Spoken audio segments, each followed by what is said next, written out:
Chapter 1. The Beginning of a Dual Mastery. In the year of Konoha 43, within the confines of the Ninja Academy, the examination instructor, holding a clipboard, nodded in satisfaction. Name, Hatake Kakashi. Ninjutsu 10. Taijutsu 10. Shuriken Jutsu 10. Overall evaluation, excellent. With the instructor's announcement, the children participating in the entrance examination gasped in awe. Even the adults watching could not help but express their admiration. Amidst the chorus of astonishment, Kakashi emerged with his signature deadpan expression, arms crossed. Next, Might Guy. At the instructor's call, Might Guy, clad in a green jumpsuit and sporting a red scarf, nervously turned to his father, Might Dato, and asked, "Dad, do you think I can get into the Ninja Academy this time?" "Son, I have no doubt you will." Might Dato encouraged him with a thumbs up.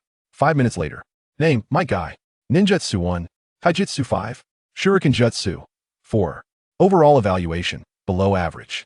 Upon seeing such disappointing results, Might Guy's face fell in despair. "Dad, don't lose heart, Akai. When the list is posted, I'm sure you'll be on it. I believe in you, my son, is the best." Might Dato reassured him with a pat on the shoulder and embraced him warmly. Next, Lee Quan. As the instructor's voice rang out, a lazy yet charming boy at the edge of the playground stretched himself. "Go for it, Lee Quan." With her red eyes, Yuhi Kurenai perched on the railing, swinging her chubby little legs and offering encouragement with a clenched fist. "Lee Quan, you will definitely pass the Ninja Academy's test." Yahiko Rin, adorned with 2 strokes of face paint, smiled sweetly at that moment. Not far away, Sarutobi Asuma and Uchiha Obito exchanged dark glances. Though they were merely 5 or 6 years old, the emotions among children were the most straightforward. The girl they liked was cheering for someone else who could be happy about that. Had they known this would happen, they would never have let Lee Quan become their playmate. Meanwhile, a few parents wore smiles, appreciating the joy of childhood. However, after today, it seemed that would change. Just as Sarutobi Asuma and Obito were about to confront Lee Quan, the instructor's voice rang out again. "Lee Quan, hurry up. Coming. Dressed in short sleeves and shorts, Lee Quan ambled over to the testing area, hands behind his head, exuding an air of indifference. Although Lee Quan was a native of this world, his soul hailed from the 21st century. Now, it had been 5 years since he was transported to the world of Naruto. As an anime enthusiast, he had a fair understanding of this realm. Over these 5 years, Lee Quan had also come to know his origins. He was the child of an ordinary couple of low-ranking ninjas. Without a prestigious lineage or any unique bloodline, and lacking any external advantages, he understood that for a better life ahead, he had to familiarize himself with certain extraordinary individuals from Naruto, such as Yahiko Rin, Yuhi Kurenai, and Tenten. Regrettably, he had never encountered Tsunade. However, Lee Quan understood that after today, he might have to bid farewell to these people forever. For long ago, his parents had informed him of one crucial fact. He lacked something essential. Chakra. Without the ability to become a ninja, the various clans of Konoha would never accept him, even for marriage. In terms of taijutsu talent, he could not compare to Might Guy. As for Jinjutsu, such advanced techniques were beyond his reach. Thus, he had no idea how his aptitude for Jinjutsu fared. In truth, Lee Quan was already prepared to embrace mediocrity. His visit to the Ninja Academy was merely a gamble for luck. "Your parents must have taught you basic ninjutsu, right?" The instructor observed the indifferent expression on Lee Quan's face, astonished as he flipped through the records. Born on November 27th, Konoha 37, he had barely turned 5 yet he appeared so much older. "Teacher, I don't have chakra." With an awkward smile, Lee Quan lowered his arms from behind his head. The instructor's eyelids twitched, and he scoffed disdainfully. "Another child from an ordinary family. Ninjutsu, 0 points. Then let's proceed to the taijutsu test. Akimichi Choza, please." The instructor jotted down the record and looked towards another instructor, Akimichi Choza. "Come here, little one, give my belly a punch." Akimichi Choza smiled warmly. This time, Lee Quan took it seriously. Assuming a stance, he threw a punch. However, Akimichi Choza shook his head. "Taijutsu, 4 points." Originally, Akimichi Choza had thought that playing with Yuhi Kurenai's daughter should yield some degree of talent. Yet this boy was even less capable than Might Guy. Unable to enter the Ninja Academy, this little fellow would likely drift further away from his childhood companions. Subsequently, Akimichi Choza called upon another instructor. Before long, the test concluded. Shuriken Jutsu, 3 points. Overall evaluation, poor. As if anticipating the outcome, Lee Quan left the playground, avoiding the pursuit of Yahiko Rin. As for Yuhi Kurenai, she was stopped by her father, Yuhi Akihiko. Walking through the streets of Konoha, Lee Quan let out a self-deprecating laugh. It was indeed as he had expected. Yet, he felt a sense of unfulfilled ambition. My guy had his father to comfort him, but his parents were away on a mission, leaving him without anyone to offer solace. Ding! The system detected that the host had received the gifts from Mother Earth. The lottery system is bound, and the beginner gift package is now opening. Congratulations, host. You have acquired the skill, one of the 8 extraordinary techniques, the Red Hand of Dual Mastery. Current proficiency, Novice. Note, proficiency is categorized into 5 levels. The translucent panel that suddenly appeared before him, along with the voice in his ear, startled Li Quan. Had his golden finger finally arrived? But was it not a tad too late? The entrance examination had already concluded, and only now did the system show up. Better late than never, or so they say, right? After studying the information for a while, Li Quan grasped the essence of the system and how it functioned. By spending currency, he could draw from the lottery, acquiring various mysterious items. At the same time, Li Quan felt a peculiar energy surging within him. According to the system's description, he quickly understood. This energy was the result of the high concentration of essence, chi, and spirit within the human body. It seemed to be even more advanced than chakra. His eyes sparkled with excitement. Now back at home, Li Quan immediately began to examine the first skill he had obtained, the Red Hand of Dual Mastery.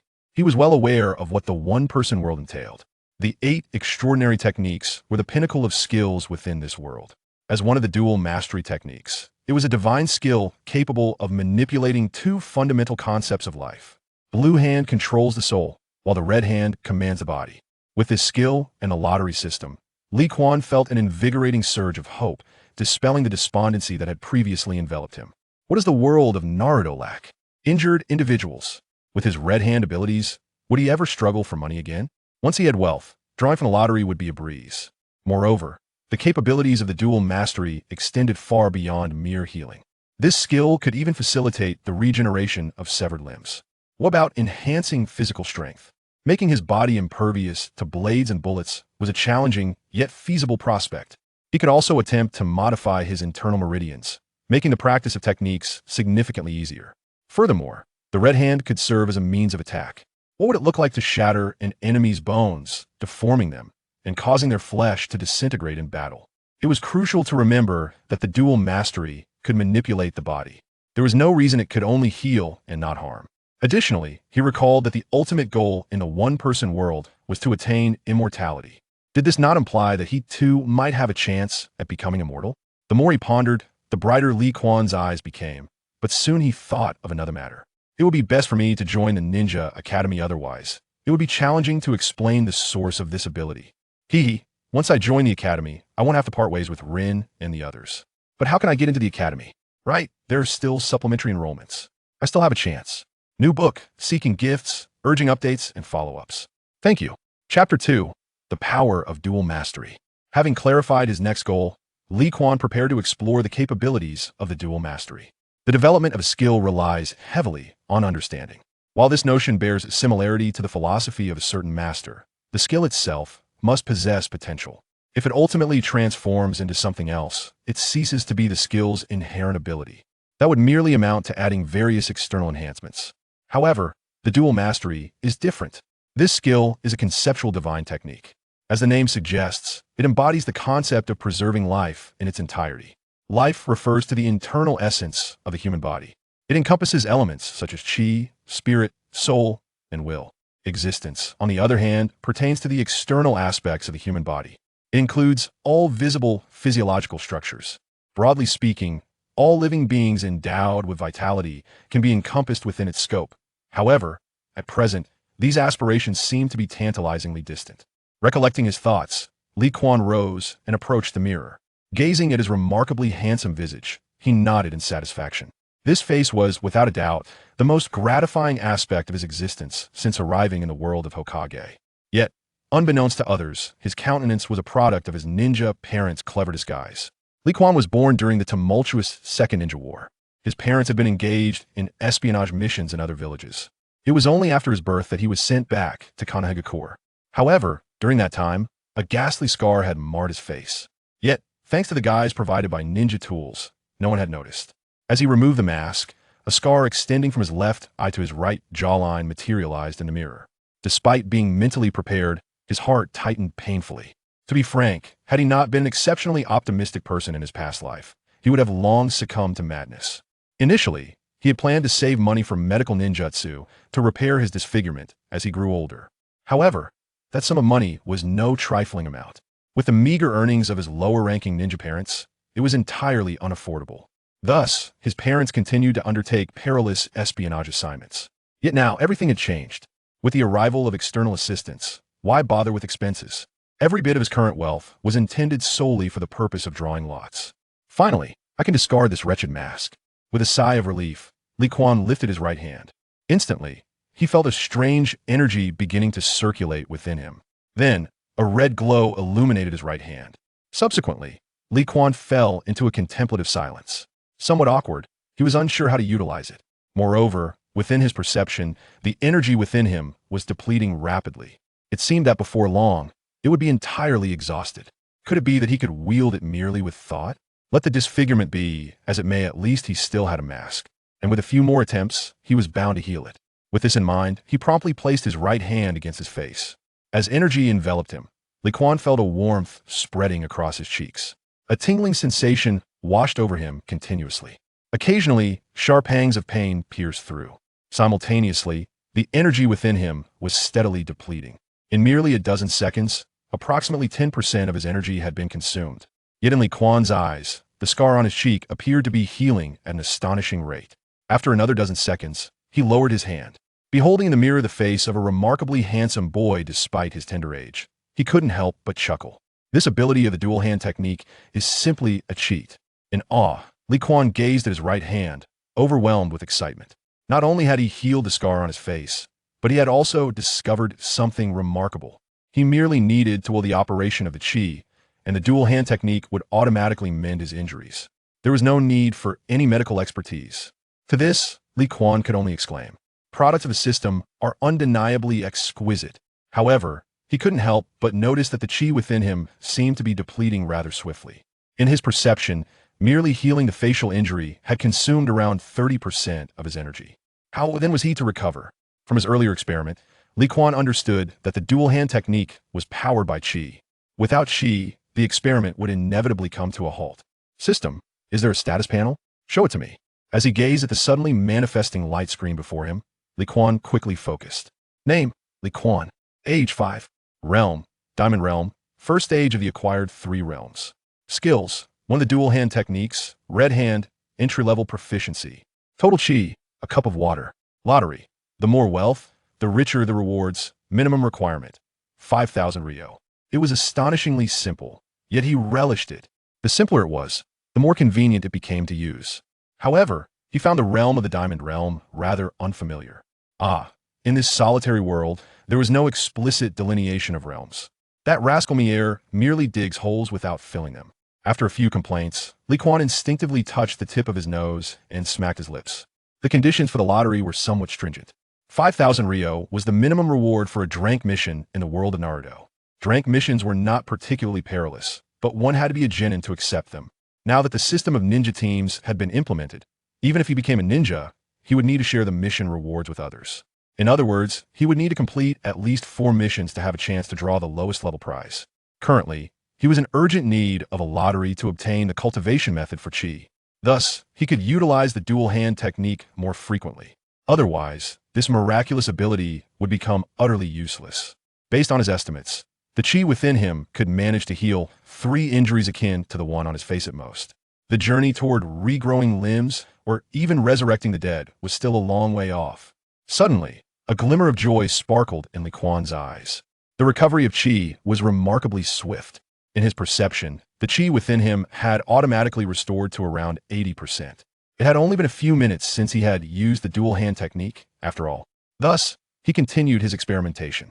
Ultimately, Li Quan arrived at a conclusion. In an hour, the chi could completely restore itself. Did this mean that roughly every hour, he could use the dual hand technique 3 times for healing? With that thought, Li Quan began to strengthen his body once more, just as he had previously surmised. It worked. I have succeeded. With the first success, Li Quan could distinctly sense his body growing stronger. His strength seemed to have increased considerably. The ability of the red hand was truly a divine technique for body refinement. However, each time he refined his body, his chi would be entirely depleted. 3 hours later, as he prepared for the fourth enhancement. Li Quan was astonished to discover that his qi was insufficient. With my current qi, have I reached the limit after just 3 enhancements? He murmured to himself. Gurgle. Suddenly, his stomach growled audibly. Glancing at the time, it was already past 4 in the afternoon. Li Quan stood up and left the room. With his parents out on missions, he, as a left-behind child, naturally received special care. His monthly allowance was 1,000 Rio. Additionally, his parents had left him some money. At present, he had approximately 1,500 Rio at his disposal. Having experienced a roller coaster of emotions today, Li Quan planned to splurge a bit and treat himself to a delightful meal. Interestingly, had it not been for the fact that his generation experienced the Second Ninja War, which made them rather mature for their age, his parents would not have left this sum of money for him to squander. As Li Quan made his way to the Ichiraka ramen shop, he passed by the entrance of the Ninja Academy. Look, the admission list for the Ninja Academy has been posted. Simultaneously, a voice resonated within Li Quan's mind. Task initiated. Join the Ninja Academy. Task reward. 10 years of power, equivalent to total chi, a bottle of water. As this is a new book, I seek gifts, requests for updates, comments, and follows. Thank you. Chapter 3. The challenge of Asuma joining the ninja school?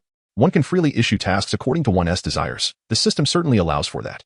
By the way, dear system, what is the distinction between the water in a cup and the water in a bottle? As Li Quan gazed at the text that appeared synchronously on the panel, he inquired with his thoughts about the perplexity that lingered in his mind. The water in the cup represents the fundamental unit of cultivation, wherein an ordinary extraordinary individual accumulates energy within their body over 5 years. Conversely, the water in the bottle amounts to twice that of the water in the cup. Oh, how intriguing. Upon entering the school, the total energy within the body will triple. Moreover, I can once again employ the red hand for body refinement. The healing process can also be performed up to 9 times. This task is one that Li Quan relishes. In the midst of his joy, he noticed Mai Dai seated atop Mai Kai, repeatedly gazing at the posted list of admissions. This future azure beast of Konoha, on the verge of delivering a decisive blow to the passionate man who embodies the spirit of the Hokage, is still but a child. However, it seems that he may soon disappoint Might Guy. According to the original narrative, Might Guy was not directly accepted upon enrollment. Rather, he was admitted later on. Supplementary admission. How intriguing.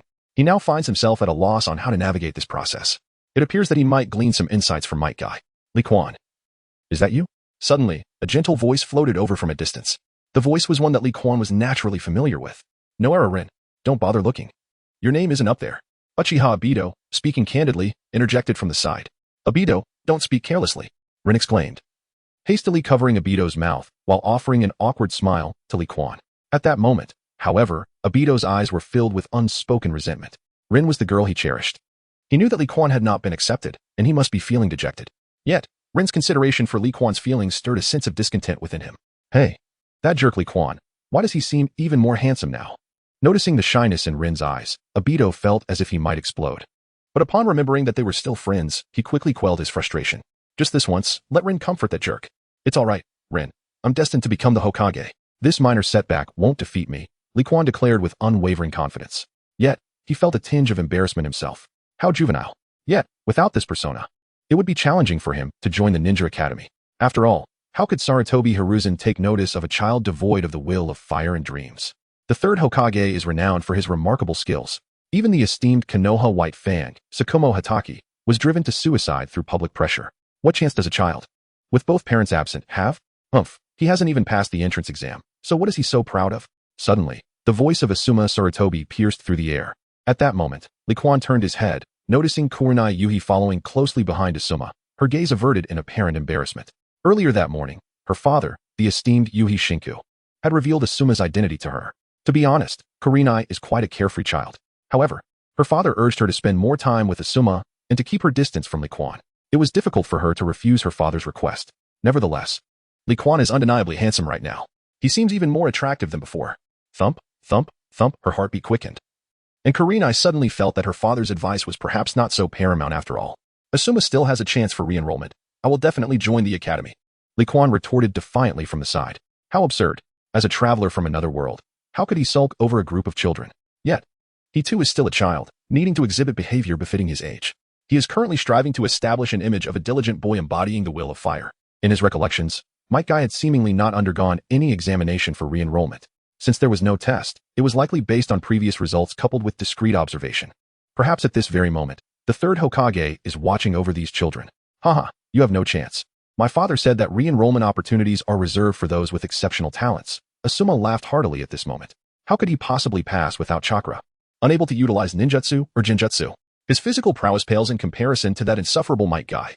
What could he possibly offer to succeed in re-enrollment?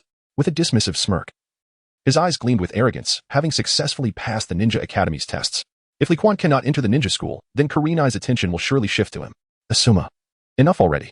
If you keep talking, I won't play with you anymore, Kurenai said, clearly displeased. Her good friend was becoming rather insufferable. Asuma's words only served to rub salt in Li Quan's wounds. Meanwhile, Li Quan squinted his eyes, casting an irritated glance at Asuma. The grown-up Asuma is a character he truly admires. However, at this moment, he could hardly muster any fondness for him. Should he just beat up Asuma right now? No. What is the point of arguing with a child? With that thought, Li Quan shook his head. As long as I desire it, the path lies beneath my feet. Asuma, I will surely enter the Ninja Academy, without fail, he declared resolutely, only for his stomach to growl in response. He then extended an invitation to Rin Noera, Obito Uchiha, and Kurenai. Let us go to Uncle's ramen shop. It's on me. Yay. Obito exclaimed, jumping up with excitement. His relationship with Li Quan was quite amicable. If it weren't for Rin, he would actually enjoy having Li Quan as a friend. With the innocence of youth, he had already forgotten the earlier displeasure. However, Asuma cast a hopeful glance at Kurenai. Kurenai, you want to go, will you? Of course I will. Li Quan-kun is being generous, so I definitely will go. Kurenai nodded with a carefree smile. You're not allowed to go, Asuma shouted, his face flushed. Why not? For no reason. You simply cannot go. Blocking Kurenai's path. Asuma shot an angry glare at Li Quan. You bad guy. You even invited Obito. Why not me? I can treat you as well. Come along with me. He asserted confidently, standing firmly in front of Kurenai. Then let us all go together, Kurenai replied helplessly. Li Quan, I challenge you to a duel. Upon hearing Kurenai's response, Asuma exploded in frustration. He only wished to spend time alone with Kurenai. Why was she so concerned about Li Quan? After all, Li Quan is merely a child of a lowly ninja. He is the son of the third Hokage. Is it merely because Li Quan is more attractive than him? He refused to accept it. Li Quan had never anticipated such a turn of events. After the test concluded, he had kept his distance from Kurenai and Rin due to his insecurities about not becoming a ninja. But now that he had gained abilities, he no longer cared about such matters. As for inviting Obito, it was not only due to his sunny disposition but also because he had significant ties to the Hokage's storyline. As for Asuma, he simply found him unlikable. Asuma, why are you acting like this? Kurenai furrowed her brows. Meanwhile, Obito and Rin both turned their attention to the unfolding scene. Li Quan raised an eyebrow and asked, Are you certain? Chapter 4. The Great Beatdown of Asuma not far from the Ninja Academy, atop a tall building. A serious-looking Shinji Sarutobi observed the behavior of the children below. He began jotting down notes in the notebook he held. As the eldest son of Sarutobi Hiruzen, Shinji often assisted his father in managing various intricate matters. This time, he obeyed his father's command to gather intelligence on the new generation of children. The entrance examination was merely a conventional assessment method. There are some talents that cannot be revealed through such tests, such as illusion techniques, medical skills, analytical abilities, and so forth. After experiencing the Second Ninja World War, the village's combat strength had significantly dwindled. Consequently, the village had begun to encourage ordinary citizens to enroll in the Ninja Academy. His current task was to discover those hidden gems of potential. Oh, is that Asuma? Given my brother's temperament, that little fellow is likely to find himself in trouble. Observing Li Quan and the others with surprise, Sarutobi Shinjiro began to verify the data in his hands. At the entrance of the Ninja Academy, Sarutobi Asuma, visibly disgruntled, clenched his fists and declared, Li Quan, I am in a foul mood today, so you are doomed. Asuma was certainly not like my guy. As the son of the third Hokage and a member of the Sarutobi clan, he had been taught ninjutsu, taijutsu, and illusion techniques from a young age. Although his talent in illusion techniques was not remarkable, his overall evaluation during the entrance examination was average. Defeating Li Quan, who had failed the entrance exam, would be an effortless task. He chuckled to himself, imagining how Li Quan's defeat would surely attract the attention of that red-haired girl. Li Quan, don't agree to him. Let us leave, suggested Noera Rin, furrowing her brow as she tugged at Li Quan's arm. Yes, Asuma, you've already mastered several ninjutsu. What if you hurt Li Quan? Uchiha Obito remarked disdainfully at that moment. Beside them, Yuhi Kurenai snorted, indicating her stance. Kurenai felt rather helpless at the moment. It was perplexing how everyone was good friends before the entrance examination, yet everything changed afterward. Noticing Li Quan's prolonged silence, Sarutobi Asuma arrogantly placed his hands on his hips and laughed loudly. Haha, are you scared? If you're afraid, keep your distance from Kurenai. Otherwise, every time I see you, I'll teach you a lesson. Li Quan narrowed his eyes, glaring at Asuma, his fist clenched. Although he initially did not wish to engage with Asuma, the latter's attitude was pushing him to the brink. After enduring 3 rounds of rigorous training, his physical strength had significantly increased. Relying on his adult reasoning, he would certainly win in a fight. If it weren't for his caution regarding Sarutobi Azashi, he would have already taken action. However, Li Quan was contemplating how to respond more effectively. After all, Sarutobi Asuma's father was the third Hokage, Sarutobi Azashi. The manner in which he fought and the outcome were of utmost importance. Is it because of me? I'm sorry, Li Quan. Maybe I shouldn't go after all, Kurenai realized. Her demeanor stiffening. She understood the implications of Li Quan's entrance examination results. Given Li Quan's performance, if a fight broke out, he would stand no chance against Asuma. It seemed she would no longer be able to play with Li Quan in the future. No way. I've gone through so much to treat you. You absolutely must come. Suddenly, Li Quan rejected her loudly. It would be absurd not to react in such a situation. He was merely a child. Failing to respond would contradict his previous demeanor. If his character crumbled, he could face dire consequences in the Hidden Leaf Village. With a wary glance at Sarutobi Asuma, Li Quan clenched his fist once more. Asuma, if you want to fight, that is fine. But I have one condition. He cast a reassuring glance at Kurenai and the others. If I win, you cannot interfere with Kurenai's wishes in the future. All right, I accept. Today, I will show you just how great the difference between us is. Without a moment's hesitation, Sarutobi Asuma nodded in agreement. As the son of the third Hokage and a member of the Sarutobi lineage, how could he possibly lose? Yet, Noara Rin and Yuhi Kurenai began to worry. Even Uchiha Obito started to urge Li Quan to reconsider. Nevertheless, Li Quan did not waver. Instead, he walked towards the playground where they often played. He was determined to confront Asuma today. It was absurd to let others bully him while he had such advantages. Meanwhile, in a corner of the street, two individuals wearing fox masks had also taken notice of this unfolding scene. The two individuals are members of the Root organization, as subordinates of Shimura Danzo. Their objective aligns with that of Sarutobi Shino, which is to scout promising candidates from this year's Ninja Academy for recruitment into Root. However, their allegiance lies solely with Shimura Danzo. Upon realizing this, one of the Root members directly followed after them. Shortly thereafter, Li Quan witnessed a familiar scene. Might Guy and his son Might Due were embracing each other on the training field, both in tears. It appeared that Might Due had imparted to Might Guy the essence of self-restraint. After their departure, Li Quan and Sarutobi Asuma immediately took their stances. Li Quan, considering the affection he held for Hong, declared that he would offer him a chance. Sarutobi Asuma, sensing the chakra within him, continued. Surrender now, and keep your distance from Hong in the future, and I shall let this slide. Otherwise, I will not hold back today. With a cold chuckle, Li Quan swiftly moved into action. Taijutsu, in essence, is close combat, encompassing speed, strength, and reflexes, among other attributes. In his previous life, there was a saying that in martial arts, speed is paramount. This principle holds true even in the world of Naruto. As Li Quan launched his assault, Sarutobi Asuma was taken aback. In his eyes, Li Quan's speed was astonishing, nearly beyond his capacity to react. Yet he remained composed, swiftly drawing a kunai and thrusting it towards Li Quan's striking right arm. Upon encountering Asuma, who unexpectedly drew a kunai, Li Quan was instantly filled with rage. A set of quality shurikens is quite costly. Moreover, this is merely a child's scuffle, and Asuma has resorted to using a weapon. Isn't this a form of bullying towards the honest? Is this truly the disparity between him and Asuma Sarutobi? In an instant, he felt an utter lack of burden regarding his upcoming actions. However, Li Quan soon found himself astonished, perceiving Asuma Sarutobi's speed as somewhat sluggish in his eyes.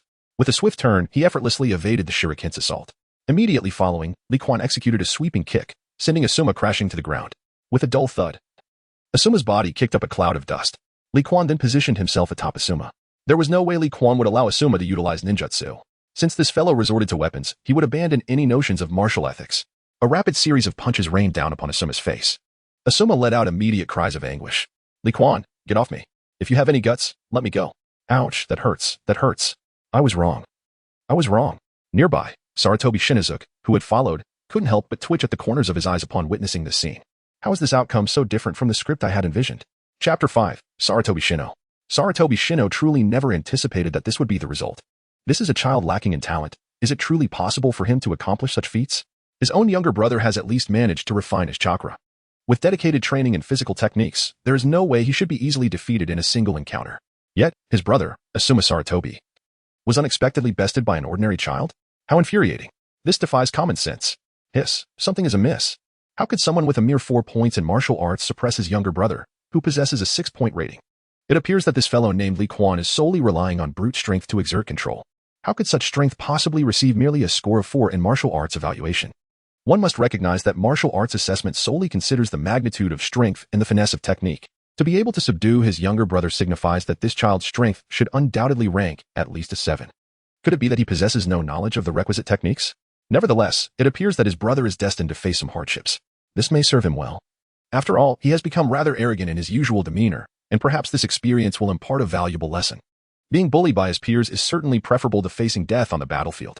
If one were to reflect on the tumultuous times of the Shinobi World War, given his brother's temperament, he would likely not survive even a single mission. It seems that Li Quan has exercised a commendable restraint in his approach. From the looks of it, he hasn't exerted his full strength. What could be his motivation? Does he not aspire to become a shinobi? With a glimmer of doubt in his eyes, Sarutobi Shinoji shook his head. The thoughts of children are difficult to decipher. However, should he choose to intervene in a children's fight, it would merely amount to bullying. Moreover, as the son of the third Hokage, it would tarnish the family's reputation to exploit his superior stature against the young. Additionally, it is common for shinobi to engage in friendly sparring. Such trivial matters are entirely unworthy of concern. Let Asuma endure a bit of pain for now. With a smile, Sarutobi Shinizuka averted his gaze and began to jot down notes in his notebook. Li Quan, the overall evaluation appears flawed, possibly deliberately obscured, or perhaps indicative of an awakening of a unique bloodline limit. The results of the physical skill assessment have been amended to 8 points, indicating potential for becoming a ninja.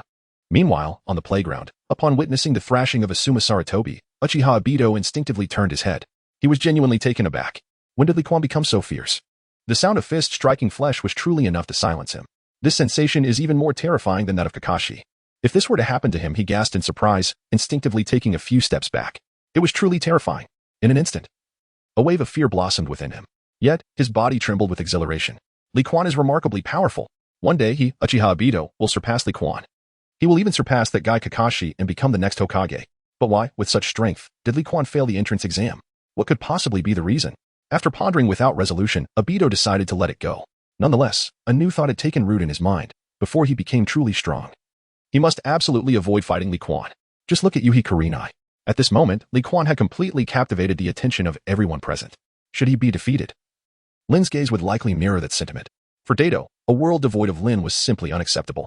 Li Quan, cease your fighting. Asuma is already bleeding. Further conflict may lead to dire consequences. Suddenly, Yawahara Lin exclaimed. Observing the scene, Lin hurried forward, expressing, "We are all friends. Let us not escalate this situation." However, just as Yawahara Lin prepared to intervene, she was halted by Tsukihai Red. "Lin, it is best that we girls refrain from intervening in boys' fights." With that, Tsukihai Red glanced at both Li Quan and Sarutobi Asuma. In truth, she wished to avoid being tethered to Asuma. He paled in comparison to Li Quan, lacking both his charm and prowess. The choice was rather evident, was it not? Furthermore, what did it matter that he was the son of the third Hokage? Tsukihai Red herself was the daughter of a jonin, and as her father's treasured girl, he would never part with her. Meanwhile, after throwing a few punches, Li Quan's enthusiasm waned, leading him to halt his assault. In fact, he had only managed to pin Sarutobi Asuma down for just over a minute. Yet, in that brief span, he had thoroughly subdued Asuma. How should one articulate this? After undergoing 3 rigorous sessions of physical training, Li Quan's most immediate realization was that his strength had ascended to that of an adult. This bout against Sarutobi Asuma was also an opportunity for him to test his own capabilities. Had it not been for his apprehension towards Sarutobi Azashi, the third Hokage, and considering that Asuma was still a child, Li Quan would have unleashed his full power long ago. As it stood, Sarutobi Asuma was merely left with a bruised visage. In this circumstance, the third Hokage would likely not be overly concerned. After all, he is a politician of considerable repute. To maintain his esteemed image, it would be unwise to engage in a petty conflict with a mere left-behind child. Contemplating this, Li Quan brushed off the dust from his attire and stated, "Asuma, remember our previous agreement. You must not hinder Hong in her endeavors from now on. Understood?" "I refuse to accept that," Asuma Sarutobi retorted. His face contorted with rage as he glared back. His visage bore several bruises, and he occasionally drew in sharp breaths, clearly in considerable pain. Yet, Asuma wore a defiant expression, glaring fiercely at Li Quan. He was the son of the third Hokage. How could he possibly concede defeat? Asuma Sarutobi was determined to make his father proud. He could not afford to falter here. Then, Asuma swiftly began to form hand seals with both hands. What the? Li Quan's eyes widened in shock at this sight. Asuma intended to employ ninjutsu against him. This was dire. Casting a glance at the 3 individuals behind him, Li Quan rushed forward without hesitation. Is this not absurd? There are still 3 individuals behind him. If Asuma unleashes his ninjutsu, those 3 are likely to be injured. Move aside. With a shout directed at the trio behind him, Li Quan immediately unleashed his full strength. The sound of rustling fabric echoed as he swiftly raised his fist and struck Asuma in the abdomen. However, at that very moment, a tall man raised his hand and delivered a blow to Asuma's neck. Instantly, Asuma collapsed, unconscious. This scene unfolded with astonishing rapidity. Even Li Quan could only barely discern what had transpired. Behind him, the trio led by Obito was utterly bewildered. I sincerely apologize. My younger brother has caused you trouble." The newcomer was none other than Sarutobi Shino, a high-ranking jonin. In the instant Asuma activated his jutsu, Shino sensed the anomaly. Mischief is acceptable, but when it endangers lives, it becomes problematic. You may continue your frolic. I shall escort my brother home. With that, he swiftly departed the training ground. Li Quan remained silent for an extended period, watching the retreating figure. Sarutobi Asuma's brother must be Sarutobi Konohamaru's father, Sarutobi Shino. The prowess of a jonin is indeed formidable. However, now that he has unlocked his potential, it is only a matter of time before he surpasses this individual. Moreover, it appears that Sarutobi Shino has been covertly observing him and his companions. This implies that he will soon catch the attention of the third Hokage. Whether he can leverage this incident to gain admission into the Ninja Academy remains uncertain. Nevertheless, his final punch might reveal certain truths. As for the new publication, should you enjoy it, feel free to add it to your bookshelf and show your support through comments, follows, and perhaps even donations. Chapter 6. The Hand of the Waist. Outside the training ground, a man donning a fox mask silently departed the area. He had gleaned a portion of information regarding Li Quan. However, compared to this ordinary child's circumstances, others drew his greater interest. Particularly the son of the legendary White Fang of Konoha, Ataki Kakashi. It was evident that this member of the Root organization had failed to uncover the secret behind Li Quan's final punch. Following Asuma's departure, Li Quan, along with Yuhi Kurenai and their companions, exited the training ground. Yet, at this moment, their mindsets had undergone a significant transformation. Li Quan brimmed with confidence regarding his future. Although he remained unaware of the criteria for supplementary enrollment, he harbored no concerns. Given the commotion today, the third Hokage would undoubtedly take note of him. The punch that landed on Asuma's abdomen could very well prompt the third Hokage to enroll him into the Ninja Academy. However, it mattered little. No matter how cunning the third Hokage might be, he would never suspect that Li Quan was a time traveler. Having crossed Sarutobi Asuma, once admitted to the academy, he could bide his time, diligently save funds for a lottery, and utilize the dual cultivation technique to enhance his physical prowess. Even if his name did not appear on this year's supplementary enrollment list, he could await next year's entrance examination. After all, the system's tasks did not stipulate a deadline for completion. The operational feasibility of this endeavor is indeed substantial. Over the course of a year, employing a dual approach to refine one's physical capabilities will undoubtedly yield results by this time next year. Regardless of the methods employed, there is little to lose. Meanwhile, Tsukiheim's admiration for Li Quan has grown considerably. Li Quan possesses both charm and strength, maintaining his composure even in the presence of a jonin, and he remains optimistic, extending invitations with a cheerful demeanor. In comparison, Asuma falls significantly short. This fellow, Asuma, refuses to acknowledge his defeat and even attempts to employ ninjutsu, nearly dragging them all into his predicament. Conversely, Uchiha Obito abruptly bid farewell to everyone. Today, Li Quan's displayed prowess exceeded all expectations. Although he belongs to the Uchiha clan, his performance in the test rendered him a mere afterthought within the family. If he were to be outmatched by Li Quan, it would be an immense disgrace to the Uchiha lineage. Thus, Obito resolved to commence his training without delay. Upon arriving at Ichiraka Ramen, Li Quan only produced enough money for 5 bowls of ramen. "Lin, you certainly have quite the appetite," observed Yuhi Kurenai, shaking her head in resignation as she gazed at the 3 large bowls before Noera Lin. Although Li Quan had graciously offered to treat, he was not particularly affluent. At 60 ryo per bowl, this meal cost him a staggering 300 ryo. How would he manage thereafter? "No worries. I'm in high spirits today, so indulge away." Li Quan chuckled, shaking his head. With 1,200 ryo, he certainly had enough to spend. In truth, his budget was set at 700 ryo. The cost of living in Konoha was not exorbitant. Retaining 800 ryo should suffice for over a month. Moreover, his allowance would arrive in half a month. As long as he refrained from frequenting Ichiraka Ramen and opted for home-cooked meals, he would not face financial woes. After all, being able to eat heartily is a blessing. With such a robust appetite, one wonders who might be able to satiate this little glutton in the future. Playfully remarking, Li Quan turned his attention to the handmaid brother, who was rubbing his waist and sighing repeatedly. "Brother, are you feeling unwell?" The title is not entirely inaccurate. At this moment, Shouta appears to be around 20 years old, radiating vitality. However, the way he is rubbing his waist suggests there might be an issue. "Shaoli, it seems you haven't been around for quite some time," Shouta remarked, his gaze shifting. He then noticed the blushing and somewhat bashful figure of Noera Rin, who was quietly sipping her soup. "You rascal, are you bullying this young lady?" "Not at all." Li Quan hastily waved his hands in denial. It was merely a jest. Both Noera Rin and he hailed from ordinary backgrounds. He could understand her desire to indulge a little more today. After all, she usually refrained from enjoying finer meals. Nevertheless, Rin's appetite was not particularly large compared to Hinata. It was quite modest. Isn't it just that Shouta's cooking is exquisite?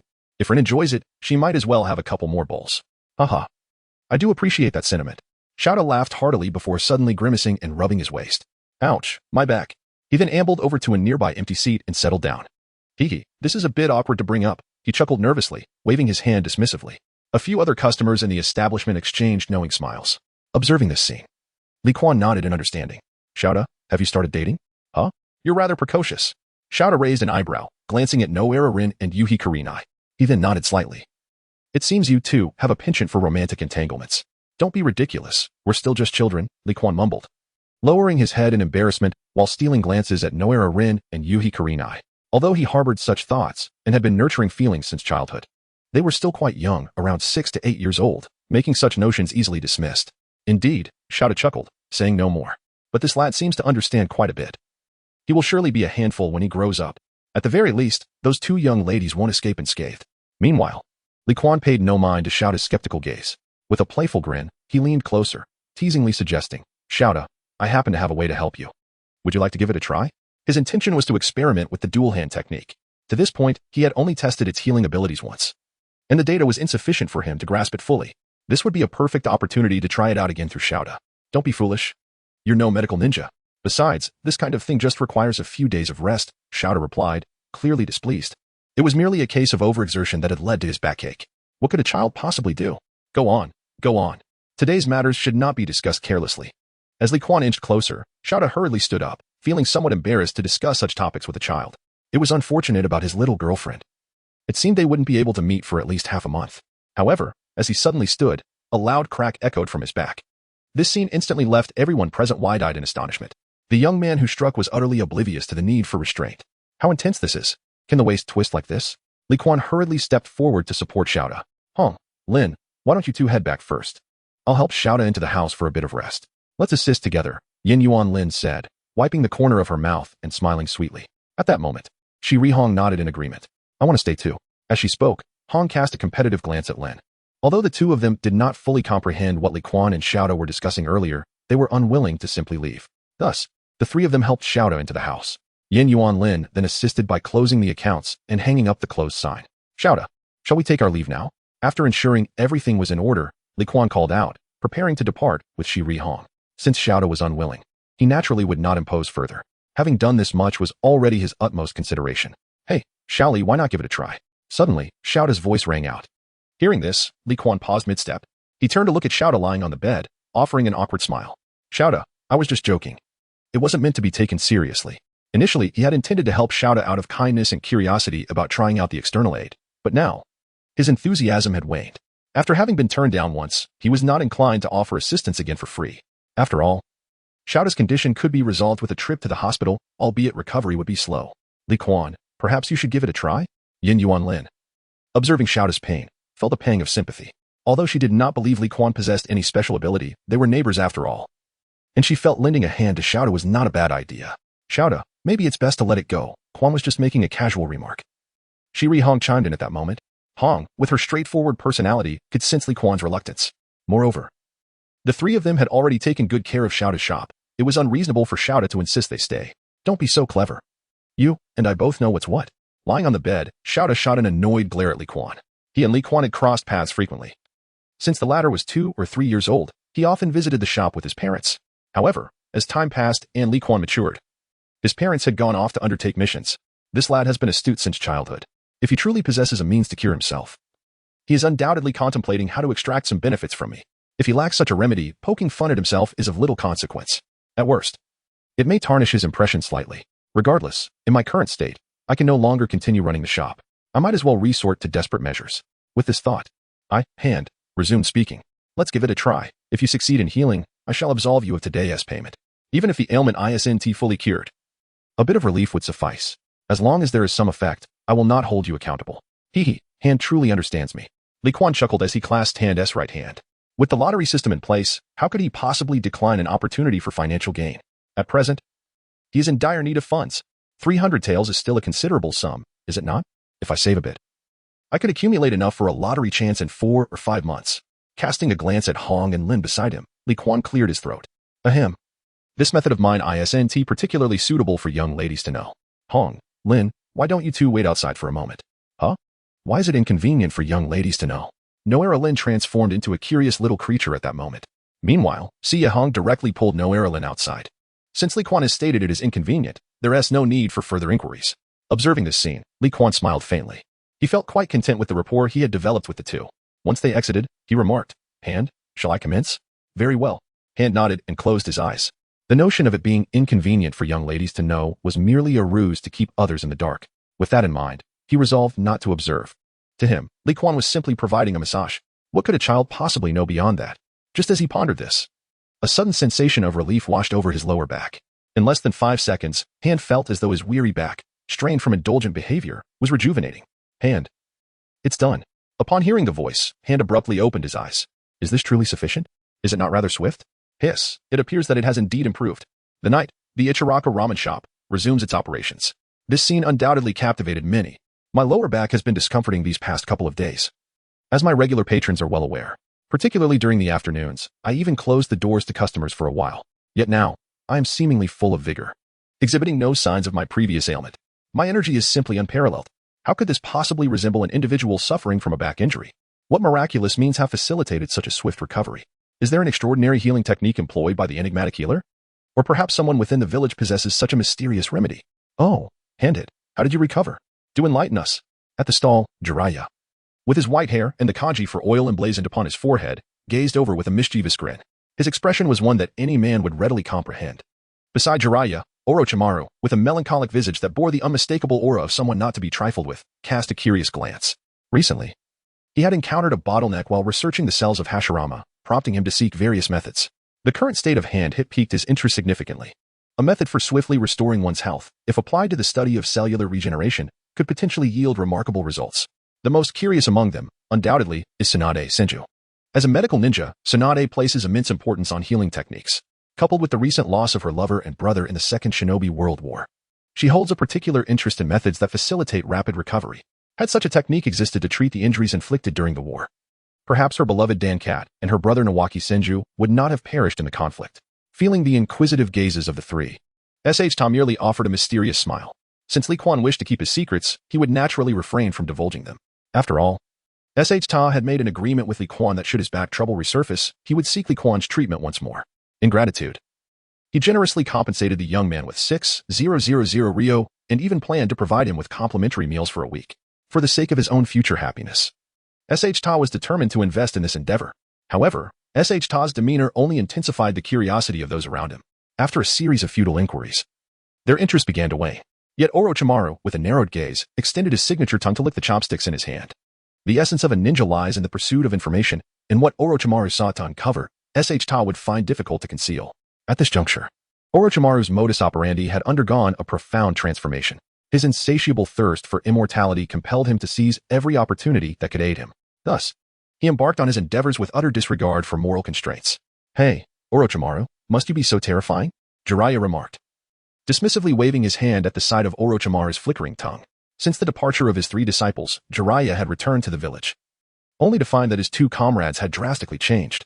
Once fellow students of the 3rd Hokage and esteemed members of the legendary Sannin during the Second Shinobi World War, they had now ascended to the ranks of elite jonin. Jiraiya found himself perplexed, unable to fathom why one had become so ominously sinister, while the other appeared devoid of any spark in his eyes. Although he harbored intentions of reforming them, he currently possessed no viable solutions. As night fell, Orochimaru commenced his clandestine operations. Silently, he infiltrated the residence of the Hand-formed. With hands forming seals, a spectral serpent ensnared the slumbering figure of the Hand-formed. Moments later, Orochimaru furrowed his brow. Li Quan, whose child is this? And what is this ability? Through his jutsu, he had witnessed the entirety of Li Quan's healing process. Yet, at the most critical moment, the Hand-formed inexplicably closed his eyes, squinting in utter bemusement. Orochimaru exited the dwelling, pondering the uncertainty of the situation. However, his gaze soon hardened with resolve. He was unwilling to let slip any opportunity to pursue immortality. It seemed imperative to observe this young individual more closely. Chapter 8. Lottery. Skill proficiency increases. Around 8 o'clock in the evening, upon returning home, Li Quan's lips were stretched in a broad smile. At that moment, he felt an overwhelming sense of joy. 6,000 Rio. A full 6,000 Rio. The Hand-formed had used the reward from a D-rank mission as a token of gratitude, which was an unexpected delight. Yet, wasn't the reward for a D-rank mission supposed to range between 500 to 5,000 Rio? A flicker of doubt crossed his mind. But he quickly realized the truth. A commission, a staggering 16% cut, that was indeed quite steep. Whose idea could this possibly be?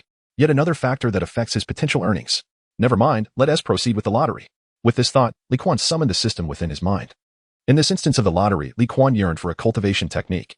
Currently, he possessed only the incomplete skill of dual completeness. Certain elements of his existence had already been unveiled, though he had joined the Ninja Academy in pursuit of his ambitions. These enigmatic realms would inevitably attract the attention of the discerning. Without the means to safeguard himself, Possessing a system would be futile. Furthermore, relying on system rewards for his cultivation harbored considerable uncertainty. Tasks were not always available, and the lottery bore an element of randomness. Despite having undergone 3 rounds of body refinement, his strength remained barely adequate, falling short of the pinnacle of this world. It is crucial to acknowledge that this realm is home to the descendants of the extraterrestrial sage of 6 paths. Should he draw the attention of such a being, it could spell trouble. Thus, what Li Quan desperately lacked was a cultivation technique. With such a technique, the energy within him could be enhanced, allowing him to utilize dual completeness multiple times for body refinement. Given sufficient time, his physique would inevitably ascend to an indomitable existence. Contemplating this, excitement illuminated Li Quan's visage. He rose to draw the curtains and settled onto the sofa, silently reciting his intentions. The lottery commenced. Before his gaze, a flicker of brilliance flashed. The stack of bills that lay on the table instantly diminished in thickness. Though it pained him, Li Quan eagerly directed his attention towards the virtual gift box before him. 10-9 what? There was even a countdown and a cinematic animation? This is somewhat tormenting, I must admit. However, 10 seconds is not entirely unacceptable.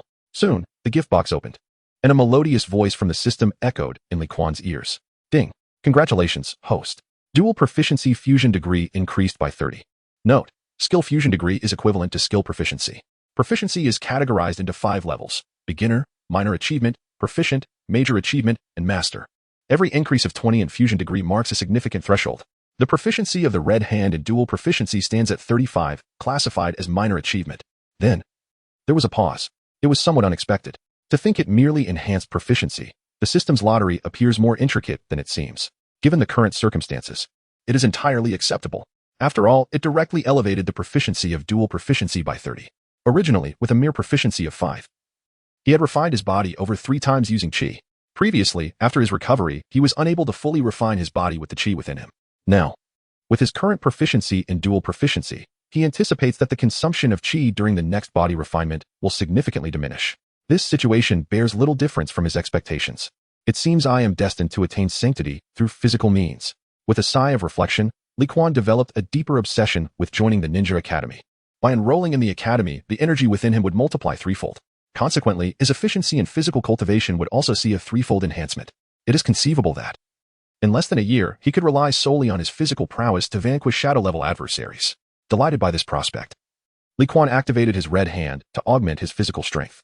In just 5 minutes, he barely consumed half of his energy. Suddenly, Li Quan experienced a sensation akin to drinking a carbonated beverage. The 4th round of physical cultivation, which had previously remained uncompleted, was finally achieved. This is the experience he had previously acquired. The sensation he felt indicated that he had successfully refined his body once. Onward, despite the stickiness enveloping his body, Li Quan did not relent. It is preferable to master one's strength as early as possible. Having already become a formidable force, he did not wish to falter in the depths of adversity. Regardless, he had resolutely decided that he would not rest until he had exhausted himself completely. After another 10 minutes, having consumed around 10% of his internal energy, Li Quan completed his 5th round of body refinement. Subsequently, with each refinement, the amount of energy he expended increased slightly compared to the last. By the time he had depleted over 80% of his internal energy, he had managed to refine his body only 5 times. Li Quan was quite pleased with this outcome. At this moment, he could distinctly feel his physique growing exceedingly robust. He even harbored the notion that he could shatter a small hill with a single punch. This instilled in Li Quan a sense of unreality. The power of the dual-handed technique seemed to surpass his expectations profoundly. Now, even a single red hand had reached such formidable heights. What of the other blue hand? If he were to draw the blue hand, he would no longer covet the cultivation methods. It must be noted that the prowess of the blue hand lies in its mastery over the very essence of life and the concept of existence itself. Skills based on concepts possess boundless potential. Acquiring the blue hand would equate to obtaining a premier cultivation technique for augmenting energy. Alas, at the core of it all, he found himself lacking in funds. As for bounty tasks, forget it. In his past life, his greatest transgression was boiling eggs. He had never committed murder. It would be wiser to rely on ninja missions for earning money and drawing lots. Once his strength had grown sufficiently, he could unleash a torrent of blows upon the 6 paths and even strike the moon. After all, with the system at his disposal, it would be a disgrace not to become the strongest being in the world. Yet, his immediate goal remained steadfast, to cultivate diligently. Ideally, he would gain admission into the Ninja Academy, occasionally revealing his prowess to blend in as an ordinary mid-tier individual and graduate smoothly. As for his mid to long-term aspirations, they revolved around diligently earning money for draws. Speaking of which, he realized it had been quite some time since he last saw his parents in this world. Once he acquired the means, he would ensure they enjoyed a well-deserved respite. After taking a shower and perusing the chakra cultivation methods left by his parents, Li Quan embarked on his training. After all paths lead to the same destination. It ought to yield some results. 50 minutes later, Li Quan was astonished to discover that it indeed bore fruit. However, the utility was not as grand as he had imagined. After another hour and completing 5 rounds of body refining, the energy within him was once again depleted.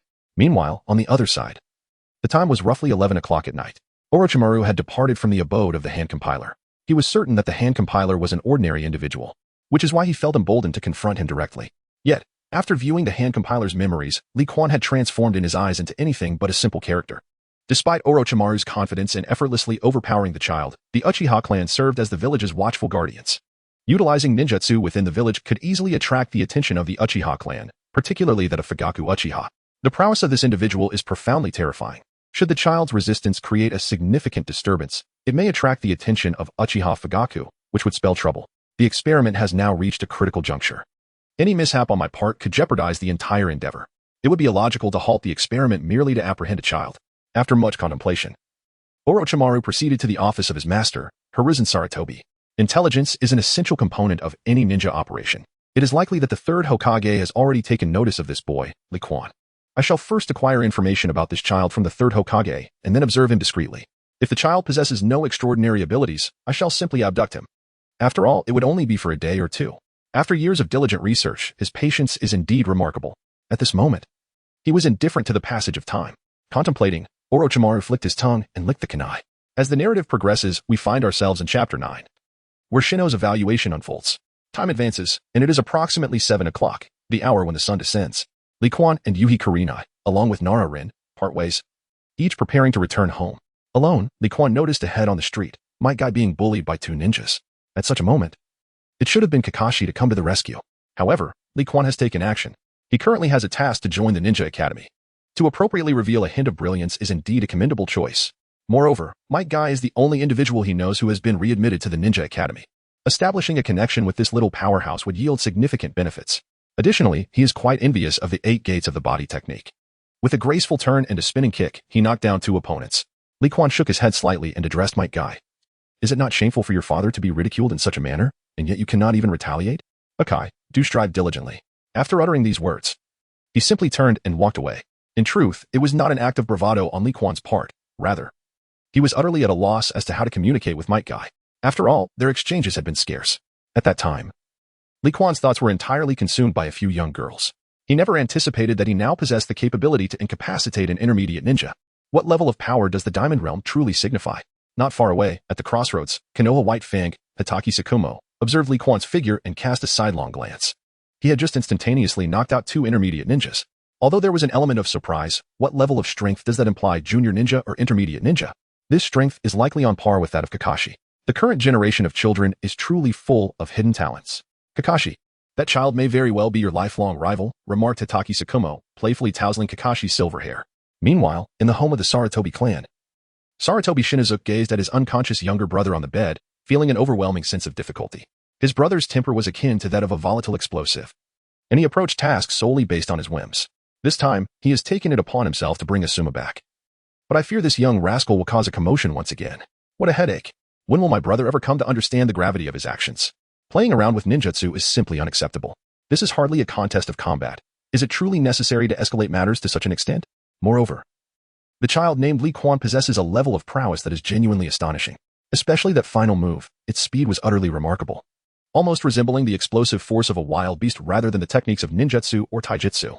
Had he not struck first, my brother would have surely been left reeling from that blow, likely retching a pool of bile. As Sarutobi Asuma's garment was pulled aside, Sarutobi Shino's pupils dilated in shock. How could there be no trace whatsoever? How could this be possible? At that moment, he distinctly recalled witnessing that fist connect with Asuma's abdomen. Even hearing the sound of impact, how could there be no evidence left behind? This is utterly illogical. After turning his thoughts in numerous directions, Sarutobi Shino could not fathom the underlying truth of the matter. However, several conjectures began to form in his mind. Perhaps, at that moment, Li Quan had genuinely missed his brother, striking only his clothing. Alternatively, it could be that Li Quan's control over his strength had reached an unparalleled level. If the latter were true, then this Li Quan would indeed be rather formidable. Such a young age, yet so many thoughts. Nevertheless, he leaned more towards the former hypothesis. After all, at his level of Jonin speed, how could he possibly be slower than a mere child? It must have been that he had incapacitated Asuma first, which prevented Asuma from receiving Li Quan's blow. Yes, that has to be the case. Yet, Sarutobi Shino could never have imagined that none of his assumptions were correct. Li Quan's fist had indeed struck Asuma's abdomen. However, upon noticing Sarutobi Shino, Li Quan immediately employed his healing technique. Compared to Li Quan's grotesque scars, Asuma's merely bruised belly was significantly easier to treat. Within a mere second or two, Li Quan had healed the bruise and retracted his fist. Inside the room, witnessing Asuma drooling in a state akin to a lifeless pig, Sarutobi Shino chuckled and shook his head. Since his brother was unscathed, it was time for him to fulfill his own duties. As dusk fell, within the Hokage's office, Sarutobi Hizashi, engrossed in reviewing documents, suddenly lifted his head. Shino? Is that you? Hokage-sama, I have come to submit a mission report. The masked Sarutobi Shino refrained from addressing Sarutobi Hizashi as his father, for it was a time of work. Moreover, his father was the third Hokage. Should any impropriety be discovered, it could lead to unfavorable consequences. In truth, the office was empty at that moment. Sarutobi Hizashi sighed, his meaning quite clear. Due to his position, he did not pay particularly close attention to his two sons. This has led to a less than harmonious relationship between him and his two sons. Father Hokage, this is work, remarked Sarutobi Shinizuke with a hint of reproach, as he placed an evaluation form on Sarutobi Hizashi's desk. Despite his admiration for his father, the long-standing estrangement could not be mended by mere words. Sighing at the sight of his son utilizing the body flicker technique to depart, Sarutobi Hizashi lamented. He considered himself a proficient politician, yet he felt inadequate as a father, acutely aware of the debts he owed to his two sons. With another sigh, he turned his attention to the evaluation form before him. Ebisu was indeed a gifted child with a commendable amount of chakra. Clicking his tongue, his gaze began to descend, occasionally nodding or shaking his head. Soon, he came across the introduction of Might Guy, a diligent child worthy of becoming a ninja. The vigor of youth made him well-suited to inherit the will of fire. He mused, yet suddenly his thoughts halted, and his brow furrowed. Li Quan? During the entrance examination, Sarutobi Hizashi had utilized the telescope technique to observe the entire process covertly. Initially, he had not paid much attention to this child. However, the fact that Li Quan's parents, both mere genin, were willing to undertake the most perilous espionage work piqued his interest. This matter held some relevance to him, prompting a closer scrutiny of the young lad. An astute and clever child, he mingled freely with his peers and was quite handsome. Yet, during the daytime test, the results were unexpectedly lackluster, lacking both brilliance and vitality. However, the evaluation in his hands was strikingly impressive. Li Quan, XXX, potential unknown, deliberately concealing his taijutsu talent, exhibiting strength and reflexes comparable to seasoned genin. It was highly suspected that due to failing the entrance examination, he awakened a special bloodline limit related to body enhancement. Recommendation: investigate his parents' background. Gazing at the evidently modified content, Sarutobi Hizashi fell into contemplation. The alterations were discernible, with the two evaluations collectively occupying the most significant portion. The combination of these two assessments stirred tumultuous emotions within him. Ultimately, he inscribed several names on the supplementary enrollment list, one of which was Li Quan. Chapter 10, Wind Release, Great Breakthrough? Inside the Hokage's office, after writing down Li Quan's name, Sarutobi Hizashi took a deep puff from his pipe. After a considerable time, he exhaled a cloud of smoke. It seemed that the child's parents had already divulged certain matters to him. Murmuring to himself, he recalled that fateful night 5 years prior.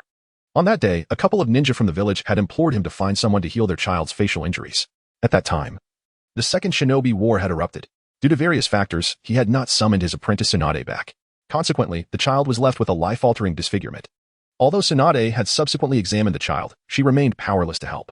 Fearing that the couple would cause a disturbance in the village, jeopardizing its stability, he had concocted a ruse to extricate them. However, the rationale held some truth. Becoming Tsunade's apprentice might one day lead to a remedy for the child's face. In Sarutobi Hizashi's view, Li Quan's reluctance to reveal his talents likely stemmed from that incident 5 years ago. Yet, in the afternoon, he boldly expressed a desire to become Hokage, evidently influenced by the will of fire he had propagated. Subsequently, the young lad even engaged in a match with his own son. This clever little rascal, does he truly believe he can remain oblivious? If he genuinely cannot perceive the truth, then all these years bearing the title of the third Hokage would have been in vain, just as Sarutobi Hiruzen had contemplated. He is indeed a shrewd politician. He does not hesitate to express goodwill towards any endeavor that benefits Konoha. Presently, Li Quan is merely a child harboring secrets, yet lacking in the art of concealment. His discontent towards the third Hokage is minimal at best. With the infusion of the will of fire and gradual guidance, it is certain that this child can be molded to serve his purpose, aiding Konoha in its development. After taking several more puffs from his pipe, Sarutobi Hiruzen resumed his work.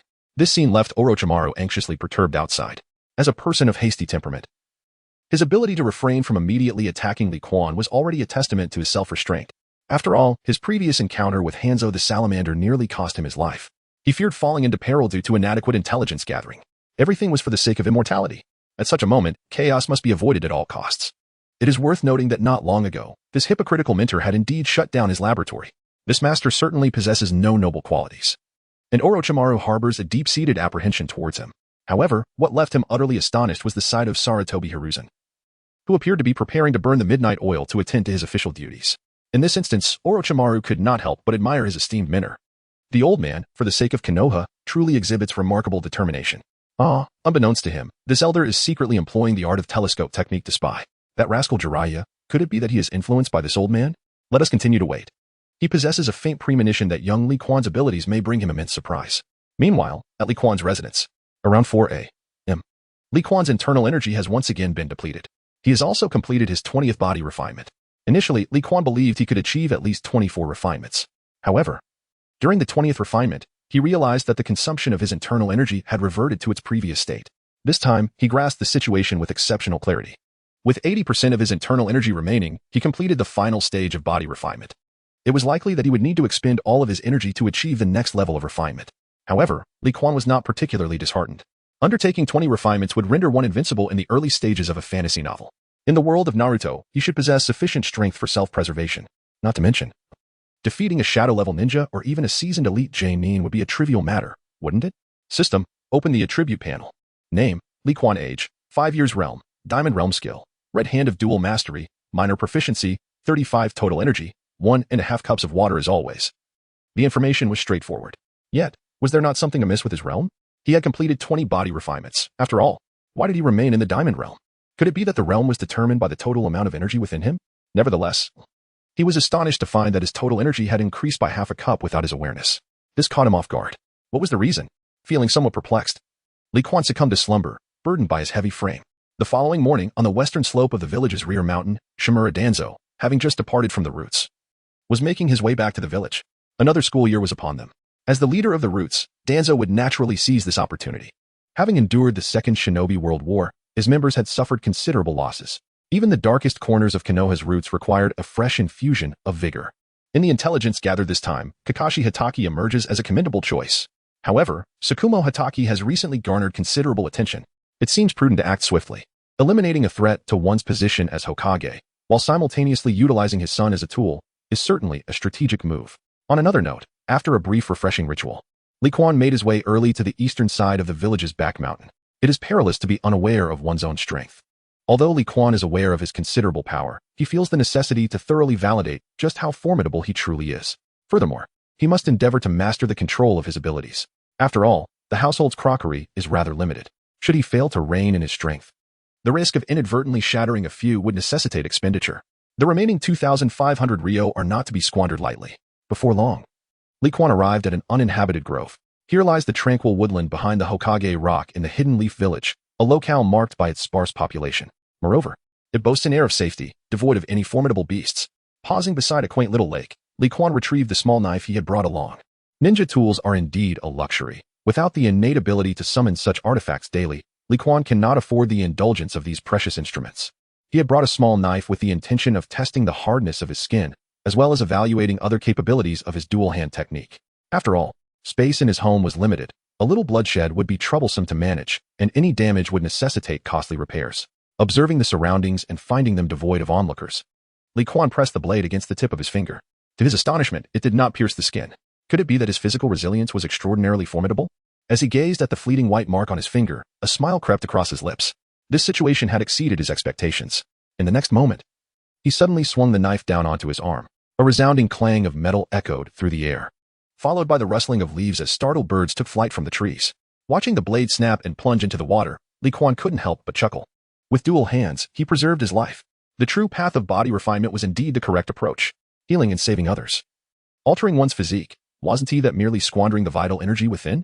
Observing his unscathed arm, Li Quan stretched his body. He then centered himself, assuming a fighting stance. Facing a tree with a trunk a meter wide, he unleashed a punch with all his might. The speed of his fist was imperceptible to the naked eye, yet it left behind a fleeting afterimage. With a thunderous crash, wood splintered and flew into the air as the entire tree was obliterated. The shockwave generated by his strike sent a multitude of nearby trees crashing down. In an instant, a clear space emerged before Li Quan, and beneath his feet, a deep chasm formed. The waters of the small lake began to pour into the crevice through a fracture. Noticing a chill in his shoes, Li Quan's dazed expression quickly snapped back to focus. The effect is strikingly reminiscent of Orochimaru's wind release. Great breakthrough. Chapter 11. Danzo's Astonishment. Wind Release, Great Breakthrough is classified as a C-rank ninjutsu. In the world of Naruto, the classification of ninjutsu is not based on its destructive power, but rather on the difficulty of its mastery. The potency of ninjutsu is entirely contingent upon the user. Li Quan recalled that Orochimaru had employed this technique during the Chunin exams, and its destructive capability spanned a distance of approximately 40 to 50 meters.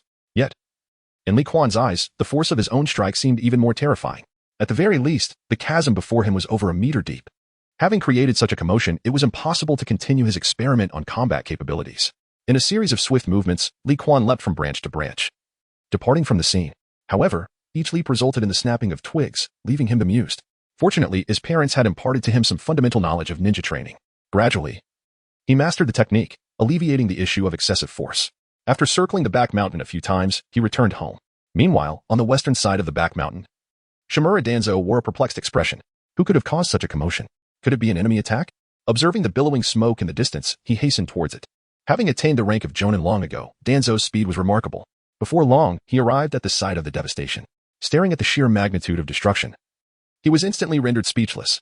Such destructive power has surely reached the limits of a high-ranking ninja, has it not?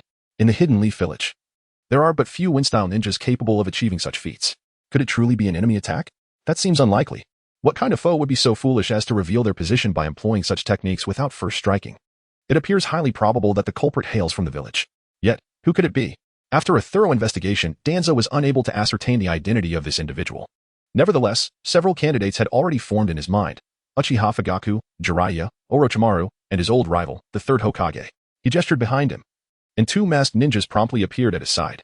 Go investigate which of these individuals visited the back mountain today. After a moment of contemplation, Danzo added, ensure this place is restored to its former state. We must not incite panic among the others. The two figures swiftly vanished, while Danzo unveiled his right eye concealed beneath the bandage. The crimson three-tomo pupil gradually opened. At this moment, Uchiha Shursui had only just been born. The Sharingan was acquired by Danzo from an external source. The fundamental ability of the Sharingan lies in its capacity for observation. At this moment, he seeks to discern what details he may have overlooked. However, in an instant, Danzo found himself bewildered. There was not even a trace of residual chakra. Such an exquisite method of concealment. As he advanced, the unease within Danzo intensified significantly. There was indeed a problem, and it was far from ordinary. Such an extensive technique. How could there possibly be no trace of chakra remaining? At this moment, he found himself somewhat uncertain whether the source of such terrifying destruction was indeed a wind-style ninja. Yet, it was evident that only wind-style ninjutsu could achieve such a feat. Shortly thereafter, he arrived at the small lake. Suddenly, a faint glimmer caught his attention. With a firm grasp, he seized a half-blade from the water, recognizing it as an artifact of Konoha. Narrowing his eyes, the doubts in Danzo's gaze deepened further. Is this truly absurd? Every household possesses a fruit knife, and what can a mere serrated blade reveal? Goodness! Who on earth possesses such formidable skills and such extraordinary methods of concealment? No matter how one looks at it, he does not appear to be an ordinary individual. Humph. Regardless of who they are, anyone capable of posing a threat to his ascension as Hokage must perish. Unable to eliminate the enigmatic force of Hizashi, he certainly has no intention of letting this dark power escape unscathed. At this moment, Li Quan, oblivious to the profound shock he has instilled in Danzo, has ventured out once more. There is no other choice. Hunger gnaws at him. After completing 20 rounds of body refinement, he feels every cell in his body yearning for sustenance. Especially after unleashing a full-force strike, an unparalleled hunger envelopes him, to the extent that even his internal energy begins to deplete. This is ultimately not a sustainable solution. Therefore, Li Quan decided to head to Yao Ramen shop for a satisfying meal. It was agreed that Shadow would provide him with a week's worth of complimentary meals. One should never pass up a bargain. I imagine Shadow will face consequences for this later. Turning down a street, Li Quan noticed a somewhat melancholic little girl. The little girl stood alone, gazing at the sky with a somewhat vacant expression. Upon noticing Li Quan, she merely managed a faint smile before preparing to leave. Observing this, Li Quan hurried over and grasped the girl's hand, inquiring with curiosity, Jingyin, why are you leaving? Despite his question, he was well aware of the underlying reason. Jingyin's parents and uncle had all perished during the Second Shinobi War. In stark contrast to his own parental presence, Jingyin was engulfed in profound sorrow. Before long, she would likely depart the village with Tsunade, wandering aimlessly, after which her demeanor would gradually brighten. Li Quan harbored many thoughts about girls his age. After all, having traversed to this world, finding a renowned female character from the Hokage series as a companion seemed like a standard expectation. If possible, cultivating a harem was not out of the question. Returning to the present, he noticed a hint of sadness etched on Jingyin's face. Instantly, he donned a cheerful smile and said, Jingyin, let me take you out for something delicious. Without waiting for a response, he took her hand and led her to Ichiraka Ramen. Moments later, watching Jingyin's face light up with joy as she savored the delectable food, Li Quan smiled in satisfaction. Indeed, good food is a remarkable remedy for sorrow. However, his gaze soon shifted to the ramen chef, who was busy preparing the noodles. He noticed 2 faint marks on the chef's neck. Narrowing his eyes, Li Quan began to form a conjecture in his mind. In his recollection, there exists but one trace among the Hokage, Orochimaru, the master of various serpentine jutsu. However, to speak candidly, the marks upon the neck are rather subtle. Were it not for his numerous experiences and body refinement, Li Quan's keen perception would not have been sufficiently heightened to discern them. At this moment, Orochimaru still possessed a certain air of sophistication in his demeanor. At the very least, he understood the value of discretion. However, he found himself perplexed as to why Orochimaru had taken notice of Shouta. "Did you give it a try yesterday, my dear brother Shouta?" he inquired. A hint of jest in his tone. "Oh, you little rascal, are you mocking me? And what is this about you bringing home a new girlfriend?" Within the confines of the room, after completing his tasks, Shouta cast a playful glance at Li Quan and teased him. Yet, beneath the surface, he held a genuine admiration for Li Quan. This young man truly possessed remarkable prowess. At such a tender age, exhibiting such fickleness, what will become of him as he matures? The crux of the matter lies in the present. These young girls have yet to cause a stir. Perhaps it is due to their youth, as they remain oblivious to these matters. Yet, it also speaks to the boy's own prowess. This young man possesses the potential to become a master of time management. Beside him, the bashful Jingyin, caught off guard, suddenly turned a deep shade of red. She promptly buried her face in her bowl of rice.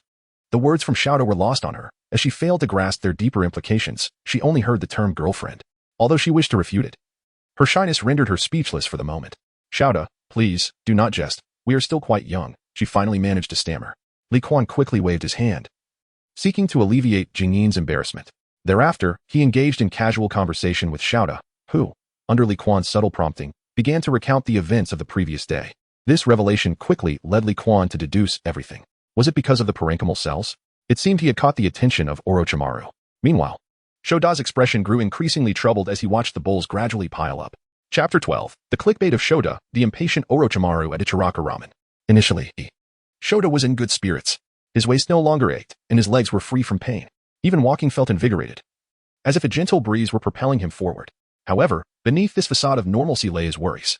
Thus, he refrained from hastily seeking out his girlfriend for confirmation yesterday. Instead, he chose to wait through the night, pondering whether any unforeseen events might arise. Upon waking this morning, he found himself in excellent health. Consequently, he resolved to visit his girlfriend that very evening. Spotting Li Quan from a distance, Shoda immediately prepared to serve ramen, eager to fill the boy's stomach. To his astonishment, Li Quan, while eating, appeared increasingly uncontrolled. The young girl named Yawahara Rin had only consumed 3 bowls yesterday, yet Li Quan was already approaching his 9th. How could he still seem unsatisfied? "Shoda, may I have another bowl?"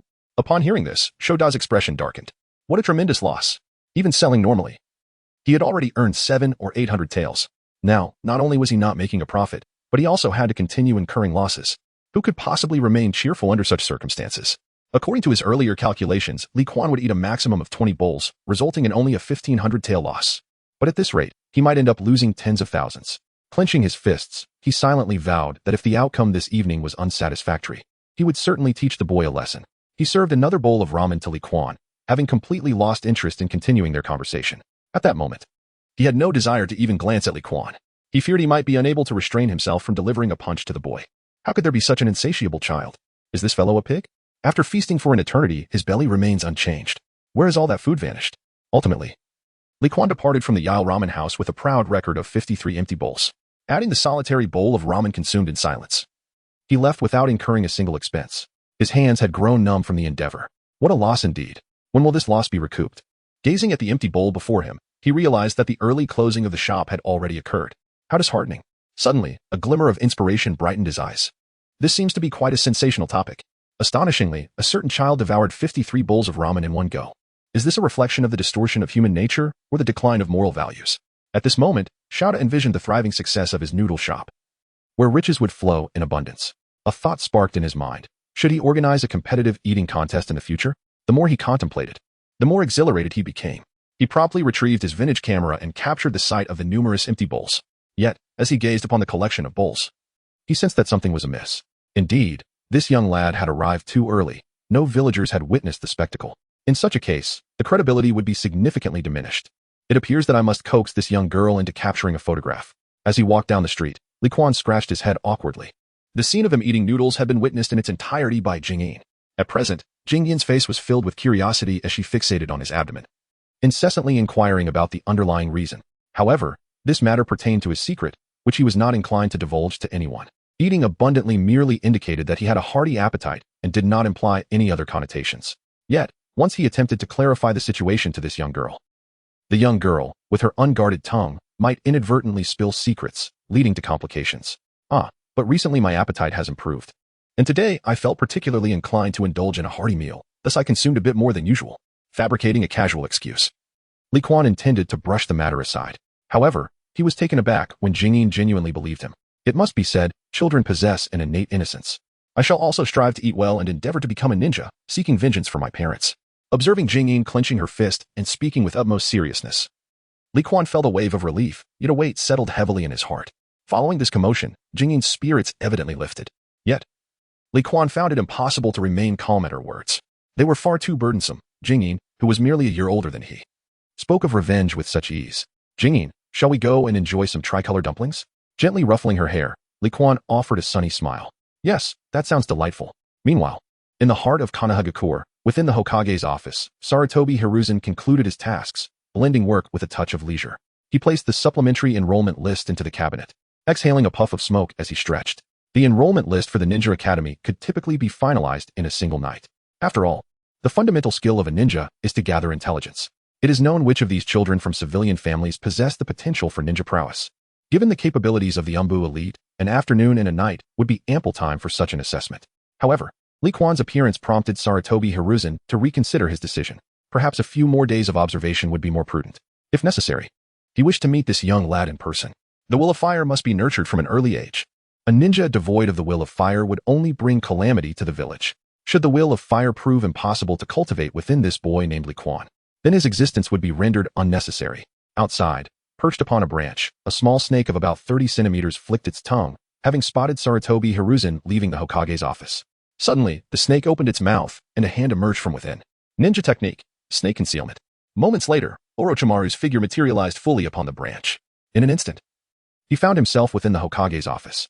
After a brief search, he laid eyes upon the evaluation of Sarutobi Shinjiro, merely a fleeting glance. Yet he memorized all the pertinent information before departing swiftly. Just seconds after Orochimaru's exit, Sarutobi Hiruzen pushed open the office door. Thunder? Who is it? He muttered to himself in confusion, shaking his head slightly. It seemed to have been merely an illusion.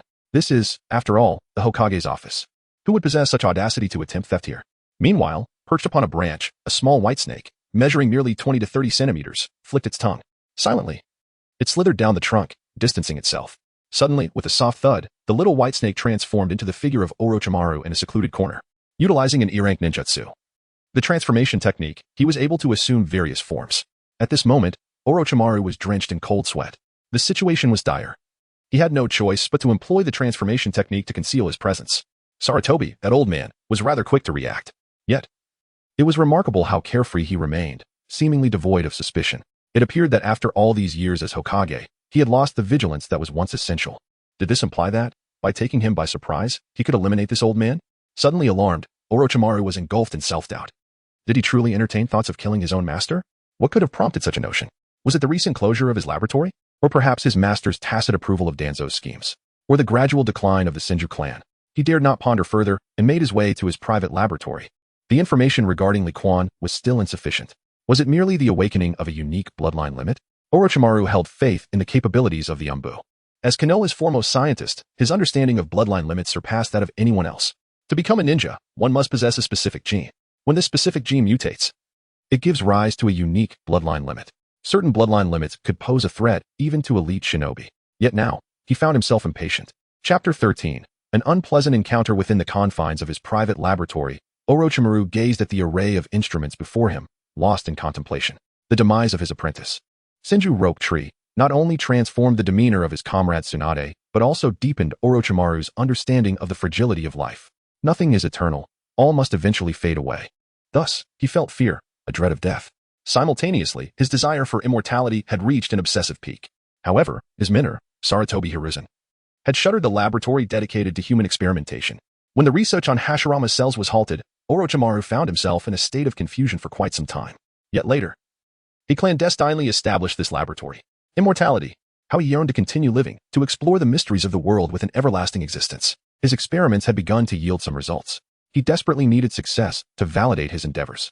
Therefore, he could not afford to wait. A mere 5-year-old child. Even if awakened to a bloodline limit, what could they truly accomplish? Could they genuinely pose a threat to him? Orochimaru now harbored a fear of death. Yet he would not be cowardly enough to lose his fighting spirit. The title of the legendary Three Ninjas was one he had earned through his genuine confrontation with Hanzo the Salamander during the Second Shinobi War. Even in death, he refused to perish without purpose. At the very least, before his demise, he intended to uncover the secret of immortality. Orochimaru, the leader seeks you. Suddenly, a figure adorned with a fox mask appeared before him. A member of the Root organization?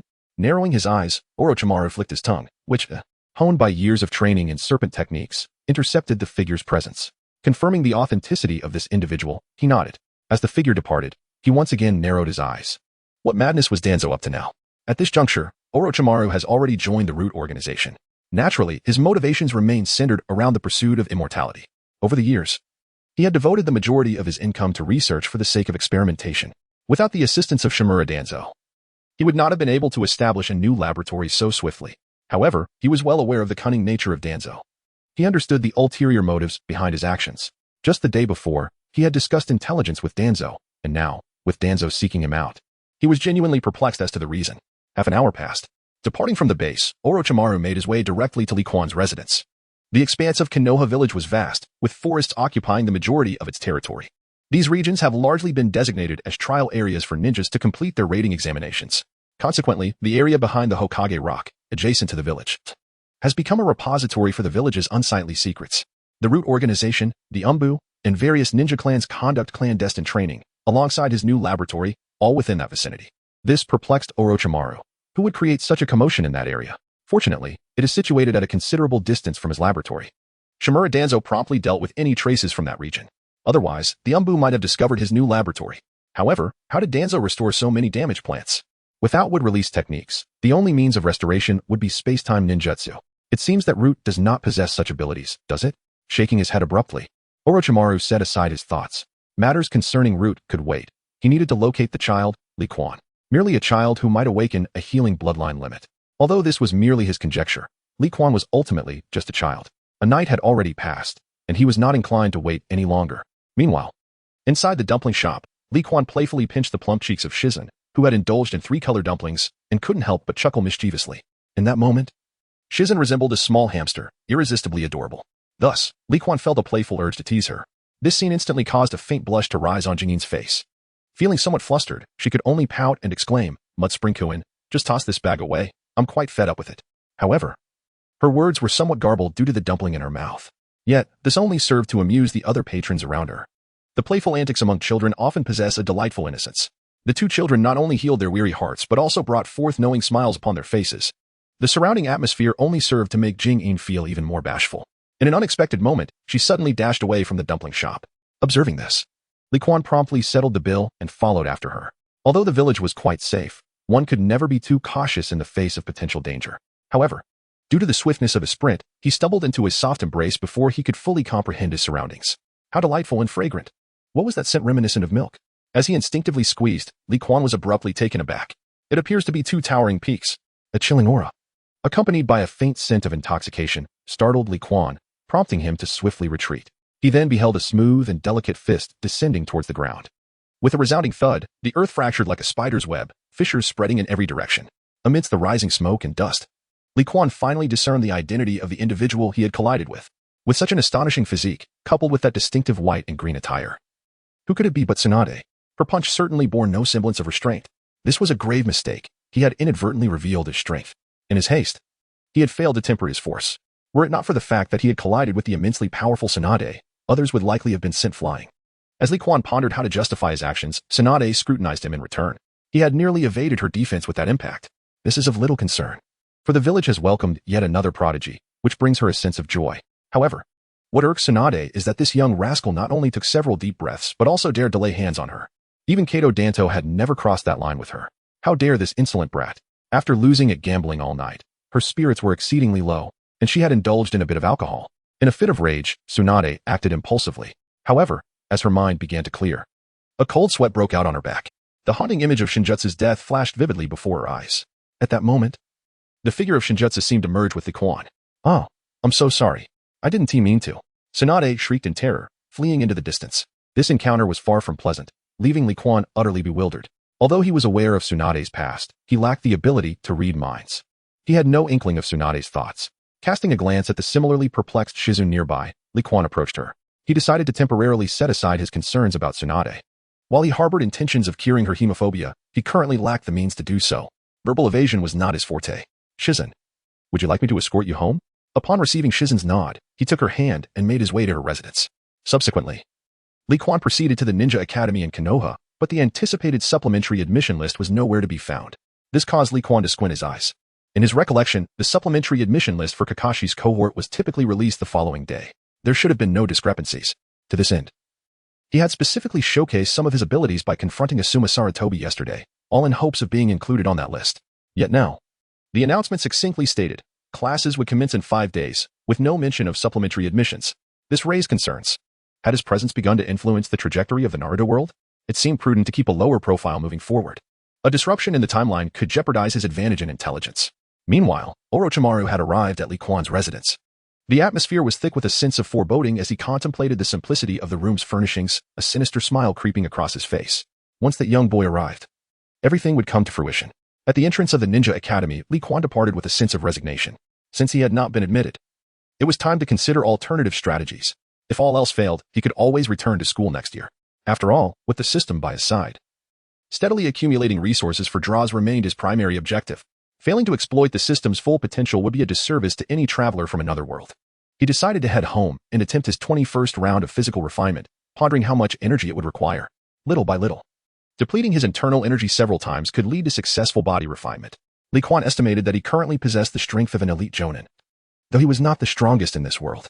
Moreover, his physical prowess was unmatched, yet his mental fortitude had never been cultivated, leaving him with vulnerabilities. In the face of a master of illusion, he might very well falter. Liquan resolved to remain cautious until he acquired an overwhelmingly powerful force. As he made his way home, he noticed Sarutobi Hiruzen, transformed into a bird, observing him from the eaves. The E-rank ninjutsu, transformation technique, allowed one to take on various forms, be they objects or creatures. Liquan's uniqueness piqued Sarutobi's interest, prompting him to come personally after a brief respite. The supplementary admission list was something Sarutobi intended to assess firsthand before making a decision, as he wished to avoid placing the village in jeopardy due to a hasty conclusion.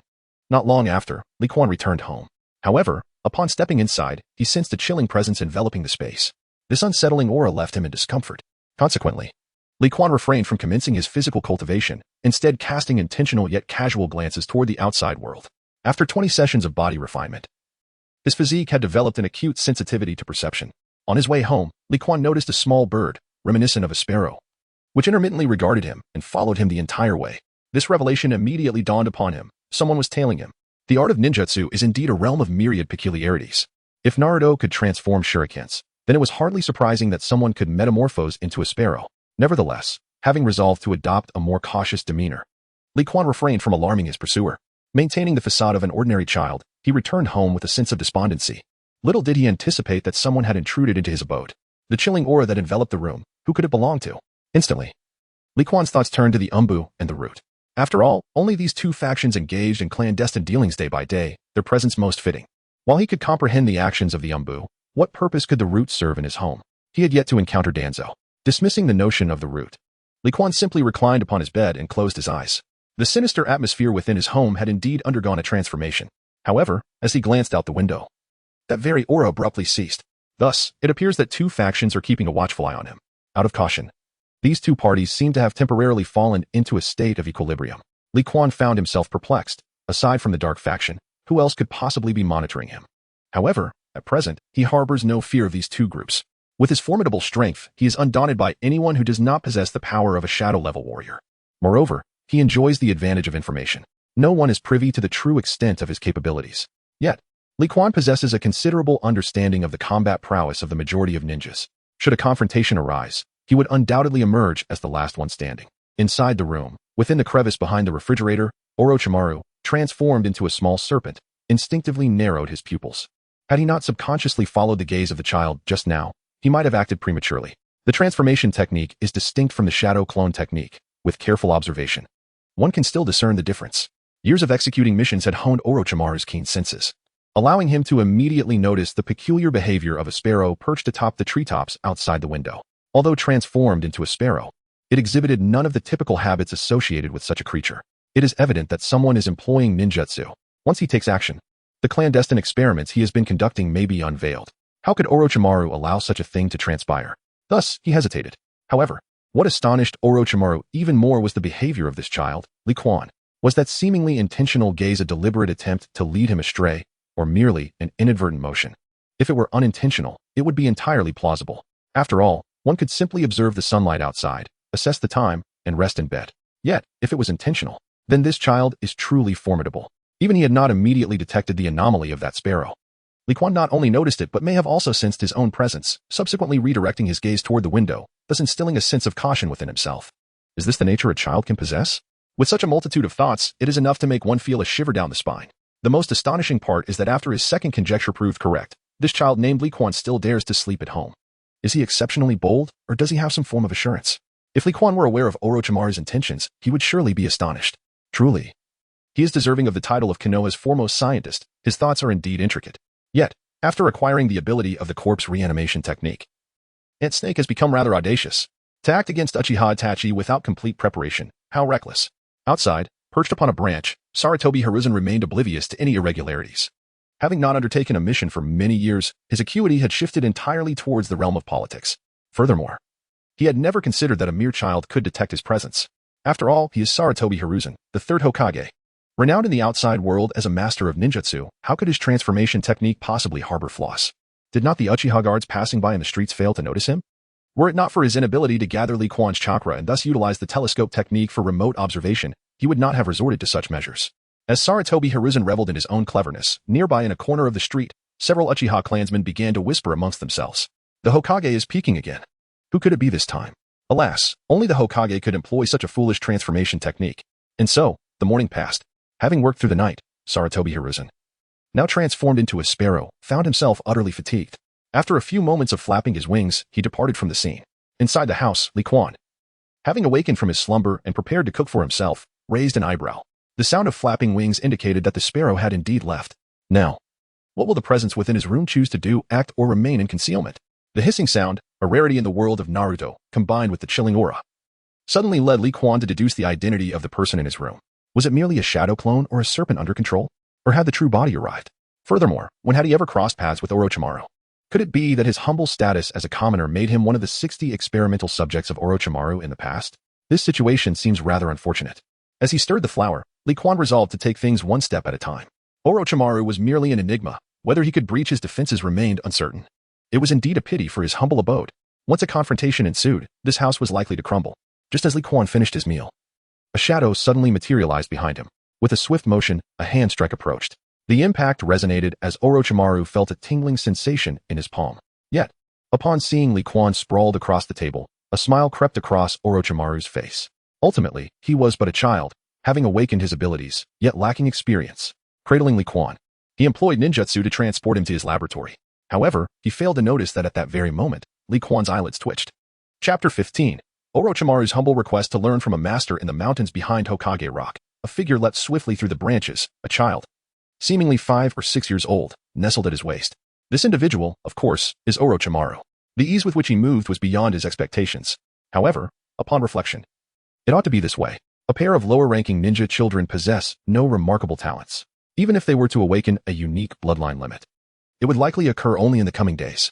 Aside from the moment he employed his hand blade and noticed the child's remarkably firm muscles, he failed to detect any anomalies. Yet, this very fact ignited Orochimaru's excitement. A child endowed with such formidable strength would serve as excellent experimental material. In his eagerness, Orochimaru neglected to conduct a thorough examination of Li Quan. Meanwhile, Li Quan completely relaxed his body. The proficiency gained from the system's lottery enabled Li Quan to master the duality technique with remarkable skill. By comparison, his control over his body has also reached a new understanding. However, this capability is likely linked to the system, as he is acutely aware that he lacks such innate insight. Indeed, Li Quan is merely putting on a facade at this moment. The appearance of Orochimaru took him by surprise, yet he found himself profoundly intrigued by Orochimaru, not for the man himself, but rather for the legacy he represents. At this time, Orochimaru had yet to defect. The publicly known laboratory had been shut down by Hiruzen Sarutobi. However, this individual secretly possessed another laboratory. The equipment within, if sold, would amount to a substantial fortune, not to mention the invaluable research data on the cells of Hashirama. Should this information be disclosed, it could potentially induce a phenomenon akin to immortality, leading to a frenzy among the masses. Presently, Li Quan seeks to evaluate his own prowess through the lens of Orochimaru. By observing Orochimaru's swift movements and his precise technique, Li Quan has discerned the latter's capabilities in taijutsu. In terms of sheer power and speed, he is confident in his ability to dominate. As for Orochimaru, the ideal outcome would be his complete obliteration. Before he fully ascends to power, Li Quan is determined to eliminate any threats that may pose a danger to him. Feigning injury serves merely to avoid alarming the village. With narrowed eyes, Li Quan contemplated the distance to the village. A mere 2 kilometers was insufficient to keep a battle between Nin undetected. A distance of at least 5 kilometers is essential.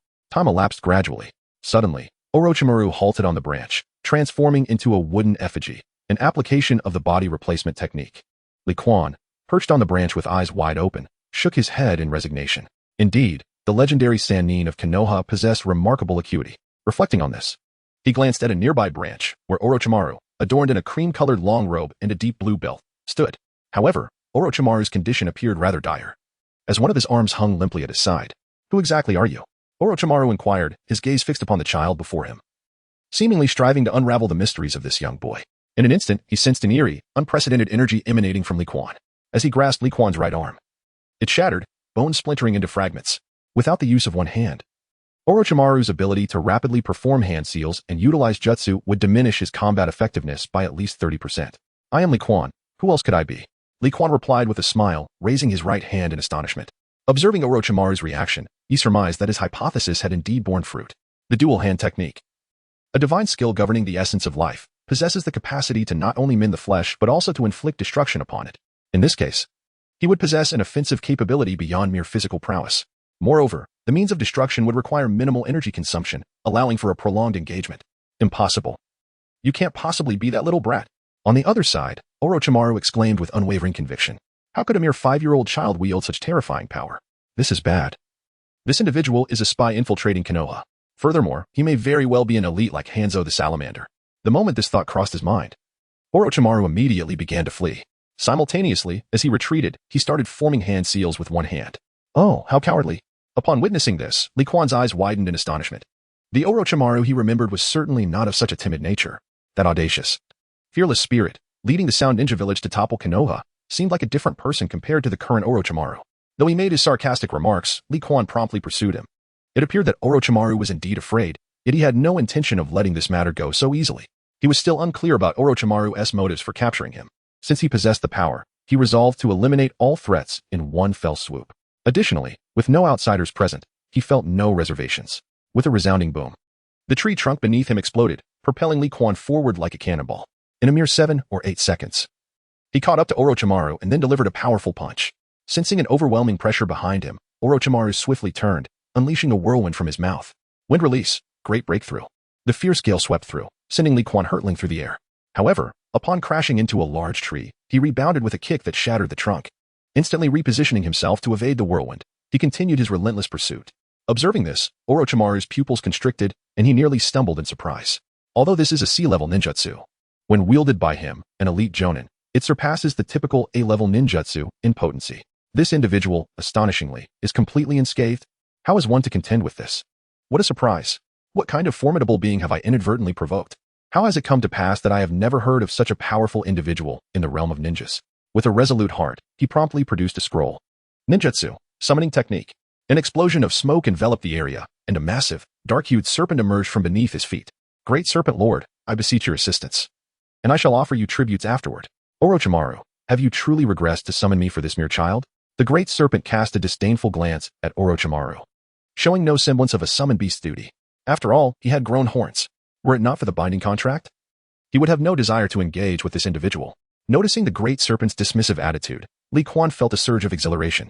Whether victory is attainable will only be revealed through battle. Nevertheless, he possessed unwavering confidence in his ability to vanquish this serpent. "So, it is the great serpent of the dragon cave, is it? If you are prepared for combat, cease your prattling and come forth." With that, Li Quan charged forward. Upon sensing Li Quan's speed, the great serpent's pupils transformed into slits. This little human spirit possesses astonishing speed. Before the myriad serpents could react, that diminutive fist struck directly upon its forehead. Following this, a series of resounding blows ensued. Bang, bang, bang. The furious flurry of punches rendered Orochimaru momentarily dazed. In the blink of an eye, the form of the myriad serpents suddenly transformed into smoke and vanished. As it departed, the serpents could still be heard muttering curses. Meanwhile, Li Quan invigorated himself, stretching his muscles with a sense of relief. Truly, the myriad serpents were tough to beat. With this makeshift punching bag, he hardly exerted himself. Yet the surrounding environment remained unscathed. Through this encounter, he gained a clearer understanding of his own strength. Perhaps, his current combat prowess could rival that of Might Guy with 6 or 7 gates opened. Indeed, he might even surpass it, for his body bore no burdens whatsoever. Orochimaru. Let us settle the score. With a smile, Li Quan tightened his fist, without hesitation, and unleashed a powerful punch. With a single punch, the dazed Orochimaru was roused, completely extinguishing any thoughts of escape. The fleeting crimson energy that surged forth sealed all his chakra pathways, simultaneously causing fissures to erupt within his very bones. Although he still possessed the ability to transform into a snake and flee, he had yet to fully master the art of snake manipulation. What filled him with profound terror, however, was the realization that this child was conducting experiments on his own body. Under the influence of that red energy, his form fluctuated between states of strength and weakness, resembling a malleable figure of clay, subject to whims. His anguished wail startled countless birds into flight. Before long, Li Quan seemed to tire of his amusement and ceased his actions. At that moment, Orochimaru's body reverted to its original shape. Do not entertain any treacherous thoughts. You must understand that I possess the power to utterly annihilate you. Yet, at that instant, Orochimaru knelt down, his eyes brimming with yearning. Master, what is that ninjutsu? I long to learn it. Chapter 16. Disciple of Record in the Woods, a mere 10 kilometers from the back mountains of Konoha. Li Quan was momentarily taken aback by Orochimaru's sudden display. What kind of stimulus had he experienced? Had his mind become befuddled? His earlier intentions had been unmistakably clear. Orochimaru's life had never been of any concern to him. After all, Orochimaru's future actions would have significant repercussions during the Fourth Great Ninja War, which lay over a decade ahead. By that time, Li Quan surmised that he would have the power to stride confidently through the world of Naruto. Were it not for the nearly depleted chi within him, hindering further experimentation, and his desire to uncover the location of Orochimaru's laboratory, he would have dispatched Orochimaru long ago. In the realm of Naruto, death was an ever-present reality, and to ensure his own survival, Li Quan had mentally prepared himself to embrace such harsh realities, even if he had never taken a life before. As for teaching Orochimaru the techniques of duality, that was utterly out of the question. Teaching an apprentice could lead to the demise of the master, especially considering Orochimaru's future betrayal of his own teacher. Although Orochimaru's assassination of the third Hokage, Hiruzen Sarutobi, might have stemmed from other motivations, Li Quan had no intention of one day being stabbed in the back by a disciple. I have no interest, he declared, shaking his head as he lowered Orochimaru to the ground. Yet, Orochimaru remained undeterred. Just moments ago, he had sensed the secret to immortality within Li Quan's mysterious ninjutsu. The ability to effortlessly dismantle and reconstruct his body, to destroy and then restore it repeatedly, captivated him. This method, bordering on the divine, is akin to the very act of creation itself. This is immortality. Is not immortality synonymous with eternal life? Furthermore, under Li Quan's ninjutsu, the hidden injuries accumulated over the years within him, coupled with his bodily modifications, have astonishingly healed. As a result, some of the ninjutsu he learned from the Dragon Cave have become ineffective. However, Orochimaru can distinctly sense that his body is infused with a newfound vitality. This is not inferior to Tsunade's terrifying regenerative abilities. He even has a sense that the effects of the Hashirama cells may pale in comparison to Li Quan's prowess. With such capabilities, Li Quan's identity cannot possibly be that of a mere ordinary individual. Perhaps this young prodigy before him is the legendary sage of 6 paths. What shame could there be in taking such a person as one's master? This, indeed, is an opportunity of one's own making, a chance that brings one closest to the secret of immortality. Beside Orochimaru, Li Quan surveyed the surrounding environment and could not help but frown as he inquired. How far is it to your laboratory from here? Truly, the teacher is formidable. You even know this. Upon hearing Li Quan's question, Orochimaru's eyes widened in astonishment. However, upon recognizing the altered form of address, Li Quan suddenly felt a pang of regret. Why did he let his impulsiveness get the better of him? In his quest to enhance his abilities for the experiment, he had inadvertently revitalized this creature's body. It seemed that Orochimaru had misunderstood something. Moreover, there was that shameless demeanor. Is this still the cold, sinister Orochimaru? It seems somewhat reminiscent of the carefree demeanor displayed in Boruto. Could it be that Orochimaru has always been this way? Do not call me your teacher. I am merely a child and cannot instruct such a prodigy. Shaking his head, Li Quan continued, moreover, I have little interest in the prospect of being your mentor. However, at this moment, his desire to eliminate Orochimaru had diminished significantly, for he realized that having Orochimaru under his command would yield far greater benefits than his demise. After all, Orochimaru could undertake ninja missions. This is far more secure and discreet than his clandestine involvement in the cosmetic business. Furthermore, it represents a continuous influx of wealth. As long as he can obtain the power of the blue hand, he will no longer fear Orochimaru's betrayal. It is worth noting that one of the abilities of the Blue Hand is the modification of perception. With his manipulation, the significant events in the world of shinobi will not undergo substantial changes, paving the way for the unification of the ninja realm. The mere thought sent shivers down Li Quan's spine. It seems that his future aspirations have multiplied. Meanwhile, a look of confusion appeared in Orochimaru's eyes. Li Quan actually referred to him as a genius? Orochimaru acknowledged his considerable talent in ninjutsu, yet he did not consider himself a genius. Otherwise, after such prolonged research, he would not have failed to yield any significant results. Could it be that this sage is aware of his future achievements? Truly a sage, seemingly omnipotent. It is likely that this sage knows all his secrets. He failed to master the sage arts of the White Snake Sage. And he certainly cannot miss the legacy of the Sage of Six Paths. As for the matters concerning children mentioned by Li Quan, Orochimaru was entirely skeptical. Which child possesses the ability to overpower elite jonin and defeat the summoned beast of the Sage Realm? Even he, before the myriad snakes, must respectfully address them as master. Yet, the myriad snakes were so thoroughly defeated that they fled. Apart from the three sages of the Sage Realm and the legendary Sage of Six Paths, who else possesses such formidable power? Please, master, accept your disciple. In the future, I shall devote myself wholeheartedly to your commands, without hesitation. Observing the once again prostrated Orochimaru, Li Quan narrowed his eyes. In this moment, he contemplated for a prolonged duration, reflecting on numerous thoughts. The advantages of accepting Orochimaru as a disciple were overwhelmingly significant, to the extent that he felt no inclination to refuse. In truth, Li Quan had come to understand the rationale behind Orochimaru's desire for mentorship. It was simply a matter of intertwining the capabilities of the dual cultivation technique with the concept of immortality. As for the other misunderstandings, let him harbor those misconceptions. Believing himself to be a formidable being certainly bore its own benefits. At the very least, this would temporarily prevent Orochimaru from harboring rebellious thoughts toward him. Once he acquired the Azure Hand, the situation would be beyond Orochimaru's control. Feigning indifference, Li Quan waved his hand dismissively and remarked, I have never taken on disciples. Or rather, students as you call them. However, judging by your demeanor, it seems you have studied senjutsu under the White Snake, have you not? After a brief pause, he continued, you may temporarily assist me as a nominal disciple. Your future prospects will depend on your performance. With that, Li Quan stepped toward the direction Orochimaru had previously taken, undoubtedly leading to the newly established laboratory. Orochimaru's expression brightened, and he hurriedly followed, exclaiming, Master, I have a request. I hope you can assist me. Speak your mind, Li Quan replied, casting a cold glance at Orochimaru. Could you perhaps resurrect my disciple, Rope Tree? You have researched the impure world reincarnation technique. Are you not aware of the cost of reviving the deceased? Li Quan's brow furrowed, and he glared back. It was audacious of Orochimaru to test him so soon after becoming his disciple. Indeed, he was quite cunning. Yet, this was rather too forthright, was it not? Very well. Leave me to your laboratory. I shall unseal your body shortly. As for the resurrection of Sinja Rope Tree, that will depend on your future conduct. By 2 o'clock in the afternoon, Li Quan had returned home. Reviving Rope Tree was not within his current capabilities, but that did not preclude future possibilities.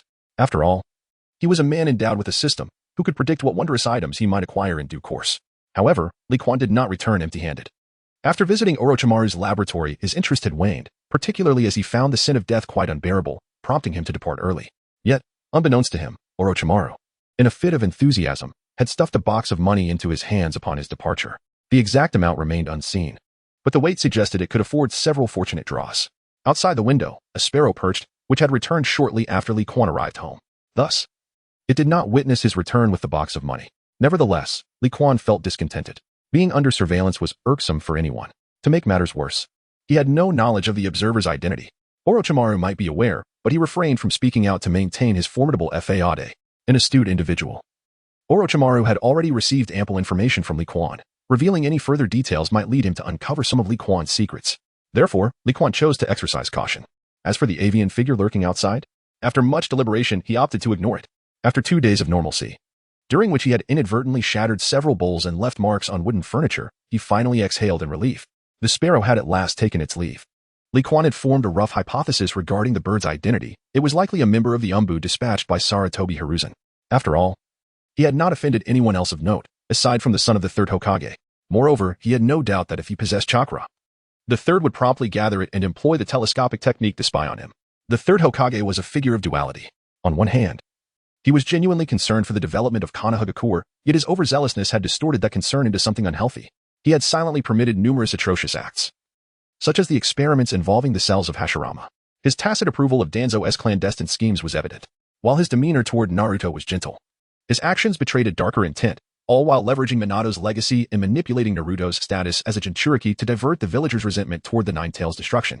He even orchestrated the massacre of the Uchiha clan by Itachi. Consequently, the Sarutobi clan emerged as the foremost family in the village. Not to mention the two classes led by Asuma and Kurenai, all descendants of prominent clans. Asuma himself had once taken on the role of a bodyguard for the Fire Country's daimyo to enhance his prestige. The more Li Quan pondered, the more he found the situation daunting. Hence, he harbored no fondness for Sarutobi Arisen. As for the will of fire, he was entirely indifferent. Initially a commendable concept promoting unity and legacy, it had become a twisted notion. Witnessing Uchiha Itachi and Uchiha Shisui being indoctrinated into such a mindset was disheartening. Unity had turned into the very act of clan extermination, compelling kin to take up arms against each other. Reflecting on Huagua, where myriad ethnicities cohabited harmoniously, filled him with a sense of irony. Such a vast Konoha cannot accommodate a single Uchiha. What a grand jest. The will of fire has been distorted since the second Hokage. The third Hokage epitomized this transformation. It is said that the third, on the surface, began to test the might of the will of fire by orchestrating the demise of Konoha's White Fang, Tsukumo Hatake, through public opinion. The notion that the interests of the village supersede all else, and that a ninja's primary objective is to complete their mission, is indeed pervasive.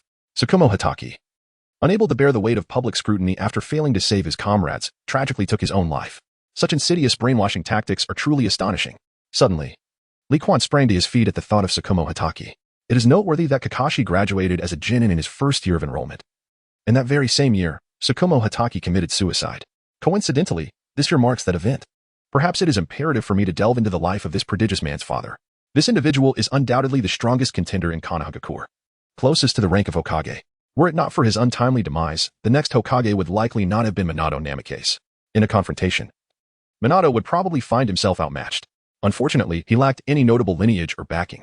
Ultimately, he fell victim to the machinations of that old rogue, Hiruzen Sarutobi, in collusion with several high-ranking officials from the village. Moreover, the ever-scheming Danzo Shimura likely played a significant role in this treachery. After all, this old man has coveted the position of Hokage for many years. The emergence of a potential rival to Danzo's ambitions would not go unnoticed by him. Currently, he has even managed to recruit Orochimaru into his fold. Adding another formidable figure like Tsukumo Hatake should pose little challenge. With these thoughts set aside, Li Quan drifted into slumber. He remained uncertain whether that sparrow had truly departed. If it were to return unexpectedly and interfere with his lottery, the monetary losses could be easily rationalized. However, the sudden disappearance of funds would be far more difficult to explain. Meanwhile, in recent days, Orochimaru has been engrossed in his studies, having received some guidance from Li Quan before his departure. This revelation illuminated his mind. For a long time, he had conducted separate studies on technology and ninjutsu. Although he had contemplated their integration, he had always struggled to grasp the concept. However, with Li Quan's mention of scientific ninja tools, he found himself stepping into a new realm of possibilities. The prospect of utilizing chakra-infused ninja tools might very well assist him in overcoming the challenge of merging the cells of Hashirama. After all, Hashirama's cells are rich in chakra. Using chakra as a medium could potentially yield astonishing results. Perhaps Li Quan himself had not anticipated that his casual remark would significantly elevate the standards of medical practices within the ninja world, leaving him astonished in the aftermath. This is, of course, a tale for another time. After gazing upon several scrolls, Orochimaru began to murmur to himself, pondering whether his master would appreciate his gift. Casting a glance towards the direction of Konohagakure, he smiled contentedly. Initially, his greatest aspiration had been to attain the pinnacle of ninjutsu, but over time, it had evolved into a quest for understanding the world. However, after enduring the trials of war, it ultimately transformed into a pursuit of immortality. Now that he glimpsed hope, how could he not feel elated? As for Li Quan's financial woes, he deduced this from his memories of laboring with his own hands. It is indeed amusing that the sage of six paths, having lived for a millennium, would concern himself with the cost of a few bowls of ramen to heal an ordinary person. Truly fascinating. Nonetheless, Orochimaru sensed that this might serve as a form of cultivation. After all, being a sage, one would naturally seek more unique methods of advancement. Li Quan was entirely oblivious to Orochimaru's transformation. Another day passed, and after confirming that there were no prying eyes observing him, he eagerly opened the box that Orochimaru had bestowed upon him. As an elite jonin, the multitude of missions undertaken by the Serpent Lady was countless. Within the suitcase, a significant sum of cash awaited, estimating around 200,000 to 300,000 ryo, perhaps. Upon opening the box, Li Quan was instantly overwhelmed with joy. The sight of the green bills nearly blinded him. He had never encountered such a substantial amount of money before, especially in denominations of 1,000 ryo. Although the quantity was modest, merely over 24 bundles, a careful calculation revealed that it indeed approached a sum of 200,000 to 300,000. Yet, in light of Orochimaru's standing, such an amount seemed rather incongruous. Was 20,000 to 30,000 truly insufficient? Nevertheless, Li Quan's mind was astute, and he quickly grasped the underlying reasons. Could this possibly be the remnant of Orochimaru's assets after procuring experimental equipment? This disciple seems to have been excessively sincere. System. Utilize this money for a lottery. With an expenditure of 200,000 taels, the familiar 10-second countdown commenced as the banknotes before him vanished. Before long, the text materialized before his eyes, accompanied by a voice in his ears. Ding. Congratulations, host, you have acquired the skill, Wudong Tai Chi. Given the host's prior experience in university, the initial proficiency is set at 25, a modest achievement. Upon witnessing the lottery results, Li Quan immediately reminisced about his days in physical education classes at university, where he learned Tai Chi. A wry smile crept across his face as he realized that his mediocre skills had somehow warranted a proficiency rating of 25. It was likely that even Master Ma's Tai Chi surpassed his own. The system certainly took good care of him. Chapter 18, The Subtle Delight of Manual Labor. The sequence of chapters was uploaded incorrectly. Chapters 17 and 18 have been re-uploaded, resulting in an additional chapter today. In the back mountains of the village at the Konoha Umbu outpost, Shimura Danzo found himself in a state of exasperation these past few days. He was once again engaged in damage control for someone else. Unlike the previous occasion, he had a hunch about who was behind the actions this time. The traces left behind were unmistakably those of Orochimaru's summoned beasts. However, he was well acquainted with Orochimaru. It is utterly inconceivable for this individual to employ a summoning beast without reason. Thus, only one conclusion can be drawn. Orochimaru engaged in a confrontation with another party here. As the leader of the Root Organization and the head of the most advanced intelligence division in Konoha, how could he remain oblivious to the identity of the other person? Moreover, despite personally seeking out Orochimaru, this individual chose not to disclose any information to him. This has incited great anger in Danzo. It appears that Orochimaru is no longer under his control. Indeed, this individual proves to be as formidable as that hypocritical fellow from the Sunslash. This realization prompted him to connect another matter. Could the person who first struck in the back mountain be the same one who confronted Orochimaru? If that is the case, he must pay close attention to Orochimaru's movements. Within the village of Konoha, at the Ichiraka ramen shop, a stunningly beautiful woman entered the establishment. This young lady, Takeda Hazuki, is the newly acquainted girlfriend of S.H. Ta. As an ordinary lower-ranking ninja, Takeda Hazuki, much like Might Guy, undertakes D-rank missions in the village to make ends meet. However, since she began her relationship with S.H. Ta, her life has temporarily stabilized. After all, ninja missions are not always readily available. Moreover, she has already contemplated marrying S.H. Ta in the near future. Yet, the impressive figure of S.H. Ta from last night lingered in her thoughts, leaving her with a sense of nostalgia.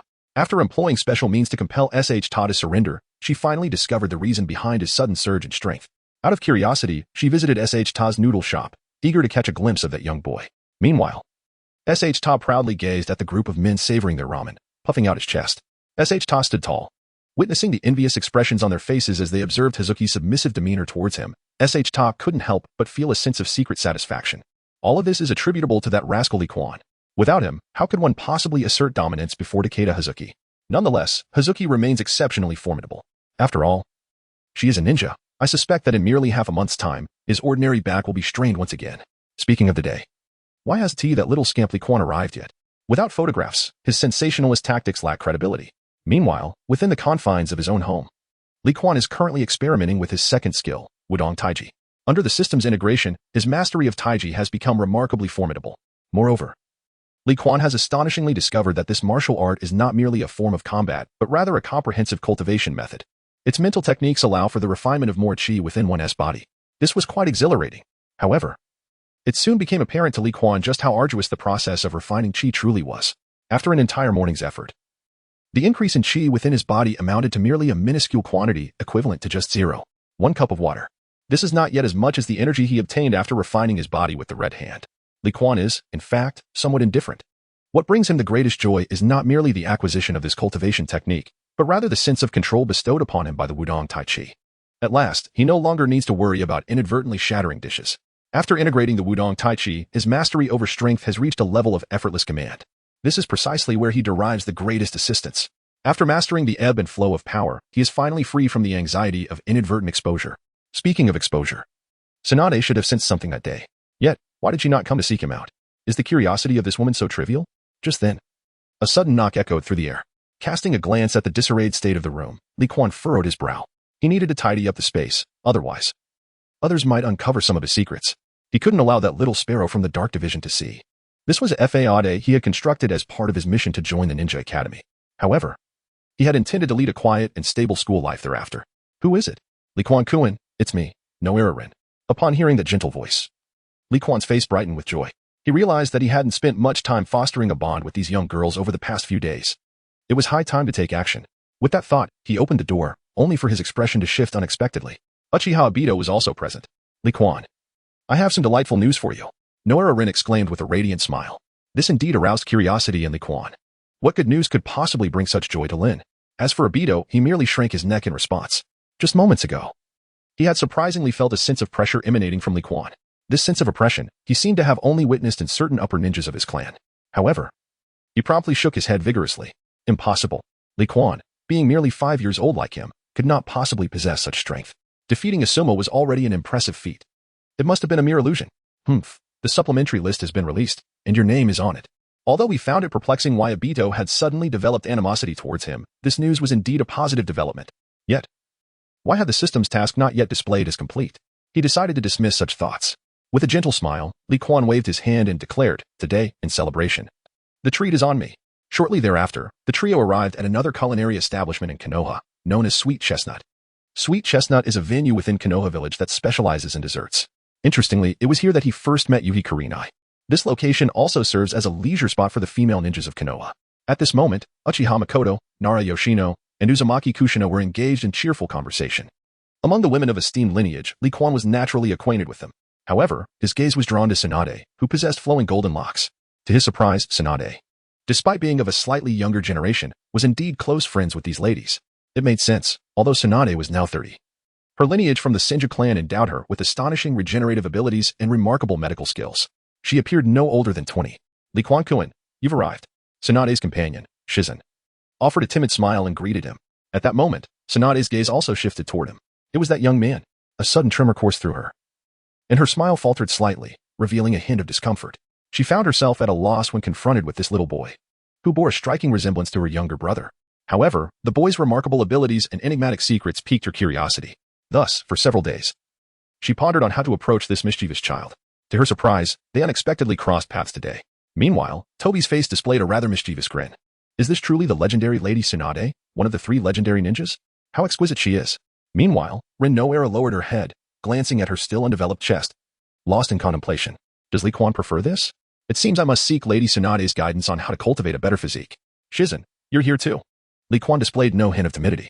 Tsunade appeared to take an interest in him. Nevertheless, his psychological resilience remained commendable. Establishing a persona as a child is paramount.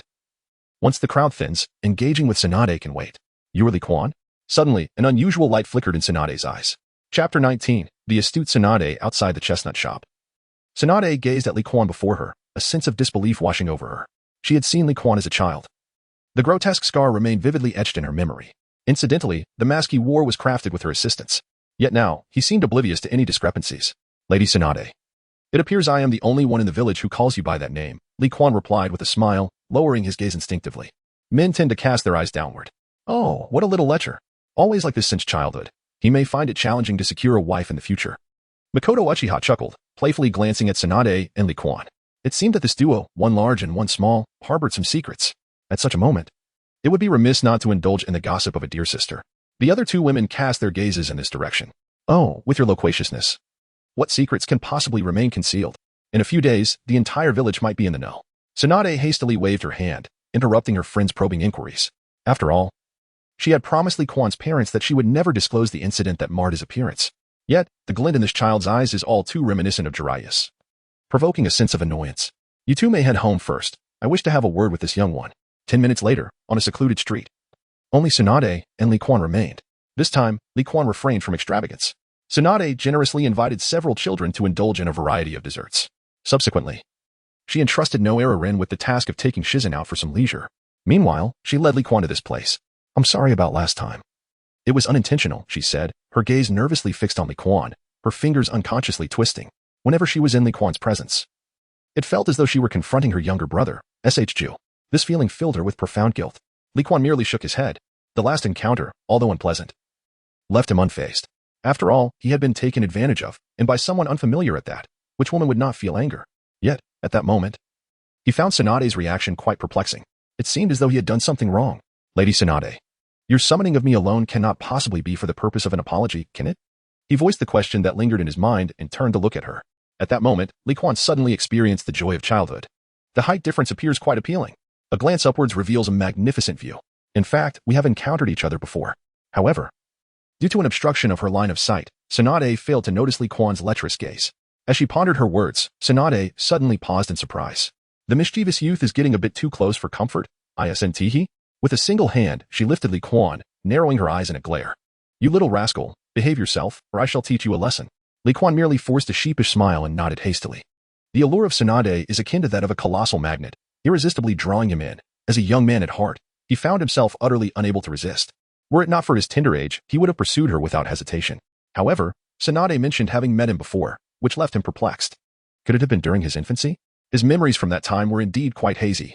Actually, the reason I sought you out was to examine the wound on your face, Tsunade suddenly stated as she set Li Quan down. Initially, that wound had been laced with potent poison. Had it not been for her subsequent intervention, this young lad would likely not have survived. Yet, now that the wound is healed, she found herself somewhat powerless. The injury had lingered for far too long, and the wound had already formed a scab. Now, it was Li Quan's turn to feel anxious. He had healed his scars and showed them to Tsunade, which would undoubtedly expose his secret. How did Tsunade even know about the injuries on his face? Given her status, it was likely she had some connection to his parents. In terms of age, they seemed to be contemporaries. Thus, Tsunade might indeed be aware of his circumstances. But why had she not healed him? Was it due to a lack of ability? Or was it intentional? Seemingly coming to terms with it, he gazed at the sky and smiled brightly, saying, Well, Lady Tsunade, I've grown accustomed to it. Truly, it is unnecessary. Yet, Tsunade, at that moment, suddenly smiled mysteriously. She had her own sources of information. The last 3 children she had interacted with before the closure of the hospital were Li Quan, Noera Rin, and Yuhi Kurenai. Afterward, the hospital had resumed its operations. It had been a long time since she had seen Li Quan, and she initially did not recognize him. However, upon learning his name, she realized he was not wearing that special ninja mask. This revelation led her to speculate. Lady Tsunade, please do not jest. I lack such capabilities. He replied with a bitter smile, shaking his head. Yet, doubts began to swell within him. How did Tsunade know? He had only treated the hospital once. Could she have gleaned information through it? Tsunade's astuteness was indeed remarkable. It was no wonder she could potentially become Hokage in the future. How impressive. He pondered who might be able to tame such a sharp-minded woman in the days to come. Oh, is that so? She said, raising an eyebrow and suddenly extending her hand. However, Li Quan swiftly dodged her grasp. Lady Tsunade, that seems rather unfair, he remarked, narrowing his eyes at her. He had already revealed some of his abilities before her. Exposing a bit more would not be a significant issue. However, he was reluctant to disclose the secret of his dual abilities to anyone yet. Orochimaru had kept quiet due to a misunderstanding of his identity, but with Tsunade, Li Quan truly did not know how to navigate the situation. Perhaps it was more about his reluctance to part with his secret. You certainly have secrets, Tsunade exclaimed, her eyes widening as she regarded Li Quan. Among the legendary 3 of Konoha, while her strength was not the greatest, she still surpassed the average elite Genin. Yet, this young rascal had evaded her grasp twice solely through his speed. Such prowess is likely comparable to that of a seasoned jonin. Lady Tsunade, if you were to make another move, I might find myself quite irked. Moreover, we are within the village. Should we attract unwanted attention? It would not bode well for either of us, would it? With a vigilant gaze fixed upon Tsunade, Li Quan assumed a stance reminiscent of Tai Chi. Preventing Tsunade from unmasking him seemed akin to a fruitless endeavor, yet keeping her unaware of the specifics indicated a tacit understanding. Given Tsunade's intelligence, she ought to discern this. He wished to keep his secrets concealed. Lady Tsunade, may I take my leave now? Li Quan ventured, noting her prolonged silence. However, Tsunade remained unresponsive. Thus, he made his discreet exit. After all, in such circumstances, why linger and risk further exposure? They were both astute individuals. It was reasonable to assume that Tsunade would safeguard her own information.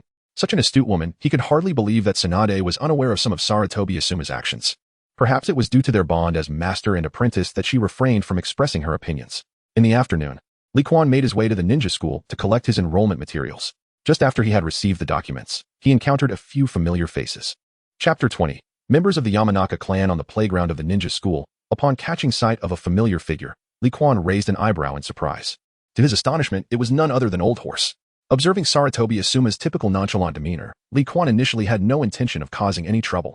However, Old Horse was persistently bothering Hinata Wai right in front of him. Li Quan could no longer endure the situation, setting aside the conditions of their previous challenge. As a good friend, he simply could not allow Shi Rihong to remain bound to a life of solitude for half her existence. Thus, it would be best for Shi Rihong to avoid any contact with Asuma. Only with a system of her own could Shi Rihong find her ultimate haven. With this thought in mind, Li Quan strode directly towards Asuma. Asuma, have you forgotten our previous agreement in these few days apart? Upon hearing the familiar voice, Asuma's body immediately trembled. This is impossible. He clearly told his father not to allow Li Quan to enroll. His father had promised him. So why is Li Quan here to collect enrollment materials? When his father agreed, he was elated for an entire night. Today, he didn't even glance at the supplementary enrollment list. However, upon seeing the document bag in Li Quan's hands, Asuma felt a sudden constriction in his throat. Li Quan. I haven't forgotten. I was just joking with Hong, he stammered in explanation. Asuma distanced himself from Li Quan, haunted by the shadow of their previous encounter, especially after that last punch from Li Quan, which had rendered him unconscious. Although his brother insisted that it was Li Quan who had struck first, Asuma trusted his instincts. Humph. Li Quan, just wait. Once I become a ninja, I will make you pay. Oh, joking, are we? Li Quan cast a sidelong glance at him while shielding Hinata behind him. Asuma could still perceive the hatred in his eyes, but so what? As a mere novice in a world devoid of cheats and bloodlines, Li Quan had little fear of those renowned ninjas. How could he possibly care about someone like Asuma, who hadn't even attained the rank of a genin? In just 2 or 3 days, the chasm between them had widened immeasurably. Asuma's bravado struck Li Quan as sheer folly. Besides, considering Asuma's youth, he couldn't be bothered to engage further. If it was merely a jest, then I shall take Hong with me. With that, Li Quan took Hinata's hand and, under Asuma's piercing glare, departed the playground. Not far away, Sarutobi Hiruzen, who had been observing from the shadows, muttered a curse, not even daring to retaliate. What a disappointing child. Frustrated by this lack of resolve, he pondered to himself. It seems the next Hokage candidate should indeed be Shinjiro. They ought to have reassigned him from the Umbu sooner. However, once Shinjiro is transferred, the Umbu's personnel will be stretched even thinner. They will need to recruit another batch of ninjas. As he contemplated, Sarutobi Hiruzen's figure melted into the darkness. He felt that this young boy, Li Quan, harbored secrets yet to be uncovered. Yet, after days of surveillance, he had discerned nothing beyond a slight increase in power, which he could not fully control. Thus, the scene that unfolded today came as a surprise. What he did not anticipate was that Asuma, his own son, lacked even the courage to strike back. Sighing in exasperation, he returned to his office. Intelligence is the lifeblood of a ninja. For a child like Li Quan, who is both unpredictable and possesses potential to aid the village, the best course of action would be to guide him with the will of fire rather than to extinguish his spirit. It seems necessary to find a special ninja to serve as a mentor for this cohort of children. Summon Yamanaka-yu. The Yamanaka clan excels at gathering intelligence. Yamanaka-yu is a jounin member of the Umbu. Although just a regular operative, he should suffice for educating these children while discreetly gathering information about them. Meanwhile, Tsunade accompanied Shizen to Sarutobi Hiruzen's office. Tsunade had the intention of taking Shizen along for a bit of wandering. However, Shizen was still too young, given her current temperament. Not only would she have to care for Shizen, but after getting drunk, she might even need Shizen to look after her. Not to mention her gambling habits, which could potentially embroil Shizen in trouble one day. After much consideration, Tsunade decided to serve as a teacher at the Ninja Academy for a while. Once Shizen became a genin, and she had gathered enough information on Li Quan, she would then leave the village to clear her mind. Li Quan remained unaware of the changes he had instigated. In the original storyline, Tsunade had not been so cautious. The current ninja instructor is not a member of the Oil Woman clan. However, even upon learning this, Li Quan remains indifferent. None of these events constitute significant occurrences within the realm of Naruto. The Third Shinobi World War, which transpired several years later, was instigated by the actions of Sasori of the Red Sand following the demise of the third Kazekage. This event seemingly took place in the 47th year of Konoha, indicating that he has 4 more years to engage in extraordinary cultivation. Furthermore, the Akatsuki organization has yet to reveal its full potential. Madara, relying on the Outer Path Golem, is languishing near the Kanabi Bridge, producing white Zetsu. Black Zetsu remains stealthily hidden alongside Madara, biding its time. For him, these were the matters of utmost importance. Additionally, the Tsutsuki clan, a lineage imbued with divine essence, cast a watchful eye over the world of shinobi. Thus, Li Quan was acutely aware of his own inadequacies. However, at present, he found himself playfully engaged with Yuhi Kurenai. In her carefree demeanor, Kurenai was oblivious to Li Quan's mischievous intentions. Unbeknownst to them, their faces drew inexplicably close. Suddenly, Kurenai, akin to a startled fawn, shyly retreated to her home. Standing at the threshold of her abode, Li Quan could only smile wryly. The proximity of their faces was not a kiss. It was merely a misunderstanding. Startled, Kurenai had instinctively leaned in, resulting in their cheeks merely grazing against one another. In that moment, Li Quan had even squashed a minuscule insect beneath his foot. It seemed that the nurturing of their budding relationship still had a long way to go. Contemplating this, he clasped his hands behind his head and swaggered away from Kurenai's home. And so, 2 days elapsed. Finally, the day of the ninja school's commencement had arrived. On that day, Li Quan arrived at school early, having barely rested. The multitude of insects surrounding him left him with little focus to cultivate his body. He surmised that continuing his training would require an extraordinary amount of energy. Therefore, he decided to postpone his efforts until after the school term commenced. The system's initial task had yet to display completion, likely due to his absence from school. Once classes began, coupled with the rewards from the tasks, He anticipated that he would swiftly accomplish several rounds of training.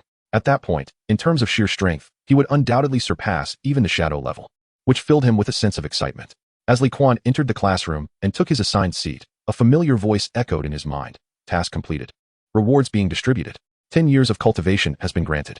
Total energy, 6 cups. Simultaneously, a man clad in a cream-colored robe and sporting sunglasses appeared at the podium.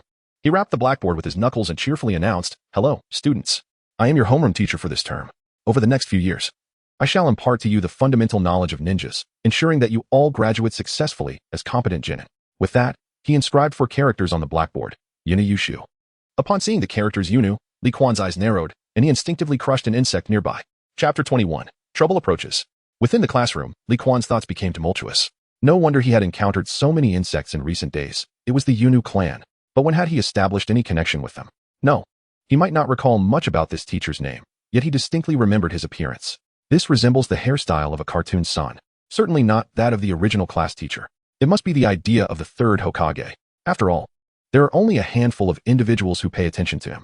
The only one capable of casually replacing the teachers of the Ninja Academy would undoubtedly be the third Hokage. It appears that the third Hokage has indeed begun to harbor doubts about himself. Fortunately, he chose the Oil Woman clan. In recent days, the insufferable insects have made their presence known, and he has neglected his physical training.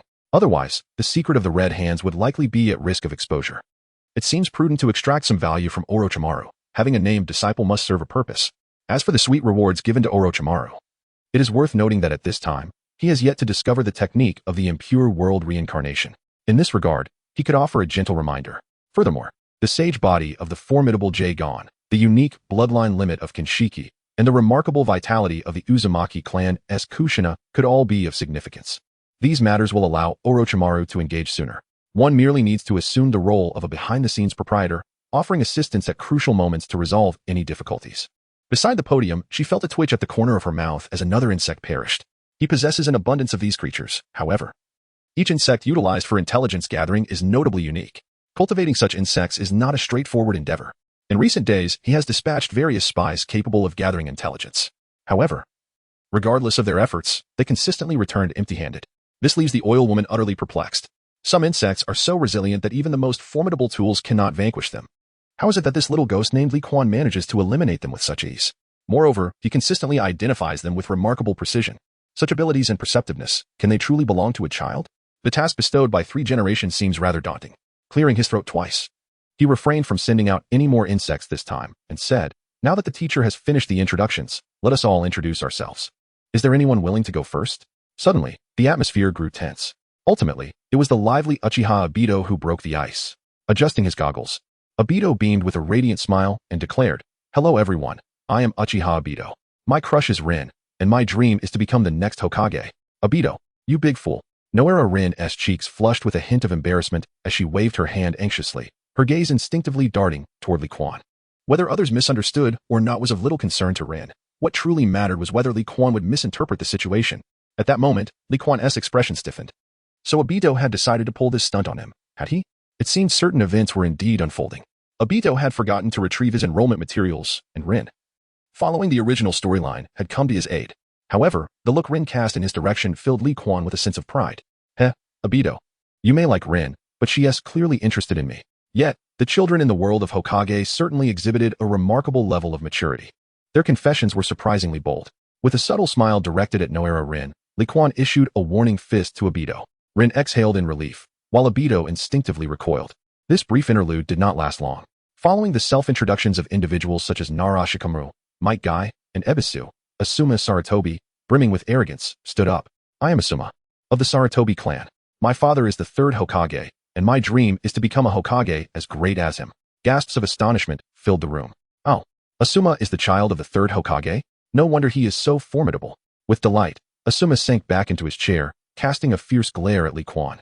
As if to declare, "This is my lineage, who do you think you are?" Li Quan merely shook his head slightly, sensing that Asuma was likely to face his own downfall. However, this might be a fortuitous turn of events, as it seemed that after his identity was revealed, Asuma could no longer tolerate being referred to merely as the third Hokage's son and began to initiate change. Suddenly, Li Quan snapped back to reality. The transformed Asuma had begun to attract the attention of Kurenai Yuhi. Although their union would be a matter for the future, it was prudent to remain vigilant. Then came Kakashi's introduction, which captured the attention of numerous girls in the class. Finally, Li Quan lazily rose to introduce himself. I am Li Quan, and my aspiration is to protect the people and things I cherish. As for my dream, it is to become a Hokage as magnificent as the first. He realized, with a twinge of disappointment, that his understanding of the will of fire was rather conservative. Most boys in the class shared a similar dream of becoming Hokage, while the girls, though fewer in number, were not far behind. Once everyone had introduced themselves, Shino Aburame began his first lesson. As he flipped open the textbook to the first page, Li Quan was struck with astonishment. Konoha character profiles, the most powerful Hokage in the history of Konoha. The third Hokage, Hiruzen Sarutobi. This face, one must consider whether it is worth having. When it comes to politics, Li Quan acknowledges the capabilities of the three generations. Yet in terms of combat prowess, the first Hokage, Hashirama Senju, could effortlessly defeat 100 of the daybreak. How audacious can one be? In the afternoon, while casually crushing yet another insect, Li Quan cast his gaze towards the playground, where a woman was laughing heartily with her group. Isn't this a martial arts class? How could Tsunade possibly be here? Shouldn't this woman be gambling around Konoha? How did she suddenly arrive at the Ninja Academy? Speaking of which, Li Quan had initially been eager to make the acquaintance of Tsunade. However, after their previous two encounters, his enthusiasm has waned. At his tender age, it is impossible for him to engage in anything meaningful with Tsunade. Moreover, her astuteness makes him somewhat apprehensive. He harbors many secrets, and now that this woman is privy to some of them, it is only a matter of time before she uncovers the entirety of his background if he continues to associate with her. Unlike Orochimaru, the strong and forthright Tsunade may possess a certain interest in him, yet she would never yield or compromise for any reason. This is the primary reason he is reluctant to engage with Tsunade. He is torn between the desire to kill and the inability to subdue her. Moreover, she is a shrewd adult woman, unlike the easily deceived Yuhi Kurenai and others. The best course of action is to maintain some distance. After all, Tsunade possesses the art of youth preservation. He can always approach her when his strength has grown and he has reached a certain age. However, it seems that Tsunade has merely come to observe Shizen this time. After all, she is one of the legendary Sannin of Konoha. Furthermore, in his recollection, Tsunade has only taken on 2 apprentices, not one who relishes in instructing students. Suddenly, Tsunade stepped forward and introduced herself. Hello everyone, I am Tsunade Senju, and for the time being, I will be your taijutsu instructor. If you have any questions, feel free to come to me.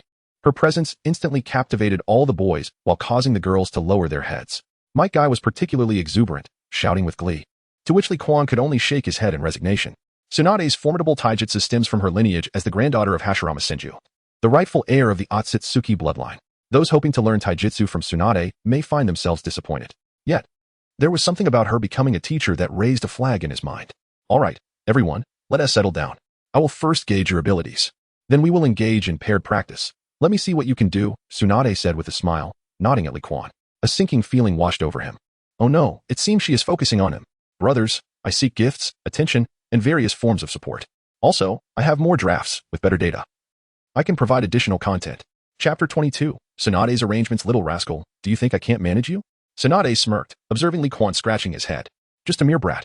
As an elite jonin, she has plenty of ways to gather information on this boy. Given some time, discovering the secrets of his mysterious medical techniques will be effortless. Moreover, spending time as a teacher will allow her to witness Shizun's growth while providing her with a chance to relax. Truly a trifecta of benefits. With a sense of pride, Tsunade continued, now, I will divide you into pairs at my discretion. All right. A chorus of exhilarated boys echoed in response. Tsunade is one of the legendary Sannin of Konoha, and with such an alluring figure, which young boy could resist? At this moment, they all wished to impress her. Even Kakashi Hatake, with his indifferent demeanor, cast his gaze in her direction. However, Kakashi was not yet particularly lecherous. He was merely a cold young boy. In the crowd, only Li Quan and Shiranui Gunma remained relatively unenthusiastic. Gunma was simply unmotivated by anything, while Li Quan pondered what level of strength to reveal. After all, he was still a child, having entered the school as a latecomer. Aiming to reach a moderate level and successfully graduate, defeating Asuma Sarutobi's combat prowess seemed a stretch. Thus, it would be prudent to consider Asuma's strength as a benchmark for passing.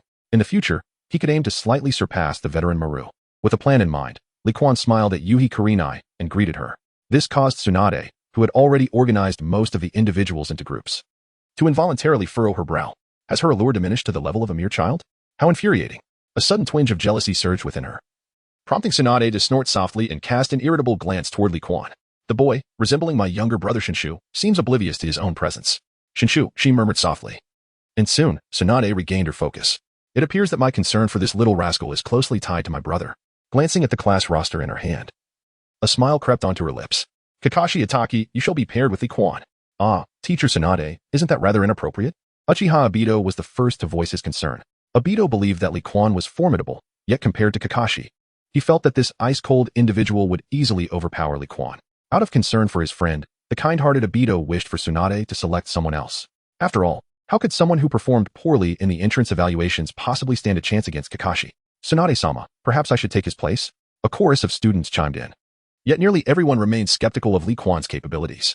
Even Yuhi Kurenai and Nara Shikamaru, who had previously witnessed Lee Quan's prowess, now harbored doubts. In contrast, Ino approached Tsunade, gently shaking her head in disapproval. However, Asuma Sarutobi suddenly broke into a cheerful smile. The prospect of witnessing Lee Quan's misfortune brought him immense joy. If Lee Quan were to suffer a beating, it would delight him even more.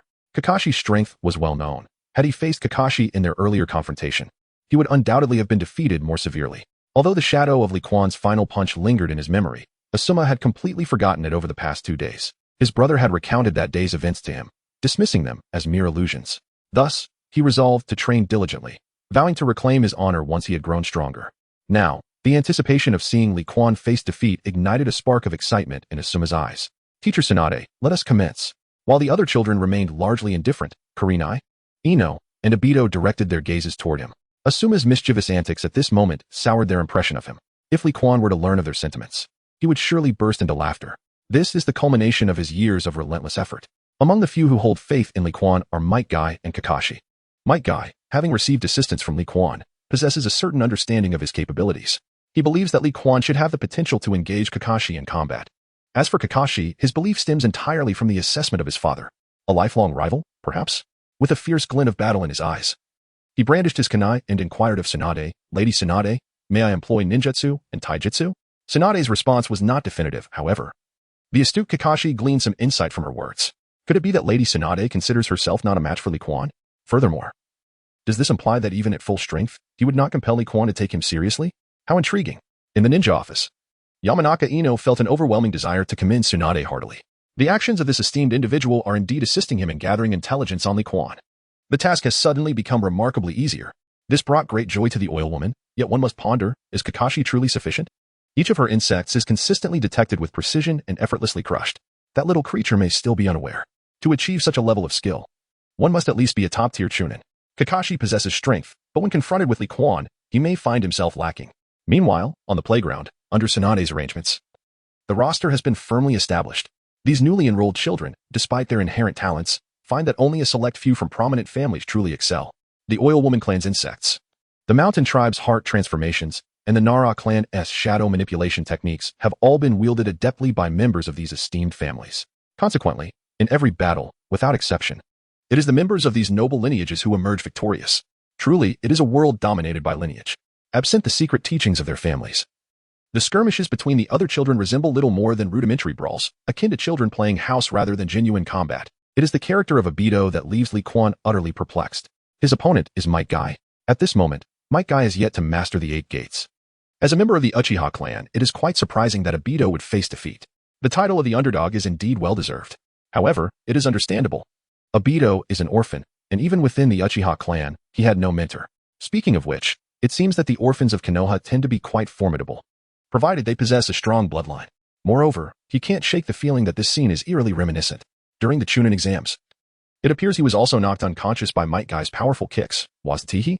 How intriguing. Lee Quan, your turn is drawing near. Be cautious when the time comes. At this moment, Hinata Waihai approached after finishing her practice session. The one she trained with was Rin Noera. Having known each other since childhood, they did not engage in a serious spar. However, it was primarily Lee Quan's influence that shaped their perspectives. He disapproves of girls who revel in fighting. With a nod towards the two, Lee Quan cast a sidelong glance at Shino.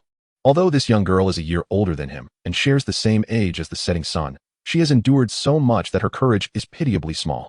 It appears she longs to approach, yet dares not to. Her own efforts seem insufficient. Lee Quan, Hatake Kakashi, it is time for you to take the stage. On the playground, 2 children were halted, and Tsunade directed her gaze towards Lee Quan.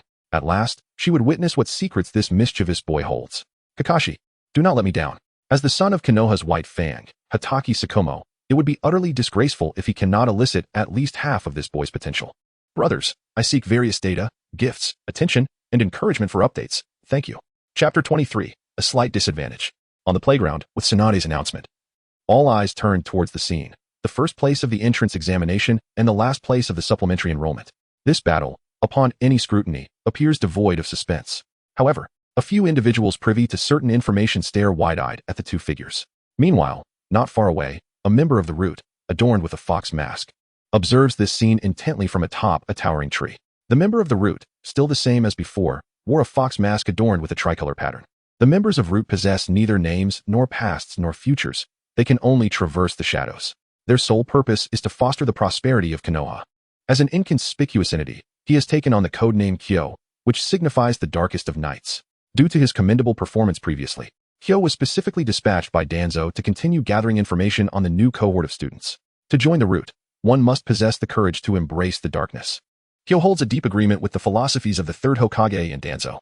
Konoha is blessed with leaves basking in sunlight, representing the future with its jewels. Thus, it must also have roots that thrive in darkness. Were it not for the third's ideals, Konoha could not have swiftly recovered from the aftermath of war. Without Danzo, the internal stability of Konoha would also be in jeopardy. Essentially, all actions are undertaken for the sake of Konoha. As he stepped onto the playground, Lee Quan displayed a countenance that conveyed both fear and a facade of strength. This time, he intended to once again establish his persona, an awakened child endowed with extraordinary talents, whose combat prowess surpassed that of Asuma Sarutobi yet remained inferior to Kakashi Hatake. Though he possessed formidable strength, he lacked sufficient battle experience. Ultimately, he found himself unable to prevail against Kakashi, suffering a regrettable defeat. Moreover, he could not afford to lose in a manner that would render him utterly disgraced. Otherwise, how would Hong, Shizune, and Rin regard him? In the ensuing years, he diligently strived to surpass the majority of his peers, successfully advancing to the rank of Genin. By that time, through the bountiful rewards from Orochimaru's missions, he should have become invincible. With power in hand, flaunting his abilities and reveling in his strength would indeed be the most astute course of action. My father once proclaimed, "You are formidable, and thus, I shall not hold back." At that moment, Kakashi drew forth a short blade, speaking with utmost solemnity. In this moment, Lee Quan was utterly taken aback. He and Kakashi Hatake had yet to make any acquaintance. What on earth was this evaluation? Moreover, it seemed that Tsunade harbored no intention of intervening. This caused a change in Lee Quan's expression. At that moment, the other children also sensed the unusual atmosphere. Kakashi's father is none other than the esteemed Tsukumo, right? I must have misheard, for the legendary White Fang actually acknowledged Lee Quan's strength? It must be a falsehood. A group of children instantly became agitated. Tsunade, too, was quite astonished. Had Tsukumo already encountered this little rascal? This classmate, born merely a month later than myself, shines even more brilliantly. However, being excessively radiant without any substantial background may not necessarily be a boon. Suddenly, Kakashi brandished his short sword and charged towards Lee Quan. At this moment, Kakashi's greatest prowess did not lie in an array of ninjutsu, but rather in the swordsmanship he had inherited from his father, Tsukumo Hatake. With a speed akin to a tempest, his blade struck forth like a bolt of lightning, aimed directly at Lee Quan's face. Were it any other child, they might have been paralyzed with fear. Yet, Lee Quan nonchalantly sidestepped to the right, evading the attack with ease. Kakashi, undeterred, altered his technique and swung the blade upward. Lee Quan's response was again one of evasion. Thus, after a series of dodges, Lee Quan suddenly created distance between them. This posed a dilemma. While Kakashi wielded a weapon and was unafraid of physical confrontation, he was reluctant to reveal his true capabilities. Consequently, his attempts to evade became increasingly awkward. However, Kakashi's relentless pursuit would inevitably lead to his exposure before Tsunade. Should Lee Quan choose to strike and fail to control his strength, it was entirely possible that Kakashi could meet a dire fate. This predicament posed a significant challenge for him. Although he had drawn the Wudang Tai Chi in the lottery, his combat experience remained woefully inadequate. He could now control his strength to avoid shattering dishes. Yet he struggled to gauge the force required to take a life. It was imperative that he sought out Orochimaru, a mere tool in his hands, to experiment with his burgeoning abilities in the coming days. However, the various displays of prowess exhibited by Lee Quan had already left a profound impression on Tsunade. To evade danger once could be attributed to luck, but consistently escaping peril was a testament to true skill. This mischievous little rascal is indeed concealing his true abilities. He surpasses Kakashi, but to what extent?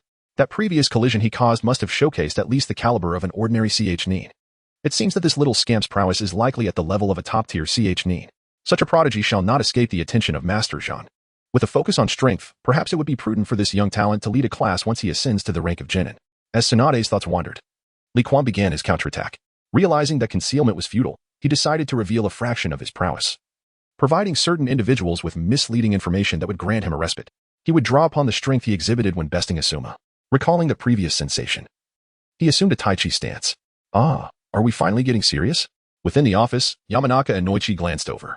At that moment, The other instructors also turned their attention toward the training ground.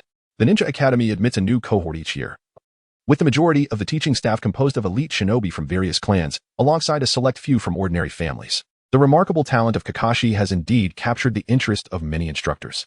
This prodigy is undoubtedly a target for the family's future alliances.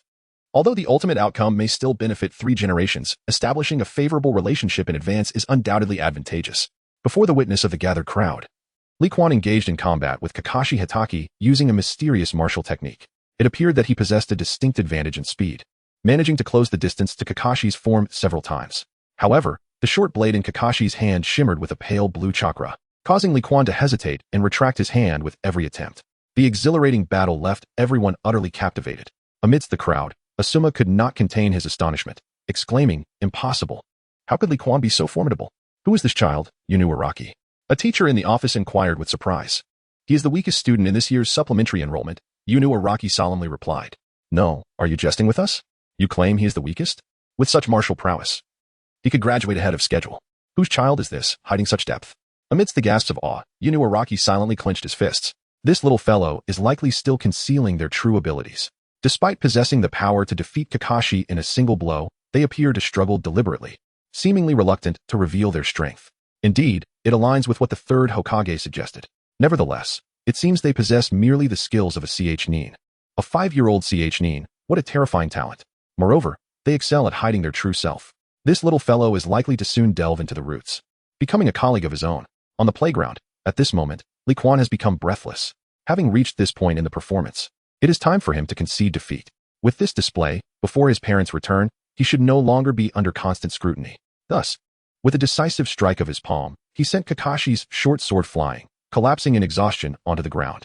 The faintly flickering red light in his palm completely dissipated, while his entire body was thoroughly drenched in sweat. On the other side, Kakashi was not faring much better. The difference was that he was still able to stand. Unexpectedly, he found himself with only a slight edge. It seems his father was correct. Lee Quan is indeed his lifelong rival.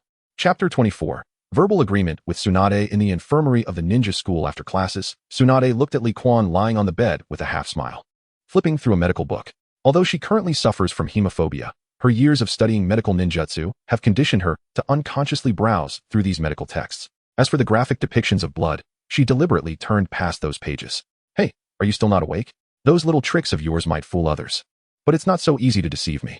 Lying on the pristine hospital bed, Lee Quan opened his eyes. Although he had anticipated this situation, he still felt a pang of anxiety.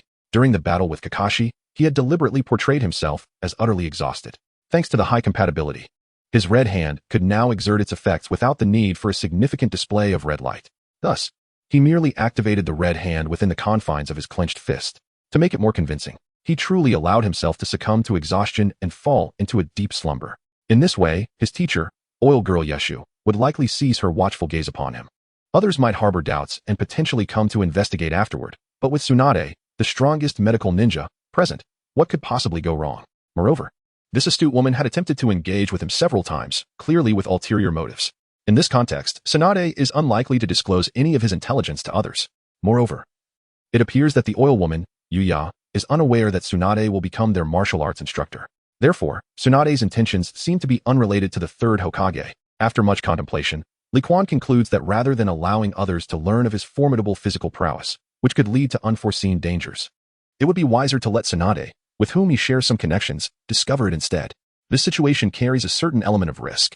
Should any ill-intentioned individuals approach him during this period, they could easily uncover the secrets of his body. Thus, he is wagering, not only on his understanding of Tsunade's character, but also on her intellect. Had he been oblivious to her nature, he might have merely succumbed to exhaustion for a while before rising. As it stands, Lee Quan has only just awakened. However, given the circumstances, it appears he has emerged victorious in his gamble. "Tsunade-sama, you must have examined my face, correct? Is there nothing you wish to inquire about?" "In truth, I anticipated this." Tsunade gently shook her head. "Having worked with medical ninjas, I know that certain ailments cannot be remedied so swiftly through conventional treatments. Thus, it falls within the realm of medical ninjutsu. Moreover, I am aware of your condition." With that, Tsunade began recounting tales from years past. As she reminisced, Lee Quan's perception of the third Hokage grew increasingly unfavorable. It turned out that the near destruction of his visage stemmed from this very reason. From the perspective of the village leader, Sarutobi Hiruzen had acted correctly. Yet, Lee Quan could hardly believe that at the time, the village lacked even a single medical ninja. Given the third's stature, would it have been so difficult to summon one? It is likely that the third believed his own demise was imminent. Thus he never contemplated the need for a medical ninja's assistance. Perhaps, at that moment, the Li Quan of this world had already perished, and he had merely traversed into this reality during Tsunade's healing. In truth, animosity had already brewed between him and the third. You know, I once bathed you when you were a child, Tsunade suddenly remarked with a light chuckle, casting a teasing glance at Li Quan's lower half, displaying an unexpected boldness. Li Quan, however, was far from composed. Was his childhood truly so unclean? Protectively shielding himself, he glanced over with a hint of embarrassment. Tsunade-sama, are you not curious about my secret? Is curiosity of any use? Tsunade replied, setting aside her medical texts and lifting Li Quan's chin with her index finger. You little rascal, I am curious about what extraordinary abilities you have awakened, perhaps an unprecedented bloodline limit. However, I shall not compel you to disclose anything against your will. Releasing her grip, she turned her gaze towards the setting sun outside the window. I have my principles and boundaries. I can promise to keep your secret safe and shield you from others in the future. Yet, I hope there will come a day when you can share it with me in your own words. What do you think? As Tsunade's proposition lingered in the air, Li Quan fell into deep contemplation. Though he was a normal man, when it came to matters concerning his own interests, he would not allow himself to be swayed by mere beauty. The playful banter from Tsunade was something he could manage. However, while sincerity is often regarded as the ultimate weapon, what Li Quan perceived in that moment was not Tsunade's genuine honesty, but rather a strategy of persuasion, distinct from that of Orochimaru. The future fifth Hokage seeks to earn trust through the cultivation of friendships, and Tsunade candidly articulates her intentions. This is a remarkably astute approach. Li Quan did not find this approach objectionable. As someone who responds better to gentleness than force, he could accept this method, which differed from Orochimaru's direct abduction. Very well, however, extracting my secret will prove to be a formidable challenge, he remarked with a smile as he rose from the bed. Stretching his limbs, he glanced at the clock. Has it already reached 5 o'clock? I must have dozed off for an hour. My control over the Shuangqiuan technique remains intact. By the way, Lady Tsunade, during my slumber, has anyone been keeping an eye on me? Do you doubt my trustworthiness? Or perhaps you believe me to be lacking in intelligence? Tsunade raised an eyebrow, somewhat displeased by Li Quan's words. Having a generous bosom does not equate to a lack of intellect, you lecherous boy. Yet, I find myself increasingly curious about you. At times, I genuinely wonder if you are still but a child.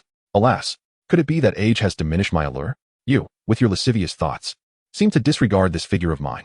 Coughing softly, Li Quan observed Tsunade, who was lost in contemplation as she cradled her chest, scrutinizing her own physique.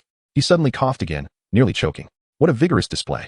This merely takes advantage of his current youth. Once he matures, the outcome will be quite different. Meanwhile, Tsunade observed Li Quan's performance and smiled with satisfaction. You little rascal, I shall certainly have my way with you. There is plenty of time ahead. I have ample opportunities to uncover your secrets. Concurrently, Kakashi, who had been entangled with Might Guy, finally managed to break free. Reflecting on the battle from earlier that afternoon, Kakashi couldn't shake an indescribable feeling that lingered within him. The battle enveloped him in a sensation as though it had been meticulously orchestrated. From the very moment he entered the fray, victory seemed an inevitable outcome. Yet, the instinct of a genius, after clashing with Li Quan, left him with an unsettling sense of unreality, a feeling he could not quite comprehend. Kakashi resolved to seek answers from his father, the legendary Konoha White Fang, Tsukumo Hatake. His father, a seasoned warrior whose reputation eclipsed even that of the famed Sannin of Konoha, surely possessed the wisdom he sought.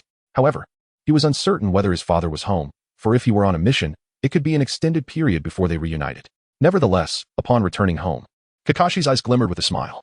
Lowering his mask, he rushed towards his father and recounted the events of the afternoon. Upon hearing Kakashi's account, Tsukumo narrowed his eyes contemplatively. Has this child named Li Quan surpassed Kakashi in talent and strength? Such talent, it seems, could very well rival that of the first Hokage. Moreover, this disposition is even superior to that of Kakashi.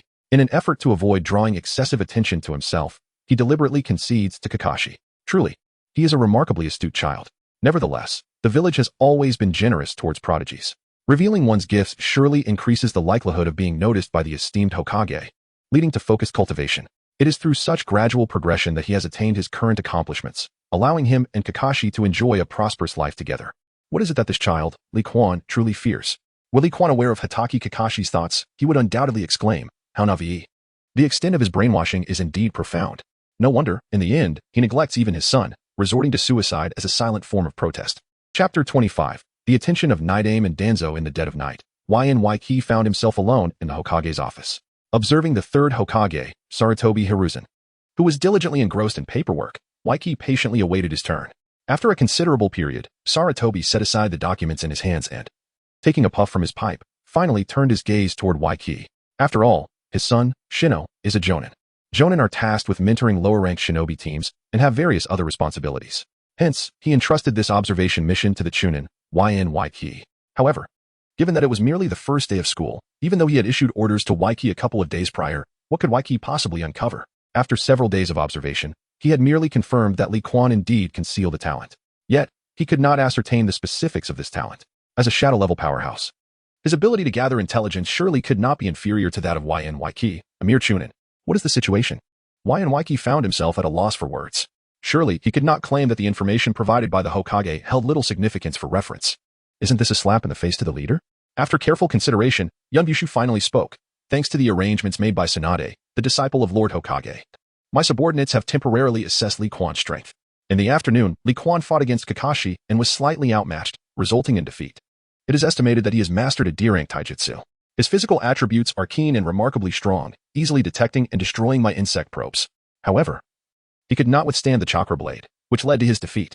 His overall capability in taijutsu is comparable to that of a Chunin, while his proficiency in other areas remains unknown, indicating a severe lack of versatility and an inability to harness chakra. Upon hearing Unveiling's formulaic report, the third Hokage, who had initially been indifferent, suddenly rose to his feet. Tsunade had informed him just yesterday that she would take on the role of taijutsu instructor for this cohort of students.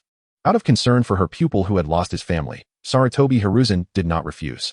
Hence, Tsunade's appearance did not come as a surprise to him. Asuma is already proficient in D-rank taijutsu.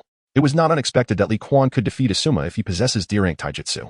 However, the combat power displayed by Li Quan, as well as Unveiling's assessment of his physical capabilities, surpassed his expectations. He is well aware of the formidable nature of the Yunv clan's insects. The ability to destroy the insects of the Yunv clan, combined with taijutsu skills comparable to those of a Chunin, is indeed impressive. Such an evaluation, I fear, is rather low. It is the limitations of D-rank techniques that have confined Li Quan's true potential. Perhaps Li Quan has already attained the level of a Jonin at the tender age of 5. The future accomplishments of this prodigy are simply boundless. It is imperative that this young lad perfectly inherits the will of fire and becomes my subordinate. I must cultivate an invincible shadow-level warrior who will be entirely devoted to my command. At that time, the Sarutobi clan might ascend even further, and Konoha could rely on Li Quan to become even more formidable. With unparalleled strength to assert dominance, perhaps the ninja world could be unified. As these thoughts swirled, the third Hokage's body began to tremble. Was peaceful development truly his desire? If not for his insufficient strength and the setbacks Konoha faced during the two great ninja wars, how could he, Sarutobi Hiruzen, ever establish a policy of recuperation? His many years in the political arena had transformed him into a man who sought stability. Yet deep within, he harbored ambitions. The Senju clan, which had produced 2 Hokages, was gradually fading away, leaving only Tsunade, his beloved apprentice. Thus, the Sarutobi clan was steadily becoming the foremost family in Konoha. These are all under his covert manipulation. However, he has never disclosed these matters to outsiders, instead opting to act discreetly. Originally, he intended to nurture his son, Shino, to become the next Hokage. In that case, everything he has accomplished will be inherited by someone close to him. However, his son lacks the necessary qualifications at present. Furthermore, the prominence of Hatake Tsukumo is rather overwhelming. His 3 disciples have garnered more fame than the newcomer, Shinizuke. These 3 individuals are the disciples of his lineage, and Sarutobi Hiruzen possesses the confidence to suppress them. Yet, the obstinate Hatake Tsukumo may significantly impact his plans. As for the young Minato Namikaze, although he possesses remarkable talent, he currently pales in comparison to the prodigy, Li Quan. It is time to select and nurture a new candidate. Should the villagers prove unmanageable and resistant to persuasion, then perhaps it would be best to have Danzo send them to Orochimaru for experimentation. Once he has dealt with Hatake Tsukumo, he can continue to cultivate Shinizuke. Depart now. There is no need to monitor the remaining matters, lest the young one be alerted. From this point forward, I shall take personal charge. Meanwhile, the returning member of the Umbu, Yoru, arrived before Shimura Danzo. Lord Danzo, here is the latest intelligence gathered from the Ninja Academy. Very well, Danzo replied, nodding slightly. He turned to pick up the scroll, his brow furrowing in contemplation. Li Quan, capable of nearly matching Kakashi? This young lad named Li Quan appears to possess an overwhelming degree of strength, does he not? Is it true that contemporary geniuses emerge solely from ordinary families? Suddenly, a thought struck him. Did not this Li Quan fail the entrance examination? How then does he find himself at the Ninja Academy? This young boy must have been admitted through supplementary enrollment. His subordinates suspect that the delayed start of the school year may very well be attributed to Kakashi and this individual. Yo quickly provided an answer. However, upon hearing this, Danzo furrowed his brows. This is troubling. It seems he has arrived a moment too late. It appears that Hiruzen had already foreseen the uniqueness of this young boy. Why is it that I consistently lag a step behind that fellow Hiruzen? It was the same when I became Hokage. I was merely a moment too slow. Now, confronted with such a remarkably talented child, I find myself once again a step behind, gifted, cunning, and adept at concealing his true intentions. This child is far more suited to enter the route than that Navi fellow Kakashi. Go, provide me with all the information regarding this child. Understood. Beside him, the ever-watchful Sho nodded and promptly set to work. Meanwhile, Shimura Danzo squinted his solitary eye towards the direction of the village. Most of the members of the route were initially recruited by him from the Umbu. However, the later recruits were handpicked by him within the village itself. In the past, Danzo frequently consulted with Sarutobi Hiruzen before making decisions. Yet, Hiruzen would invariably counter with, "I am the Hokage of Konoha, basking in the light of the sun," thereby stifling him. He had long grown weary of that statement, had it not been for that occasion when he lagged just a moment too long. Allowing that hypocritical daybreak to emerge, the position of Hokage would undoubtedly have been his. Consequently, when he undertook certain actions thereafter, he refrained from confiding in his old acquaintance. Daybreak. This included matters such as his right eye, which bore the Sharingan, and his clandestine communications with Hanzo of the Salamander. This time, Danzo harbored similar intentions. He sought to seize Li Quan through his own means, aiming to transform him into a weapon for his pursuit of the Hokage position. It is worth noting that even the roots lurking in the darkness beneath yearn for the day they can bask in the sunlight. Chapter 26. Events that occurred prematurely 1 month after the commencement of classes. Li Quan, seated in the last row, succumbed to extreme boredom and fell asleep. Throughout this month, their class instructor, Shino Aburame, had been diligently imparting the methods of chakra refinement. However, after several attempts, Li Quan discovered that he could not genuinely extract chakra from within himself. Consequently, after attending a few lessons, he decisively abandoned the endeavor. He believed it far more beneficial to practice the Tai Chi heart method and cultivate his chi instead. After a month of training, the amount of chi within him had reached the equivalent of 4 cups of water. Nevertheless, following his battle with Kakashi, Li Quan's predictions proved accurate. Initially, some continued to attempt to befriend him, but soon he became an inconspicuous presence. This was largely due to the fact that even the least skilled student in the class, Might Guy, had begun to sense the existence of chakra, while Li Quan remained devoid of any trace of it. This revelation illuminated the crowd regarding the true strength of Li Quan. His prowess in physical techniques was only slightly inferior to that of Kakashi. A ninja devoid of chakra ultimately cannot advance too far. Perhaps this level of strength has reached the limits of Li Quan. Yet, none dared to provoke him. For he was a man who nearly fought Kakashi to a standstill. Among these children, few could rival his abilities. Naturally, this brought Li Quan a sense of tranquility. Throughout the past month, apart from the initial 5 days during which he feared being spied upon, he refrained from further physical training. In the subsequent 25 days, he diligently employed the technique of the red hand, fortifying his physique. However, after completing the 20th session of body refinement, Li Quan discovered that even with his internal energy quadrupled, he could not accomplish another round of body tempering. Having frequently indulged in novels, Li Quan recognized this as the so-called bottleneck. Thus, during his free time, he engaged in sparring sessions with Orochimaru on the back mountain. These numerous encounters allowed him to fully grasp his combat capabilities. According to Orochimaru's assessment, his current strength was equivalent to that of a novice Kage. However, when combined with the dual hand technique and Wudong Tai Chi, his combat prowess should easily surpass that of an ordinary mid-level Kage. Surprisingly, it was Tai Chi that left Orochimaru quite astonished. Despite his extensive knowledge, the techniques Li Quan employed included several that Orochimaru had never encountered, and he was utterly overwhelmed by Li Quan's unyielding physical prowess. This prompted Orochimaru to indulge in another bout of self-aggrandizement. Subsequently, under the persuasion of Li Quan, he set off to undertake tasks and earn some money. Li Quan had never anticipated Orochimaru's capacity for such imaginative musings. Nevertheless, this proved to be a fortuitous development for him. Given Orochimaru's prowess, it would not be long before he could resume his lottery endeavors. Speaking of which, the most significant event that transpired within the class over the past month was undoubtedly the arrival of Sarutobi Hiruzen as a teacher. Every few days, Sarutobi would grace them with tales of various heroes from the Hidden Leaf Village. Li Quan is undoubtedly an ardent supporter of such heroic deeds.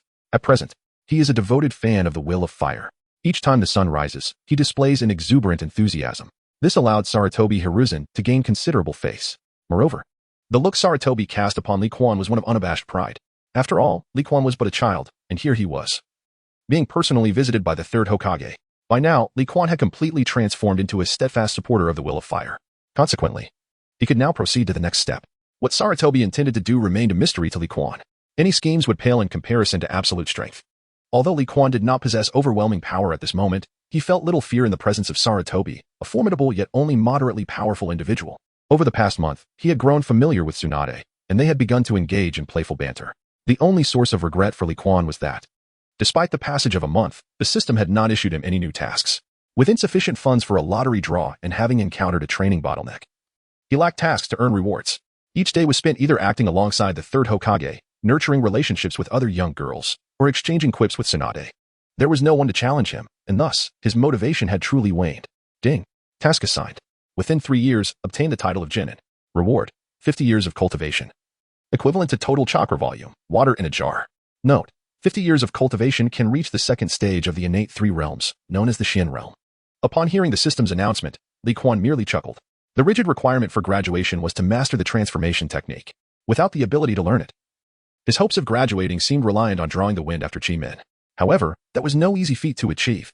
The system's lottery was tiered, akin to the relationship between ninja tasks and their corresponding rewards. Previously, with Orochimaru's 200,000, he had drawn a reward approximately at the top of B rank. It was likely that to obtain a technique as rare as the wind after Chi-Min, he would need an S rank or even a 3S rank task reward. To graduate, he would probably have to resort to backdoor means. In that scenario, Tsunade might be able to assist him. Shaking his head slightly, Li Quan spotted Kakashi, whose expression was shrouded in gloom. Something was amiss. The current Kakashi was still a cheerful child. Moreover, after their spar a month prior, Kakashi's attitude toward him had shifted. He would usually greet him when they crossed paths. Yet now, this aura of despondency seemed to frighten passersby. Quan, what are you looking at? Suddenly, a pair of chubby little hands covered Li Quan's eyes. Red, stop it, I can't see. Li Quan chuckled as he gently patted the hands on his face, feeling somewhat exasperated. Ah, you guessed it again? How boring. Yu Gao released her grip and joined with Noera Rin at Li Quan's side. Meanwhile, Uchiha Obito sulked nearby, glaring at Li Quan. Li Quan, I've learned the transformation technique. What about you? I haven't yet, Li Quan replied, shaking his head. What use was it to seek validation in front of him? His current combat prowess could easily overwhelm 100 Obitos. Fine, you're impressive, all right. He waved his hand dismissively, then turned to Kakashi's despondent figure and inquired. Do you know what's been bothering Kakashi lately? I know. My father mentioned that it seems the White Fang recently completed a mission, but it appears it ended in failure. Yu Gao frowned, casting a disdainful glance. To jeopardize a mission for the sake of a comrade, causing losses to the village, White Fang shouldn't have acted so recklessly. Upon hearing Yu Gao's words, Li Quan felt a sudden pang of unease in his heart. Is it really that swift? This matter should have unfolded in 4 to 5 months, shouldn't it? My own presence has inadvertently led to certain changes. Hong, your statement is misguided. At this moment, Obito shook his head. I believe that Senior White Fang was not at fault. After all, he was a comrade. If I were in his position, I too would undoubtedly rescue my companion. Lin, what are your thoughts? Li Quan nodded and turned his gaze towards the side, where Noera Rin stood. I am uncertain. Under Li Quan's scrutiny, Noera Rin felt a wave of shyness and anxiety wash over her, nervously fidgeting with her fingers. Well, I understand now. With narrowed eyes, Li Quan exchanged a few words with the others before departing alone. These indoctrinated children have prompted him to postpone any resolution for a few days, particularly concerning the one known as Sunset Red. It appears that Red has been significantly influenced. He must contemplate how to alter her perspective. However, there is ample time ahead. Presently, he must address the matter concerning Tsukumo Hatake. After all, he remains unaware of when this Leaf Village White Fang might take his own life. Chapter 27. A conspiracy in the mountainous region behind Hokage Rock. At the root base, Danzo Shimura surveyed the latest documents, a satisfied smile gracing his features. So far, events had unfolded without significant turmoil. The intelligence he had his subordinates gather was beginning to take shape. Astonishingly, the child's parents were executing a mission in the Rain Village. Was it in service of the newly emerged organization, Akatsuki? Gently stroking his bandaged arm, Danzo set aside the intelligence report. He was not a man prone to impatience. Many matters he preferred to approach with deliberation. After more than a month of investigation, he had gained a substantial understanding of Li Quan's family. Unlike Kakashi, who had a father like Tsukumo Hatake, Li Quan's parents were merely ordinary lower-ranked shinobi. However, this ordinary couple harbored an unusual fascination with wealth, which led them to abandon Li Quan at the tender age of 3 to undertake various missions. A year prior, they formally accepted a covert assignment in the Rain Village and had not returned to their home village since. Such children are unlikely to follow in their parents' footsteps. In other words, Li Quan has likely awakened a unique talent. This month, with the investigations conducted by his subordinates, Danzo has confirmed the extent of Li Quan's future potential. Relying on that unknown gift, it is conceivable that Li Quan might attain the level of an elite jonin solely through physical prowess. As for his other abilities, intelligence and cleverness certainly count. The most effective way to mold such a child into a weapon is to start with his family background. Thus, throughout this month, aside from another matter, he has been diligently probing into the details of Li Quan's parents. It must be said that his old rival, Hiruzen Sarutobi, has been remarkably tight-lipped regarding covert operations, causing Danzo to waste a month of his time. Now that he has learned of Li Quan's parents, He shall take action once he completes his recent significant task. With a light chuckle, he beckoned to his subordinates. How has the situation with Kakashi Hatake progressed? My lord. Thanks to our involvement, Kakashi's mission failed 3 days ago. Meanwhile, in recent days, members of the Umbu have been spreading slanderous rumors within the village. Reported a masked root member, kneeling on one knee before Danzo. Upon hearing the response, a smile once again graced Danzo's face. And his thoughts drifted back to a fortnight ago. 2 weeks prior, in the Hokage's conference room, Hiruzen Sarutobi convened a high-level meeting of Konoha. As Hiruzen spoke several times, Danzo quickly grasped his old rival's intentions. Then, in the presence of Mito Kamagawa and Tazuna, he made a statement. Konoha's White Fang has garnered too much attention. He needs to be subdued. The other high-ranking officials immediately understood whose idea this was. Indeed, Kakashi was still too young and required further refinement. Mito Kamagawa nodded in agreement. Instinctively glancing at Hiruzen Sarutobi, Hiruzen had become the third Hokage 20 years ago, and now, 23 years had passed. In these past 23 years, Konoha has essentially become the realm of Sarutobi Hiruzen and Shimura Danzo. 2 individuals, one basking in the sunlight and the other shrouded in darkness, wield complete control over Konoha. The higher-ups relish the conveniences afforded by these 2. Should the civilian ninja, Hatake Tsukumo, who has little connection to them, ascend as the next Hokage, their interests would undoubtedly be jeopardized. Thus, suppression remains imperative. Soon, a plan was devised among them. The following day, Sarutobi Hiruzen assigned an A-rank mission to the team led by Hatake Tsukumo. Returning to his thoughts, Shimura Danzo let out a cold chuckle. Though neither he nor Sarutobi Hiruzen were paragons of virtue, this time Hiruzen had been excessively ruthless. Despite their agreement on suppression, he merely instructed the root members to intervene and obstruct Tsukumo's mission. After all, Tsukumo represented the village's elite combat power. Other ninja villages were keenly observing Konoha, and Tsukumo could not yet be eliminated. Yet, Hiruzen had audaciously allowed the Umbu to spread slanderous rumors. Given Tsukumo's character, it seemed he might resort to self-destruction in a bid for atonement. Hiruzen, I underestimated your insatiable greed for the position of Hokage. In light of this, I shall lend you a hand. Murmuring to himself, Danzo turned his gaze to his subordinates. You shall proceed with your actions. As night fell, Li Quan, guided by memory, made his way to Kakashi's residence. This is also attributed to Kakashi's character at this moment. Although he presents a cool demeanor, under the guidance of Tsukumo Hatake, Kakashi does not shy away from forming friendships. Meanwhile, Li Quan, recalling Tsukumo's past, deliberately sought to befriend Kakashi. As a result, Li Quan came to know the location of Kakashi's home.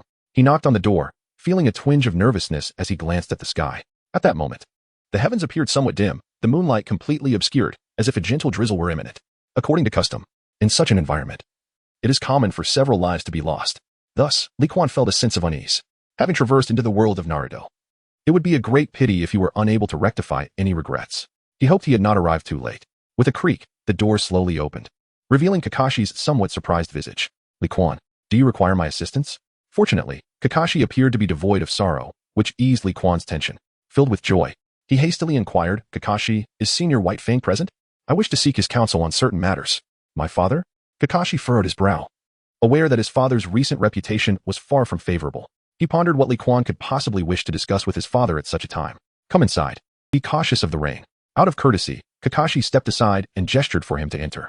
He held a deep respect for Li Quan, who, like himself, was a child of humble origins, lacking parental guidance.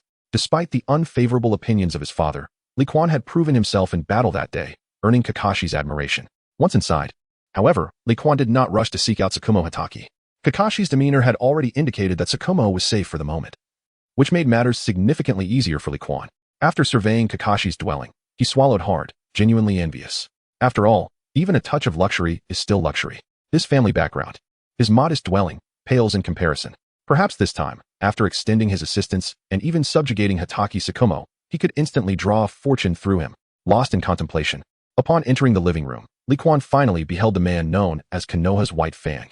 However, at this moment, Hatake Tsukumo's countenance was exceedingly despondent. Sitting beside the tea table, his eyes, somewhat unfocused, fixated on the half-empty bottle of beer before him. The vigor he had briefly glimpsed earlier had completely evaporated. The stubble on his face only accentuated his weariness. Upon hearing the sound of the living room door being pushed open, Hatake Tsukumo instinctively raised his gaze. With a hint of confusion, he inquired, I remember you. Your name is Li Quan, correct? What brings you here? Sensing the strong aroma of alcohol, Li Quan wrinkled his nose. Has he already succumbed to self-destruction? This could prove to be quite challenging. How should I counsel this man? Chapter 28. Enlightenment in the living room of Kakashi's home. Li Quan seated himself opposite Hatake Tsukumo. Senior White Fang, could you share with me your recent experiences? With a cold snort, Hatake Tsukumo grasped the bottle and took a hearty swig. He then fixed his gaze upon Li Quan, his eyes filled with malice, and remarked, "You little brat, the village's missions are not something one can inquire about casually. Senior White Fang, have you perhaps misunderstood something?" With a look of confusion in his eyes, Li Quan directed his puzzled gaze towards Kakashi. How could he determine that he was merely here to gather intelligence? Suddenly, a thought emerged in his mind. Could it be that Hatake Tsukumo believed the situation was merely a coincidence? Or had Hatake Tsukumo never considered that this matter was connected to the third Hokage? Such a realization would be utterly terrifying. Despite everything that had transpired, Hatake Tsukumo still concerned himself with the village. Moreover, he harbored no doubts regarding the involvement of the third Hokage and his associates. The image of Sarutobi Hiruzen, basking in the sunlight, was indeed deeply ingrained in the minds of many. Meanwhile, Kakashi wore an expression of utter confusion. What did Li Quan mean by this? What was his father thinking? Kakashi had no way of knowing. "Kakashi, return to your room. I need to speak with Li Quan privately." Although perplexed, Kakashi acquiesced to his father's request. After Kakashi departed, Hatake Tsukumo retrieved a ninja tool and activated it. Instantly, a faint blue energy enveloped both him and Li Quan. This tool was designed to muffle sound. "Speak. Who sent you to contact me?" After a brief explanation, Hatake Tsukumo's gaze suddenly turned icy. "Though I have no desire to harm a child, I will consider it should the village be threatened." Upon hearing this, Li Quan burst into laughter. "Lord White Fang, you cannot be serious. Do you not find your statement contradictory? If you would dare to act against a child for the village's safety, then why did you save your comrades during missions? Is the life of a companion truly more valuable than the security of the village? That is not the same." Hatake Tsukumo retorted, his eyes widening in disbelief. "Those people are my brothers in arms. And what about me? I am a child of Konoha." Li Quan expressed his confusion. "You possess too many suspicious traits. I cannot trust you. Furthermore, I suspect that your master may likely be a spy, or perhaps you yourself are a spy." The somewhat inebriated Hatake Tsukumo shook his head, instinctively gripping the White Fang's short sword at his back. "Haha, this is absurd." With a look of realization, Li Quan shook his head in resignation. "Is that so?" Misjudging his strength due to a mysterious master's guidance and the notion of espionage. This idea seems rather plausible in the world of Hokage. After all, Yakushi Kabuto was already engaged in espionage at a slightly older age. Taking a deep breath, he extended his hand. "In that case, my dear predecessor, how about a friendly contest to see who can push the other's hand back first?" This challenge caused Hatake Tsukumo to furrow his brow. He then relaxed his grip on the White Fang short sword and placed his palm against Li Quan's. "He is merely a child, even if he possesses some strength. And even in my current state of inebriation, I remain confident in my ability to easily resolve this." Hatake Tsukumo was curious to see what this little rascal intended to accomplish. He grasped Li Quan's hand. In an instant, his eyes widened in disbelief as he looked at that small hand. What immense strength. "Let me tell you a story, Lord White Fang." With a slight smile, Li Quan began his narrative. Once upon a time, there were two ninja brothers. One day, while on a mission, these brothers faced a critical decision. They encountered an insurmountable danger from which they could not escape. One of them had to step forward to assist their classmates and teacher in retreating. Thus, the other members of the team could safely retreat. Ultimately, it was the more radiant of the two brothers who stepped forward. As a result, this first individual to rise gained immense rewards and ascended to the position of a village leader. Meanwhile, his brother was left with an indelible rift between them. "Wait, are you referring to the third Hokage and Danzo?" Upon hearing this, Shikamaru's brow furrowed in contemplation. The tale of these two individuals has reached his ears. Yet, how does it relate to Li Quan seeking him? Elder Baya, have you ever heard the adage that some individuals are destined to bask in the sunlight, becoming the leaves illuminated by its rays, while others are suited to dwell in the dark soil, becoming the roots that absorb nourishment? Observing Chimu Shuangmao, Li Quan sensed a transformation of two distinct forces in his hands, one exuding an indomitable and overwhelming strength, the other gentle and nurturing like the spring rain. Noticing Chimu Shuangmao lost in contemplation, Li Quan continued to adjust the pressure in his hands, revisiting their earlier discourse. These were tales of the past involving Sarutobi Hiruzen and Shimura Danzo, along with some of their exchanged words. With a slight shake of his head, Li Quan withdrew his hand from the toppled Chimu Shuangmao. It is essential to recognize that leaves will eventually wither, and roots will inevitably decay. Yet, it seems that both individuals are currently unsatisfied. Roots aspire to become leaves, while leaves yearn for perpetual growth. But a young sapling nearby is vying for both nourishment and sunlight. I shall conclude my words here. Lastly, I advise you, Elder, to be adaptable when faced with challenges. This interplay of rigidity and softness and force is something you should deeply experience, for you must understand that you are never alone. Rising and stretching. Li Quan cast a glance at the now enlightened Chimu Shuangmao, revealing a contented smile. Chimu Shuangmao is indeed a wise man. In the past, he had never envisioned matters of this nature. However, after this recent enlightenment, it appears he has come to understand the recent occurrences. Senior, I shall not disturb you any longer. Farewell. Upon returning home, Li Quan, as usual, utilized his red hand to practice his physical training. A wave of refreshing sensation coursed through his entire being. Suddenly, Li Kuan's eyes widened in astonishment. After a month, he had finally completed his 21st session of physical training. He had previously thought he had encountered a bottleneck. Yet, observing the current situation, it was evident that the consumption of qi during this training had been excessive. Clenching his fists, he broke into a joyful smile. As long as he could continue his physical training, even without the opportunity for a lottery, his strength would perpetually grow. The prospect of continuous enhancement alleviated his fears of unforeseen risks. Once Orochimaru returned from his mission, he would ask him to bring his parents back. Although he was not the strongest in Konoha at present, he believed he could adequately protect himself. Speaking of Konoha's current strongest forces, there were Jiraiya, Uchiha Fugaku, and Hitaki Tsukumo. Among these three individuals, who is slightly stronger? It should be Jiraiya, I suppose. This individual, after all, has mastered the Sage Mode, rendering him a formidable being of extraordinary caliber. Given his current prowess, he is not yet a match for that aged man, thus remaining in seclusion is indeed prudent. However, the question arises, has Jiraiya acquired the Sage Mode? If he has not, then it stands to reason that Kakashi Hitaki may still possess the upper hand. After all, in the eyes of Minato Namikaze, he transcends the legendary Sannin. It is fortunate that the will of fire endures. This philosophy serves as a temporary shield for oneself. Had I been born in the Hidden Mist Village, it is likely I would have already met my demise. In this current era of Konoha, rife with vice and illicit activities, I have yet to engage in the more sordid aspects. Perhaps it is time to explore them ahead of schedule? Chapter 29. A more ruthless strategy at Kakashi's residence. Shortly after Li Kuan's departure, Hitaki Tsukumo retracted the soundproofing ninja tools and began to drink alone from a bottle. As the captain of a covert team within the village's Umbu, he was privy to many matters. He was aware of the operations led by Sarutobi Hiruzen's Umbu and Shimura Danzo's route. These two departments have had dealings with him regarding their tasks. However, the actions of these two departments are solely for the benefit of the village. The missions they have previously undertaken have brought significant advantages to the village. Yet, according to Li Kuan's perspective, this task is destined for failure, orchestrated by the third Hokage and Danzo, who harbor concerns that he may one day ascend to the position of Hokage. Given his disposition, the ultimate outcome could very well be his resignation from the Umbu, leading to a life of seclusion, or even the tragic act of suicide. Has he ever truly been alone? Gazing at Kakashi's abode, Tsukumo Hitaki couldn't help but smirk at his own self-deprecation. If such were the case, he might indeed leave Kakashi to confront this world entirely on his own. Yet, what if it were otherwise?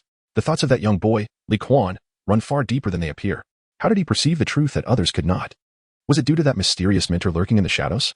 And the terrifying power, a force that oscillates between gentleness and strength, ever fluctuating. Yet it is a power that even he, an elite Genin, cannot overcome. Each time he prepares to resist, that force seems to be as soft as cotton, fragile yet unwavering. Is this truly a strength that a mere child can possess? Yet, he failed to detect any traces of transformation or disguise techniques. In other words, this child might indeed be Li Kuan. Murmuring the word adaptability, Tsukumo drained his final sip of alcohol and stepped out into the night. As an elite Genin, he prided himself on his discernment. Everything Li Kuan had uttered required his personal verification. Furthermore, he was determined to investigate Li Kuan's true identity thoroughly. If it proved to be true, he would cease all contributions to the village. Moreover, the third Hokage and Danzo would do well to refrain from setting their sights on Kakashi. They would be wise to avoid such a course of action. The following day, Li Kuan attended school as usual. Upon learning that the Red Hand could continue its physical training, he diligently engaged in enhancing his abilities. As for what Shino Aburame had lectured about, he found it utterly unworthy of his attention. The chakra extraction technique bore an uncanny resemblance to the legacy left by his ninja parents. Superior techniques would surely await him post-graduation when the Genin instructors would impart their knowledge. However, even then, the most advanced techniques remained in the possession of those prominent clans. To truly elevate his skills, luck through a lottery seemed far more pragmatic. Speaking of which, it had been quite some time since he had last visited the hand-to-hand combat shop. Perhaps he should stop by after school. And wasn't he Tsunade the head of the ninja hospital? During this period, I might devise a way to leverage the resources from Tsunade and earn a bit of money through the use of the Red Hand. Even winning a small prize would suffice. With a glimmer of excitement in his eyes, Li Kuan immediately felt invigorated. He then settled down, patiently awaiting the afternoon's physical training class. Meanwhile, after a night of investigation, a trace of gravity had emerged in Hitaki Tsukumo's gaze. The vigilance of the Umbu en route had surprisingly intensified compared to usual. Who is being guarded against? Who possesses such a formidable threat that both departments have reacted so significantly? This is indeed in the Hidden Leaf Village. Not only is there a protective barrier surrounding the village, but within its confines, there are also hundreds of elite Jonin. Is there a war brewing that necessitates such extensive measures? Are they perhaps guarding against their own people? Moreover, it is highly probable that they are, in fact, safeguarding themselves. Concealed within the streets, listening to the murmurs of the crowd, Kakashi Hitaki observed a myriad of shifting expressions. Although he had become somewhat indifferent following the counsel from Li Quan just yesterday, the disparaging remarks still unsettled him. Have you heard? It is rumored that that White Fang fellow deliberately allowed his mission to fail. I had held him in such high esteem, only to discover that he sacrificed the mission in an attempt to save someone, thereby inflicting such a tremendous blow upon the village. Suddenly, two individuals discussing him captured Kakashi's attention. This unmistakable aura, it belongs to the two root ninjas I have encountered before. Danzo has indeed become involved in this matter. Clenching his fists, an inexplicable rage flickered in his eyes. For so many years, he fought tirelessly for the village, and this is how they repay him? Truly outrageous. His body trembled incessantly, and several veins bulged on his forehead. Yet, upon reflecting on Li Quan's words about flexibility, his emotions gradually settled. A balance of strength and gentleness. What a profound experience. That little one wishes for him to soften in this moment, urging him not to be overly agitated, perhaps? This attitude and mindset towards life is remarkable. That young man is simply extraordinary. Even an adult nearly fell into this trap. Yet he was able to see through the scheme with such clarity. Moreover, he had the audacity to come forward and offer a warning. Not only is his intellect and perception exceptional, but his courage and strength are equally formidable. Is this truly an ability possessed by a mere 5-year-old? It seems that the child's strength must indeed be of a cinematic caliber. Fortunately, he is but a child from the village. Otherwise, it could spell disaster for the community. One must wonder, who could be the architect of such prodigious talent? Could it be that, much like Jiraiya, he has caught the eye of a sage? If that were the case, the child's master might very well be the legendary sage of 6 paths. It appears that I must ensure Kakashi has more opportunities to engage with Li Quan in the future. With such thoughts in mind, Hatake Tsukumo returned home. As he opened the door, a familiar face appeared before him. It was the comrade he had forsaken his mission to save. Have you fully recovered? Tsukumo inquired. His heart warming at the sight of this younger brother figure, a rare smile gracing his features. The oppressive atmosphere of these days was born solely by him in an effort to save his companion. Now that this companion has escaped the clutches of danger, one would assume that his family would be filled with joy. Yet, this very companion wore a countenance of rage. Upon encountering Shikamaru Nara, he surged forward, seizing Shikamaru's shoulders, and vociferously demanded, "Why did you save me? Why? You are my brother, my comrade. I did not wish to abandon the mission. Yet I could not bear to forsake you." In response to his companion's vehement questioning, Shikamaru Nara embraced him. However, in the next instant, the man forcefully pushed Shikamaru away, causing him to tumble to the ground in utter surprise. "You failed the mission. Why do you not just die?" he exclaimed. "You should not have saved me." It was uncalled for. In what seemed like a descent into madness, the man glared at Shikamaru with disdain and erupted into a frenzied laugh. Before Shikamaru could react, the man brandished a kunai and lunged towards him. If one were unaware, they might think this was merely the result of someone else's machinations. This strike, even the formidable Hatake Tsukumo would likely not evade. However, at this moment, despite his desire to dodge, he could only manage a slight movement. The kunai pierced through his tactical vest and penetrated into his chest. Had he moved even a few centimeters, that incoming kunai would have pierced his heart. This realization struck Hatake Tsukumo with chilling clarity. The companion before him genuinely sought to end his life. His heart turned frigid. With a swift motion, Hatake Tsukumo delivered a resounding slap. The sharp sound reverberated, and terror flickered in the eyes of the man before him. I didn't mean to get lost. Yet, what awaited him was a thunderous roar from Hatake Tsukumo. At this moment, Kakashi Hatake was consumed by regret. How could he have resorted to illusion techniques against his own comrades, compelling them to take his life? Had it not been for Li Quan's timely warning, he might have met his demise moments ago. Given his disposition, upon returning home today, Kakashi would have been greeted by the tragic sight of his own suicide. Third Hokage. Danzo, your strategy is indeed treacherous. Chapter 30. Negotiation and poisoning inside the Ninja Academy. The afternoon unfolded as usual. The Taijutsu class was conducted on the training field. Among his peers, Li Quan, renowned for his exceptional physical prowess, swiftly completed the Taijutsu exercises assigned by Tsunade. Subsequently, he approached Tsunade with a sense of ease. Mighty lady, may I discuss a matter with you? Perverse brat, are you seeking death? Tsunade retorted, accustomed to his provocative terms after more than a month. Yet, she could not refrain from delivering a punch to Li Quan's head. Unfortunately for Tsunade, she discovered that the pain was hers to bear. This left Tsunade utterly speechless. She was acutely aware of the terrifying extent of her own power. Ever since she discovered, a month ago, that this mischievous lad's physique was unlike that of ordinary individuals, she had frequently sought opportunities to test him. Yet, throughout this month, each time she felt compelled to teach him a lesson, it was she who ended up at a disadvantage. Initially, this impudent boy would evade her strikes, but as he realized he could withstand her punches, he brazenly stopped even attempting to dodge. The most astonishing aspect was that the force of her punch could not even be transmitted to the ground to cause any damage. This is indeed quite terrifying. What Tsunade does not realize is that the remarkable effect is attributed to the prowess of Tai Chi moreover. There is another reason why Li Quan does not dodge. He is astonished to discover that being struck with such force, when dissipated through Tai Chi within his body, surprisingly aids in refining his physique. Why not embrace the notion of becoming stronger through adversity? Well then, my beautiful sister Tsunade, please do not be angry. I genuinely have a matter of importance and seek your assistance. Ah, how peculiar. Observing the earnestness in Li Quan's gaze, Tsunade let out a cold laugh. It has been over a month, and I truly believed you were impervious to persuasion. How could that be? Such fervor would melt any man's heart. Nearby. Li Quan playfully glanced towards a certain direction. Go on. You are a man? You lecherous rascal, do not overstep your bounds. If you were not somewhat reminiscent of my brother, I would have certainly knocked you senseless. Li Quan, speechless, merely pursed his lips. This excuse is always the same. In what way does he resemble Sh Suk? Meanwhile, a group of young boys, watching Li Quan engage in friendly banter with Tsunade, ignited with flames of jealousy. Asuma Saratobi, in a fit of indignation, began to speak ill of Li Quan in front of Kurenai Yuhi. Kurenai, look at that. Li Quan is nothing but a notorious womanizer. You should refrain from associating with him in the future. Li Quan Kuen mentioned he has legitimate business with Lady Tsunade. It is not due to his lascivious nature. Kurenai, however, turned her head away, seemingly uninterested in Asuma's words. Yet, despite this, her peripheral vision involuntarily drifted towards them, observing their light-hearted exchanges. A sudden wave of insecurity washed over her heart. Nevertheless, she quickly reassured herself. Lady Tsunade and Li Quan Kuen are of such an age difference, surely. The one who ends up with Li Quan Kuen will be me. But then her gaze shifted to several other young girls. It seems I have quite a number of rivals. Noera Rin, Kat Shizun, and even Hinata Hyuga, who has recently befriended Li Quan. Oh dear, why does Li Quan attract so many girls? A frown adorned her face as she sighed. Meanwhile, Tsunade displayed a look of surprise.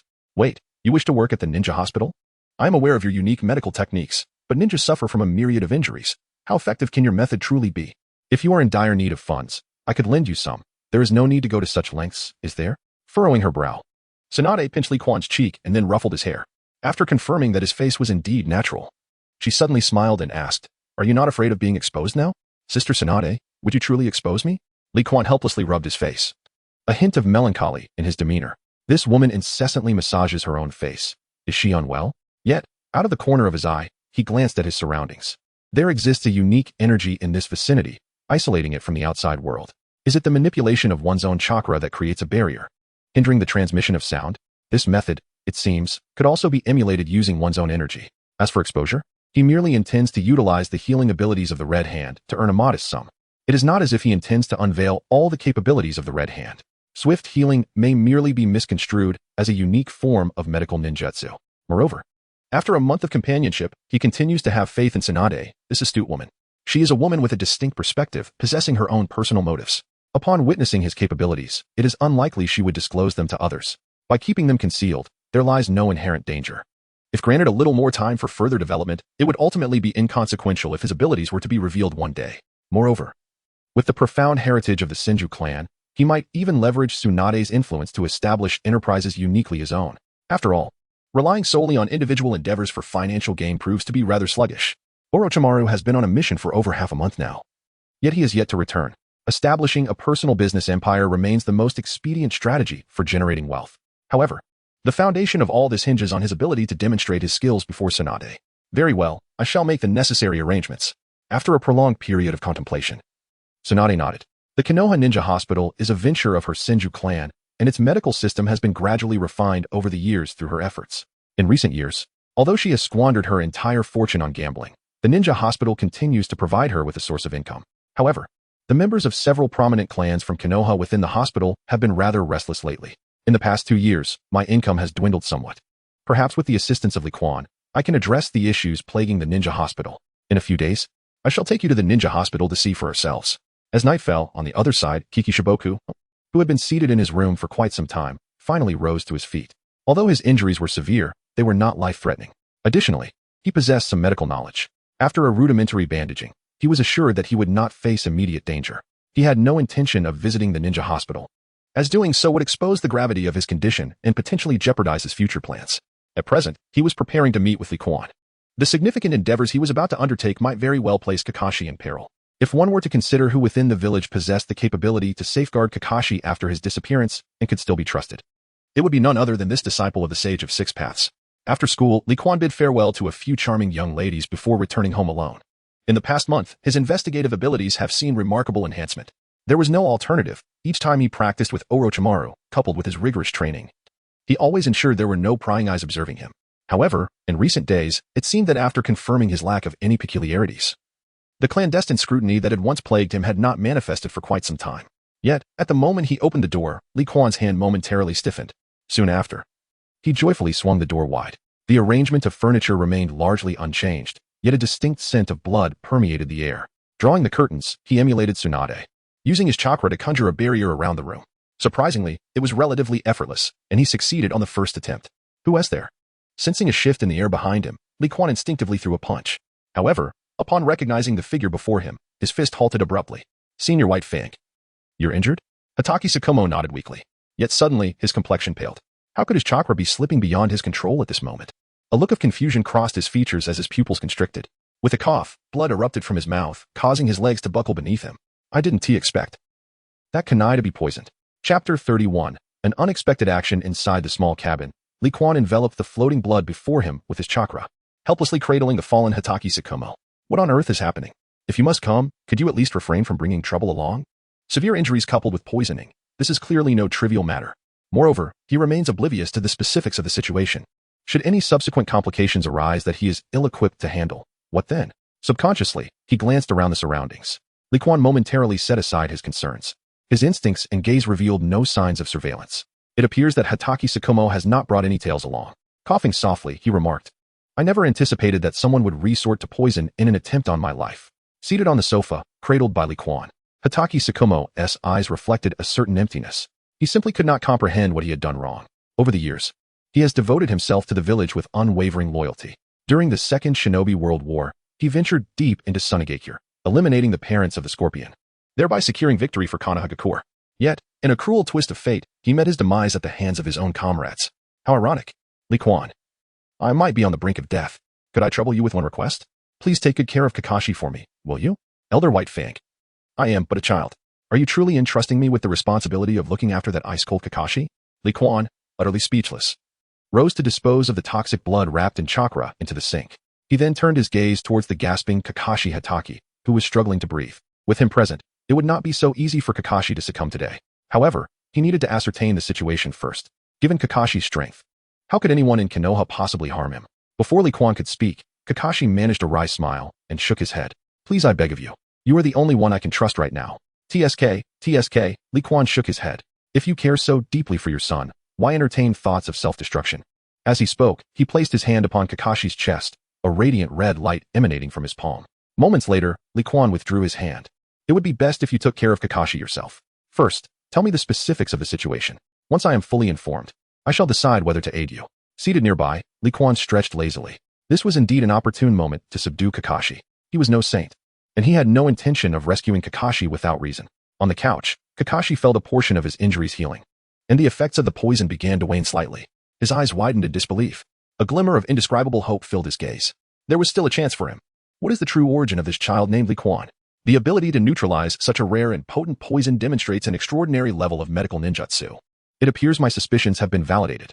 However, it seems that Li Quan's master is not the Sage of Six Paths, but perhaps the Slug Sage from the Wetbone Forest. No wonder Li Quan has been so close to Tsunade recently. Ahem, thank you. After expressing his gratitude, he began recounting the events that transpired.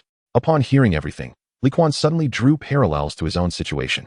Kakashi Hatake shared a plethora of details, from the assignment of the mission to the assassination of his previous companion, leaving almost no stone unturned. Yet the crux of the matter lies in the timing of the mission assignment.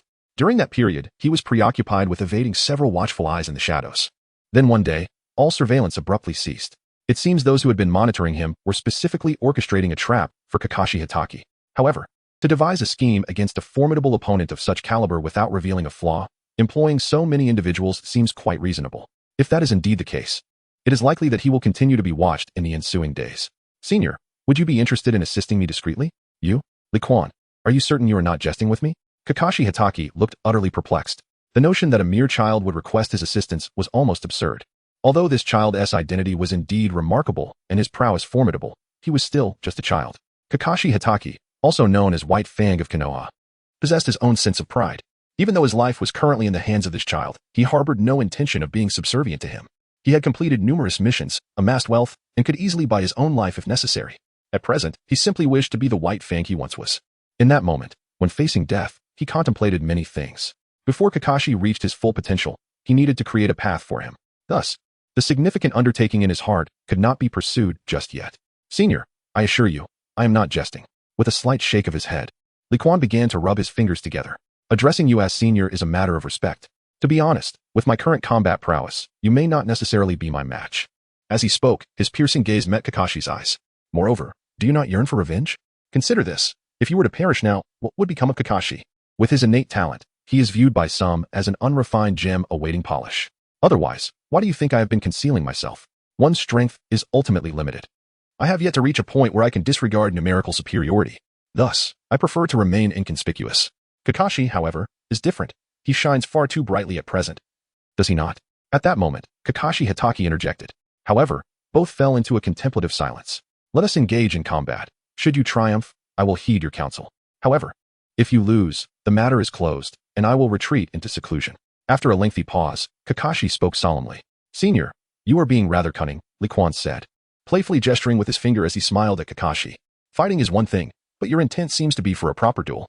The audacity of this request was indeed impressive, befitting the one who invented the secret technique 1,000 years of pain. Ah, you little rascal, what are you saying? Kakashi displayed no embarrassment at having his strategy unveiled. On the contrary, he was quite pleased. Had Li Quan been a bit older, they might have forged a bond of camaraderie. He was taken aback that Li Quan was aware of the 1,000 years of pain technique and, remarkably, did not find it distasteful. Yet, how did this child come to know of it? 2 days later, clad in white, Kakashi Hatake ignited a storm within the hidden leaf village. Adorning his figure was a long banner bearing the words, "Seeking Justice." 5 characters that expressed his fury and discontent.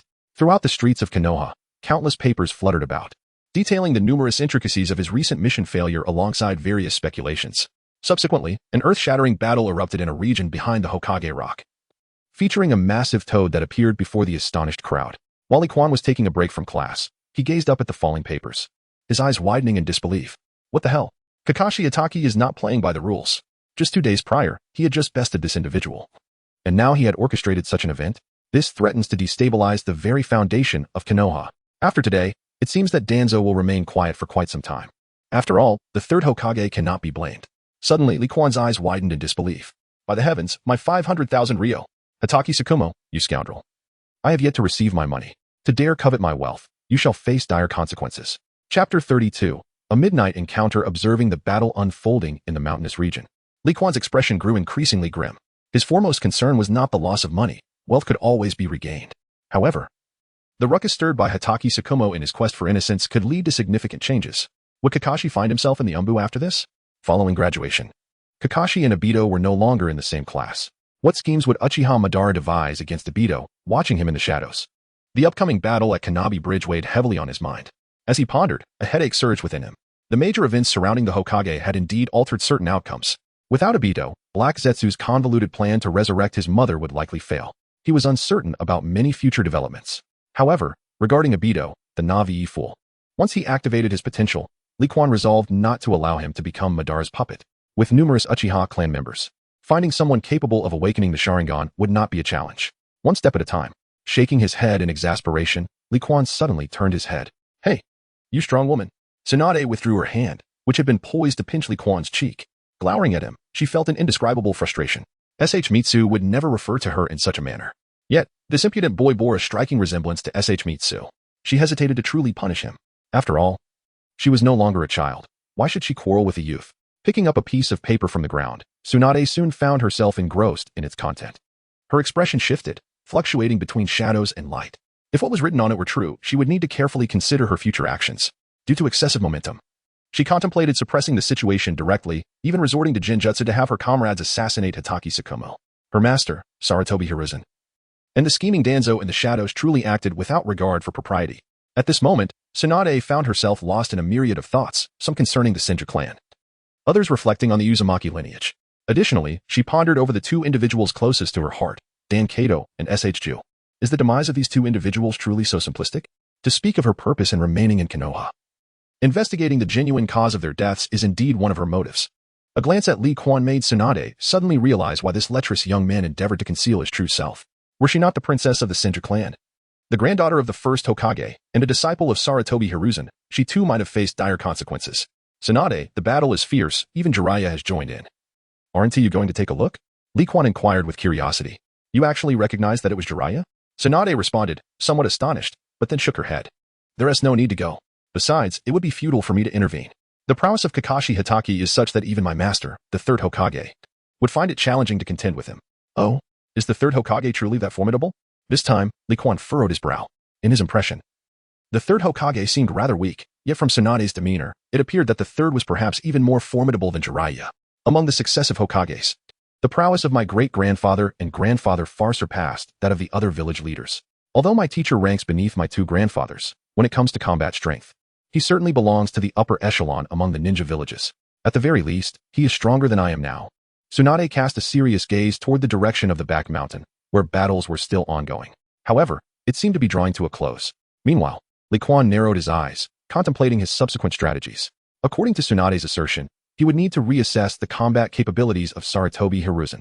This made sense.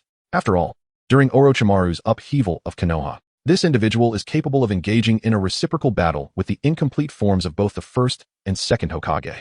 Were it not for his advanced age and the lack of adequate intelligence, it is conceivable that he could have indeed dealt with Orochimaru at that time. The skirmish concluded swiftly.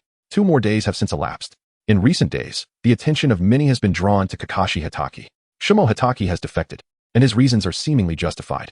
With an abundance of pamphlets circulating, even if the third Hokage and Danzo conspired to manipulate the actions of the Umbu and Root, they could not silence the whispers of the populace.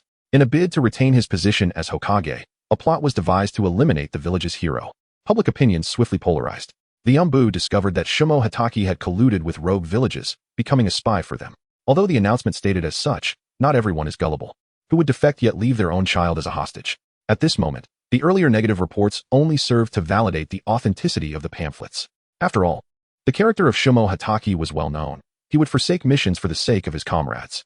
Yet, in the end, it appears this was merely a scheme of the village. If the tables were turned, their actions would likely have been even more radical. Ultimately, there is no doubt that Danzo once again became the scapegoat.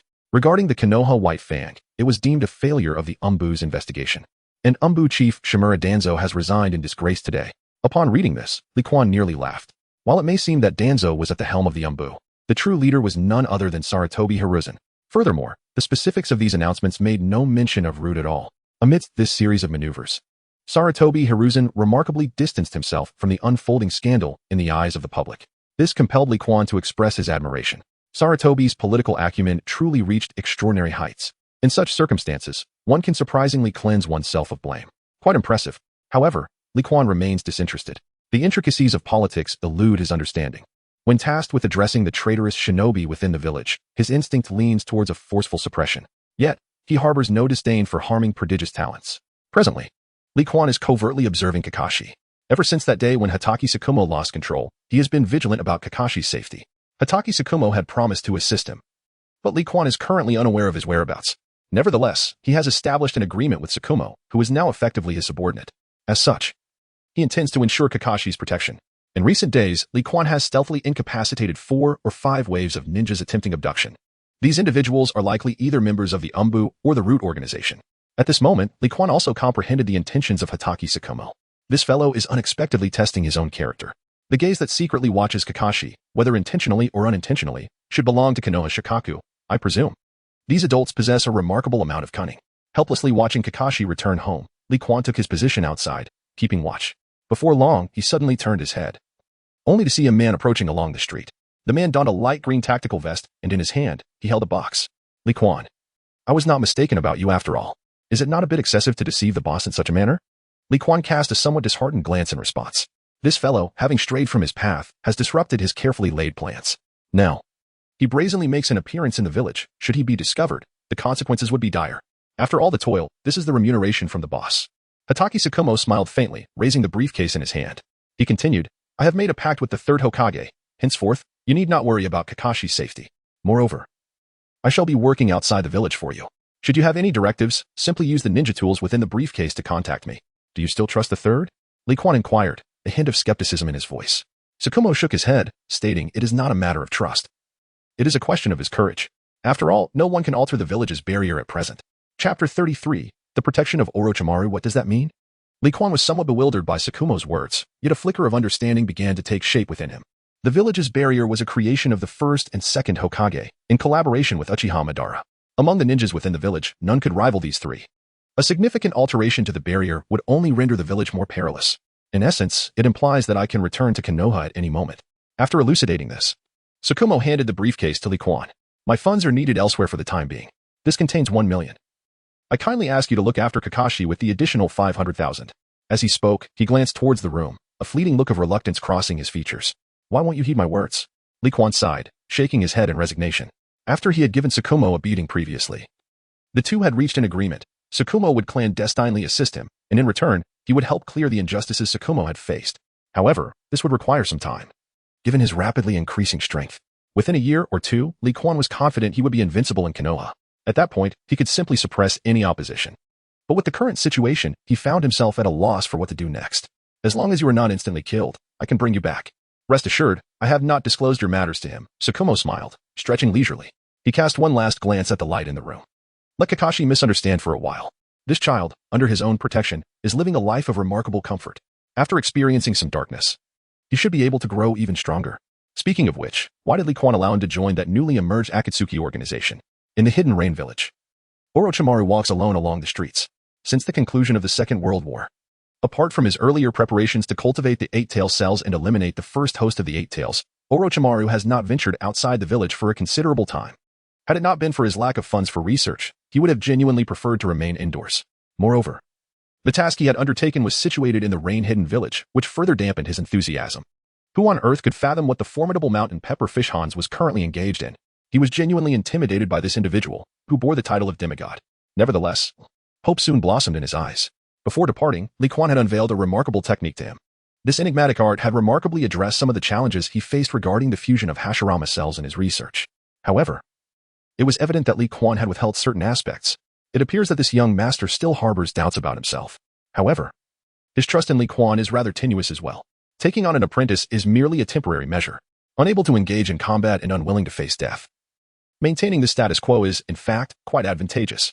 Once he attains immortality, as long as he cannot be killed, he would dare to confront even the likes of the Six Paths sage. While Orochimaru was lost in these chaotic thoughts, his attention was suddenly captivated by a particular figure. Umbu? No, this presence belongs to a member of the root. To think that there would be a member of Konoha's root in the Rain Village, what on earth is that old coot Shimura Danzo plotting? The momentary confusion dissipated, and he promptly followed. Now that his mission was accomplished, and he was preparing to return to the village, Orochimaru had ample time. Before long, he witnessed this ninja infiltrating a thatched cottage, and he recognized two somewhat familiar figures within. Where had he seen them before? These two individuals appear to be classmates from an earlier cohort. What were their names again? It seems one of them has the surname Li. This surname is rather uncommon in the village, otherwise he would have no recollection of it. Within the thatched cottage, at this moment, Li Tai and Li Ali are engaged in their respective activities, one preparing a meal while the other peruses a book. Li Ali, originally named Gongxia Ali, altered her name due to certain traditions of her small nation, wherein women typically adopt their husband's surname upon marriage. My dear, how long has it been since we last returned home? She inquired, placing a dish before Li Tai. With her gentle and intellectual demeanor, she gazed at the tall man seated across from her. Opposite her, Li Tai, adorned with glasses, exhibited a flicker of nostalgia in his eyes. Almost 2 years, I believe, he replied, setting aside his book and grasping his beloved's hand.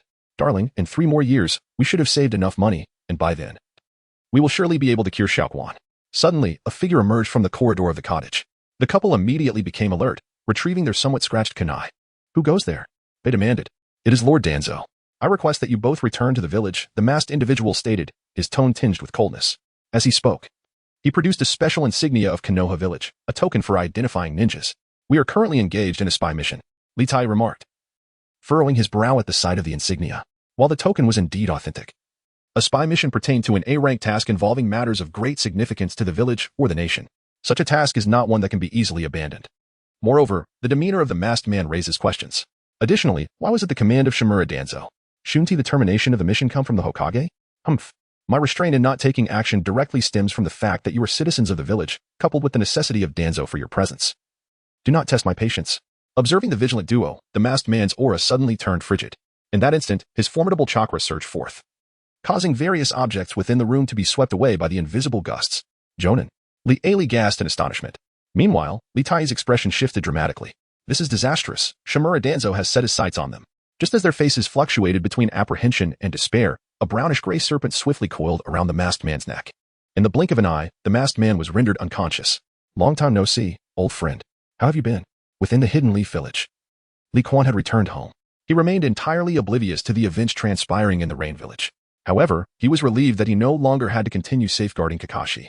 In recent days, in order to safeguard Kakashi, the few who have been covertly observing him have likely sensed the anomaly.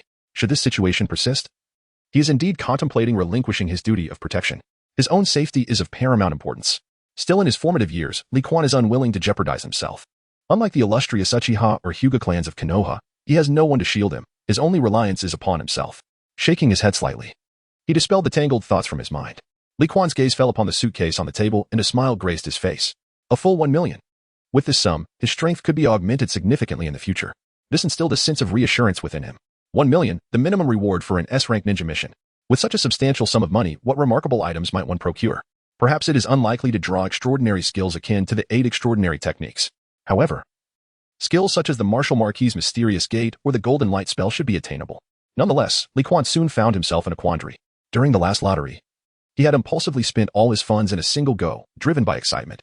Yet, he remains uncertain about the specifics of what the system can yield. The amount of wealth directly influences the caliber of the rewards. Currently, he understands that the system can provide skills, proficiency, and system tasks that reward cultivation. However, he lacks comprehension regarding the varying tiers of rewards. As he previously pondered, the uncertainty of the lottery looms large. Thus, 2 choices lay before him. 1. To gamble everything in a single sweep, surrendering to fate. Or 2. To meticulously experiment with this million, seeking to understand the system's lottery mechanics. Subsequently, he could decide to draw based on his needs. Chapter 34. Another 10 consecutive draws. In the Hokage office, the doors swung open with a loud crash. The furious Danzo Shimura, radiating an overwhelming chakra energy, wreaked havoc in the room. As he glared at Sarutobi Hiruzen, seated behind the desk, the muscles on his face contorted in rage. This shameless individual reacts with astonishing speed. Before he even noticed, this person had already embarked on damage control. In merely 2 days, this hypocrite managed to extricate himself entirely from the situation. Subsequently, he pushed someone else into the fray, placing the blame upon them. He has indeed underestimated the audacity of this unprincipled character. Daybreak, will you not offer me an explanation regarding this matter? Is an explanation still necessary? Seated at his desk, Sarutobi Daybreak calmly gazed at the documents before him, not lifting his eyes. After inscribing a few words on the paper, he finally raised his gaze, fixing it upon Shimura Danzo. Why did you send someone to target Hitaki Tsukumo? What do you think? With a narrowed eye, Shimura Danzo's aura intensified further. Yet, there was a flicker of apprehension that suddenly appeared in his gaze. After all these years, the true extent of Hiruzen Sarutobi's strength remains a mystery to him. If he were to engage in combat, he is uncertain whether he could prevail. If he refrains from taking action, can Tsukumo Hitaki truly rebel? Moreover, now that the confrontation has commenced, why not resolve the matter definitively? Clenching his fists, a flicker of flame ignited in Sarutobi's eyes. It infuriates him. According to his original plan, Tsukumo should have already taken his own life by now. However, after Danzo's intervention, the situation has drastically altered. Public opinion is indeed a double-edged sword. Had it not been for his timely intervention, the position of Hokage would have been in jeopardy. How infuriating. Are you placing the blame on me? With a resounding clap, Shimura Danzo struck the desk. However, the force of his strike was evidently restrained, sparing the desk from destruction. It was you who initiated the conflict. I merely offered assistance. Yet, you have cast all the blame upon me, shameless as you are. I am the Hokage, the embodiment of sunlight in the land of the leaves. For the safety of Konoha, I am compelled to act in this manner. Speaking with a calm demeanor, Sarutobi Hiruzen rose to his feet. If my teacher were alive, he would undoubtedly stand by my side. Meeting Danzo's gaze head-on, Hiruzen showed no sign of retreat. After a brief standoff, the tension between the 2 men gradually dissipated. This is a unique understanding shared solely between the 2.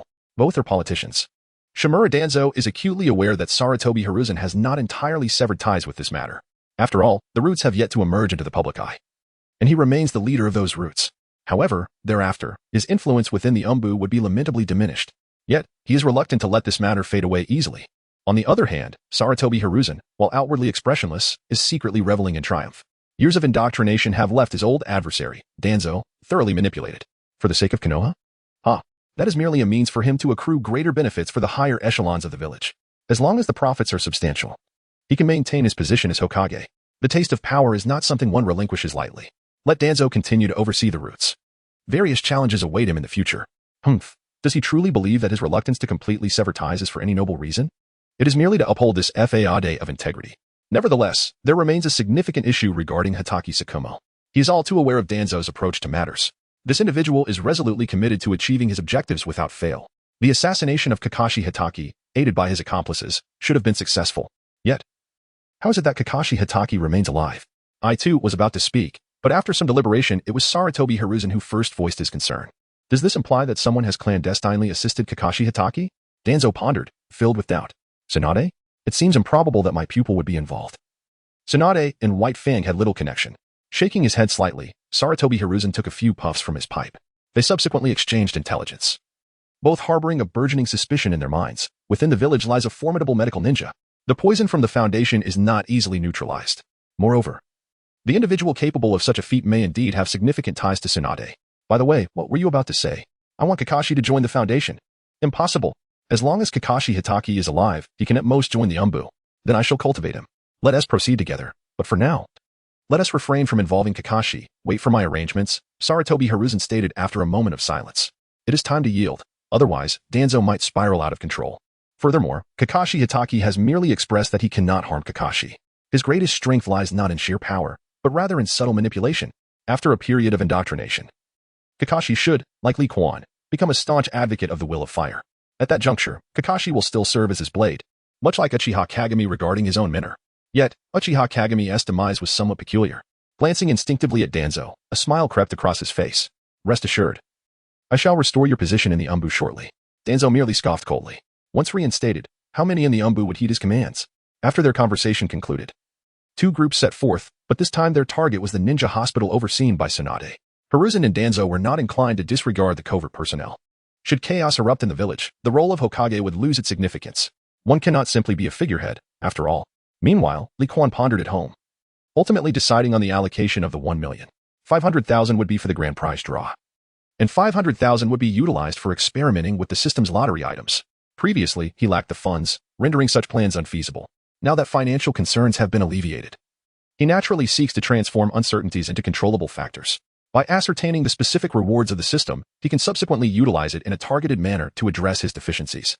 Thus, his enhancement in strength could be expedited. System, initiate a 5,000-point lottery. Let us commence with 10 consecutive draws. Ding, the system is conducting the lottery. 10, 9. Wait, is there a way to skip the lottery animation? He inwardly complained. Yet, upon seeing the unresponsive system, Lee Quan let out a resigned sigh. Since there was no alternative, he decided to wait. Ding, congratulations to the host for obtaining a year of cultivation. Ding. Congratulations to the host for achieving a 1 integration with Tai Chi. As a series of sounds echoed and characters appeared on the panel, Lee Quan's brows involuntarily twitched. What is this? Is it all about the integration of cultivation and skill? Furthermore, is the disparity between this draw and the first one not excessively vast? A total of 5 years of cultivation has been drawn. The integration degree of the red hand has increased by 2. And the integration degree of Tai Chi has risen by 5. Name, Lee Quan. Age, 5 realm, diamond realm skills, 1. Dual hand red hand, minor proficiency, 37-2. Wudong Tai Chi, minor proficiency, 30 total Chi, 5 cups of water, equivalent to 25 years of cultivation task, obtain the title of Chunin. Pending completion. Gazing at his complete panel of attributes, Lee Quan fell into deep contemplation. Could it be that the system's lowest level draw only yields cultivation proficiency? Or perhaps the modest expenditure for the draw is to blame? Moreover, was the integration degree provided during the first draw excessively generous? Could it be that the beginner's protection period, combined with the initial draw, resulted in a stroke of fortunate luck? Faintly, Lee Quan sensed he might be onto something. Nevertheless, he had also grasped the general pattern of the system's lowest level rewards. Thus, he resolved to proceed. This time, he would spend 10,000 to draw once, and then attempt the 10 consecutive draws. Chapter 35, The Demon Blade of 1,000 Edges and the Grand Luo Cave Observation. Ding. Drawing in progress. Congratulations to the host for obtaining 6 months of cultivation. Ding. As time passed, the expression on Lee Quan's face gradually darkened. Why is it resembling that certain blade? And why is it diminishing even further? The bounty of 100,000 taels has yielded an increase of 3 in the proficiency of 2 skills. Moreover, his cultivation has advanced by 2 years. This raises a question. Is it merely a matter of unfortunate luck? Or must one spend more than before to acquire something of value? Alternatively, is it true that the enhancement of cultivation and proficiency tends to slow down in the later stages? It appears to align with my previous thoughts. The uncertainty inherent in the lottery is indeed considerable. If that is the case, deciphering the system's patterns will require an exorbitant expenditure. This 1 million taels is likely insufficient for his lavish expenditures. However, Lee Quan did not feel disheartened. The substantial prize from this lottery does not stem from his experimental funds, but rather from the 500,000 he had set aside. Yet, he still finds himself in need of more money. What avenues for income lie ahead? In the Hidden Leaf Village, S-rank missions are scarce, occurring only a handful of times throughout the year. This time, Orochimaru's mission outside the village is classified as an A-rank assignment. According to the contents of the Hokage's instruction manual etched in his memory, the reward ranges from 150,000 to 1,000,000 Ryo. As he is undertaking this endeavor alone, Orochimaru's compensation amounts to 400,000 Ryo. However, he must also procure experimental equipment, leading him to anticipate a net gain of only around 100,000 Ryo. In 2 previous experiments, Li Quan had already expended 150,000 Ryo. Such a meager sum is utterly insufficient for him to continue the functioning of the experimental system. This situation is quite disheartening. As Li Quan habitually rubbed his fingers, he gazed at the remaining 350,000 taels from his lottery experiment. He had now categorized the system's rewards according to the ranks of ninja missions. Though uncertain of his accuracy, he believed it to be reasonably close. If this was indeed the case, his previous lottery experiment had yielded a D-class reward. Such low-tier rewards appeared to revolve primarily around cultivation and skill integration. Presently, his proficiency in dual-hand technique had reached 40. With just one more increment, he would attain mastery. Based on Li Quan's conjectures, D-class rewards likely would contribute further to this proficiency. As for Tai Chi, he still had a long way to go and would contemplate it later. Thus, he resolved to test his luck with 30,000 taels for a 10 consecutive draw. The remuneration for C-class ninja missions ranged from 30,000 to 100,000 taels. It remained uncertain whether this 30,000 taels qualified as a D-class or C-class reward. In any case, he was still plagued by a singular thought. He was in dire need of money. It appeared imperative to establish his own enterprise without delay. The legendary cash cow suddenly conjured the alluring image of Tsunade in his mind, sparking a vague plan for his next steps. System: 30,000 taels for a single draw. 10 consecutive draws. Ding. Congratulations, host. You have obtained a treasure, the Demon Blade 1,000 Cuts. Ding. As a series of notifications echoed, Li Quan couldn't help but smile. He had struck gold. Finally, he had hit the jackpot. Moreover, it turned out to be a substantial treasure. The Demon Blade 1,000 Cuts. A national treasure from the Kingdom of Divine Forging in the series Scissor 7, was solely offensive in nature. He had always believed that one could not constantly fail in a novel, nor could a gambler perpetually lose. Memories of unfortunate experiences from his past surged forth but were swiftly quelled by Li Quan's resolve. The details of his past life remain shrouded in mystery, and he has no desire to recall them. Ding. The reward has been issued and stored within the system space, available for the host to retrieve at their discretion. Note: the system space is exclusively designated for items distributed by the system. Upon hearing the sound, Li Quan's thoughts were drawn back to the present. The Demon Blade 1,000 Edges is not something he intends to wield at this moment. Within this entity resides a malevolent spirit. Once it spirals out of control, it is likely to bring about the utter destruction of its host. Furthermore, it currently lacks proficiency in any form of blade technique. Mastering such skills will require a considerable span of time. In summary, the rewards from this recent 10 consecutive draws were largely akin to those of the previous 2 rounds, with the exception of the enchanted blade, as everything else amounted solely to proficiency. However, the mastery of the dual-handed technique saw no enhancement, while the proficiency in the Wudong Tai Chi increased to 40. Additionally, his cultivation level has ascended by 3 years. It appears that this attributes panel is unlikely to undergo any alterations for a considerable duration. As for the sum of 550,000 taels resting on the table, Li Quan pondered momentarily before extracting 50,000 taels from it. There is no need to expend these 50,000 taels. Continuing the experiment would be more prudent, as it could potentially enhance his future life. Moreover, fostering closer relationships with Shi Rihong and others would also require some investment. He then cast his gaze upon the 500,000 taels within the alley. The substantial reward was finally within reach. 500,000 taels. Positioned within the remuneration range for A-rank ninja missions, it was neither exorbitant nor meager. Yet, it was indeed 500,000 taels. Surely, he could not expect to draw a mere increase in proficiency from this, for that would be exceedingly unfortunate. As Li Quan issued the command in his mind, he awaited with bated breath. Ding. The host has cumulatively expended 155,000 taels, surpassing 1,000,000 taels for the first time, thus triggering a fortuitous critical hit. Congratulations, host. You have drawn the 8 extraordinary techniques: Daoyuo Cave Observation, incomplete. Skill effects: Insight, Proficiency, 5, Novice. What on earth? Could it truly be this? This must be the second extraordinary technique, astonishingly accompanied by a skill introduction. This is somewhat astonishing. Regarding the Daoyuo skill, Li Quan possesses limited knowledge. This is because Mi-Er has yet to delineate the specific functions of the skill. However, upon examining the description, a peculiar expression emerges in Li Quan's eyes. Insight? The Byakugan of the Hyuga clan? Or does it possess other capabilities? The Daoyuo appears to have the ability to perceive the trajectories of all things. In simpler terms, it resembles fortune-telling, though its precise applications remain to be explored. Suddenly, a spark of realization ignites in Li Quan's mind. At this moment, he recalled a previous instance where he imitated Tsunade's use of a soundproof barrier. If the purpose of this skill was merely observation, could it not also allow him to perceive the flow of chakra in others? If it served a function akin to the Byakugan, Would he not be able to discern how others utilize chakra to execute various ninjutsu? Subsequently, could he employ chi to replicate these techniques? A shiver ran down his spine. Li Quan was momentarily taken aback by his own revelation. Although both chi and chakra were forms of energy, he found it difficult to articulate the precise distinctions between them. Yet, if he could indeed master various ninjutsu, his future endeavors would become significantly more manageable. Once he had acquired the technique of shadow clone jutsu, he would no longer fear being monitored by others. At that point, he could act as he pleased. How delightful that would be. It appeared that he must pay close attention to the curriculum at the Ninja Academy from now on.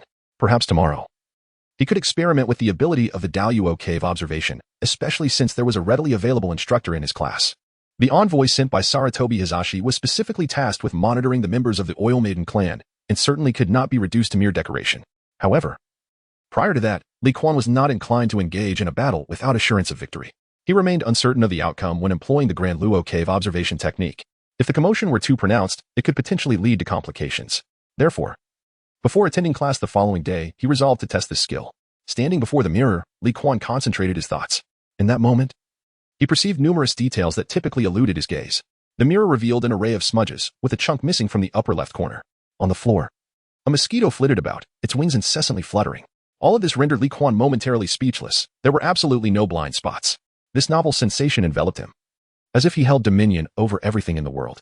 As he intensified his expenditure of energy, Li Quan was struck with astonishment upon discovering that his clothing had inexplicably vanished in the mirror. What on earth? X-ray vision.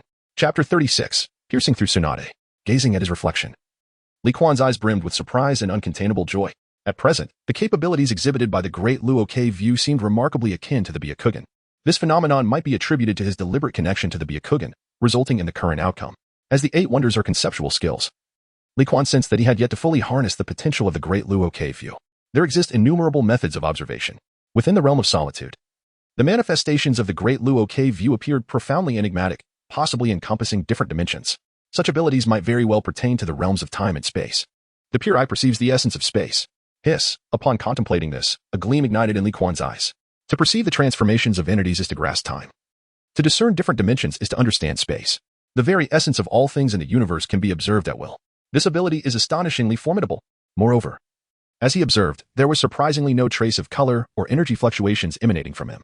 This ability of concealment is far superior to the art of the eyes.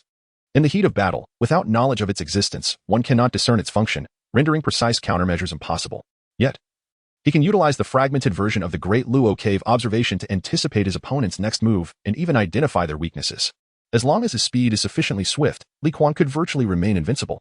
Most importantly, can the Great Luo Cave observation pierce through illusions? If it can, he would be left with little to fear. In comparison, the ability to see through is merely a child's play. With a mere thought, the imagery in Li Quan's eyes shifted once more. This time, the reflection of himself in his eyes had transformed into a mere framework of flesh and bone. Within it, various organs functioned in harmonious order. In his lower abdomen, there appeared to be a peculiar space, imbued with a mysterious energy that ceaselessly converged along the meridians towards the center of his brow. Subsequently, this energy transmuted into wondrous vibrations, suddenly widening his eyes in disbelief. Li Quan found himself unable to maintain his composure. He had remarkably detected the flow of qi. It seemed that his earlier conjecture had proven successful. The next step was to attempt to mimic various ninjutsu techniques. As for the possibility of success, he held no certainty. However, he was unconcerned. If he achieved better results, splendid. But if not, he would simply continue drawing lots. Sooner or later, he would surely obtain a skill akin to the 3-body technique. That would suffice. Moreover, the peculiar space he sensed must be the dantian, right? The fluctuations at his brow could very well represent the manifestation of the Daluo Cave vision's observational abilities. Why did it all feel so reminiscent of the spiritual awareness depicted in fantasy novels? Although somewhat perplexed, Li Quan experienced no discomfort. His capacity for acceptance was formidable. After all, he had consumed a plethora of novels and animated series. Even if he did not fully comprehend, he could infer a general idea. Having conducted his experiments thus far, Li Quan had nearly grasped the abilities and conjectures surrounding the Daluo Cave vision. What remained was to ascertain whether these abilities were indeed as he envisioned. The next day arrived, bringing Li Quan to the Ninja Academy. Eager to experiment with his abilities, he had arrived at the classroom well before the scheduled time. Certainly, it was not to admire Tsunade's impressive physique. Li Quan swore that was absolutely not the case. During class, while observing the form of Yamanaka Ino, he abruptly diverted his gaze. The sight was overwhelming, triggering his fear of clusters. Countless insects crawled within Yamanaka's body, causing goosebumps to rise on his skin. Li Quan had no inclination towards masochism. It was time to shift his focus. Surely among the multitude of ninjas in the village, a few must be normal. In the afternoon, during physical training class, Li Quan occasionally cast glances at Tsunade. To his astonishment, Tsunade bore a birthmark, a white tiger. As he continued to gaze, he felt an unexpected warmth at his nose. Instinctively, he touched it, only to find his fingers stained with crimson. Li Quan fell into contemplation. With his current physical fortitude, how could he still be bleeding? Suddenly, with a resounding thud, Tsunade struck him on the head. "You little pervert. What are you thinking? Cut it out. You're still a child." Tsunade, observing the blood trickling from Li Quan's nose, clenched her fist. She was acutely aware of the allure her physique held for boys. Yet, a group of 5 to 7-year-olds was at a crucial stage of growth. Hence, upon becoming a physical training instructor, she had slightly adjusted her wardrobe to ensure proper coverage. Yet, given the current situation, it was evident that Li Quan was contemplating something inappropriate. After all, how could he possibly be bleeding from his nose? Ouch, he feigned pain while scratching his head. But Tsunade nearly exploded with rage. Today, it seemed, she had chosen to wear pink lingerie. Glancing down at her attire, she found no disarray. Tsunade grasped Li Quan's cheeks tightly. "You little rascal, you've grown quite bold. Dare to peek at me? You're courting death." No wonder the boy had bled. Such audacity warranted a lesson. This unruly child bore no resemblance to the obedient Shino. Yet why did Li Quan increasingly remind her of him? As she squeezed, her grip transformed into a playful need. What once was a reprimand had morphed into an amusing frolic. Li Quan offered no resistance, after all. Such playful teasing felt akin to a delightful facial massage, an experience he thoroughly enjoyed. Meanwhile, the other boys seethed with jealousy. Why did Li Quan not have to engage in physical training? Orochimaru, lacking motivation, ran laps with an expression of utter despair, muttering, "This is unjust." The others mirrored his sentiments, their faces reflecting discontent. Asuma Sarutobi, having just completed his lap, clenched his fists, his eyes brimming with suppressed fury. Despite everything, Hinata's gaze remained fixed on Li Quan. Why was this happening? The small head was filled with overwhelming worries. Asuma, panting heavily, came to a sudden stop. With a spark of realization, he chuckled. In a month, the midterm examinations would occur.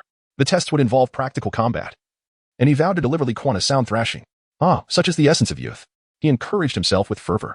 Suddenly, a whirlwind swept past. A green figure darting by. It was Might Guy. Why is this fellow still running? At the top of the teaching building, within the largest office, Oil Woman inquired. Somewhat perplexed, as she followed Sarutobi Hiruzen, Lord Hokage, isn't that child getting a bit too close to Lady Tsunade? What is there to fear? This is actually a good thing, Sarutobi Hiruzen replied with a light chuckle, puffing on his pipe, his mood considerably lifted. Following the recent incident involving Hataki Sakomo, he had been feeling quite heavy-hearted.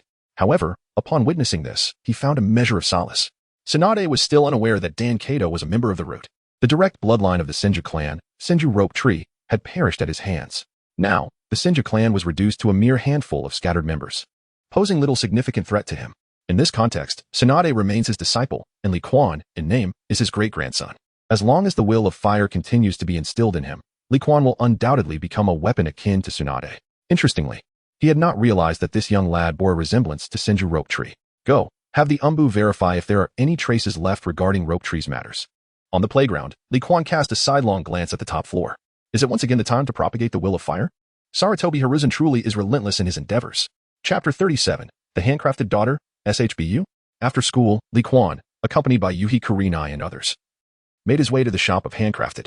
The third Hokage's proclamations fell upon deaf ears, yet the likes of Kurenai, Yuhi, and her companions listened with rapt attention. Though Li Quan feigned throughout the discourse, his heart grew increasingly wary. In just a few short days, there are hardly any children in the class who still pay attention to Shikamaru Nara. Even on the streets, discussions about Shikamaru have significantly diminished. This is quite frightening. This falls within the realm of technique, or perhaps there are other underlying reasons. Or could it simply be a matter of pure spirit?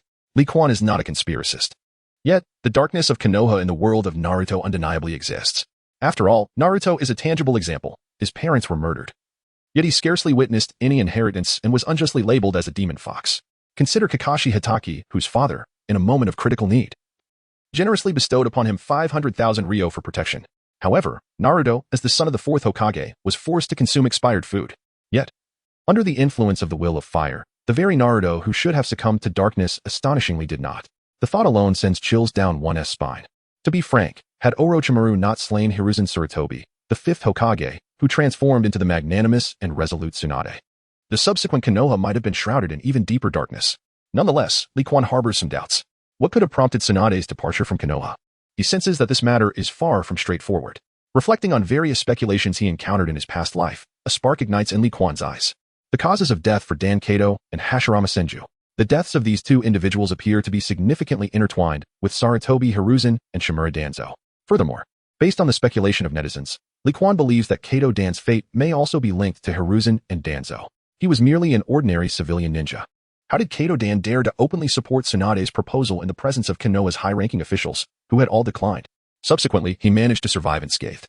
During the Second Shinobi World War, Kato Dan's demise likely stemmed from his uncontrollable nature, rendering him a mere pawn. Tsunade's departure may have been a response to her realization of these circumstances, feeling powerless and unwilling to remain in this sorrowful land. It seems this matter requires careful handling. Currently, all the resources of the Senju clan reside in Tsunade's hands. The relationship with this affluent woman has become quite intricate. She appears to regard him as a younger brother. If this situation could foster a closer bond with Tsunade, the resources of the Senju clan would undoubtedly accelerate his path to strength. Li Quan, what are you pondering? Suddenly, the sound of a hand striking something broke the silence. Beside Tsunade, a stunning woman turned her gaze towards Li Quan. The woman, of course, was Takeazuki. For over a month, due to various reasons, she had not met with Li Quan. At last, she has encountered this child who brings her joy. However, she now holds other requests. In this past month, under her incessant demands, Handan began to languish. Although the duration had merely shortened by a few minutes compared to before, the previous contrast left her far from satisfied. Nevertheless, in the presence of others, Takeda Hazuki still maintained a facade for Handan. Nearby, upon hearing a sound, Li Quan suddenly returned to reality. Observing the already animated figures of Yue Hong and others as they indulged in ramen, he offered a faint smile. The burden of overly dark matters was one he preferred to shoulder alone. As for Yue Hong, Noera Rin, and Shizen, it was best they remain uninvolved. Oh, Handan. Is this your sister-in-law? He inquired, casting his gaze toward Takeda Hazuki. Quite impressive indeed. While her face may not be exceptionally beautiful, her figure, goodness, was comparable to that of a half Tsunade. What is this? Goodness, the manual effort is truly remarkable. To his astonishment, she was pregnant. Yet he recalled that it was still too soon for Changpu's birth. Could it be that Shouta had other children? Indeed, this is my girlfriend, Takeda Hazuki. With pride. Shouta lifted his chin, casting a deliberate glance at several familiar patrons nearby. Oh dear, Shouta, you're going to lose friends like this, one teased. Exactly. If you keep feeding us dog food, we might not come back next time. Listening to their playful jabs, Shouta disdainfully curled his lips. You're just jealous. If you have the capability, why not find someone for yourselves? He then turned his gaze towards Li Quan. Hee, you envy me, don't you? However, Li Quan remained silent, casually glancing at the three little girls seated beside him. Do you think I envy you? He thought. Oh, I forgot to mention. Tsunade-sama is now my sister. Sensing Li Quan's gaze, the three little girls simultaneously buried their heads in their bowls. Witnessing this scene, Li Quan smiled with satisfaction. Truly, in this precocious world of ninjas, even 5- or 6-year-old girls were so attuned to matters of the heart. He looked up at Shouta, wearing a provocative expression, as if to say, what is the point of showing off in front of me? Then, Shouta fell into silence. Ah, how humiliating to be overshadowed by a child. These three little girls possess remarkable potential, clearly destined to blossom into beauties. However, that is of little concern to him, for they are merely 3 young maidens. What truly captivates his attention is Lady Tsunade. She is the unrivaled beauty of Konohagakure, the goddess adored by all the men of the village. The allure of her magnificent figure, her indomitable presence, what man in Konohagakure has not secretly indulged in fantasies about her? Yet now, Li Quan has audaciously claimed that Lady Tsunade has become his sister. Does that not imply that Li Quan has the opportunity to be in her company at any moment? And to add to the absurdity, this boy is merely 5 years old. A child of such tender age could easily take liberties with Lady Tsunade. And she likely would not utter a word of protest. The image of Li Quan clinging to Lady Tsunade, playfully seeking her affection, floods his mind. A pang of jealousy tugs at his heart. Gasping as a sharp pain radiates from his waist, he realizes his girlfriend is feeling envious. Oh no. It seems today he is destined to face the consequences. In recent days, it appears that his waist has once again succumbed to discomfort. If he were to apply a severe remedy today, it is likely he would find himself unable to rise from bed tomorrow. Should Li Quan become aware of the thoughts behind this manual intervention, he would undoubtedly be taken aback. How could Takeda Yu resort to such methods as punishment? Is this a punishment? No, it is genuinely a cultural custom of the foot basin chicken. Glancing at the 3 individuals beside him, an inner voice exclaimed, I wish to grow up. However, at this moment, Li Quan was oblivious to these thoughts. Instead, his mind wandered to another matter. Should he inform Shouta about Takeda Hazuki's pregnancy? In the initial months, engaging in certain activities could lead to a miscarriage. If this child truly belonged to his future wife, it was imperative to disclose this information. Losing a wife would be unthinkable. Shouta, I believe there is something amiss with Sister Hazuki's condition. Perhaps you should take her to the ninja hospital in the coming days. Additionally, exercise some restraint during this period. Shouta was somewhat bewildered by Li Quan's words. Hazuki appeared to be in fine form. Just yesterday, they had engaged in some playful activities together. She hardly seemed unwell. Nevertheless, Considering that Li Quan had alleviated his back pain, Xiaoda instinctively nodded. Yet, concern gnawed at him. What could be wrong with Hazuki? Surely, it wasn't something grave.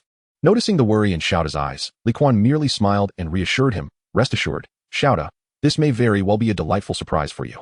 Chapter 38. The Humiliation of Tsunade. October 19th, Ninja School. After school let out for lunch, Li Quan found himself alone, retained in the classroom by Tsunade. Observing the additional layer of chakra barrier surrounding her, astonishment flickered in Li Quan's eyes. Previously, without the insight of the great sage's perspective, he could sense the barrier as a circle formed by chakra. Now, however, he could distinctly perceive the method of its formation. It vibrated at a unique frequency. Following the establishment of this chakra barrier, the invisible force of scrutiny surrounding Tsunade had entirely vanished. At this moment, Li Quan clearly comprehended the exquisite mastery Tsunade possessed over chakra. Did that imply that the barrier he had previously conjured was of little significance? However, at that time, he had not sensed any prying eyes. It was merely a matter of no imminent danger. While observing and memorizing the frequency of chakra, he inquired, Sister Tsunade, do you require my assistance? Upon noticing the disappearance of the hidden gaze, Tsunade breathed a quiet sigh of relief. Her teacher was indeed quite extraordinary. Jiraiya was the type to spy openly, but her teacher, after acquiring this telescopic technique, was nearly impossible to detect. Consequently, she had refrained from bathing for quite some time. Had it not been for her self-created anti-peeping ninjutsu, she would have surely lost her sanity. Once relaxed, Tsunade perched herself on a stool, crossing her legs, and turned her gaze towards Li Quan with a smile, saying, do you remember the matter you previously asked me to assist you with? However, as she looked at Tsunade, Li Quan's eyes suddenly widened with intensity. Hiss. The allure of those long, white legs is a separate matter. Today, Tsunade's outfit of the day features exquisite black lace. How astonishing. Tsunade possesses such intimate attire. Gulping instinctively, Li Quan completely overlooked the question posed by Tsunade. However, Tsunade began to bask in her own confidence. She was exceedingly self-assured about her figure. After all, he was merely a child who had yet to fully mature. What could he possibly do to her? Just a subtle display of her charm, and this young rascal was already on the brink of succumbing. Little Li Quan had her easily under control. Mighty woman, you are indeed playing with fire. Sensing the teasing glint in Tsunade's eyes, Li Quan narrowed his own. And what of it? What can you, this cheeky little rascal, do? Tsunade cast a dismissive glance at Li Quan's form, her gaze trailing downward, curling her lips in disdain. She did not believe that this precocious little rogue could fail to grasp her meaning, especially after spending over a month together. With a languid stretch of her long leg, her toes provocatively wiggled. Is that so? Li Quan replied with a knowing tone. Are you taking advantage of my immaturity? Do you truly think I am powerless to teach you a lesson? In a swift motion, Li Quan seized Tsunade's ankle. With remarkable finesse, he removed her black high heels and began to tickle her delicate foot. A gasp escaped her lips as her body stiffened suddenly. Such strength. She found herself utterly unable to escape. An ominous feeling crept into her heart. Tsunade bit her lip, realizing that the sound she just emitted was indeed her own. A flurry of thoughts raced through her mind, and the tingling sensation emanating from her foot, combined with an indescribable feeling, left her utterly flustered. Haha, mmm. Her laughter was intermingled with unusual moans, and even her breathing grew hurried. Beads of sweat began to form on Tsunade's forehead, and her body tensed even more. Suddenly, her face flushed red as an apple. Meanwhile, Li Quan's eyes widened in disbelief. Could it be that he was not mistaken? Though being tickled on the soles of the feet often elicits pleasurable sensations, was Tsunade truly this sensitive? Goodness, had the color of her black lace deepened?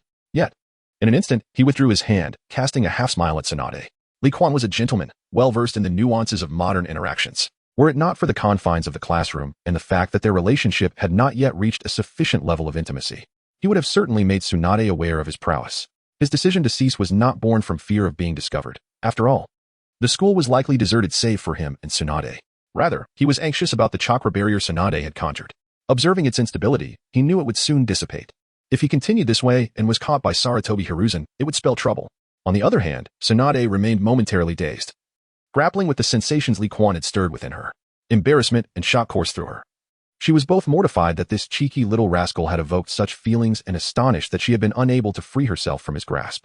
Feeling a chill in a certain area, she promptly lowered her raised leg and pressed it together. It seemed her new attire would require a change. No. She couldn't linger any longer. The young rascal is far too precocious. Who knows if he will discover his peculiarities? Humph, you little scoundrel, just wait.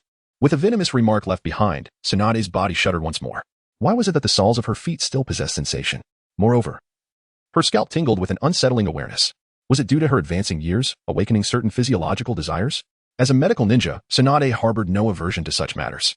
Yet, the crux of the issue lay in the fact that the object of her attention was none other than that young boy, Li Quan. Time to make her exit. However, She felt an inkling that she had neglected something important. Indeed, she had sought out Li Quan for a specific purpose. Just as she was about to push open the classroom door and depart, Tsunade turned and declared, "You little rascal, this afternoon after school, I shall take you to the ninja hospital." With that, she fled the school, feeling as if she had just experienced social death, unable to face anyone. Li Quan's visage lingered in her mind, as though S.H. Ju were observing her. After all, she and S.H. Ju were siblings. What on earth is going on? Why does it seem even more thrilling? It suddenly dawned on Li Quan that they were searching for him for this reason. Wouldn't it have been simpler to state it outright? Was Tsunade deliberately toying with him, seeking to inflict torment? After school that afternoon, Li Quan followed Tsunade to the ninja hospital. Throughout the journey, her expression remained perpetually sour, an embodiment of discomfort, to put it succinctly. However, upon encountering the hospital staff, Tsunade displayed remarkable affability, showcasing her exuberant personality to the fullest, effortlessly exhibiting her social prowess. As they prepared to ascend the stairs, an unexpected commotion ensued when a man burst into the hospital, carrying a pregnant woman in his arms. Witnessing this scene, the onlookers quickly parted ways. Yet, upon spotting the fan emblem on the man's back, the atmosphere shifted dramatically, filled with hostility. Was he from the Uchiha clan? Oddly enough, the Uchiha had their own medical facility. Why would he come here? Wasn't this the son of Uchiha Kagami? If memory serves, he was associated with the police department. Retreat. Be cautious not to attract trouble amidst the murmurs. Li Quan's expression subtly altered. The son of Uchiha Kagami? Now that he thought about it, he was most familiar with Uchiha Bido among the Uchiha clan. However, he had never heard of Kagami's son. There seemed to be a connection between Uchiha Shursui and Uchiha Kagami. Could this be Uchiha Shursui? But Shursui appeared to have not been born yet. Could it be that the child in the pregnant woman's womb was Uchiha Shursui? Yet, through the observation of the great sage Dekan, it appeared that the woman was on the brink of death. Was it possible that this incident prompted Sarutobi Hiruzen to recognize the potential of Uchiha Shursui, subsequently leading to his indoctrination? If that were the case, Li Quan found himself intrigued. He would be more than willing to oppose Sarutobi Hiruzen. If Shursui could become the sword of the third Hokage, he too could wield him as a weapon.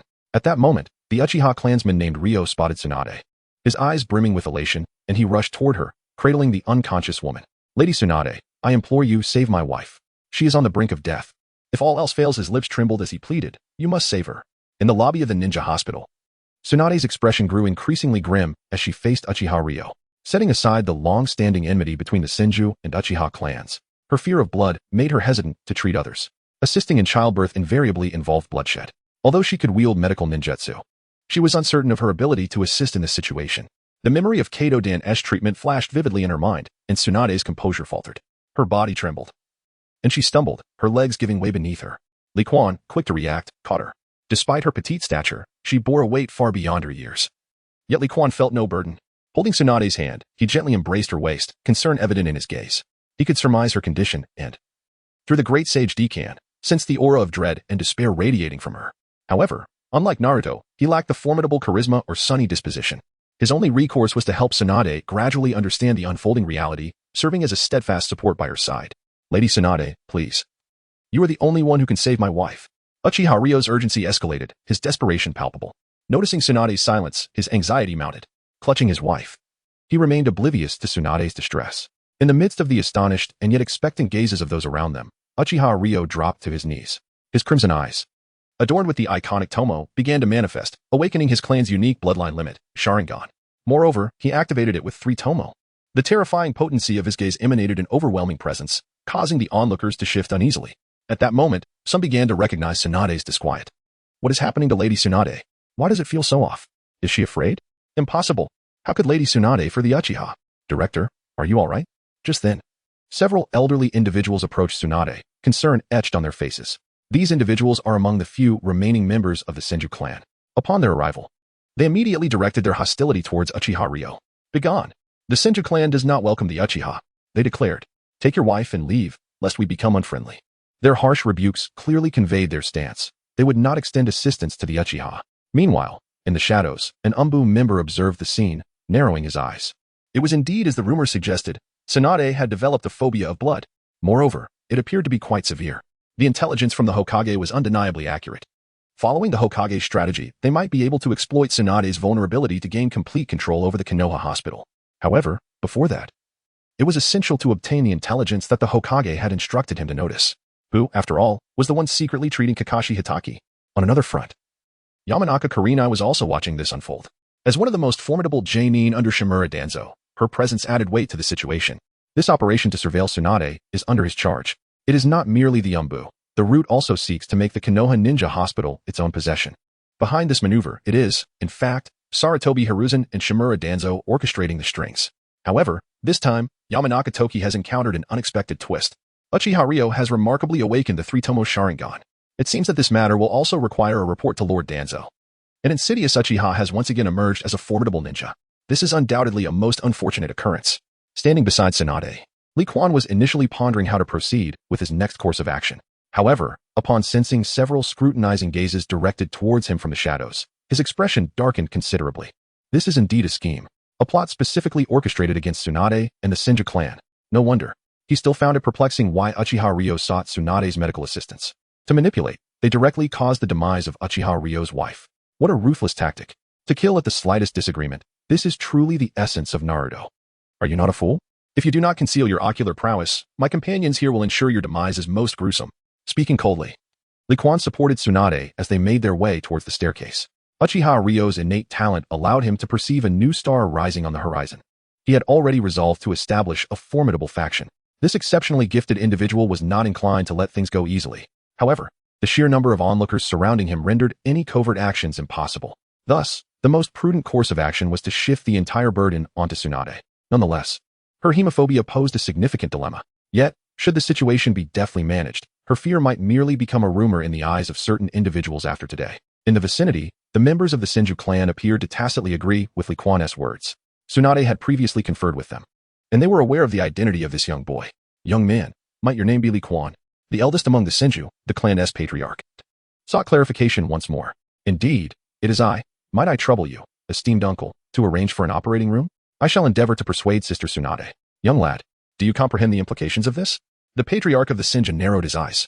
This matter involved the Uchiha clan, with whom they harbored a long-standing enmity. Even if they possessed the capability to assist, they would refrain from doing so, not out of necessity, but purely out of hatred. Trust in Lee Quan.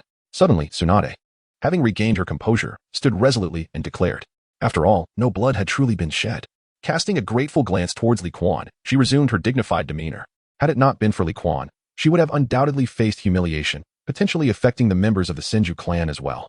At this moment, she comprehended Lee Quan's intentions. He wished to take matters into his own hands. Although she was unclear about the source of his confidence, after a month of acquaintance, she recognized that Lee Quan, despite his mischievous nature, was not one to act recklessly, even in the worst of circumstances. For the sake of this individual who bore a striking resemblance to her brother, she was willing to confront her fears. Grand Elder, prepare a private operating room. I shall attend personally. Tsunade, do not be foolish. The Grand Elder admonished angrily, glaring at Lee Quan behind Tsunade, utterly perplexed. He was well aware of Tsunade's predicament. Setting aside her Uchiha lineage, could she truly save that pregnant woman, given her hemophobia? They, the old-timers, were even contemplating making Tsunade the Hokage to restore the glory of the Senju clan. Should a tragedy occur resulting in 2 lives lost, it would lead to extraordinary complications. Not only would their reputation suffer, but it could also incite the enmity of the Uchiha clan. The current situation of the Senju clan was far more dire than that of the Uchiha clan. The latter still had several hundred members, while the former had dwindled to a mere fraction. Though they were unaware of the perpetrator, they could surmise who was behind it. Suddenly, Tsunade declared with finality, "No more discussion. I have made my decision. Should anything go awry, I shall bear the consequences." Chapter 40. Sister Tsunade, have you ever witnessed a bloodless surgery? Within the ninja hospital, all commotion in the hall had subsided. Tsunade's status was too significant. She was both the current head of the Senju clan and the director of the ninja hospital. Once she made a decision, her resolve was unyielding, leaving no room for dissent from the others. A few moments earlier, in a corner of the crowd, Shouta had brought Takeda Hazuki to the ninja hospital for the 3rd time. Since Lee Quan's departure that day, Shouta had become quite attentive to his girlfriend. He had closed his shop and taken Hazuki directly to the hospital in Konoha, while referred to as the ninja hospital. It was not exclusively for ninjas but open to all villagers. However, to his dismay, the hospital had failed to detect any abnormalities, and the surprises Lee Quan had mentioned were nowhere to be found. This leaves one at a loss for words. However, when it comes to Lee Quan, he remains quite familiar with him. This fellow is certainly not one to act without purpose. The last time he sought treatment for his back injury, he was met with disappointment. Yet, this marks his 3rd visit to the hospital, and still, nothing has been diagnosed. Isn't this tormenting? Previously, he had specifically requested Lee Quan to treat his waist again. Now, Shouta is brimming with energy. Yet, for the sake of Yiyu's safety, he has restrained himself for several days. Even his young girlfriend, Takeda Yiyu, has begun to express her dissatisfaction. Shouta, are you listening to me, or not? Grasping Shouda's ear, Takeda Yu glared at him in utter discontent, her beautiful eyes wide with indignation. She is not averse to spending money, but she detests wasting it.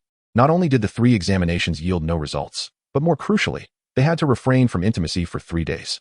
As young lovers, filled with passion, having tasted forbidden fruit and experienced bliss, she simply does not wish to halt. Yet, she has yet to witness any response from Shouda. Just then, Uchiha Ryo burst into the hospital, cradling a pregnant woman in his arms. In that instant, Shouda and Takeda appeared as though struck by lightning. What could possibly require such restraint from them? Moreover, was it truly a surprise? Shouda's gaze instinctively shifted to Takeda Yu's abdomen, a grin spreading from ear to ear. A child. Is he to become a father? This surprise is utterly astounding. He is merely 22 years old. When he began dating Takeda, he never once contemplated a life with children. As a result, his mind is currently in a state of bewilderment. Meanwhile, beside him, Takeda Hazuki has also begun to gently caress her abdomen. This month, it seems that her menstrual cycle has been delayed, due to her rigorous training. Such occurrences are not uncommon. However, she has now come to a sudden realization. Tsunade had previously suggested the addition of a medical ninja to their team. This plan has already commenced its experimentation. As a woman, she serves as the medical ninja within her squad. However, she is not a professional, rather. She engages in this role part-time. Nevertheless, Takeda Hazuki comprehends that during the initial months of pregnancy, detection is virtually impossible. Such actions could indeed result in miscarriage. Yet, how did that little rascal, Li Quan, discern her pregnancy? The hospital failed to identify it after 3 examinations. He is merely a 5-year-old child. Even if he possesses some extraordinary ability, it should not be so disturbingly acute. Ichiraku, do you think I am truly pregnant? She queried, gazing at Shouda with a sense of bewilderment. Takeda Hazuki found herself increasingly at a loss. Recently, she and Shouda had engaged in intimate relations rather frequently. Could this have had an impact? After all, she had taken precautions. Why had she still fallen victim? Moreover, as for having a child, she and Shouda were not yet married. She genuinely felt unprepared to embrace motherhood. Gripping Shouda's hand, her own trembled with anxiety. Do not worry, Hazuki. I will take care of you. Shouda reassured her, sensing her distress. However, could that little one truly perceive her condition? It has only been a little over a month. After all, Takeda Hazuki felt uneasy, tightening her grip on Shouda's hand. Why not just ask? Shouda suggested with a smile, casting an excited glance towards the distance. There stood Li Quan and Tsunade. Yet, what transpired next left both Shouda and Hazuki utterly bewildered. The conflict between the Uchiha and Senju clans was well known throughout the village. During the Second Shinobi War, nearly all members of the Senju clan perished. The remaining survivors numbered fewer than 50. In this situation, the Senju clan began to lie low. If Tsunade were to rescue the Uchiha clan members, it would undoubtedly lead to chaos in the village. Let us go, it's too dangerous. We can inquire further next time. With that, Shida promptly took Takeda Hazuki and departed from the Konoha Ninja Hospital. Shida was indeed quite astute. Otherwise, he would not have survived from the era of the third Hokage to the Boruto era. He was acutely aware that some matters were beyond his involvement at present. Before long, outside a pristine operating room, Uchiha Ryo and several members of the Senju clan anxiously awaited news. Tsunade had forcefully expelled everyone, leaving them in the dark about the situation within. Inside the operating room, only Tsunade, Li Quan, and the Uchiha pregnant woman remained. In fact, nearly 2 or 3 minutes had elapsed since the procedure commenced. Uchiha Ryo had already concealed his Sharingan. When seeking assistance, one must adopt a humble demeanor.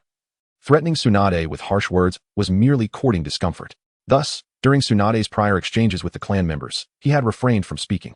Yet now, he genuinely found himself in the dark regarding the circumstances within the operating room. Shouldn't surgeries be conducted with several individuals present? Why was Lady Tsunade alone, accompanied only by a child? Isn't this utterly absurd? At this moment, Uchiha Ryo's heart, much like his name, felt a chill. Had it not been for the Uchiha hospital, there would have been no hope of saving Xiaoliang. Why would he have come to the ninja hospital otherwise? Previously, he and Xiaoliang had even chosen a name for their child together. If the child were to be born, regardless of whether it was a boy or a girl, they would name him Shursui. The name, whether for a boy or a girl, sounds melodious. Yet, he harbors a tinge of regret.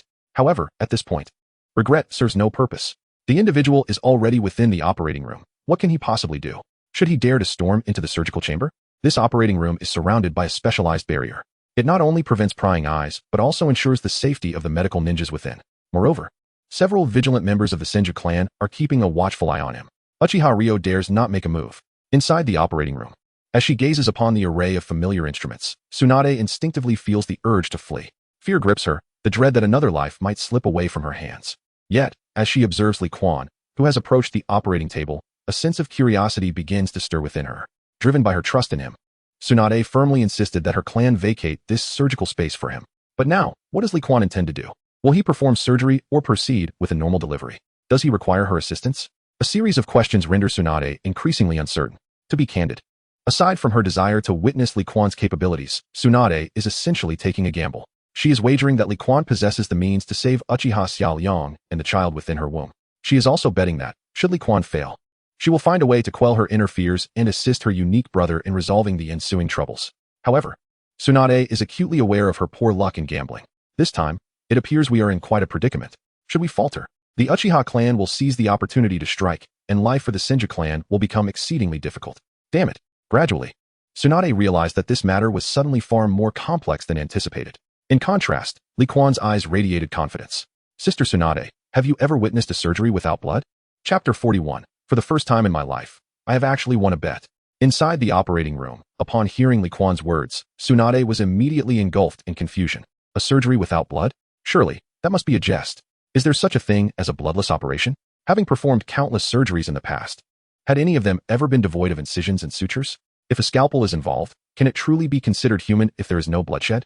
Perverted fool, this is no time for jesting. Do you truly possess a method to save Uchiha Xiaoliang? If not, then step aside. As she spoke, Tsunade suddenly fell silent. Her expression turned grave. A bloodless operation? Does this lad harbor some knowledge? The secret of his hemophobia is known to only a select few. After all, it is his own vulnerability, and naturally, he has taken precautions. Yet now, Li Quan deliberately broaches this subject, leaving her no room for suspicion. This vulnerability would directly render her devoid of combat prowess. Once it becomes common knowledge, should anyone wish to act against her, she would find herself without even a chance to resist. Tsunade, do I strike you as someone who indulges in jest? Li Quan sighed in resignation, shrugging lightly. He did not interpret Tsunade's tension and seriousness in any other manner. It seemed merely to stem from her fear and reluctance to undergo the surgery. Rest assured, I shall now demonstrate to you what a bloodless operation looks like. With a confident smile, Li Quan activated the Daluo cave observation, meticulously observing Uchiha Xiaoliang. This is not merely a figment of his imagination. Rather, he genuinely possesses this extraordinary capability. The dual mastery of life and death is indeed a divine skill. He has conducted numerous experiments with the functions of the Red Hand. During his earlier torment of Orochimaru, Li Quan had altered Orochimaru's physique significantly. At that time, he had created a hollow cavity in Orochimaru's abdomen. Subsequently, he restored Orochimaru's form to that of a normal human. Particularly now, with his proficiency in the Red Hand reaching 40, he harbors the confidence to save Uchiha Xiaoliang and the child within her, despite the limited energy residing within him. However, his current use of the Great Luo Cave observation is not for the purpose of rescue. There are those who intend to exploit these two Uchiha members to scheme against Tsunade and the Senju clan. Tsunade is currently his partner, and her attitude towards him resembles that of a beloved sister. He will not easily overlook those lurking in the shadows. At this moment, he seeks to uncover how those individuals orchestrated the predicament surrounding Uchiha Xiaoliang. Through the ability to see through flesh and organs, Li Quan swiftly discerned the presence of dozens of minuscule Senbon needles within Uchiha Xiaoliang's body. Senbon are needle-like weapons, akin to those wielded by Zabos' companion, Haku. Yet, in this instance, the Senbon within this Uchiha's body are exceedingly fine, and there are no visible puncture marks upon Xiaoliang's skin. Such means leave a limited impression on him. You lecherous fool, why are you not taking action? Tsunade frowned as she observed Li Quan's prolonged inaction. In her perception, Xiaoliang's vitality was waning rapidly. If no rescue was rendered, he would likely have only half an hour left to live. Yet, she could not discern the issues afflicting Xiaoliang. Present-day Konoha lacked advanced technology. If a thorough examination yielded no visible results, Tsunade would be powerless to completely heal Uchiha Xiaoliang. There was a genuine risk of a tragic outcome, resulting in 2 lives lost. I shall attend to it immediately. Li Quan suddenly regained his focus and responded. At this moment, his breath was profoundly terrifying. Even he had to rely on the Daluo cave's observation, penetrating through flesh and blood before magnifying his vision to discern these myriad volumes. Had it been Tsunade, she would have been utterly incapable of detecting such anomalies. This implies that had he not been present today, Uchiha Xiaoliang would undoubtedly have met his demise. Furthermore, with just a slight nudge, it would be plausible for either the Uchiha or the Senju clan to take the reins. The roles of Shimura Danzo or Sarutobi Hiruzen could very well come into play. These two nefarious individuals are intent on rendering Tsunade utterly humiliated, with a slight elevation of his right hand. A glimmer of crimson light ignited as he pressed it directly against the abdomen of Xiaoliang. In mere moments, dozens of metallic gleaming needles were expelled from within Uchiha Xiaoliang. 1,000 needles of fine hair? Is this Jiraiya's ninjutsu? Upon witnessing these objects, Tsunade let out a sudden exclamation. However, she quickly shook her head in disbelief. The color does not resemble Jiraiya's hair. It must be a falsehood created by the hardening technique, intended to mislead me into thinking of Jiraiya. Who could be so malicious? Lost in her thoughts, Tsunade's eyes widened in astonishment as she turned her gaze towards Li Quan. Indeed, there were no traces of blood whatsoever. How on earth did this mischievous little imp accomplish such a feat? Moreover, within her perception, as these myriad bodies departed from their physical forms, the vitality of Xiao Liang was swiftly augmenting. Observably, the imminent peril had significantly diminished. Furthermore, wasn't Li Quan incapable of extracting chakra? What, then, is this enigmatic red energy? It feels as though the quality of that energy surpasses that of chakra itself. Could it be that this is the legendary Senjutsu chakra? At that moment, Tsunade suddenly felt she had unraveled everything. Yet, the current situation was still insufficient. Uchiha Xiao Liang was unharmed. But she dared not assist in the delivery of the child within her. That little rascal, Li Quan, must have employed a technique akin to the palm healing technique. However, such a ninjutsu could not facilitate a bloodless childbirth for a pregnant woman. Otherwise, she would have handled it herself. Then, Tsunade's pupils constricted. What did she behold? A fissure appeared in the abdomen, as if it were a natural occurrence. Indeed, just as Li Quan had stated, there was no trace of blood. It seemed as though the skin extended from the navel into the body, transforming the uterus into mere flesh. The child was effortlessly ushered from Uchiha Xiao Liang's body, propelled by the shifting muscles. The astonishing spectacle rendered Tsunade momentarily speechless. The placenta detached on its own, the umbilical cord severed, and the infant wailed loudly. The entire sequence unfolded in such a bizarre manner that it felt as if she were witnessing a magic performance. This has transcended the realm of surgery. This is sorcery. It is a miracle. Tsunade never imagined she would witness such a fantastical scene. At that moment, she seemed to glimpse the pinnacle of the medical ninjutsu she had tirelessly explored and pursued. If only she possessed such abilities back then, perhaps her brother and lover would not have perished. Reflecting on this, an unparalleled envy welled up in her eyes. Concurrently, her entire worldview crumbled. How could a mere 5-year-old child master such terrifying ninjutsu skills? In comparison to Li Quan, her once proud celestial techniques now felt like a mere jest. Despite years of diligent study, striving not to be outdone by Jiraiya, she had even journeyed to the Wetbone Forest to train with the Sage of Slugs for a time. Yet now, she found herself eclipsed by a child of merely 5 years. What is the reason behind this? At this moment, Tsunade felt that her previous distrust had transformed into a bullet fired prematurely from a firearm. Within just a few fleeting minutes, it had struck her squarely in the face, catching her completely off guard. A burning pain radiated through her cheek as she grappled with the realization that she had been slapped by a mere child. Swallowing hard, she incessantly rubbed her eyes, seemingly attempting to fully learn and master that extraordinary skill through the swirling energy that still enveloped her. Yet, no matter how diligently Tsunade exerted herself, an overwhelming sense of helplessness lingered. However, in an unexpected turn, Tsunade suddenly discovered. This time, she astonishingly emerged victorious. For the very first time in her life, she had actually won a bet. Chapter 42. The astonishment of Uchiha Ryo. 4 hours had elapsed. Tsunade pushed open the door of the operating room. Upon observing the gathered crowd outside, her expression faltered unnaturally. Director, how is the situation? The elder of the Senju clan, noticing Tsunade's countenance, immediately stepped forward to inquire. Other members of the Senju clan were equally anxious, pressing for information. Something seems amiss. Given her demeanor, it appears that the outcome may not be favorable.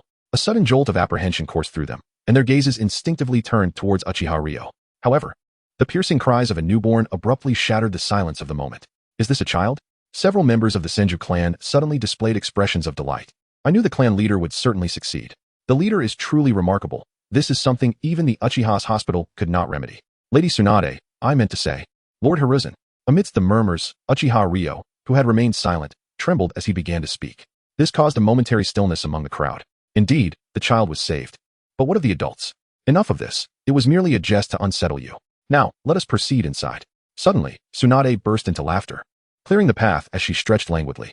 Beside her, Li Quan looked on in surprise, not expecting to see this playful side of Tsunade. Yet, it made sense. After enduring such pressure for so long, it was high time to unwind.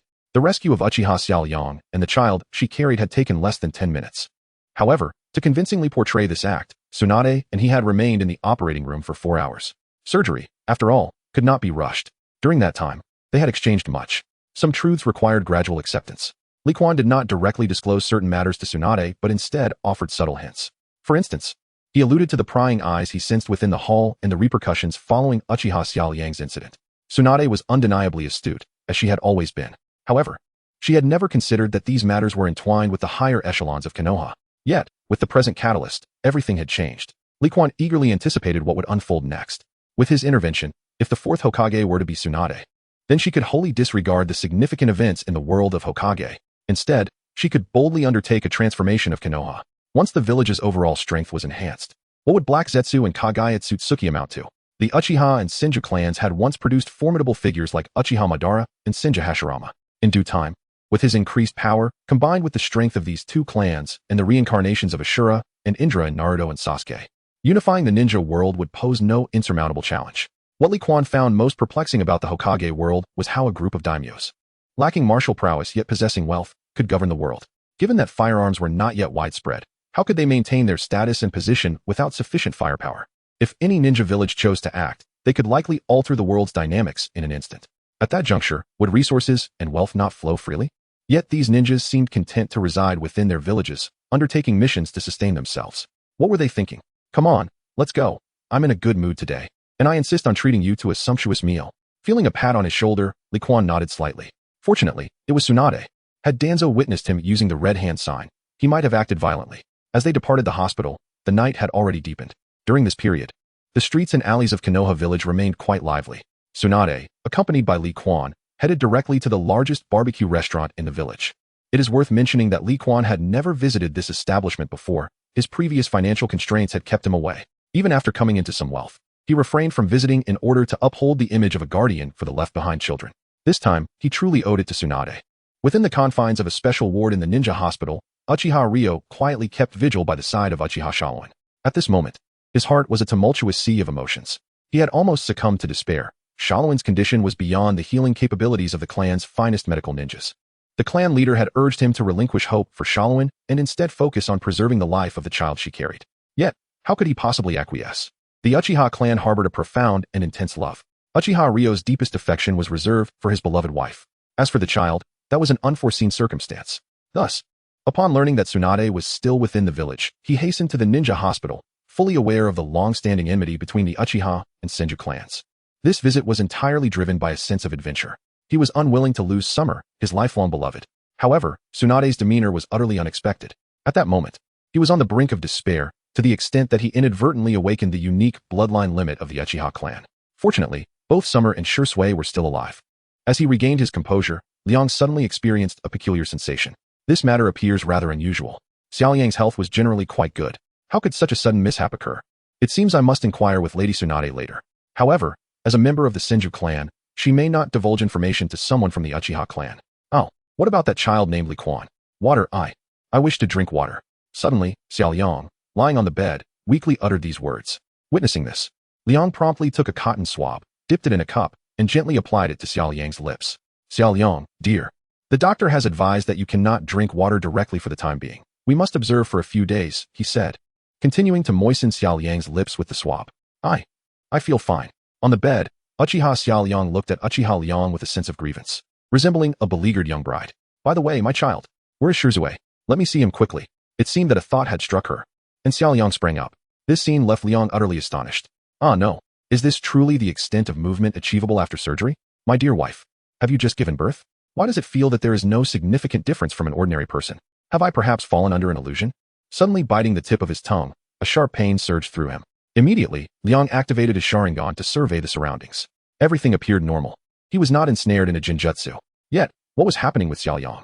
He recalled that medical ninjutsu was not known for such potent effects. In an instant, his face flushed with embarrassment. His wife was audaciously undressing before him to examine her abdomen, and it seemed she intended to investigate further below. Stop, stop, stop. He hastily grasped Xiaoliang's hand, and she, feeling bashful, turned her head away.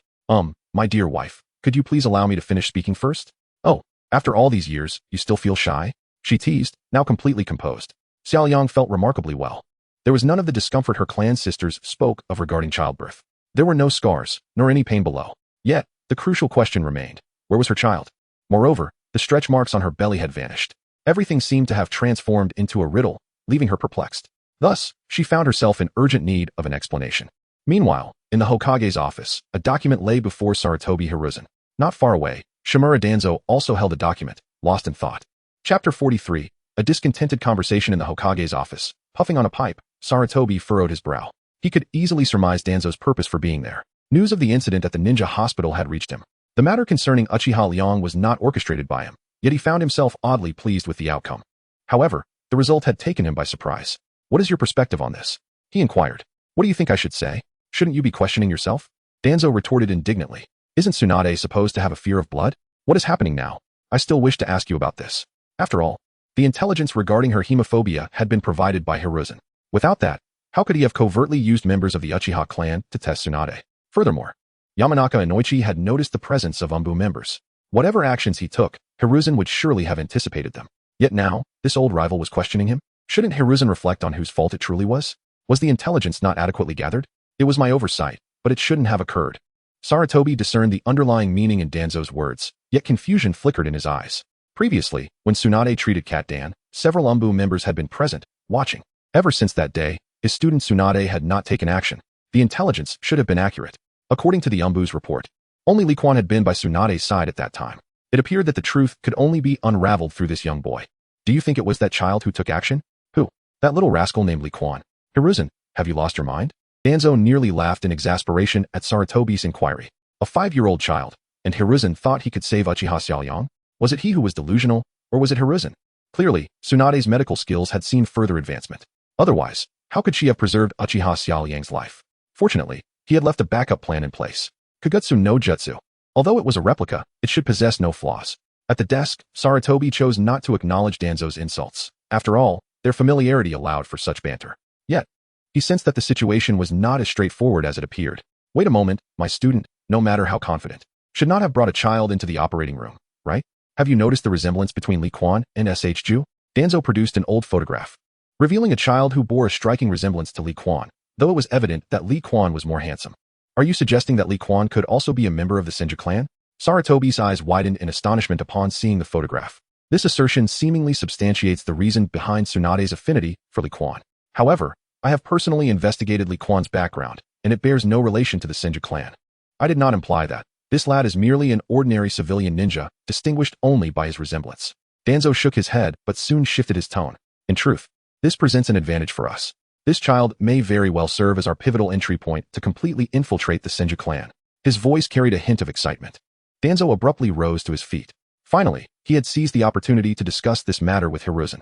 He too harbored suspicions regarding Tsunade's connection to Li Quan. Yet, Danzo was acutely aware that, having recognized this child's uniqueness, his old rival would not remain complacent.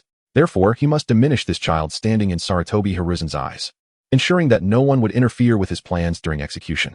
Otherwise, should the Umbu members intervene, it would jeopardize his scheme. Presently, Kakashi, this prodigy, had already been earmarked by Sarutobi. Danzo had no intention of allowing Li Quan, a talent second only to Kakashi, to slip through his fingers. Were it not for the lack of any reports from the subordinates he dispatched, coupled with today's events, Danzo would not be in such a state of urgency. A child who had already caught the attention of his old adversary would soon be susceptible to reprogramming. Caution was imperative. Li Quan, Sarutobi Hiruzen, reflecting on Li Quan's performance over the past month, suddenly found Danzo's suggestion rather appealing. Having undergone a month of indoctrination, the child had developed a profound understanding of the will of fire. It seemed that soon he could be tested. Perhaps it was precisely due to the child's resemblance to Hashirama that sparked this consideration. This must have enabled Tsunade to overcome her fear of blood. In this case, mastering the ninja hospital would indeed prove to be quite a challenge. The Uchiha clan has yet to stir unrest. Without their involvement, both he and Danzo find themselves at an impasse. Casting a glance at Danzo, Hiruzen smiled and remarked, I understand. What do you mean by that? Danzo's eyes narrowed, and he clenched his fist discreetly. It appears that this hypocrite, Hiruzen's, has already set his sights on Li Quan. At this moment, Danzo felt a surge of madness within. He genuinely wished to use the eyes of Uchiha Kagami to strike at Hiruzen in that instant. Yet, the true strength of his longtime adversary remained an enigma to him. Additionally, he had no desire to instigate chaos within Konoha. After all, Li Quan was the village's gem. Such ambitions were best set aside. With a dismissive wave of his hand, Sarutobi took a deep drag from his pipe, then resumed his review of other documents. In his eyes, Li Quan's worth now far surpassed that of Kakashi. His abilities and talents were remarkable, and he shared a close bond with Tsunade. Li Quan's understanding of the will of fire was far more profound than that of the wooden Kakashi. In comparison, Li Quan held far greater significance for him. Since he could not exploit the animosity between the Senju and Uchiha to seize control of the ninja hospital, he would utilize this child to serve his own ends. There were no impenetrable walls, nor children incapable of being manipulated. Nearby, Danzo suddenly shook his sleeves, his expression darkening ominously. It appeared that his decision to act independently was indeed the right choice. Once he captured the child's parents, the boy would surely submit. At that point, he could dispatch the child into the Umbu as a spy. Hiruzen, you truly believe yourself to be in control, don't you? Once I ascend to the position of Hokage, the Shimura clan shall surely engulf your Sarutobi clan. With a loud bang, the door was forcefully slammed shut as Danzo exited the Hokage's office. In contrast, Hiruzen remained inactive, while Danzo dispatched several root ninjas to leave the village once more. Inside the barbecue restaurant, Li Quan had completely indulged himself. In this world, the only thing that should never be forsaken is exquisite cuisine. Moreover, he was in the delightful company of the most beautiful woman in Konoha. Added to that, Tsunade was treating him, which made him even happier. The sensation of not having to spend his own money was truly exhilarating. You little rascal, quite impressive. After a few drinks, Tsunade's eyes began to glaze over. She pulled Li Quan's head close, her eyes shimmering with unshed tears. Shungshu, sister misses you so much. Please don't leave me, she implored, her voice tinged with desperation, her body trembling slightly. Tsunade was filled with fear, apprehensive of another unforeseen tragedy. She did not wish to lose her brother again. In her embrace, Li Quan, despite experiencing the peculiar service of a facial, found no joy in it. What did the envious gazes around him matter? He was mistaken for someone else. Additionally, although it was somewhat exaggerated, he genuinely felt a sense of suffocation. Chapter 44, The Cursed Necklace. Inside the barbecue restaurant, 5 minutes later. Sister, let go? A muffled voice emerged from Tsunade's embrace, sounding quite subdued, as if struggling to catch a breath. Yet, this single utterance instantly pulled Tsunade back to reality. No matter how similar they appeared, Li Quan was not Shungshu. After all, their voices were different. Releasing her grip, Tsunade mournfully grasped the bottle, taking a hearty swig. Under the dim yellow light, the liquor trickled down her chin, mingling with her tears, creating a profoundly sorrowful scene. Nearby, after gasping for air, Li Quan finally regained his composure. It was exceedingly difficult. Had he been prepared, it would have been manageable, considering his physical aptitude. Holding his breath for 20 minutes wouldn't pose a problem. But he was unprepared. Not having taken a single breath, managing even 5 minutes was already commendable. For those 5 minutes, he continued to wait for Tsunade to regain her composure and realize something was amiss. Yet, Tsunade showed no intention of letting go. What could he do? Surely, he could not suffocate himself in silence. Drawing out a piece of paper, he handed it to Tsunade, remaining silently by her side. Sister Tsunade, do you miss your brother? Indeed, his departure had been far too abrupt, so sudden that it left her utterly unprepared. As she spoke, Tsunade removed the crystal pendant from her neck, a token that brought her immense anguish. As she caressed this heirloom of her grandfather's, tears unexpectedly welled in her eyes. They flowed endlessly, and she began to weep silently. This crystal pendant embodies all that she is, yet it also serves as the source of her anguish. Just a day after she gifted the pendant to her younger brother, Senju Rope, he was obliterated by an explosive tag, leaving no trace behind. Subsequently, she bestowed the pendant upon her beloved, Kato Dan. However, it was not long before Dan was gravely injured on the battlefield. Despite her relentless attempts to heal him, she was unable to save his life. From that day forth, Tsunade developed an intense fear of death. To be candid, her dread was not of blood itself, but rather of the inexorable passage of life. Thus, when confronted with Uchiha Xiaoyang today, she found herself paralyzed with hesitation. As Tsunade succumbed to her sorrow, Li Quan seized the pendant from her grasp, adorning himself with it around his neck. Sister, this pendant is exquisite. Why not give it to me as today's reward? He remarked with a grin, puffing out his chest. The pendant shimmered brilliantly under the light. What are you doing? Do you realize this is a cursed necklace? Tsunade exclaimed, her expression shifting dramatically as she hastily reached for the necklace in an attempt to remove it. Just moments ago, she had seemingly seen her brother, Senju Rope, with his sunny smile, striking resemblance, and that all too familiar address. Yet, she truly did not wish to witness the demise of those she cherished before her eyes again. Li Quan, however, swiftly distanced himself from Tsunade, waving dismissively. Curses are mere fabrications. I am well aware of the rumors that anyone not recognized as its master by Tsunade will surely meet their end. Yet, Naruto has survived thus far, hasn't he? The deaths of those two were not the result of any curse, at least not in my belief. I am inclined to think their fates are intertwined with the third Hokage and Danzo. By the way, Tsunade, you're not reluctant to part with it, are you? I've heard this necklace could fetch 3 minds. He observed her with a look of curiosity. Li Quan's antics disrupted Tsunade's sorrow, as she hadn't anticipated that he would seize her necklace for such a reason. Strangely enough, she found herself not entirely opposed to it. Perhaps Li Quan could indeed rewrite this curse. In this time of peace, the village was remarkably secure. Moreover, this mischievous boy possessed extraordinary strength and a bloodline limit that was astonishingly formidable. It should be noted that his bloodline bore a striking resemblance to certain abilities of the Uzumaki clan. However, the limitations of the Uzumaki's powers appeared to be quite significant. She had never heard of their abilities being capable of altering the human body. Nevertheless, she thought to herself, if you desire it, take it. But be warned. No one dares to purchase this now. It is at most just a trinket. With a light-hearted chuckle, Tsunade resumed her seat, picking up a skewer of grilled meat. Yet, her gaze towards Li Quan held a hint of jest. After all, her belongings were not for just anyone to claim, especially with the existence of such a curse rumor. It was highly unlikely anyone would pay a hefty sum for it. After all, one's life is invaluable. As for this mischievous boy, she resolved to keep him close. This time, She truly did not wish to lose those she cherished any longer. However, there were certain matters that Tsunade found perplexing. Don't left-behind children receive subsidies? Moreover, wouldn't the parents of that mischievous child be sending money to the village? With no concerns regarding food and clothing, why was there such an eagerness to earn? Previously, when he expressed a desire to enter the ninja hospital, it seemed to be motivated by the prospect of profit. Now, his attempt to seize her necklace appeared to stem from a desire for its inherent value. Wait a moment, mischievous child, you wouldn't seriously consider selling that necklace, would you? Suddenly, Tsunade's expression turned icy, and the skewer she had just finished gnawing on was flung away. Li Quan swiftly turned his head, catching the skewer in his mouth, and then sheepishly placed it back onto the plate. Ahem, how could I? This gift was bestowed upon me by the mighty woman. How could I possibly sell it? In truth, Li Quan had indeed contemplated it. What is the value of 3 mines? At the very least, it amounted to several billion. If all were utilized for a lottery, it could elevate his strength to the pinnacle of the shadow level. Yet, this was, after all, a gift from Tsunade. Such a significant object for Tsunade, how could he possibly part with it? Thus, the moment the thought crossed his mind, he cast it aside. However, observing the current situation, after his deliberate commotion, Tsunade had reverted to her usual banter with him. Consequently, he felt no apprehension. With his presence, it was uncertain whether Tsunade would consider leaving the village again. He dismissed the thought. That was a matter for another time. Who could predict what the future held? Regardless, with him around, who would dare to bully Tsunade? He would ensure that such a fool regretted ever entering this world. After all, Tsunade was his current ally. Everything within the ninja hospital required her coordination. Furthermore, he intended to leverage the power of the Senju clan behind Tsunade to establish his own commercial empire. Therefore, nothing could happen to her. In the dead of night, Li Quan held Tsunade, who was inebriated, as he made his way home. Yet, he was oblivious to where her residence lay. In exasperation, he had no choice but to temporarily bring her back to his own abode. Given the prowess he had demonstrated at the Ninja Academy, carrying an adult posed no challenge.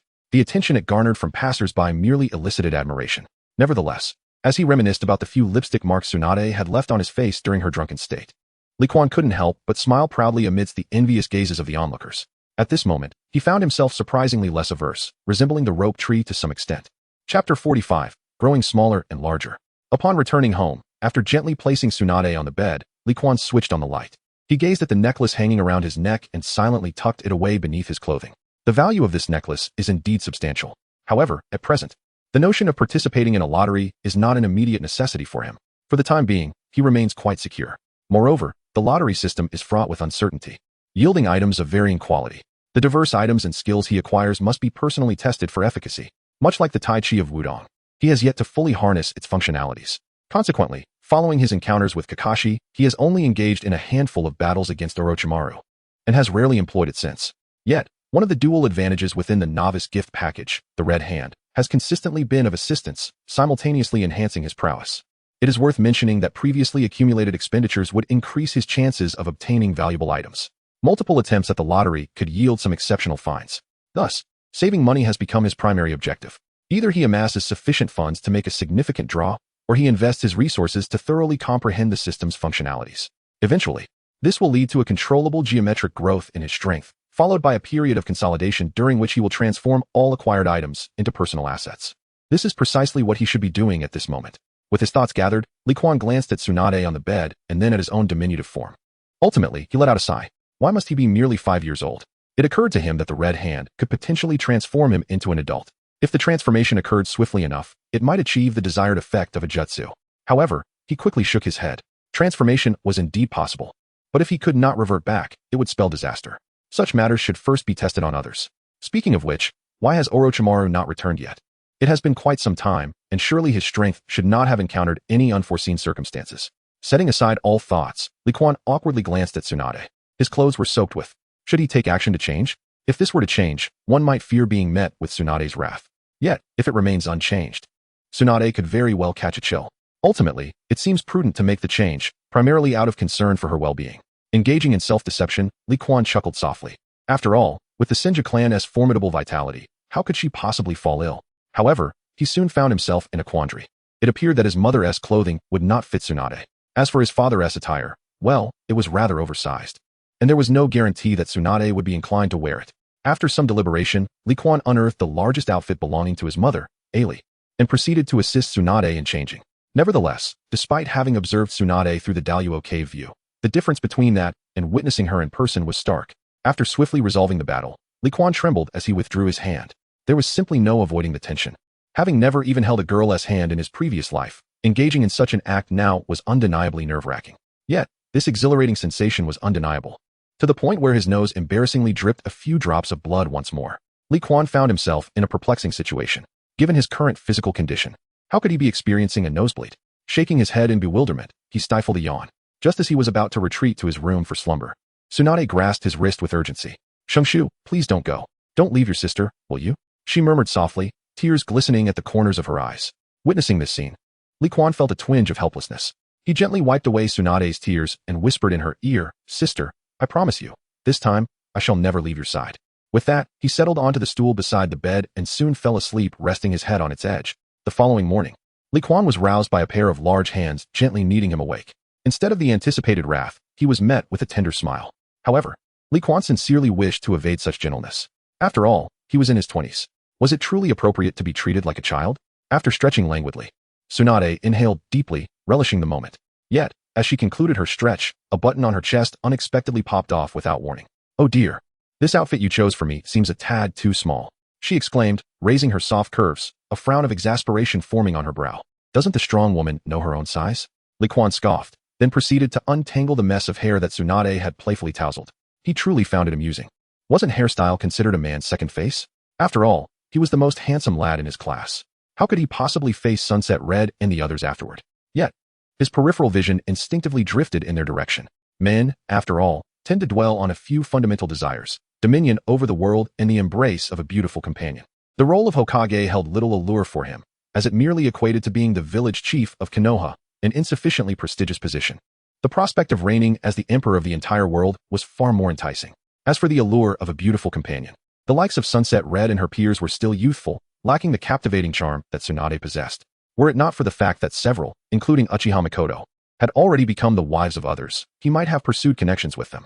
However, due to his unfamiliarity with their circumstances, Li Quan remained oblivious to the specifics. After all, the original narrative did not distinctly outline when these individuals entered into marriage. There exists a possibility of undermining others' relationships. TCH. Can I be blamed for this? Do you think I intended for them to grow so appealing? Sitting on her bed, Tsunade expressed her irritation, albeit her countenance betrayed a hint of pride. This is indeed the asset that makes her the envy of others. How could she possibly disdain it? Oh. Casting a sidelong glance at Tsunade, Li Quan feigned ignorance and inquired, "So you don't like them, then?" Yet, in his heart, he couldn't help but scoff. Truly, those suffering from drought perish from thirst, while those inundated drown in excess. If this were to reach Kushina's ears, she would undoubtedly go mad. At times, it truly feels burdensome. On the bed, Tsunade lightly tapped Li Quan's forehead, rendered momentarily speechless. How could she engage in such a conversation with this lecherous brat? Had it been Shingetsu, he would have blushed and fled in embarrassment long ago. Just as Tsunade was about to rise from the bed, Li Quan suddenly smirked with a hint of mischief. "This is simple, allow me to assist you." With that, he raised his right hand and pressed it lightly against Tsunade's chest. In an instant, with a flash of crimson light, the two pairs of soft attributes visibly diminished before her eyes. A piercing scream echoed throughout much of Konoha. While it may have been an exaggeration, it wasn't far from the truth. Soon after, two figures dashed through the streets, one pursuing the other. "Is that Lady Tsunade?" Someone wondered aloud. "Why does she seem different today? Smaller? This cannot be Lady Tsunade. It must be some ninja's poorly executed transformation technique." Yet, despite this, she appeared quite beautiful, albeit with a certain something lacking. As the crowd buzzed with speculation, Li Quan found himself unceremoniously ushered to school ahead of schedule, with Tsunade grasping his ear as she led him into her private office. "You little pervert, transform me back at once."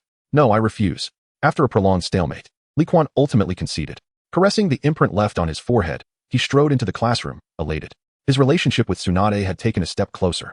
It was merely unfortunate that Tsunade had not applied any lipstick. Without a trace of color, the imprint would leave the boys in class utterly bewildered, perhaps even murderous with their gazes.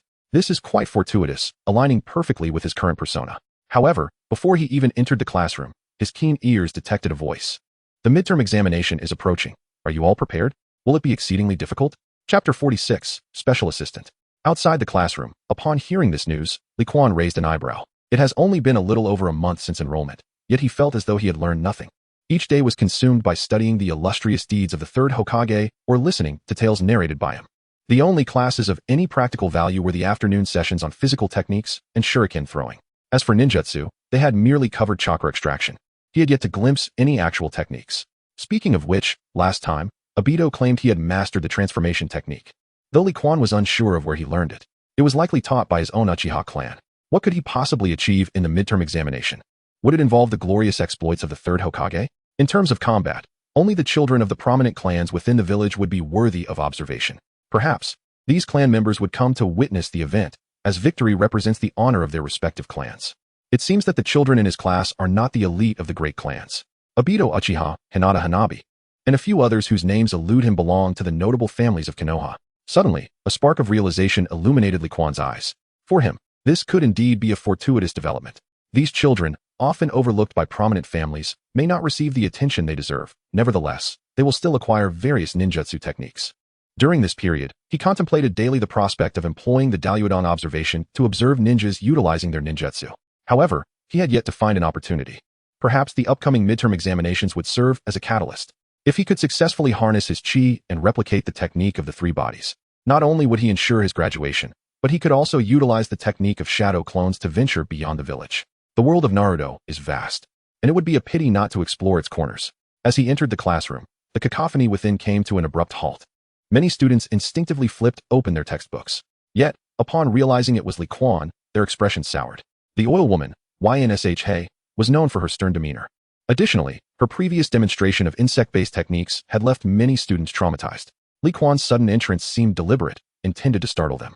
However, considering Li Quan's formidable prowess, they were left disheartened. There was no contest. Li Quan, could you not make such an entrance next time? You nearly frightened me to death. I thought it was Teacher YN. Uchiha Obito exclaimed, visibly shaken. After a brief silence, the other students resumed their playful antics. Once Obito set down his textbook, he immediately inquired with genuine concern, I saw you at the ninja hospital with Lady Tsunade yesterday. Are you alright? What? Upon hearing this, Yugao Yuzuki, who had been conversing with Asuma Saratobi, swiftly approached Li Quan, scrutinizing him closely. In contrast to Yugao's boisterous nature, Nora Rin maintained a more reserved demeanor, yet her gaze was similarly fixed on Li Quan. The other girls in the class also turned their attention to him. While Kakashi was undeniably handsome, his demeanor had grown icy following the events surrounding Hitaki Sakomo. The only girl who could engage him in conversation was the gentle Rin. In stark contrast, the sunny Li Quan easily mingled with the girls in the class, and he was regarded as the most handsome among them. If Li Quan were injured, how could these young ladies not be concerned? This scene, however, redirected all the boys' gazes towards Obito. Why couldn't he simply behave? Why was his mouth so irksome? Especially Asuma Saratobi, who had only just begun to mend his relationship with Yugao. He had been planning an outing with her that evening, only for her to dash away. At this moment, Asuma's complexion appeared somewhat ashen. However, he soon snorted coldly and sat down in a fit of frustration. His elder brother, Shinizuke, had indeed remarked that Li Quan possessed formidable strength. If he could not enhance his current physical techniques, it would be impossible to triumph solely with the three ninjutsu he had presently mastered. Asuma found himself in a state of deep frustration. He had believed that with his mastery of the three ninjutsu techniques, he could easily defeat Li Quan. Yet, he was now confronted with this perplexing predicament. Initially, he had chosen to befriend this solitary individual out of pity, but how had their relationship devolved into its current state? It was all his father's fault. Despite their prior agreement to prevent Li Quan's enrollment, his father had inexplicably allowed him to attend the ninja academy. With a resentful thud, he struck the table, startling all the children around him into silence. However, it was not long before several boys gathered around Asuma, inquiring after his well-being. Despite their concern, Asuma felt uncomfortable. What boy would take an interest in another boy? He longed to play with Kurenai and the others. Meanwhile, Li Quan merely smiled and shook his head, gently patting Kurenai's hand as he reassured, it's all right. Lady Tsunade mentioned that I possess some talent in medical ninjutsu, so I just came to observe. This is undoubtedly a smokescreen released by Li Quan. To visit the ninja hospital, one must possess a certain flair, gradually unveiling his talents and evolving. He ultimately influences others to perceive him as a diligent genius. By establishing a self-created reputation, he cleverly conceals his advantages, which is indeed a prudent strategy. However, Li Quan's words once again incited a wave of envious glances. To be favored by Lady Tsunade is an extraordinary stroke of luck for Li Quan. Before long, the door to the classroom was opened once more. This time, it is the oil woman with the tree. Subsequently, a profoundly tedious class ensues. Li Quan finds it perplexing that the third generation boasts such a resplendent history. A month has passed, and they have yet to finish. Nevertheless, one must continue to act. Meanwhile, in Tsunade's private office, she paces back and forth. Having rescued Uchiha Xiaoliang yesterday, it seems the immediate issue has been resolved. Yet the ensuing matters are far more troublesome. That lecherous scoundrel, Li Quan, is clearly intent on shifting the blame onto her. Tsunade, too, is inclined to take on this responsibility. This matter holds significant advantages for her. The responsibility of treating Xiaoliang has fallen upon her, which signifies that, In the eyes of certain individuals, she has surmounted her hemophobia. Thereafter, she shall no longer possess any weaknesses. At the very least, she would have security and assurance. However, this situation cannot withstand scrutiny. Ultimately, the truth will be revealed. Thus, she must swiftly overcome it. During this period, she must also devise strategies to counter the probing of others. If only Li Quan could extract chakra. After mastering transformation techniques, she could have that mischievous little imp assist her in the healing process. Yet, it remains uncertain to what extent this little rascal's abilities can be utilized. Altering one's physical form does not equate to healing. Nevertheless, that little scoundrel certainly possesses audacity. The mere thought of it infuriates her. He dares to attempt anything, does he? This is indeed a divine blessing. How could she possibly harbor disdain? Gazing at the soft curves upon her chest, Tsunade gently brushed her lips. Why was it that she felt so defenseless against that little rascal? The hazy recollections of last night's inebriation left her a bit flushed. Upon awakening, the imprint of Li Quan's lips on her face varied from deep to faint, to the extent that their final kiss in the morning left no trace. How wonderful it would be if Li Quan were truly a rope tree. With a sigh, she tucked away her thoughts, her gaze now resolutely steadfast. The bond between her and Li Quan had already drawn the attention of certain individuals. How should she safeguard this little rascal? She decided. Let this young lad accompany her as a special assistant. In this manner, Li Quan not only ensured his own safety, but also found solace in this mischievous little spirit when others sought to test him. Moreover, it seemed that this spirit was in dire need of funds. If the necklace remained unsold, he could surely contribute a little. The only question that lingered was how much would be appropriate. Chapter 47. A dramatic performance unbeknownst to him. Time had gracefully slipped into the afternoon. True to his routine, Li Quan engaged in a delightful rapport with several young girls, subsequently escorting each of them back to their homes. Alone, he then made his way toward his own residence. However, he found it peculiar that Tsunade had not attended the afternoon physical training class, which left him quite perplexed. He had intended to revisit the ninja hospital today, as he had yet to fully harness the capabilities of the Red Hand. Numerous concepts lingered in his mind, yet he was reluctant to experiment on himself. As for other items and treasures, sensing the reemergence of several gazes, Li Quan decisively chose to retreat. Previously, when those gazes had vanished, he had assumed that the third Hokage and Danzo had relinquished their interest in him. It now appeared that his earlier suspicions were indeed accurate. These individuals had been temporarily reassigned to assist Shikamaru Nara with his schemes. Currently, matters concerning Shikamaru have reached a temporary conclusion. Yet, astonishingly, these individuals have returned once more. What can he do? At present, he has yet to master the art of duplication and must therefore content himself with maintaining a mundane existence. Speaking of which, has Konoha Sakumo found the Akatsuki organization? He recalls that Jiraiya had only parted ways with Yahiko and the others last year. In the span of a year, the Akatsuki had only recently been established, functioning merely as a group relying on mercenary tasks for financial gain, rather than pursuing peace through the means of force.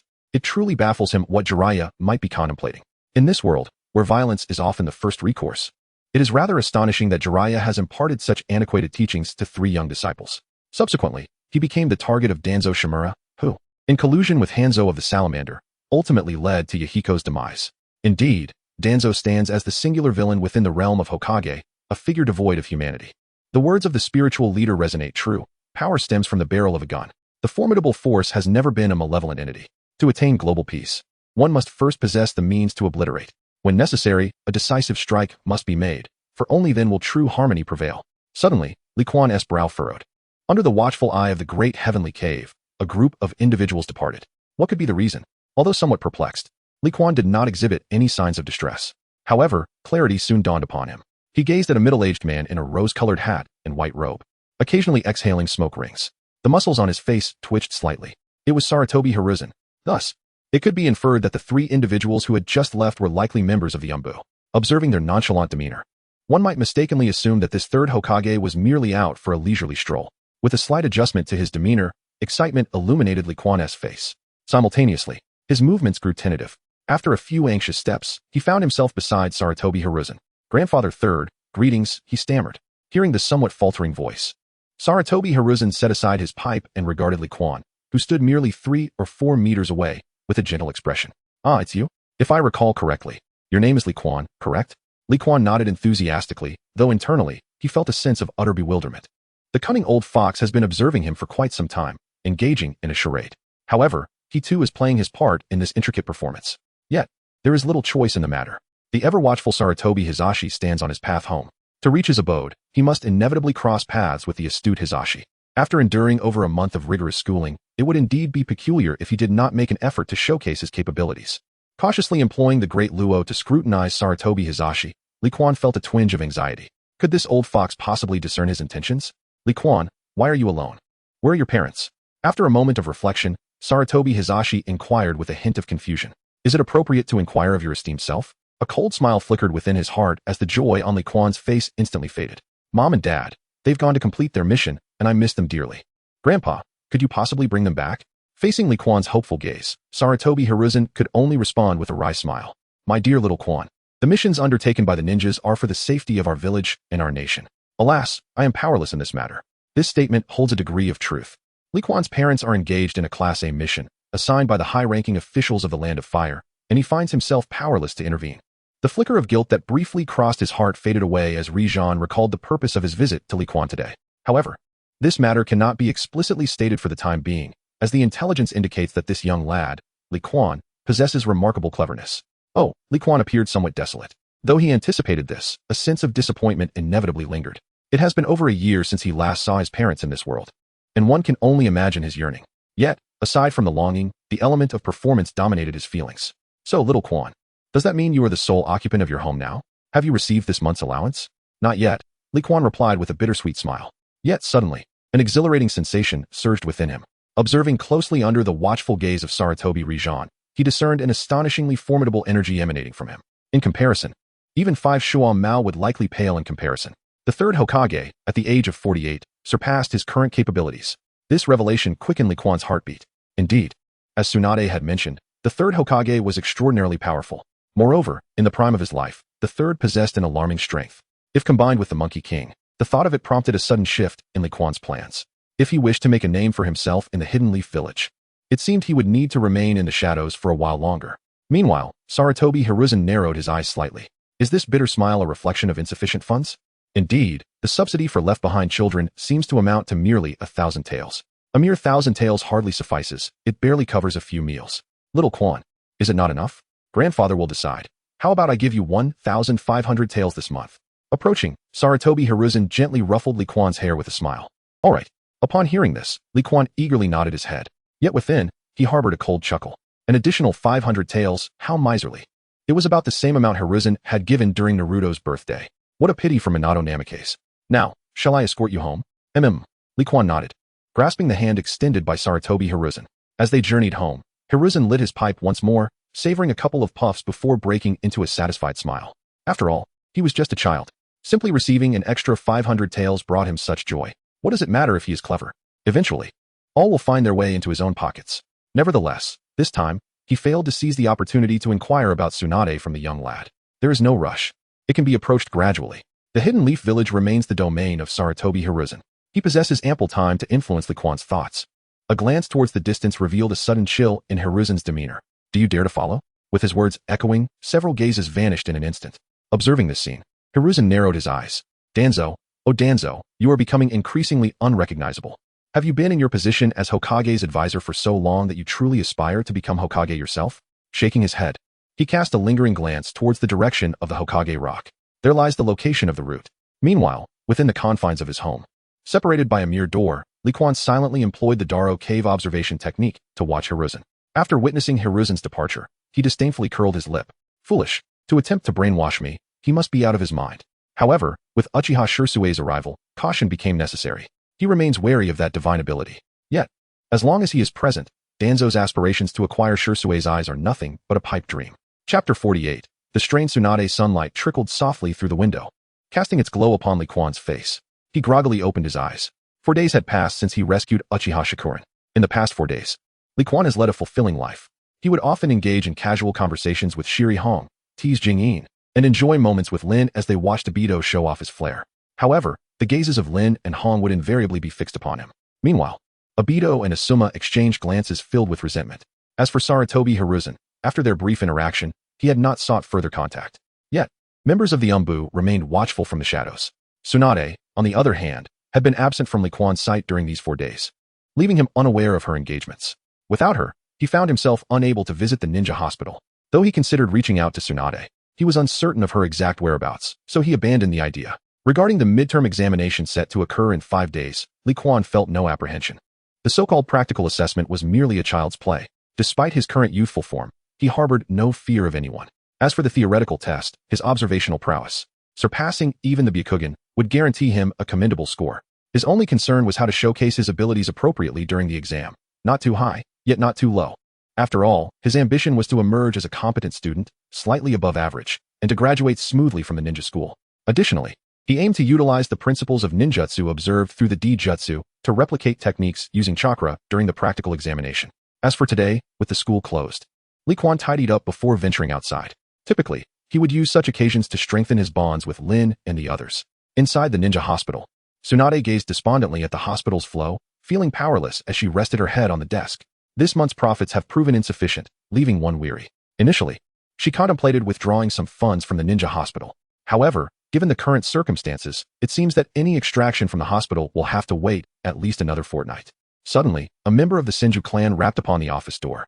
"Come in," Tsunade sighed, pressing her forehead in exasperation. Outside the office, Senjuin entered. Upon observing Tsunade's troubled expression, he found himself at a loss for words. After a prolonged silence, Tsunade lifted her gaze to meet his. Senju-en, a member of the branch family, held the position of Minister of the Intelligence Department within the Senju clan. Yet, the once vibrant intelligence division now teetered on the brink of irrelevance. "Spit it out already. If you have something to say, just say it," Tsunade remarked impatiently. Her irritation palpable as she regarded Senju-en. This is indeed the largest hospital in the Hidden Leaf Village. At its peak, she could casually stake millions in the Shimura clan's casino. Yet now, the hospital cannot even produce a mere million. How could she possibly have the inclination to engage in idle chatter with Senju Hamura? If one were to suggest that there were no ulterior motives at play, Tsunade would never believe it. The parasites within this hospital. This is something she has painstakingly established herself. The medical system, the treatment protocols, and the medical instruments are all the fruits of her years of dedicated research. How long has it been since the conclusion of the Second Shinobi War? In the 39th year of Konoha, the war came to an end, and it has only been a mere 4 years since then. In this brief span, she has only recently succumbed to gambling and indulgence in alcohol. But how did it come to this? That person, seemingly on the brink of madness, made Senju involuntarily withdraw his neck in trepidation. He was genuinely afraid, fearing that Tsunade might unleash a devastating blow upon him. Yet, he mustered his courage and addressed her. "Lady Clan Leader, I have some news regarding that child you asked me to keep an eye on. 4 days ago, the Hokage privately met with the child, but I am not entirely clear on the specifics." Suddenly, a loud slap echoed as Tsunade slammed her palm onto the desk. Rising abruptly, her chest heaved with agitation, drawing intense attention. However, Senju-en shivered, unable to meet her gaze. The clan leader was furious, and not just mildly so. Did he not see that the solid wooden desk had been reduced to dust? In such a moment, how could he dare to lift his gaze? Senju-yen found it utterly perplexing why the clan leader exhibited such emotional turbulence. Was it truly for that child? What a farce. Aside from resembling the clan leader's younger brother, the child was merely aesthetically pleasing. Even with such similarities, he was not a blood sibling. Was it truly warranted to react so fervently? Why was this information only surfacing now, within the confines of the office? Disregarding the chaotic state of the desk, Tsunade narrowed her eyes, her aura becoming intensely oppressive. At this juncture, a semblance of rationality remained within her. Since Senju-yen had reported to her, it indicated that Li Quan was unharmed. Otherwise, Senju-yen would not bear such an expression. Her ire stemmed from the painfully sluggish intelligence of the Senju clan. 4 days, an entire 4 days. It was only now that she learned her mentor had engaged with Li Quan. Though she held great respect for this mentor, a palpable wariness lingered in her heart, especially as she sensed a connection between the current plight of the Senju clan and her mentor. This realization deepened her apprehension. Moreover, a more dreadful suspicion loomed in her mind. As the heir to the Senju clan's leadership, the death of her brother, S.H. Ju, was likely orchestrated by this very mentor. S.H. Ju was the most pure-blooded male of the Senju lineage. Had he been allowed to flourish, he might have ascended to the heights of her grandfather, the legendary Hokage. Yet, astonishingly, he was lost to an explosive tag planted in advance. How had this intelligence been leaked? To this day, she remained in the dark. If her mentor had set sights on Li Quan, and should Li Quan resist subjugation, her mentor might very well bring ruin upon him. Just recently, she had resolved to safeguard Li Quan with unwavering determination. Now, she found herself oblivious to the circumstances surrounding him. How can she possibly protect herself? The clan leader, I repeatedly uttered those words, and beads of cold sweat began to form on Senju's forehead. Tsunade's unwavering gaze made her feel somewhat unnerved, accompanied by a profound sense of helplessness. He too wished to voice his thoughts sooner. However, the intelligence department of the Senju clan was woefully understaffed. Were it not for his covert placements within the route, he would be equally in the dark. "All right, I understand. Have someone tidy up. I shall step out for a while." Tsunade evidently grasped the underlying reasons. Observing the chaotic office, she had lost all desire to audit the accounts. Given the financial constraints, it would suffice to defer matters for now. At present, she needed to confront her mentor and demand an explanation. 4 days prior, in the Hokage's office, Shimura Danzo burst in with fervor, his eyes seemingly ablaze with fury. Sarutobi Hiruzen, nearly roaring, swept the documents from his desk. As the papers fluttered through the air, Sarutobi took a leisurely drag from his pipe before rising to his feet. Danzo, you have crossed the line. Crossed the line? You truly intend to withhold everything from me, don't you? Gritting his teeth, Danzo narrowed his eyes and waved away the smoke that wafted towards him. Withhold what? Sarutobi furrowed his brow. Li Quan, are you still playing the fool? This child? I have done nothing wrong, Sarutobi replied, shaking his head. In truth, he was correct. Some matters required a gradual, step-by-step approach. This is his style of work. Li Quan is no exception. Yet, Shimura Danzo merely let out a cold sneer. Even now, Sarutobi Hiruzen is still attempting to deceive him. It seems that action must be taken swiftly. Chapter 49, The Uchiha Couple's Gratitude. Inside the Hokage's office, Shimura Danzo has now regained his composure. He is well aware of what kind of person Sarutobi Hiruzen truly is. This time, he arrived in a state of undeniable frustration. Between the two of them, there had always existed an unspoken understanding. Regardless of the significant matters undertaken by Sarutobi Hizashi, his role as the Hokage's advisor ensured he remained informed. However, he was astounded to discover that Hizashi intended to monopolize the spoils of the Senju clan. On what grounds? The plan had originated from him. Yet this time, Hizashi not only failed to consult him, but also issued warnings to his root members. This is precisely what vexes him the most. Is this a warning at the root? This is clearly a warning to the leader of the root. Is there an intention to gradually push him out of the upper echelons? Once the dispatched individuals return, he can take immediate action. The method of silencing tongues is merely a means to prevent leaks. It does not ensure complete submission. Only through various constraints can one truly control others. Reflecting on the members he had previously dispatched, Shimura Danzo narrowed his single eye slightly. Nara, let us speak plainly today.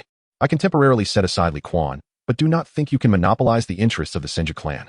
After all, there are more than just the Sarutobi and Shimura clans in the village.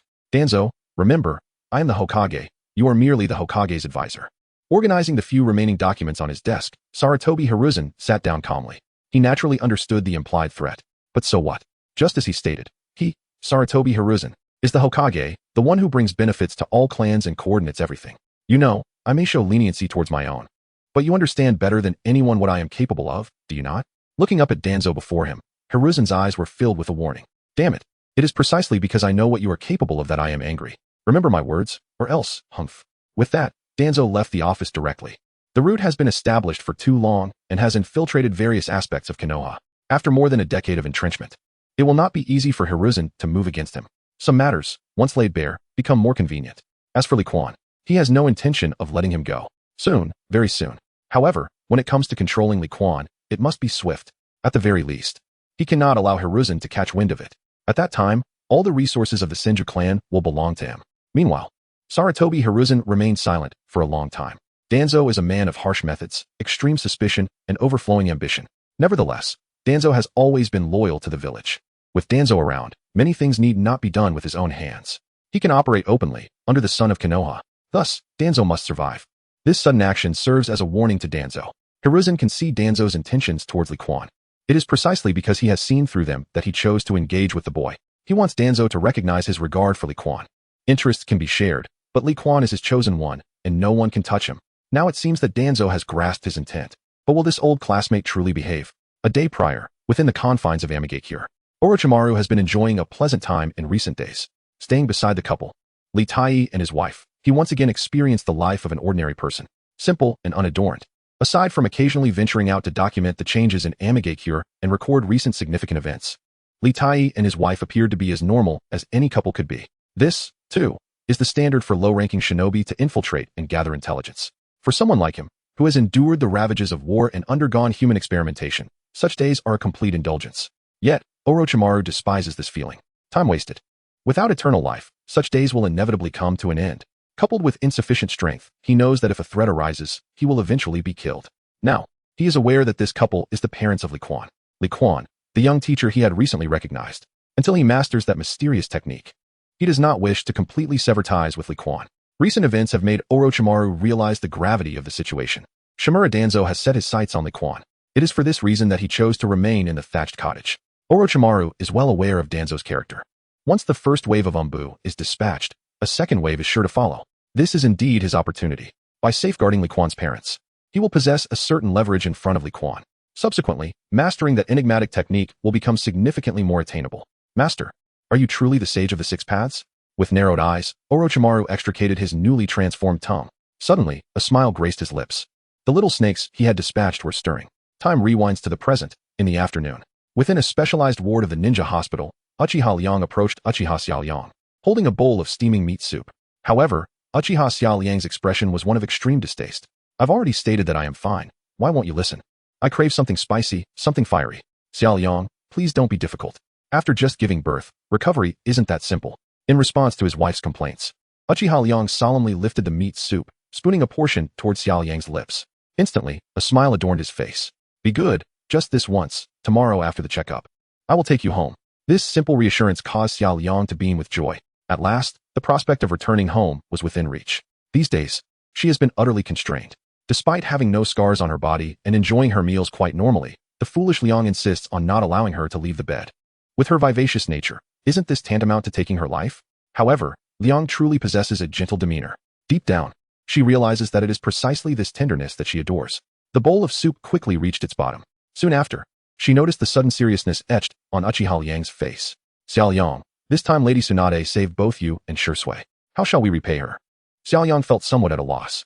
As the leader of the Senju clan, saving her, a member of the Uchiha clan, signifies that Tsunade likely does not prioritize the animosity between the Senju and Uchiha clans.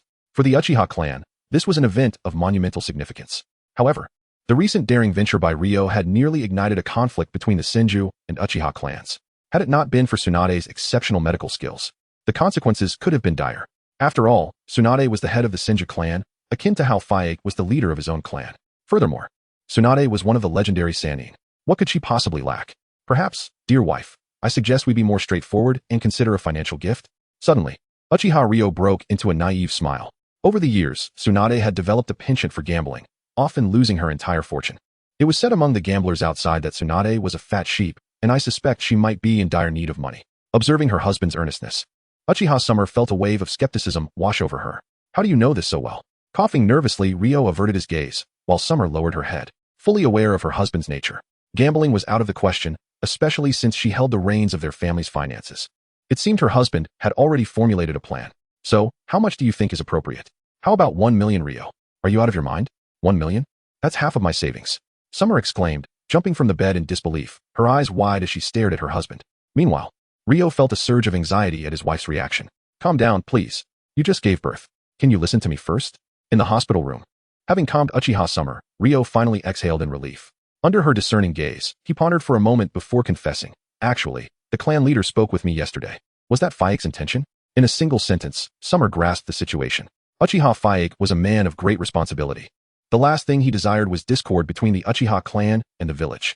Faye wishes to seize this opportunity to mend relations with Lady Tsunade, does he not? The clan leader likely harbors such thoughts, but the specifics depend on his discretion. Ryo nodded, obediently peeling an apple at the side. Ordinarily, matters of familial interest such as this were beyond his purview as a chunin. Yet now, he and Summer found themselves at the center of the situation. With his Sharingan activated in plain view, there was no escaping this matter. Had it not been for Tsunade's arrangement of this special hospital room, many would have approached him. Gazing at his wife in the hospital bed, a fierce determination surged within him. No one could harm his beloved. No one. Very well, since this is Faye's suggestion. I have no objections. Summer sighed, pursing her lips. If contributing 1 million Ryo could secure peace for their clan, she had no grounds for protest. Yet, it was indeed a painful sacrifice. Half of her savings. How could she not feel the sting? Trembling slightly, she extended her hand holding the safe's key to her husband, though her fingers lingered, reluctant to let go. Just then, Ryo playfully brushed his finger against her nose. Silly girl. The clan leader said this money should come from the clan in our name. That won't do. This is my responsibility. Though the affectionate gesture made her blush, Summer was resolute. Tsunade had saved her life. She couldn't possibly contribute nothing. Fine, I'll add an extra 500,000. Consider it my contribution to the clan. In the Hokage's office, Sarutobi Hiruzen was preparing to convene a meeting of the village's higher-ups when suddenly, a member of the Umbu entered. Hokage-sama, Lady Tsunade has arrived and appears quite furious. The guards may not be able to hold her back. Understood, you may leave. Also, notify everyone that the meeting is cancelled. Observing the situation, Shimura Danzo appeared puzzled. Rising to face Hiruzen, he inquired, has the matter of rope tree been discovered? Do not test me. This is an accident that has nothing to do with me, Hiruzen replied, casting a glance at Danzo before returning his focus. Bang! The office door was violently thrust open, and a formidable chakra surged into the room. The overwhelming aura startled Danzo. Tsunade had grown stronger. Yet she was still not his match. Hiruzen frowned. Tsunade. This is the Hokage's office. Control your temper. I just heard Rope Tree's name. What is going on? Faced with Tsunade's fierce demeanor, Hiruzen quickly understood the situation. Danzo had been plotting against him. Thankfully, he had been cautious enough not to reveal any weaknesses in his response. How could he have been so dull? Tsunade was so close, and he had failed to notice. Angrily, he turned to Tsunade. Did Orochimaru not investigate this matter? It was merely an accident. What are you implying? Do you intend to betray the village like Hitaki Kakashi? Tsunade laughed in incredulity at the accusation. The Senju clan had sacrificed many for the village, and she, as their leader, would never abandon it. Betray the village? That is a grave accusation. Teacher, Rope Tree's death has nothing to do with you? Tsunade, think about where I was at that time. How could this possibly involve me? Indeed, you are quite impressive. Hiding safely in the rear, orchestrating everything. Tsunade struggled to suppress her anger, glaring at the third Hokage. For the sake of the village, my brother has died, and my lover is gone. How dare you accuse me of treachery? What a sharp tongue. The irony of her own cowardice was not lost on her. Yet, Hiruzen slammed his hand on the table, causing cracks to form on its surface. Enough. I have already stated that this matter is not my concern. Haha, teacher, this is far from over. I will uncover the truth behind Rope Tree's death. Meeting Hiruzen's glare, Tsunade clenched her fist and struck the door frame. The entire room shook momentarily. And Liquan is my brother. I do not wish to see him in any danger. Otherwise, do not blame me for being ruthless. With a sudden lift of her foot, she delivered a powerful downward strike upon the floor. The grand office reverberated as the floor began to crack, inch by inch. From the point of Tsunade's foot, a fan-shaped fissure extended towards the curved desk, and then cascaded downward to the floor below. In an instant, a cloud of dust was raised. This scene caused Sarutobi Hiruzen's face to turn a deep shade of purplish red. He never anticipated that Tsunade would demolish her own office for the sake of that child, Liquan. Moreover, her impeccable control of power, one kick shattered only a portion of the floor without toppling the entire building. It appears he had underestimated his disciple. Hiruzen thought. Look at your disciple. Does she even regard you? Daring to dismantle the Hokage's office, what else would she shy away from? On the side, Shimura Danzo, who had remained silent until now, erupted with indignation. The term Hokage was drawn out and pronounced with palpable weight. Hiruzen, feeling the sting of defeat, was quite pleased to witness this spectacle. Let the master and disciple engage in their quarrel. A clash of mutual destruction would allow him to reap the benefits from the sidelines. However, the cautious Sarutobi Hiruzen, despite his anger, refrained from displaying it outwardly. As the smoke cleared, he regarded Tsunade, who stood merely a wall apart, and took a few puffs from his pipe. Finally, he inquired, Tsunade, this is your true intention for coming here, isn't it? Tsunade scoffed, clenching her fist. Teacher, you ought to know my nature. If I dare to demolish your office, I would not hesitate to pursue other matters. She added, furthermore, the Senju clan has not been entirely extinguished. Very well. You may leave. I shall not act against Liquan for the time being. With a dismissive wave, Sarutobi Hiruzen sat down, though the pace of his smoking quickened slightly. Suddenly, the sound of rushing air pierced the silence, as several ENBU ninjas entered the scene. Upon witnessing the devastation of the office, they instinctively drew their weapons, anxiously eyeing Tsunade, ready to spring into action at any moment. Yet, Sarutobi Hiruzen sighed in resignation. Let her go. Seeing this, Tsunade wasted no words and turned to exit. However, just before leaving, her voice echoed back. I will continue to investigate the matter of S.H. Zuki, and as for Danzo, do not let me discover any connection between their affairs and you. After Tsunade's departure, Danzo sneered coldly. Hiruzen, your weakness will eventually be your downfall. Such cowardice. After all this chaos, you still let Tsunade walk free? I truly cannot comprehend your thoughts. Were I Hokage, I would have ordered her capture immediately. As for Liquan, that is merely an agreement between her and you. It has nothing to do with me. Shimura Danzo. Chapter 51. The diligent Asuma in the streets near Konoha. Liquan was engaged in conversation with Shizune and a few others regarding the upcoming midterm exams. Suddenly, a loud crash drew his attention. Wasn't that the Hokage building? What had transpired? Turning his gaze towards Uchiha Obito, who was fawning over Noera Rin, the other girls followed suit, curiosity etched upon their faces.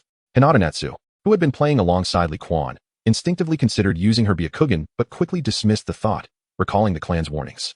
The Hyuga clan strictly forbade the use of Byakugan within the village. Any transgression would result in severe punishment from the clan, as well as repercussions from the village itself. Although Hinata Natsu did not fully grasp the reasoning behind this prohibition, Liquan was unconcerned. Utilizing the D-Jutsu, he peered into the situation. From his previous use of the D-Jutsu, he had realized that Sarutobi Hiruzen remained oblivious to his observations. Since that moment, Liquan had developed a newfound understanding of the D-Jutsu's capabilities. Such abilities driven by differing energies are typically imperceptible to ordinary ninjas, primarily due to their lower level of proficiency. This ability demands an immense expenditure of energy, over a mere distance of slightly more than 600 meters. Under the scrutiny of his perceptive gaze, the 30 years of cultivation within him, equating to a total of 6 cups of energy, began to visibly diminish. There are numerous talismans scattered throughout these houses. A sense of astonishment washed over Li Quan as he recalled a certain individual, the mystic elder of Yanyan Village. Yanyan Village, a settlement that once clashed with Konoha during the Second Shinobi War. Initially, they could hold their ground against Konoha, but ultimately, they were overpowered. Subsequently, they were annihilated by a surprise attack from the Takigakure. Originally, the mystic elder had intended to utilize explosive talismans to obliterate Konoha, yet he never took action.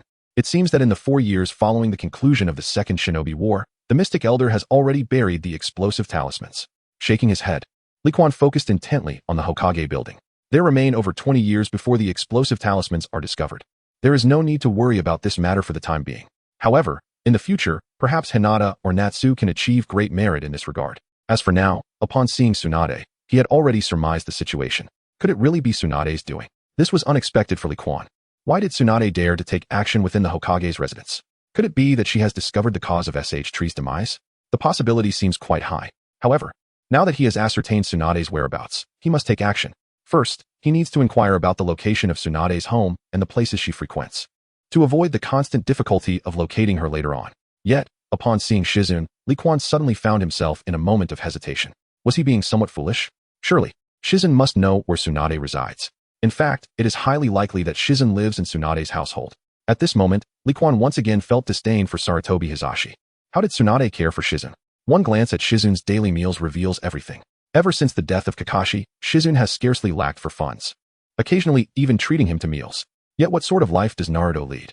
It is said that when he was merely 2 years old, the Nine Tails within him rampaged, exposing Naruto's identity as the Jinchuriki of the Nine Tails to the entire village.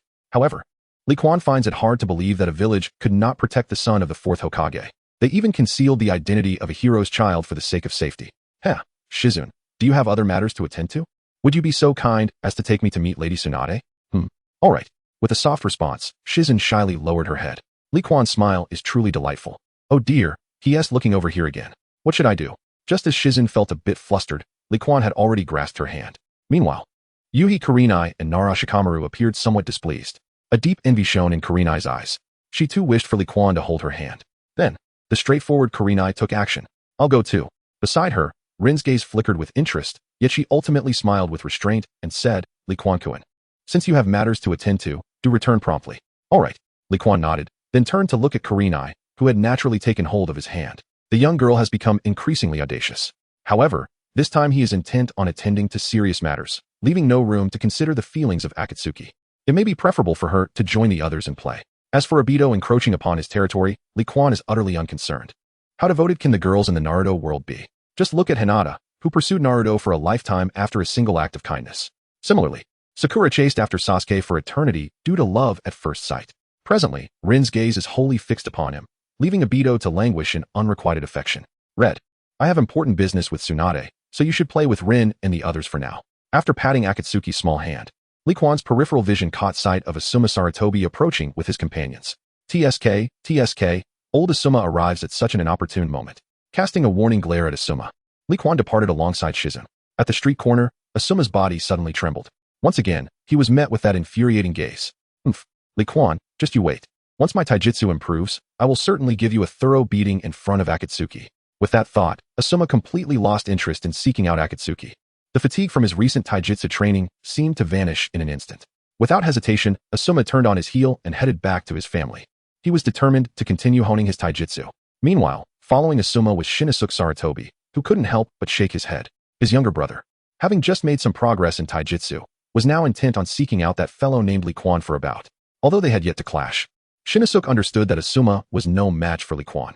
However, it was a positive development that Li Quan had managed to ignite Asuma's fighting spirit. Continuing down this path, Asuma should soon become a competent ninja. However, my foolish Udu, no matter how hard you strive, you shall never catch up to Li Quan's pace. What is the necessity of such efforts? Meanwhile, not long after departing from the office, Tsunade caught sight of a familiar figure. Jiraiya? What on earth has happened to you? Furrowing her brow, Tsunade was suddenly filled with doubt. Among the legendary Sannin of Konoha, Jiraiya's prowess, at the inception of their team, was rather lackluster. Yet somehow, he fortuitously came into contact with Myaboka Mountain, subsequently transforming into the strongest among the trio. But now, why does he appear in such a wretched state? With his face bruised and battered, he limps along awkwardly. What could have possibly befallen him? A grumble escaped his lips, and Jiraiya's gaze suddenly fixated on Tsunade's bosom with a lecherous glint. Old habits die hard. Enraged, Tsunade delivered a punch squarely to Jiraiya's head. With a resounding thud, he cradled his aching head, wailing in agony. You old hag, who would dare to want you now? He gazed at Tsunade with a pouting expression. The familiar recipe. The familiar pain. Yet, Jiraiya remained oblivious as to why Tsunade was so irate. I thank you, now step aside. Tsunade scoffed, entirely devoid of the desire to continue their conversation. Kato Dan had perished, and this buffoon had the audacity to bring it up. How could she possibly feel joy? Why must he always provoke her whenever they meet? It was far more comfortable when she was with Li Quan. It had been a few days since they last met. She wondered what that little rascal was up to. Tsunade, the commotion in the Hokage's office earlier was caused by you, wasn't it? As Tsunade prepared to leave, Jiraiya's serious voice resonated from behind her. Chapter 52. A good younger brother, not a burden at all. In the corridor, Tsunade's steps abruptly halted. What do you wish to say? She turned to glare at her teammate, narrowing her eyes. What was Jiraiya up to? Given the current state of the village, he ought to be well aware that it had only recently stabilized after 4 long years. Do not stir up trouble, otherwise I won't hesitate to take action against you, she warned, touching the swollen lump on her head. Jiraiya responded with utmost seriousness. Yet, upon hearing his words, a smile unexpectedly broke across Tsunade's face. The fool who harbors an affection for the village. After training outside the village, he has returned utterly oblivious and dares to counsel her. Depart, for I am in a foul mood. Do not trouble me. Some matters are not as simple as you might presume. With that, Tsunade continued on her way. She held a strong aversion towards Jiraiya, primarily because this man perpetually sought to spy on her. Yet, their relationship was surprisingly close. However, when it came to the matters concerning Rope Tree, Dan, and Lee, she truly wished to refrain from engaging in excessive conversation with Jiraiya. Having never experienced familial strife or the loss of loved ones, it was difficult for Jiraiya to comprehend her present feelings. As the princess of the Senju clan, Tsunade did not look down upon the commoners. Regarding her friend Jiraiya, she merely wished to keep him uninvolved. That was all. Upon witnessing Tsunade's departure, Jiraiya's eyes were filled with even greater bewilderment. How peculiar. Why was Tsunade behaving so unusually today? She seemed, indeed, unlike the boisterous Tsunade he had come to know. At this moment, he felt an unusual weight and oppression emanating from Tsunade. The ravages of war had ultimately transformed too much. Not only had Orochimaru become shrouded in mystery, but Tsunade herself had undergone a profound metamorphosis. Even that fellow, Kakashi Hatake, had forsaken the village due to the conflicts. Is peace truly such an arduous endeavor? To speak candidly, were it not for his lack of proficiency in Sage Mode, he might not have been bested by Kakashi. If one were to evaluate Kakashi's prowess, it would surely be at the level of a Kage. Alas, the scrutiny from neighboring villages upon Konoha has intensified. Had the situation not been so tense, the younger generation of Konoha would have had the opportunity to mature. Had he not been training abroad, he would not have returned to Konoha at this time. It remains uncertain whether Nagato, possessing the Rinnegan, is indeed the destined child foretold by the Sage of the Six Paths. It seems likely that child possesses the same eyes as the legendary sage. Rumor has it that those 3 children have recently established an organization called Akatsuki, symbolizing the dawn of hope. How splendid. Once the affairs of the village conclude, he too shall venture beyond its confines once more. In the afternoon, after an extended wait at Tsunade's residence, Li Quan finally beheld the fatigued expression on her face. Shizune, feeling drowsy, had succumbed to slumber on the sofa. Upon seeing Li Quan, Tsunade's face unexpectedly lit up with a smile. She then extended her hands, playfully tousling his face. You little rascal, what brings you to my home? Well, I just came. What else could I do? Li Quan replied, though this time he chose not to disturb Tsunade's moment of joy. He could clearly perceive the weariness etched upon her face. Coupled with the significant matters she had addressed that morning, he understood her discomfort. In such moments, discussing matters seems utterly inappropriate. Oh, are you actually capable of being earnest at times? There are occasions when you genuinely do not seem like a child. This time, to Li Quan's surprise, Tsunade was not particularly averse. What do you wish for me to do? Is this what you mean? Li Quan pouted slightly, and then directly embraced Tsunade, burying his face into her. Instantly, Tsunade felt a sense of offense. However, thinking of her younger brother, Ju, she merely smiled gently and stroked Li Quan's head. Only this little rascal would dare to undertake such a bold act. Would Ju ever have the audacity to do the same? Yet, this scene left Li Quan utterly perplexed. Tsunade was acting out of character. Under normal circumstances, she would have seized his ear and engaged in a playful banter with him. It appears the recent events have significantly affected Tsunade. Silently releasing her arms, Li Quan gazed at Tsunade with confusion. Had her mind gone awry? That shouldn't be the case, right? Get lost. With a gentle flick to Li Quan's forehead, Tsunade shook her head in disbelief. You little pervert, do you realize that today I had a falling out with my teacher for your sake? As she spoke, a sense of pride illuminated her face, as if eagerly anticipating Li Quan's reaction. Yet, Li Quan was taken aback. The morning's uproar was instigated by Tsunade for him? What exactly was his standing in her heart? A substitute for the guilt of Ju's demise? Or a presence akin to that of a younger brother? At this moment, Li Quan found himself momentarily perplexed. His initial engagement with Tsunade was merely to prevent her from divulging certain information about him. Subsequently, it was also a means to leverage her resources for greater financial gain, ultimately enhancing his own strength through the system. However, the current situation had exceeded his expectations. Gratitude surged within him, culminating in the utterance of two simple words. To claim he was not moved would be disingenuous. Yet, within Li Quan's heart, a burgeoning anticipation for the future took root. Tsunade's actions now seemed to stem, perhaps more profoundly, from a sense of guilt towards Shenxiu. Nevertheless, he was determined to make Tsunade understand that he, Li Quan, was a singular presence, not a mere substitute for anyone. For the moment, he refrained from further bleak commentary. Upon hearing Li Quan's expression of thanks, Tsunade broke into a radiant smile. Ruffling his hair, she recounted the events of the day. Li Quan listened with rapt attention. Yet a flicker of coldness crossed his eyes when he heard about Danzo's provocations. It appeared that Danzo was quite eager to see Tsunade come to harm. The affair concerning Uchiha Ryo was likely orchestrated by Danzo himself. He pondered whether his current strength could withstand a confrontation with Danzo. Upon Orochimaru's return, he would inquire about this matter. If Danzo had already acquired resurrection coins, dealing with him would pose a significant challenge. After Tsunade's narration, Li Quan surprisingly refrained from retorting and instead lavished her with praise. Even the Hokage dares not lay a hand on my sister. You are truly remarkable. Sister, you are splendid. Tsunade chuckled heartily, though a hint of embarrassment flickered across her face.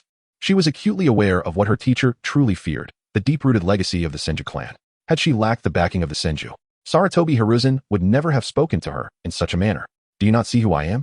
I am Tsunade, the legendary princess of the Sannin. As she spoke, Tsunade began to revel in her own pride. Indeed, my dear Lady Tsunade, Li Quan interjected, skillfully joining in her exuberance. However, he soon shifted his tone, feigning resignation. Since you are so formidable, I shall not trouble you with the matters of the ninja hospital. After all, someone of your stature must have far more pressing engagements, right? Alas, I shall find my own solutions. Initially, Tsunade, buoyed by Li Quan's compliments, felt elated. However, upon hearing his subsequent words, her expression suddenly darkened. This lecherous scoundrel, waiting for her here. Without this scoundrel, how could she possibly conceal the truth of her hemophobia? At that moment, Tsunade suddenly became certain that Li Quan must be aware of her phobia of blood. Where did this mischievous little rascal acquire such information? To think of bowing down, what a dream. She is Tsunade, one of the legendary Sannin of Konoha. In the next moment, Tsunade suddenly chuckled awkwardly and said, good little brother. It's no trouble at all, not in the slightest. Chapter 53, A Visit of Gratitude. Within Tsunade's abode, she finally comprehended the situation. Once again, she had been tricked. The mischievous little rascal had no such intentions. He merely sought to change the subject. Yet, he found himself candidly pleading with this impish fellow, feeling utterly embarrassed. A glance at the sofa revealed the serene figure of Shizune, still lost in her afternoon slumber. Tsunade sighed in relief, grateful that this little girl had not witnessed her moment of humiliation. Observing Tsunade's transformation, Li Quan nearly lost his composure. Just as Tsunade had surmised, his original intent was merely to redirect the conversation. However, he had not anticipated that Tsunade would present herself in such a manner. The shift in her demeanor was indeed amusing. During the day, when faced with Sarutobi Hiruzen, Tsunade appeared quite formidable. Yet, in his presence, she seemed so vulnerable. Was this the cautious disposition one adopts in the presence of someone they truly care for? The atmosphere grew somewhat tense. Ultimately, Tsunade cleared her throat a few times, thereby dissolving the awkwardness that had enveloped them. A few minutes later, Li Quan's eyes glimmered with curiosity. Specially appointed assistant? He murmured, nodding thoughtfully at the phrase. This indeed presents an excellent approach. With the title of a special assistant, he can seek out Tsunade at any time and from any place. Subsequently, he would possess a valid rationale for understanding the capabilities of the Red Hand.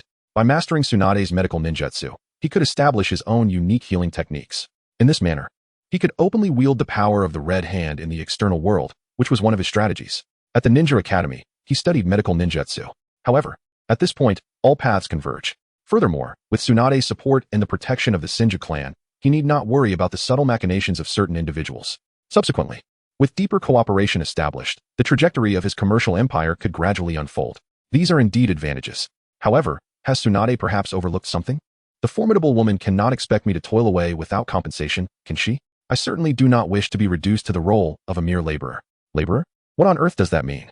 Bewildered, she gazed at Li Quan while Tsunade frantically rummaged through her memories for an explanation. No matter how hard she pondered, the meaning of that term eluded her. Observing Tsunade's deliberate disregard for her question, Li Quan felt a twitch at the corner of his eye. Is Tsunade truly planning to make me her laborer? Working without reward is simply out of the question, That will never happen in this lifetime. Having experienced the sheer delight of effortlessly acquiring a million taels, the idea of being asked to work for free is nothing short of absurd. Suddenly, a series of knocks at the door interrupted their conversation. Li Quan instinctively peered through the Daluo cave. Uchiha Ryo? What is this individual seeking from Tsunade? Although she may not harbor a particularly strong concern regarding the animosity between the Uchiha and Senju clans, her current demeanor reflects the indifference she cultivated during her travels outside the village, mingling with the common folk. It is safe to assert that her feelings toward the Uchiha are far from favorable at present. Is this visit perhaps an expression of gratitude for a life-saving favor? Who exactly is he? In a state of drowsiness, Shizen stirred without fully opening her eyes, instinctively rolling off the sofa to answer the door. Observing this, Li Quan smiled wryly before following closely behind her. After all, the Uchiha clan is notorious for its eccentricities, and he was concerned for Shizen's safety. To speak of the Uchiha clan is to acknowledge a lineage fraught with instability. It would be an understatement to claim that each member is entirely sane. Obito Uchiha sought to unleash the infinite Tsukuyami to obliterate the world for his own aspirations, while Madara Uchiha aimed to create an ideal realm through the same means. Similarly, figures such as Shursui Uchiha, Itachi Uchiha, and Fugako Uchiha also deviated from conventional norms. One sought to impose his will upon the clan leader. Another exterminated his kin solely to safeguard his younger brother, and yet another sacrificed the lives of all clan members to protect his two sons. Among them, Sasuke could be considered the most grounded. However, the catalyst for all this turmoil traces back to Tobirama Senju, the second Hokage. Had Tobirama not established the police force within Konoha, the fate of the Uchiha clan might have unfolded in an entirely different fashion. As the door creaked open, 3 individuals appeared at the threshold, and Uchiha Ryu expressed his surprise. As a man, he naturally held a keen interest in Tsunade. This interest prompted him to discuss her often in the presence of his wife, Uchiha Kakyu, while he could comprehend Shizen's presence in Tsunade's household. The unexpected appearance of the young boy who had been seen with Tsunade at the hospital left him utterly perplexed. What was the child's name again? Oh, it seems to be Li Quan. This surname is quite rare in the village. Is it you? What brings you here? Protecting the 2 children behind her, Tsunade instinctively grew wary. The 3 Tomo Sharingan. Currently, Uchiha Ryo is an exceedingly dangerous individual and a member of the Uchiha clan. Hence, she must remain cautious. Lady Tsunade, I have come to express my gratitude for saving my wife. At the entrance, Uchiha Ryo appeared somewhat uneasy. According to his and Xiao Liang's expectations, Tsunade should not harbor such animosity towards members of the Uchiha clan. Why, then, does it seem this way now? It seems he overlooked a crucial detail. That day, it was the little boy behind Tsunade who spoke, prompting her to make that resolute decision. A miscalculation indeed. However, now that he is here, he must present his gift. The 150,000 he holds is not merely an expression of gratitude from him and Xiao Yang. It signifies the commencement of amicable relations between the Uchiha clan and the Senju clan. After all, there are hardly any families within the village that maintain friendly ties with the Uchiha. The conflicts between the clan members and the villagers are increasingly escalating. If changes are not made soon, a crisis between the Uchiha and the village is inevitable. Oh, you do not thank me for saving your children? Inside, Tsunade raised an eyebrow. In recent days, she has had brief encounters with this couple on several occasions. After all, it was Li Quan who had healed them. Since there is a need for discretion, she must ascertain the specific effects of the treatment. Yet, does this couple harbor some grave illness? It feels as though their child is merely an unforeseen occurrence. In the span of 4 days, the number of times the child named Jishui was mentioned could easily be counted on one hand. No, Lady Tsunade can indeed save Jishui. And both Xiao Liang and I are profoundly grateful for that. Hastily waving his hand, Uchiha Liang denied it. However, the suitcase he held undeniably drew attention. Tsunade instinctively caught a whiff of a familiar scent. A scent she knew all too well from her years spent in the gambling dens. She was exceedingly familiar with money. The scent of this peculiar paper was discernible even to her keen sense of smell. Lady Tsunade, this is a token of my and Summer's heartfelt intention. Within, there lies a sum of 1,500,000 Ryo, and I hope you do not find it lacking. Noticing the trio's gaze fixed upon the safe he held, Uchiha Ryo hastily began to elucidate. Meanwhile, Tsunade narrowed her eyes, for the cost of the delivery procedure was not exorbitant. To save Uchiha Summer, such a hefty amount was unnecessary. The sum of money is excessive, although the life of Uchiha Shaolin is pivotal for the peace between the 2 clans. When considering the operation alone, it is not worth such a price. This reflects the intention of the Uchiha clan. As the clan leader, Tsunade, already possessing a degree of political acuity, immediately grasped the implications of this money. Accepting it could lead to considerable troubles. However, a smile soon graced Tsunade's face. Various prominent clans are drawing from the resources of the Senju clan at the ninja hospital. What harm is there in her taking a bit from the Uchiha? It conveniently aligns with the salary she has yet to arrange for that young lad, Li Quan. Chapter 54. Today is purple. Money, I shall accept. Upon receiving the safe from Uchiha Liang, Tsunade did not extend an invitation for him to enter her home. Precautions must still be taken. After all, several pairs of eyes are watching from a distance. Should she dare to act otherwise, it would not be long before her mentor and Shimura Danzo would come knocking. As for everything else, silence is golden. I am quite aware of Uchiha Fugaka's intentions. However, my Senju clan has no interest at present. Uchiha Liang's expression stiffened at this outright refusal, which directly underscored the underlying matters at hand. This situation is quite troublesome. How will he explain himself to Uchiha Fugaku afterwards? The money has been spent, yet nothing has been accomplished? Mr. Liang, please relay the message verbatim to the head of the Uchiha clan. He will comprehend its implications. Behind Tsunade, Li Quan shielded the already awakened Jingyin. Tsunade did not completely dismiss the conversation. A lack of interest at present does not equate to a perpetual disinterest. The uncertainty lies in whether the Uchiha clan can await that day. As Uchiha Liang departed, the gates of the Tsunade residence were firmly closed. At this moment, Li Quan noticed certain peculiarities. Within the house, an energy seemed to isolate them from external scrutiny. Who is this precaution against? The prying eyes of Sarutobi Hiruzen? Nevertheless, such matters have little relevance to him. Mighty woman, are you not afraid of attracting unwanted attention? And if I do? When cornered, even a rabbit will bite. Not to mention, we of the Senju clan? The current plight of the Senju clan is quite precarious. Not only are their numbers dwindling, but other clans are also encroaching upon their resources. With a resigned shake of her head, Tsunade chuckled bitterly. Why bother discussing this with you, you lecherous brat? You wouldn't understand anyway. At this juncture, Li Quan found himself at a loss for words. His understanding was, indeed, quite limited. Moreover, he was not well versed in the intricacies of familial conflicts. The suggestions he could offer would likely yield little impact. Therefore, he was naturally inclined to ponder what should and should not be said. Setting aside these considerations, Tsunade placed the safe upon the table and took a seat with ease. You little rascal, didn't you claim you didn't want to work for free? How about I give you 1,000,000 out of this 150,000 taels? The remaining 50,000 taels are of necessity to me. Rubbing her hands together, Tsunade's eyes sparkled with excitement. Seemingly struck by a thought, Li Quan raised an eyebrow. You aren't planning to take that 50,000 taels to the gambling house, are you? If that is the case, you might as well hand it over to me. Fixating on Tsunade, Li Quan's gaze turned scrutinizing. It wasn't that he was avaricious. Rather, it was Tsunade's woeful luck that concerned him. Every time this woman visits the casino, she invariably loses her entire gambling stake. 500,000 taels, and within a mere half hour, she has squandered it all. It would be far more sensible for her to invest the money in a lottery instead. At least, in participating in a lottery, she stands to gain tangible benefits. However, should Tsunade choose to gamble, she is likely to accumulate a mountain of debt. Furthermore, it appears that this woman is already indebted to various casinos, does it not? Taking out this money, it seems unlikely that even a single drop would be wasted. How could that be? I truly am of value. Tsunade, feeling guilty, turned her head aside, wearing an expression of utter disbelief. This mischievous rascal, how astutely perceptive they are. So swiftly, she discerned her thoughts. Sister Tsunade, Uncle Dan has said you must not gamble. A timid voice from beside Li Quan emerged, causing Tsunade's body to tremble. Not gamble? Yet, she found herself unable to restrain her impulses. Only in the act of gambling could she momentarily forget her sorrow. And it was only then that she could overlook the loss of her loved ones. Nearby, Li Quan gently tapped Shizun's head. Dan Kato? He was reluctant to hear that man's name. Meanwhile, Shizun appeared somewhat bewildered, wondering what Li Quan was up to. Then I shall not gamble today. With that, Tsunade placed the safe upon the table and rose, making her way toward the kitchen. Keen-eyed Li Quan immediately spotted a few items. Alcohol. He was at a loss for words. Was there no alternative for Tsunade other than gambling or drinking to relieve her stress? Was Hinata still at home? Could she not take it easy? Hinata, it's time for your nap.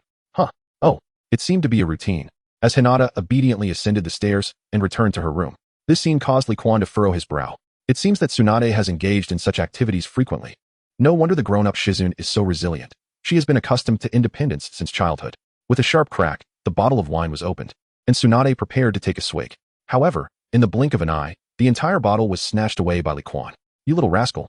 Give it back to me, Tsunade exclaimed, narrowing her eyes with a serious expression. Regardless of their close relationship, there must be boundaries. She would not allow him to lose face in her presence. Rolling up her sleeves, her demeanor shifted abruptly.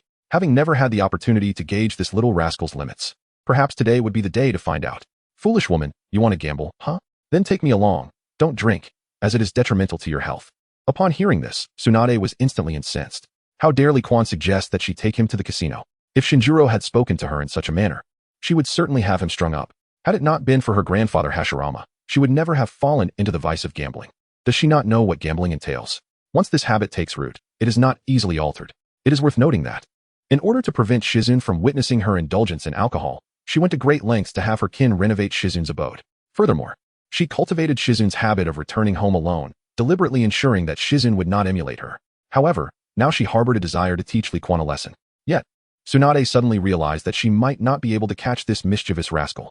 You better clarify yourself, or this matter will not conclude today. Shouldn't you be aware of card tricks, Tsunade? In response to Tsunade's piercing gaze, Li Quan offered a mysterious smile. Previously, he had never set foot in a casino and was unfamiliar with the various forms of gambling. Being a child, he was also barred from entering such establishments. So he had never contemplated this aspect of life. However, now that he possessed the Daluo Dongguan, the situation had transformed considerably. While he lacked knowledge of cheating techniques, the ability to perceive his opponent's cards and the value of the dice was the pinnacle of gambling prowess. At that moment, by engaging in a few of the most common games, he could easily deplete the casino's coffers. He chuckled to himself, contemplating the possibility of walking away with the money. Yet, what awaited Li Quan was Tsunade's swift fist. This time, Tsunade was genuinely enraged. At such a tender age, why choose to learn something so perilous? In the gambling den, there are numerous experts, yet only a few emerge with smiles. The audacity of this little rascal is astonishing, making such grand proclamations. Young one, you should abandon any thoughts of this matter. When you mature, you may pursue whatever endeavors you wish. However, should I catch you at a casino, I shall not hesitate to break your legs. TCH, how dull. Today is a day of purple. With a slight grimace, Li Quan absent-mindedly rubbed his head. After placing the bottle on the table, he stood up, preparing to depart. There was nothing left to discuss.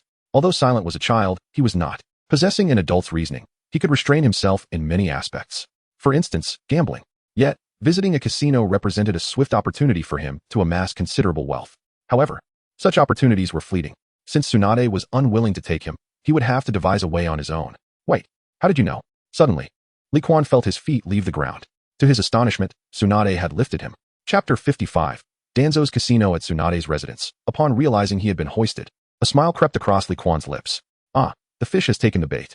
He was adept at controlling his tongue, knowing when to refrain from speaking. As a gambler, even Tsunade, despite her slow reactions, could discern the role of perception in a casino. To be frank, if not for his financial struggles, he would not resort to using the great sage's insight for such a degrading mission. He was in dire need of funds. Without investing billions into the system, it was exceedingly difficult for him to grasp its intricacies. Furthermore, only after expending $1 million did he achieve a stroke of luck. Who knew how much he would need for the next fortunate event? 10 million perhaps? In that case, the 1 million Tsunade provided would likely yield little in return. It would be far wiser to utilize his abilities to earn some in the casino. However, consistently winning would inevitably raise suspicions. At that point, no casino would permit him to continue gambling. This was the reason he felt he could only attempt this a few times. To outsiders, it would be Tsunade who emerged victorious. Otherwise, he could find himself in trouble. Tsunade could suddenly change her fortune and win significantly at the casino, backed by the Senju clan. But he, Li Quan, had no such support. Currently, he lacked any formidable background, and with his parents still outside, any trouble he stirred could place them in grave danger. Now, Li Quan pondered how to deceive Tsunade. Why aren't you speaking? With a serious expression, Tsunade fixed her gaze on Li Quan, her forehead seemingly throbbing with veins. She was utterly taken aback that Li Quan knew the color of her undergarments.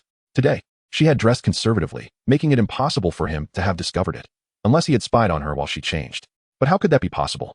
This morning at 6, she had been at the ninja hospital. As she meticulously recalled the details of the day, her confusion deepened. Could you please let me down? You strong woman? This is quite embarrassing for me. Haha, so now I'm the one in the wrong for peeking? With a cold smile, Tsunade pinched Li Quan's nose. I wasn't peeking. I was looking openly. Li Quan proudly raised his head, speaking with confidence. You should be aware of my Byakugan ability. I have modified my eyes through awakening. If I wish, haha. As he spoke, Li Quan glanced down at Tsunade's chest. Since she continually referred to him as a little rascal, he would fully embody that title. As a self-proclaimed little rascal, desiring to peek seemed quite reasonable, right? Hence, he had specifically enhanced his eyes, inadvertently granting them the power of perception. It all made perfect sense. After all, Tsunade was not Orochimaru. She wouldn't capture him for such trivial matters. At most, she would give him a beating and warn him to cease his observations, all the while remaining vigilant of his abilities. As anticipated, a sharp scream pierced the air. Tsunade, her face flushed, instinctively covered her vital areas. Suddenly released, Li Quan found himself taken aback, landing unceremoniously on the ground. Yet, what left him utterly astonished was that Tsunade, after merely a moment of protection, proudly thrust out her chest. How do you like it? Does sister look good? Li Quan felt a rush of embarrassment. Turning away, he found himself at a loss for words. The situation is quite apparent. Tsunade does not regard him as a man at all. What can he do? Casting a glance at his own physique, Li Quan finds himself utterly powerless. He is far too young to assert himself. Am I unable to deal with you? Tsunade remarked with a slight grimace. To claim she felt no embarrassment would be utterly disingenuous. However, Tsunade truly did not wish to relinquish her dominance in front of Li Quan. Each encounter had her in a position of submission, and she was genuinely unwilling to accept that. Moreover, the mere thought that Li Quan was still a child, incapable of taking action, prompted her to react impulsively. Evidently, the outcome was remarkably effective. Ahem, to be frank, have you ever attempted to cheat? Would you be discovered? Yet, she swiftly diverted the conversation. There were certain topics Tsunade had no desire to discuss with this lecherous boy. As for how this lecherous boy viewed her, once this matter concluded, she would ensure he faced the consequences. It was one thing to spy on her, but to brazenly inform her? Did he truly think she, Tsunade, was without temper? Were it not for her inability to devise a way to make this lecherous boy suffer, she would have acted immediately. Striking him would yield no pain, and bantering would not breach his defenses. Tsunade found herself at a loss for an effective method to bring Li Quan to heel. This still required further exploration. Tsunade's sudden inquiries caused Li Quan to furrow his brow. Just because Sarutobi Hiruzen had not uncovered the truth does not imply that others would remain oblivious. Furthermore, there was Tsunade's demeanor to consider. What ill intentions are concealed within? He cannot believe that Tsunade would so readily let him off the hook. During Jiraiya's clandestine observations, he suffered the breaking of 6 ribs. Yet, astonishingly, he remains unharmed now. This situation is inherently quite unusual. Let us deliberate on the details, and when the time comes, we shall simply engage in a game of high or low. Nightfall envelopes the largest casino in the Hidden Leaf Village. Shimura Danzo stands on the upper level, surveying the scene with a satisfied nod.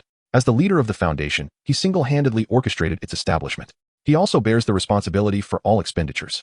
The majority of the funding originates from the several casinos he has founded. This largest casino alone accounts for approximately 60% of his total assets. The daily turnover often reaches several million, with peak days soaring to tens of millions, or even over 100 million. Of course, those extraordinary figures were primarily due to Tsunade's presence. Speaking of which, Tsunade has amassed a debt of over 80 million in gambling within this casino. When shall he send someone to the Senju clan to collect the debt? While Shimura Danzo was observing the throngs of gamblers, poised to turn the tables, he caught sight of a familiar figure, Tsunade. It seems that tonight, this casino is destined to reap substantial profits. Within the casino, many gamblers' eyes lit up upon seeing Tsunade. Their excitement stemmed not only from her striking figure, but more importantly, from her identity as a lucrative target. Whenever Tsunade appeared, they invariably profited handsomely by betting against her choices. In recent days, there have even been individuals who have exploited Tsunade's prowess to reclaim their fortunes at the casino. The legendary Big Cash Cow truly lives up to its name.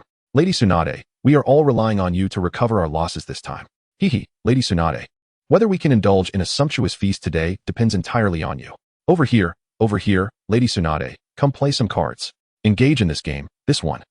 Amidst the chorus of calls, Tsunade's expression appeared somewhat strained. Her abysmal luck at gambling was evident from their remarks. The only time she had triumphed in a bet was when she wagered on whether Li Quan could save Uchiha Xiaoyang. Now, stepping once more into the casino, a sense of unease enveloped her. 150,000 Rio, a sum she would typically scorn, was now entirely at stake. What if she lost it all? Moreover, she was to gamble alongside that lecherous Li Quan. She couldn't shake off the feeling of unreality that pervaded the situation. At this moment, Tsunade suddenly felt a pang of regret. Why had she chosen to indulge this lecherous brat just once? Why was it that after encountering Li Quan, she was becoming increasingly unlike her true self? Just then, a woman approached Tsunade. Lady Tsunade, what shall we engage in this time? Let us just play some dice. I suppose. Taken aback, Tsunade glanced at a nearby table. You better not let me down, you little pervert. Chapter 56. TSK, Shimura Danzo is here too. Inside the casino, upon hearing Tsunade's words, the female attendant appeared somewhat astonished. Was it possible that Tsunade could experience moments of insecurity? Please, follow me, she said, leading the way. Each time Tsunade visited, the attendants received a considerable share of the profits, especially when she became enthralled in her gambling, losing everything in a single bout. After all, one could offend anyone, but not the goddess of fortune. As Tsunade approached the gambling table, a throng of gamblers immediately surged around her.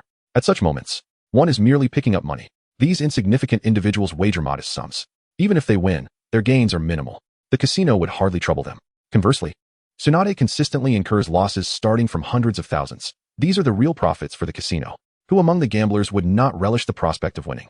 As Tsunade approached the gaming table, a female dealer, her head wrapped in bandages and a smile adorning her face, immediately turned her attention to her. Lady Tsunade, are you certain you wish to engage in this today? There are numerous ways to play, yet Tsunade opted for the simplest of choices. High, low, or 3 of a kind. In the past, she would never have frequented such trivial establishments. This rather corpulent individual, whose penchant for high-stakes gambling is well known, typically revels in upscale establishments. The gaming tables, particularly those of blackjack, have often witnessed her swift defeats. Yet, the current circumstances are decidedly peculiar. Without further ado, she declares, "Today, I shall reclaim every penny I have lost." After a brief moment of composure, she has now regained her calm. The aura of a true gambler envelopes her, exuding confidence and devoid of any trace of trepidation. This place, however, was one she knew all too well. Yet, despite her intention to accompany Li Quan, that mischievous boy, she felt an undeniable sense of strangeness. She was aware of the various underhanded tactics employed within casinos. The establishment itself thrived on deceit, albeit at a level so sophisticated that outsiders remained oblivious. Had that mischievous boy succeeded in his experiments outside? 10 minutes later, outside the casino, Li Quan estimated the passage of time. Suddenly, he spotted a man clad in white on the street, his pure white pupil suggesting he was a member of the Hyuga clan. Before he could react, this Hyuga clan member activated the power of his Byakugan. Instantly, a group of burly men emerged from the casino, pursuing the Hyuga member with vigor. What the hell? Is there a method for surveillance?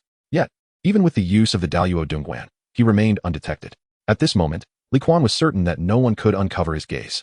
He chose to disregard this unexpected scene and turned his attention back to the interior of the casino, only to feel a wave of disbelief wash over him. In just 10 minutes, 500,000 had vanished. Truly a title deserving of a great cash cow. He decided to wait a little longer. Without losing $1 million, the stakes of this gamble were insufficient. 500,000 was enough to turn the tables. Now, even if Tsunade had only 50,000 left, he was confident he could win it back. Moreover, the odds at Tsunade's table were merely 3 times, far too low for substantial profit. He resolved to approach Tsunade only when the odds reached 5 times, at which point he would temporarily return Hashirama's necklace to her, only to be forcibly retained by Tsunade. At that moment, he would need only to touch her with a finger. 1 finger signified small, 2 fingers large, and 3 indicated a leopard. After all, the more intricate the betting method, the more complicated the communication required, necessitating prior practice. Meanwhile, Tsunade was becoming increasingly consumed by her gambling fervor, yet she felt an overwhelming discomfort within. 500,000 had simply vanished. Initially, she had intended to indulge in a small wager for amusement. The remaining 1 million Rio was meant as payment for Li Quan. Considering that some troublesome illnesses commanded such compensation, 1 million Rio was genuinely not a trivial sum, but continuing to gamble meant wagering that boy's money. Tsunade felt genuinely ashamed. To gamble with a 5-year-old's funds, regardless of her usual nonchalance, left her feeling uneasy. "Lady Tsunade, will you continue?" The beautiful dealer smiled sweetly, politely inquiring of Tsunade, who had ceased placing bets. Having just lost 500,000 was not quite in line with Tsunade's usual demeanor. Yet, she was not satisfied. After all, such fortunate events seldom came her way. In a day, a small gambling table could yield a turnover of around $1 million, which was quite significant. If Tsunade kept playing, perhaps the day's earnings would sustain the dealer for decades. The dealer's words struck a chord with Tsunade. When does a gambler always lose? Not long ago, she had won once. Since victory was possible, her fortunes must have shifted. Why not take the risk? This time, she would bet big. With a determined glare, she produced chips worth 100,000. With a sharp crack, the chips splintered. Up she goes, up she goes. Witnessing this, the eyes of the surrounding gamblers gleamed with greed. At such moments, Tsunade often indulges in extravagant spending. It is also during these times that she faces her most significant losses, while others begin to reap substantial profits. Meanwhile, the beautiful dealer casts a disdainful glance at the crowd. This time, she specifically summoned the leopard. Since the gamble has been set, one must be prepared for the possibility of loss. Above, Shimura Danzo, who had been observing this scene, felt a surge of excitement in his eyes. Caressing his chin, which bore a prominent scar, he broke into a joyful smile. It is about to begin. In this instance, Tsunade finds herself at his casino, contemplating how much money to borrow, 10 million or perhaps 20 million. Ideally, she hopes to gather a total of 100 million. At that point, she could assertively demand repayment. Ha ha ha. The thought brings an insidious smile to Danzo's face. Suddenly, a gasp escapes him. Oh my, it's a triplet. As the beautiful dealer unveils the results, disbelief washes over the faces of several gamblers. Damn it, I bet everything. One cries out in despair. My money. Amidst the chorus of lamentations, the enchanting dealer maintains her smile, casually pushing the chips towards herself. 3 sixes, a triplet, the banker claims victory. Lady Tsunade, shall we proceed? The playful glint in the dealer's eyes ignites a sense of provocation within Tsunade. Refusing to concede, she straightens her posture and smirks. The sensation she exudes is one of pure disdain, an overwhelming superiority. In the face of such grandeur, the dealer's confidence diminishes slightly, and the gazes of the assembled men shift towards her. In that fleeting moment, the crowd suddenly realized that losing money was not so terrible after all. With the stunning Tsunade present, at the very least, their visual delight was not diminished. Moreover, Tsunade, with her generous spirit, would not be overly concerned with her image when her gambling instincts took over. At such times, their visual indulgence would only increase. As the game continued, Tsunade cast a satisfied smile at the dealer's expression. In terms of physique, she had never been outdone. It was merely the gaze of the surrounding men that was rather bothersome. The sound of the shaking betting bowl echoed again, signaling the commencement of another round. Yet this time, the beautiful dealer's eyes were filled with unabashed jealousy. Outside the casino, observing the throng of men fixated on Tsunade, Li Quan felt a twitch at the corner of his eye. This scene made him feel somewhat uncomfortable. However, the thought of soon resting in Tsunade's embrace brought a sudden smile to his face. Such treatment, the Bureau of Welfare. Li Quan slightly raised his head, observing a one-eyed man lurking behind the glass in the upper echelons. He narrowed his eyes slightly, noting the bandaged eye and the scarred chin, complemented by the crimson, jewel-like gaze. Ah, Shimura Danzo is also present. Chapter 57, Tsunade-sensei, this young lady appears quite petite. Outside the casino, through the observation of the great heavenly cave, Li Quan surveyed the interior situation. His brow furrowed slightly. Danzo's right hand, concealed beneath his dark cloak, was impenetrable. It seemed to harbor a peculiar energy that shrouded everything in mystery. Was it a sealing technique of the Sharingan? Uncertain, he pondered the number of eyes sealed upon Danzo's arm. It likely wasn't too many. After all, during his confrontation with Sasuke, this fellow had only 11 eyes adorning his arm. In terms of combat prowess, Danzo should still be formidable. He was not particularly old, possessed ample stamina, and wielded the Sharingan. However, it was his combat awareness that left much to be desired. How shall I describe it? The kunai pierced through Susanoo. The four symbols seal restraining the great bridge. Despite the 11 eyes, it was easy to miscount, especially under Sasuke's Genjutsu. Alas, his intellect appeared somewhat lacking. It seems that the root has been monitoring him for quite some time. Danzo must have recognized me by now. Meanwhile, behind the glass of the casino's upper level, the gaze suddenly shifted sharply. The Sharingan sensed an elusive presence watching him. Who could it be? That direction leads to the casino's wall, does it not? Merely an illusion? Shaking his head slightly, he turned his attention back to Tsunade. Today, she seemed to be losing at a rather leisurely pace. It had nearly been 15 minutes, and she had only lost 130,000. Go, inform them to expedite Tsunade's losses, he instructed his subordinate, redirecting his focus back to Tsunade once more. The woman possesses a rather provocative physique. Were it not for the troublesome background that accompanies her, one might be tempted to admire her more. Outside the casino, Li Quan, concealed in the shadows, wiped the cold sweat from his brow in horror. How could Danzo have detected his surveillance? Even Sarutobi had failed to notice him. How could this scapegoat king have uncovered his presence? The eyes of Uchiha Kagami. The Sharingan can truly perceive the probing of the great Dekan. Indeed, it is one of the most formidable ocular abilities in the world of Hokage. In this context, it is quite plausible that the Rinnegan and Byakugan might also discern the abilities of the Deluo Dongguan. Fortunately, there are several walls separating them, otherwise, it could have been quite troublesome.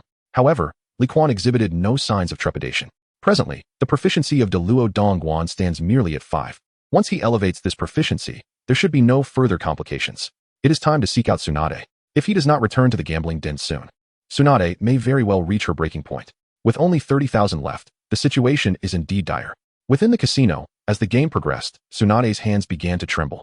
At this moment, she felt a pang of regret. She had never paid attention to how swiftly money could vanish. 1,500,000.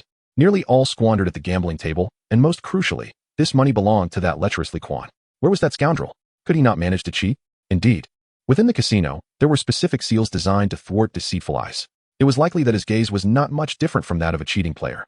It appeared she was destined to lose today. Yet, as she glanced at the odds she had wagered, which had escalated to 1 to 10, a thought struck her, a sudden desire to borrow money from the casino.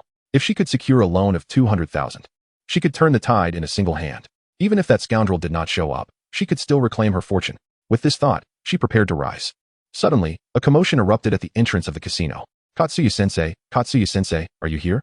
Shizen has something to bring you. Finally, he had arrived.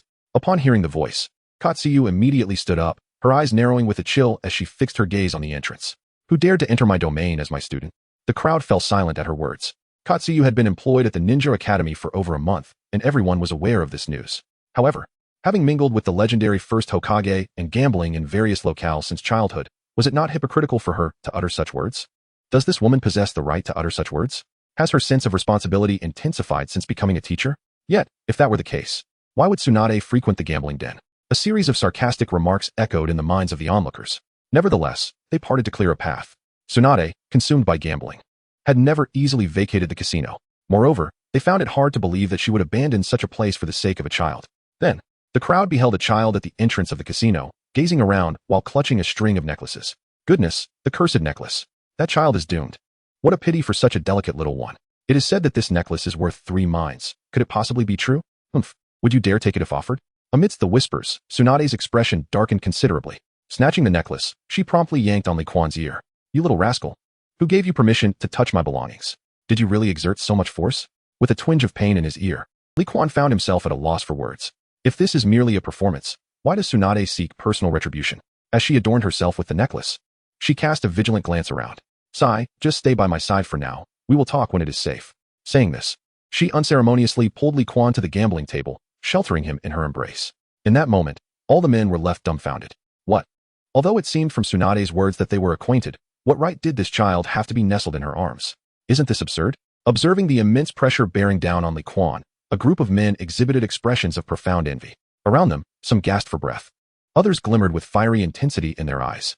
A few, in a fit of agitation, tugged at their clothing, while others fixated malevolently on Li Quan, as if they were poised to devour him. At that moment, the beautiful dealer trembled slightly. The cursed necklace truly lived up to its name. If one's gaze could kill, the child who had come into contact with that necklace would have perished 100 times over. Jealousy indeed has the power to distort one's very visage. Why did it feel as though today's defeat was utterly complete? Glancing at her own chest, and then at Tsunade, the dealer suddenly squinted her eyes. If she didn't ensure that Tsunade lost every article of clothing today, her decade-long career as a dealer would be for naught. Meanwhile, behind the glass in the upper echelons, Shimura Danzo widened his solitary eye in surprise. It was the very child he had been monitoring. In the base of operations, there existed photographs of this child. Due to his keen interest, he recognized Li Quan the moment he appeared. What exactly is the relationship between Tsunade and this child? Earlier, she had caused quite the commotion in the office of the Daybreak, and now she was making such intimate gestures to protect him. Does she genuinely regard this child as her own? If that is the case, it could lead to complications. There is only a mere resemblance. Why would Tsunade go to such lengths for Li Quan? Danzo, filled with confusion, stroked the scar on his chin. There is no time to waste. I must capture this child and brainwash him immediately. If this continues and their bond deepens, it will become even more troublesome. Why has the group of incompetents I dispatched not returned yet? A wave of irritation surged within him, and he felt an overwhelming sense of frustration. At the gaming table, the beautiful dealer removed the sleeve from her right arm, revealing her smooth skin and a significant portion of her white bodice. With her right hand gripping the bowl, she chuckled lightly and inquired, "Lady Tsunade, shall we continue today?" In Tsunade's embrace, Li Quan looked curiously at the dealer before laboriously raising his head. Shifting his gaze towards Tsunade, and innocently asking in his childish voice, "Teacher Tsunade, this lady is so small." In an instant, the beautiful dealer let out a piercing scream. Chapter 58. Has Tsunade turned her fortune around? Within the casino, the scream pierced through the eardrums of all present. Sometimes, a moment is all it takes for defenses to crumble. The dealer never anticipated that the child, Li Quan, would possess such a sharp tongue. This lady is so small. How could such a chilling remark come from the mouth of a child with a temperature of 36 degrees? She was indeed of legal age. How could she be considered small? Admittedly, in comparison to Lady Tsunade, she appeared somewhat diminutive. A voice drifted in from an unknown source. The divine precision of her strikes left the dealer once again reeling. Could she possibly compare to Tsunade? That almost superhuman physique. Who else but Tsunade could possess such a form? It must be a fabrication, undoubtedly. It has to be Tsunade's medical ninjutsu and expertise at work. Yes, that has to be the case. With a foolish grin, the dealer suddenly began to shake the dice cup. The crisp sound of clattering drew the gaze of the onlookers. Yet, Tsunade did not turn her attention. Instead, she lowered her gaze to the little Li Quan in her arms, smiling as she playfully tousled the child's face. "Little one, you mustn't speak of girls like that next time. You might get hurt." However, her heart was filled with joy. After enduring so much humiliation at the gambling table, reclaiming a victory now brought her immense delight. Indeed, Li Quan's words were undeniably sharp. The dealer across from them was undoubtedly of a standard feminine caliber, perhaps even exceeding the norm. Yet, when compared to herself, the disparity was considerable. Had she not been present today, the dealer's deliberate display of her arms and strapless top would have undoubtedly captivated a throng of onlookers, leading the gamblers into a frenzy. But, what I said was merely the truth. Li Quan timidly lowered her head, anxiously glancing back and forth, seemingly seeking to dispel her inner doubts. Witnessing this scene, Tsunade's lips twitched slightly. Goodness, if she were not familiar with Li Quan, she might have fallen for it herself. Still up to mischief, huh? Yet, why was she so ecstatic? Was it due to the money this girl had won? Oh dear, it seems I have taken a turn for the worse. However, the duo's exchange once again drove the dealer to madness. A girl? Had Tsunade never considered herself an adult? And that child's words, surely, there is a limit to innocent candor? At this moment, her hand gripping the bowl of colors had begun to turn pale. Just then, a voice echoed in her ear. The adult instructed her to make Tsunade concede swiftly. The techniques of the Senju clan. Is this the subordinate of Lord Danzo? To think that Lord Danzo is also present. Excitement gleamed in her eyes as the previous setbacks were completely cast aside. For the sake of Lord Danzo. Her demeanor shifted dramatically as she earnestly began to shake the dice cup. Li Quan, who had been observing this scene through the Great Heavenly Observation, immediately sensed something amiss. The Great Heavenly Observation allows one to perceive a person's aura. It was precisely because he discerned the malice this dealer harbored towards Tsunade that he made such remarks. Otherwise, he had no interest in belittling a woman based on her physique. Just moments ago, he perceived an unusual energy fluctuation, a blend of chakra and another type of energy. In an instant, the aura of this beautiful dealer transformed. Had she received news? Almost immediately, Li Quan deduced the nature of this phenomenon. The sensory secret technique of the Mountain Clan, the art of heart transmission. This technique enables one to establish a telepathic connection through mental energy. This ability is exceedingly practical. If one could master it, maintaining contact with others would become significantly easier. However, the fluctuations are too brief for him to retain them. If only he could acquire the ability to draw from the source of vital energy, it would be splendid. The pinnacle of technique. At that point, he would not need to study ninjutsu. He could simply develop it based on the underlying principles. Suddenly, the dealer slammed the color bowl onto the gaming table. Betting is now open. Ladies and gentlemen, place your wagers. As the dealer's words echoed, all gazes converged upon Tsunade. Jealousy and lewdness mingled in the air, yet most prominently was the insatiable greed for wealth. Gazing at her meager stack of chips, Tsunade felt an immense weight of pressure. With the last 30,000 taels at stake, one loss would mean total ruin. Abruptly, a distinct sensation coursed through her thigh, an exceedingly slender finger gently pressing against her. Is one finger small? Yet she yearned for a greater impact. With a focused gaze, she placed her 10,000 chips within the circle marked small. Witnessing this, the surrounding gamblers promptly wagered on large. However, the dealer's expression appeared somewhat strained. This time, the casino is destined to incur losses. Moreover, Tsunade placed a mere bet of 10,000. Is this a joke? Betting such a small amount, is this really Tsunade? Moreover, Tsunade actually guessed correctly this time. Why isn't it opening? Hurry, hurry. This is my last bet. Hee hee, if I win, it's the Geisha Tavern. If I lose, I'll just lie down in the underpass. As the urgency escalated, the dealer appeared somewhat flustered. Is there anyone else placing bets? Come on, it's about to start, she proclaimed, her fingertips twitching ever so slightly. Since Lord Danzo had commanded her to ensure Tsunade lost quickly, she was determined to see it through to the end. In Tsunade's embrace, Li Quan could hear the rapid beating of her heart, and he naturally noticed the dealer's furtive movements. The dealer was attempting to cheat, but he had seen through her scheme. He would not allow such underhanded tactics to prevail. With his palm pressed against the gambling table, he harnessed the harmonious strength of Tai Chi, gently nudging it forward. An invisible force, accompanied by his energy, extended outward. Then, the corners of Li Quan's mouth curled into a slight smile. Fortunately, he had read numerous novels, which inspired him to utilize this method involving energy. Otherwise, he would have been at a loss. It seemed there was a lack of development in his understanding of Tai Chi, while Tai Chi is indeed a martial art. The addition of energy introduces myriad possibilities. If employed correctly, could he not use the opponent's force against them, effectively returning their techniques? It seemed that the demon blade, with its 1,000 edges, had been dealt with in such a manner before. The potential was significant. Meanwhile, Tsunade was in a state of extreme tension. Her arms wrapped around Li Quan, exerting force continuously. This mischievous little rascal, does he possess any foundation at all? Could it be that he is merely making random guesses? If he were to cheat, would it be discovered? Just as Tsunade was engulfed in anxiety, the beautiful dealer confidently unveiled a corner of the dice cup. Moments ago, she had manipulated the chakra threads to alter the dice's outcome. If 3 identical numbers appeared, it would be a full house, a guaranteed win. Thus, she would not incur any losses. However, as she fully revealed the cup, she found herself momentarily stunned by the sudden silence that enveloped the room. What on earth is happening? What is the peculiar gaze of these gamblers? Shouldn't they wail and lament after losing their money? What does their silence signify? Just as she pondered these questions in bewilderment, a voice of reproach suddenly echoed in her mind. What is the matter with you? Why is Tsunade victorious? The dealer was even more perplexed. What a joke. She had already resorted to underhanded tactics. How could Tsunade possibly emerge victorious? Isn't this absurd? She is a dealer meticulously trained from a young age, having been immersed in the art of gambling like a ninja. Although her skills may not be the most formidable in the arena, effortlessly overpowering these gamblers is a trivial task for her. With years of experience at her disposal, how could she possibly falter? With a disdainful curl of her lips, the beautiful dealer grasped the chip rake. Suddenly, her pupils constricted in shock. 2 pairs of 4s, how could this be? Had she truly made a mistake? This is impossible. A gasp escaped her lips, echoing the collective sentiment of all the gamblers present. The crowd erupted in chaos. Could it be that Tsunade has turned her fortunes around? Chapter 59, the school year begins. I refuse to accept this. Why is this happening? Are they cheating? My goodness, I've lost all my money. Various exclamations reverberated around the gambling table. The faces of the gamblers were as though they had just swallowed something bitter. Tsunade actually managed to win?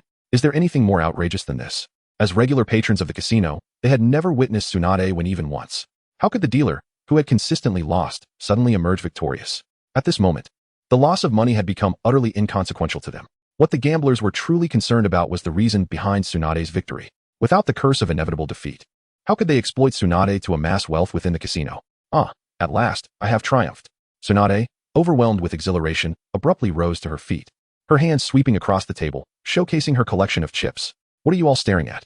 I have lost countless times, so what if I win just once? With a fierce glare directed at a few envious gamblers, Tsunade wore an intimidating expression. She resembled a ferocious guard dog, fiercely protective of her prize.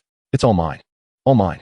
The surrounding gamblers instinctively recoiled, for although Tsunade lacked pretension while gambling, she was undeniably one of the legendary Sannin. Familiarity mattered little. Once Tsunade unleashed her wrath, they had no means to resist. Watching her win was far more agonizing than their own losses. Today, they had already suffered 2 defeats at her hands, with some individuals even losing all their stakes due to reckless all-ins. Who would be so willing? It must be a fabrication. How could Tsunade's luck in gambling possibly be so consistently triumphant? I must go and borrow some money at once. Indeed, I shall accompany you. Today, I am determined to reclaim my losses. Otherwise, my wife may deny me the pleasures of the night. A group of gamblers, grumbling and cursing, made their way toward the lending area of the casino. Other gamblers, too, displayed a flicker of interest, although they had not wagered all their resources and still retained some funds. Once one embarks on borrowing, there is no turning back. Not everyone possesses Tsunade's fortune. After securing loans, they would not be coerced by the casino to repay. The other gamblers merely shrugged their shoulders and turned a blind eye to those clearly caught up in the thrill. Ahem, teacher Tsunade, do mind your image. Meanwhile, in Tsunade's embrace, Li Quan, pressed against the gaming table, cleared his throat a few times. This is merely the beginning, and Tsunade is already brimming with excitement. One can only imagine the sheer joy she would experience after winning tens of millions. She might even lose her sanity with delight. However, such concerns seem distant to her at this moment. As she counts the chips in her hands, her face radiates with unrestrained joy. Victory. Another triumph. It appears that today is destined to be a lucrative one for her. If only she could settle all her debts in one fell swoop. The thought intensifies the smile upon her face, which grows increasingly exuberant. Beaming with pride, she takes a slight step back, granting Li Quan some space to maneuver, before casting a confident glance at the dealer. Let us continue. Today, I shall reclaim it all. Upon hearing this, the dealer's expression betrays a hint of discomfort. To win it all back would spell disaster for her. Tsunade's losses at the casino undoubtedly amount to well over 100 million. While Tsunade dares to gamble, the dealer is filled with trepidation. Yet, recalling Tsunade's remarkable fortune and her own skills in sleight of hand, the dealer finds her confidence rekindled. What is there to discuss? Let us proceed. Everything, for the sake of Lord Danzo. Clutching the color bowl, the beautiful dealer once again begins to shake it with her fair arms. As Li Quan observed the scene, he found himself somewhat entranced. While she could not quite compare to Tsunade, the dealer possessed a certain allure. Yet, there was an unmistakable malice emanating from her, reminiscent of Tsunade's demeanor. He chuckled to himself, contemplating her intentions. Should the dealer manage to win even a single coin from Tsunade, it would be tantamount to his own defeat. Li Quan harbored no illusions of chivalry. To siphon off Tsunade's funds was to undermine his own aspirations. Any loss of resources would hinder his journey toward greater strength. No one would stand in the way of his ascent. In due time, as he gathered a cadre of exceptional shinobi and established his own dominion, the very fabric of the shinobi world would be irrevocably altered. Meanwhile, high above, Shimura Danzo scrutinized the unfolding drama at the gaming table, a frown creasing his brow. An unsettling sense of foreboding lingered in his mind. The prospect of Tsunade emerging victorious was unexpected. Although gambling inherently involves both wins and losses, Tsunade had never once triumphed in the casino's annals. Otherwise, she would not have been dubbed the big fat sheep. Yet now, against all odds, she had secured a victory, one that followed his own directives to his subordinates. He was acutely aware of the undercurrents within the casino. How could he remain oblivious? These croupiers are individuals he has painstakingly cultivated with great effort. While their combat prowess may be lacking, they are unparalleled when it comes to the art of deception. Is it merely a stroke of luck, or is there something more at play? Perhaps it is the cursed necklace sent by Li Quan? Before Tuanzong could fully comprehend the situation, his eyes widened in shock. Tsunade had won again. Twice, the odds remained unchanged. The first time, she wagered 10,000 and earned 100,000. The second time, she staked 130,000 and won back a staggering 1,300,000. When combined with her initial capital, the total soared to 1,430,000. After all this gambling, Tsunade had only lost 70,000? What nonsense is this? When has Tuanzang's casino ever suffered a loss? What is going on with the 10th croupier? Go, find out the truth. If we continue to lose, I will have them sent for a route modification. With a roar, Yamashiro Kaze, who had remained silent behind him, quietly exited the room. Outside, he activated the mind-body transmission technique. Unlike the mind-body rotation technique, the mind-body transmission is quite cumbersome to control, and if mishandled, it could easily lead to a nosebleed. Yamashiro Kaze was not particularly adept at this technique, but transmitting messages over a small distance was still manageable. At the gambling table, the 10th beautiful croupier was already sweating profusely. The situation had turned too quickly. Despite having altered the dice's outcome, why did she still face defeat? Over 1 million in turnover had vanished before she even had time to grasp it. Is this truly Tsunade's gambling luck? How utterly perilous. If this continues, her fate is sealed. The odds are not something to be adjusted at will. The casino has its own regulations. Presently, she can only reduce Tsunade's odds to 1 in 5. Yet, should she lose, it would amount to 5 million. Even selling herself would not suffice to cover such a loss. Furthermore, the mere thought of that sister who returned from the depths sends shivers down her spine. Not only has she endured inhuman torment, but she has also lost her life. What is she contemplating? What is the situation? If she continues to lose, she is well aware of the consequences. Suddenly, a voice jolted her, causing her to tremble slightly. Her hand, gripping the betting bowl, trembled involuntarily. Clink. The bowl emitted a soft sound. Sir, I do not know. I clearly made my move, but the dice, they did not change. Having had prior exchanges, the dealer trembled as she mentally responded. However, this answer did not satisfy Yamashiro. As a trusted aide of Danzo, he understood that this response would equally displease Danzo. With keen intuition, Yamashiro began to suspect that someone was cheating within the casino. Moreover, the method employed was decidedly sophisticated. Who could it be? According to the intelligence from the roots, there was no one in Konoha with such formidable gambling skills. Meanwhile, in Tsunade's embrace, Li Quan's eyes sparkled with realization. Once again, it was the mind-body transmission technique, and the communication persisted.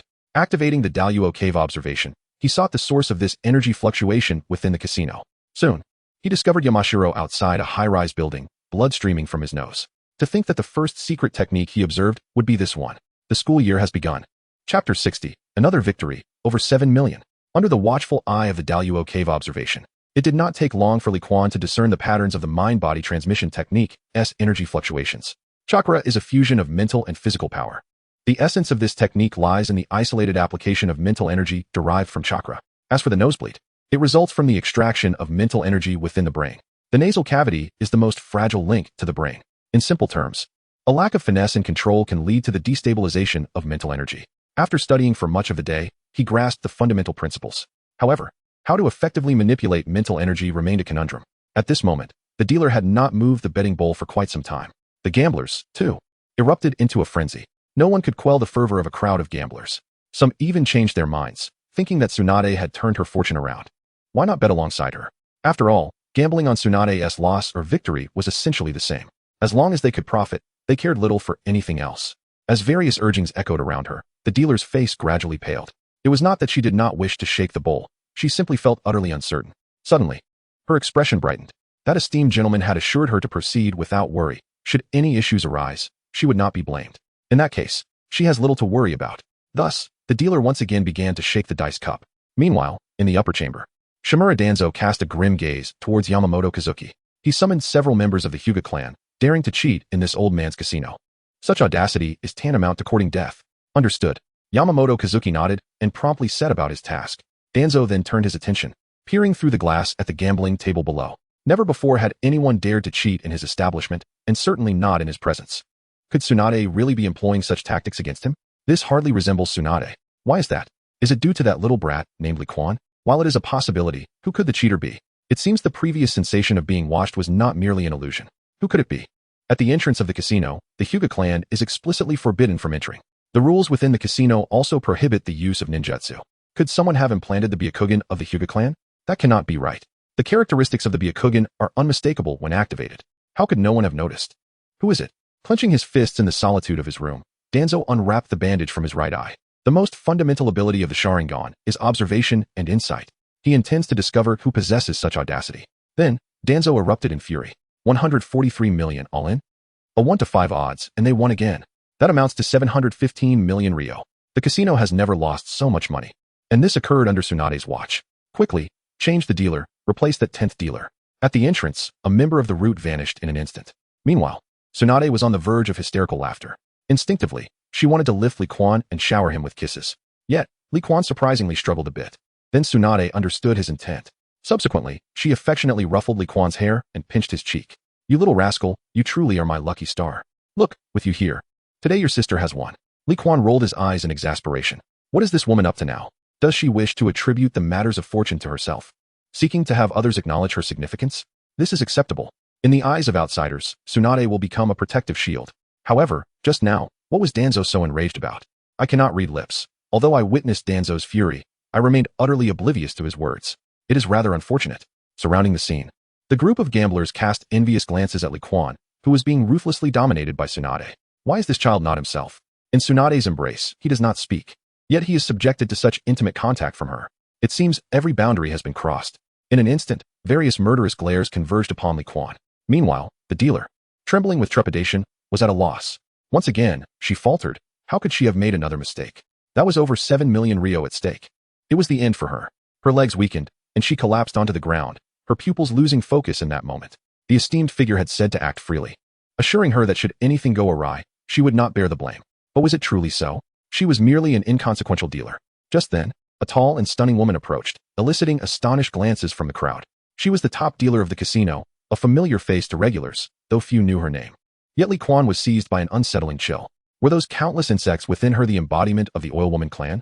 What a pity for such a beautiful visage. This could spell trouble. While he could still find a way to prevent the chakra threads from transmitting power and altering the dice's outcome.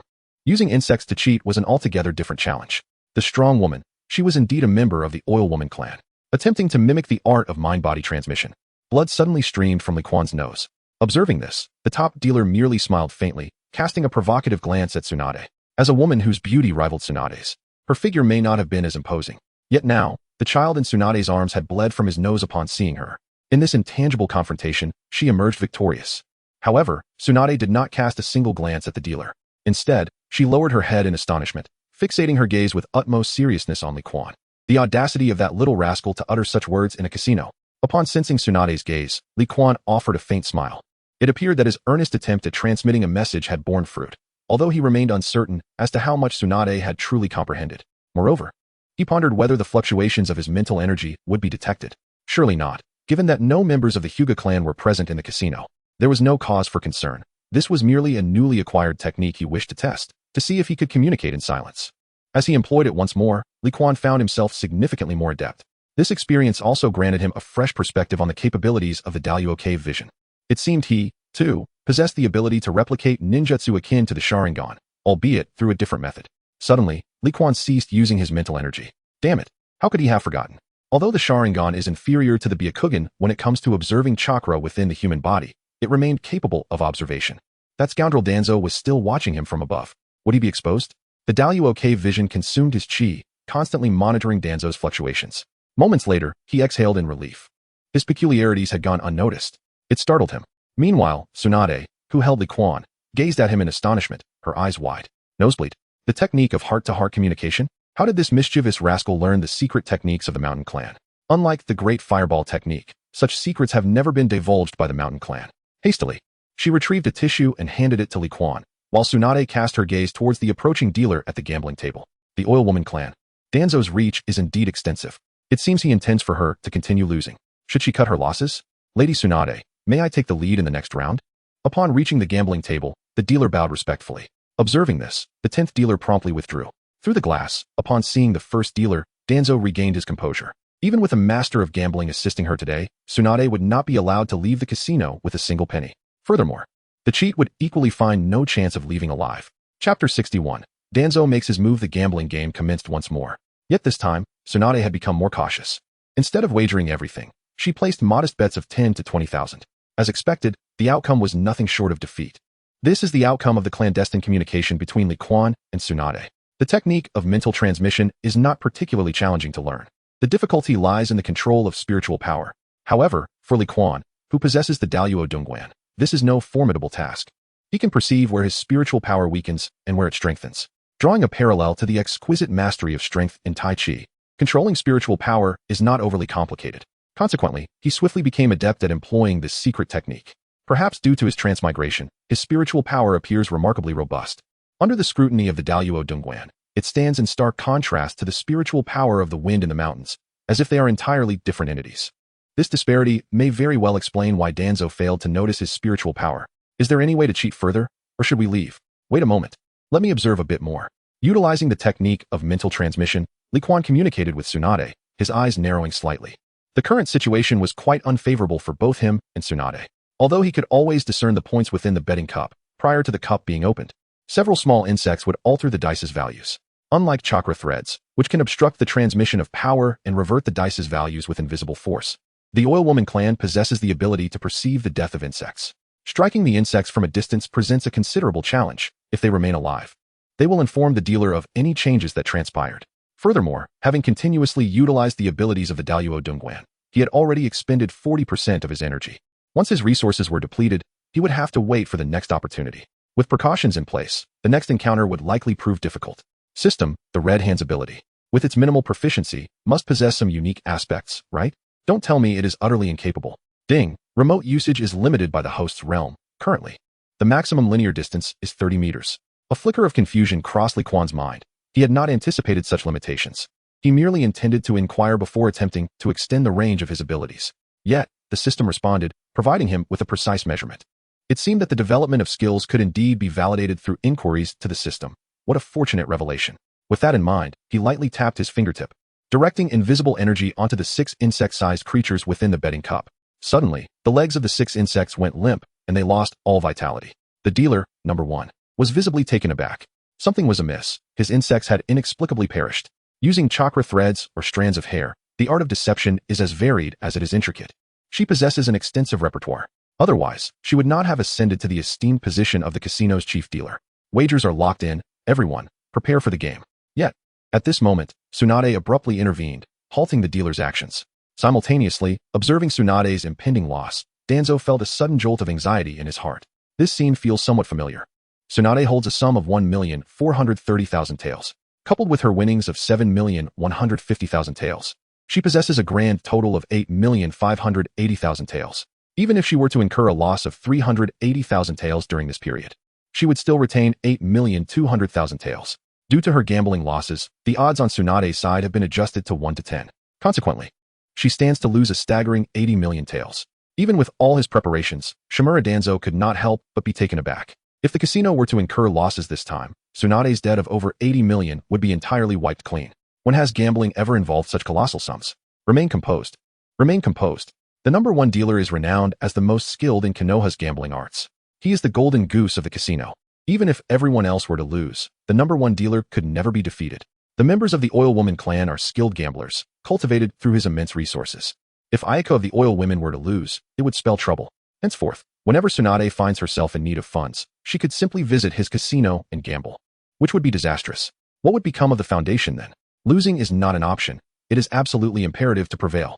As he focused intently on every detail unfolding before him, his right eye suddenly became somewhat blurred. Is this not the Sharingan? Why is he unable to discern any issues? The gathered crowd, whom he can evidently see, yet he remains oblivious to who is cheating? Where are the members of the Hyuga clan? Why haven't they arrived yet?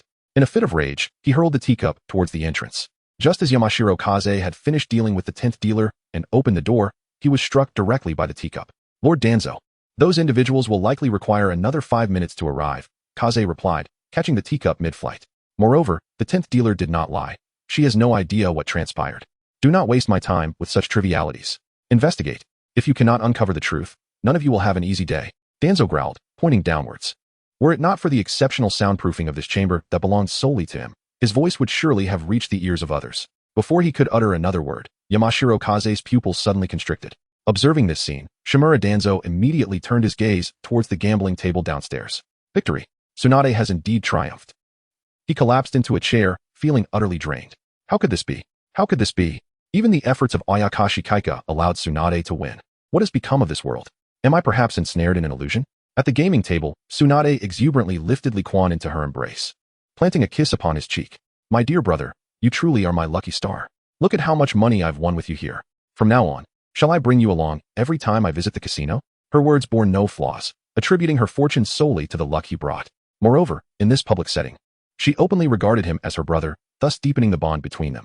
Yet, Li Quan was acutely aware that it was his own cunning that had led to this outcome. If this charade were to persist, it could very well lead to unforeseen complications. Casting a disdainful glance at the gaming table, Li Quan pouted, Sister Tsunade, this place is no fun at all. It's quite noisy. I shan't return here again. These words struck a blow to the gathering of gamblers. Casually, one could win over 80 million taels. Isn't that delightful? Observe how jubilant Tsunade was after her victory, showering Li Quan with various benefits. This little rascal, seemingly oblivious to the fortune surrounding him. How splendid it would be if that wicked form were to embrace them.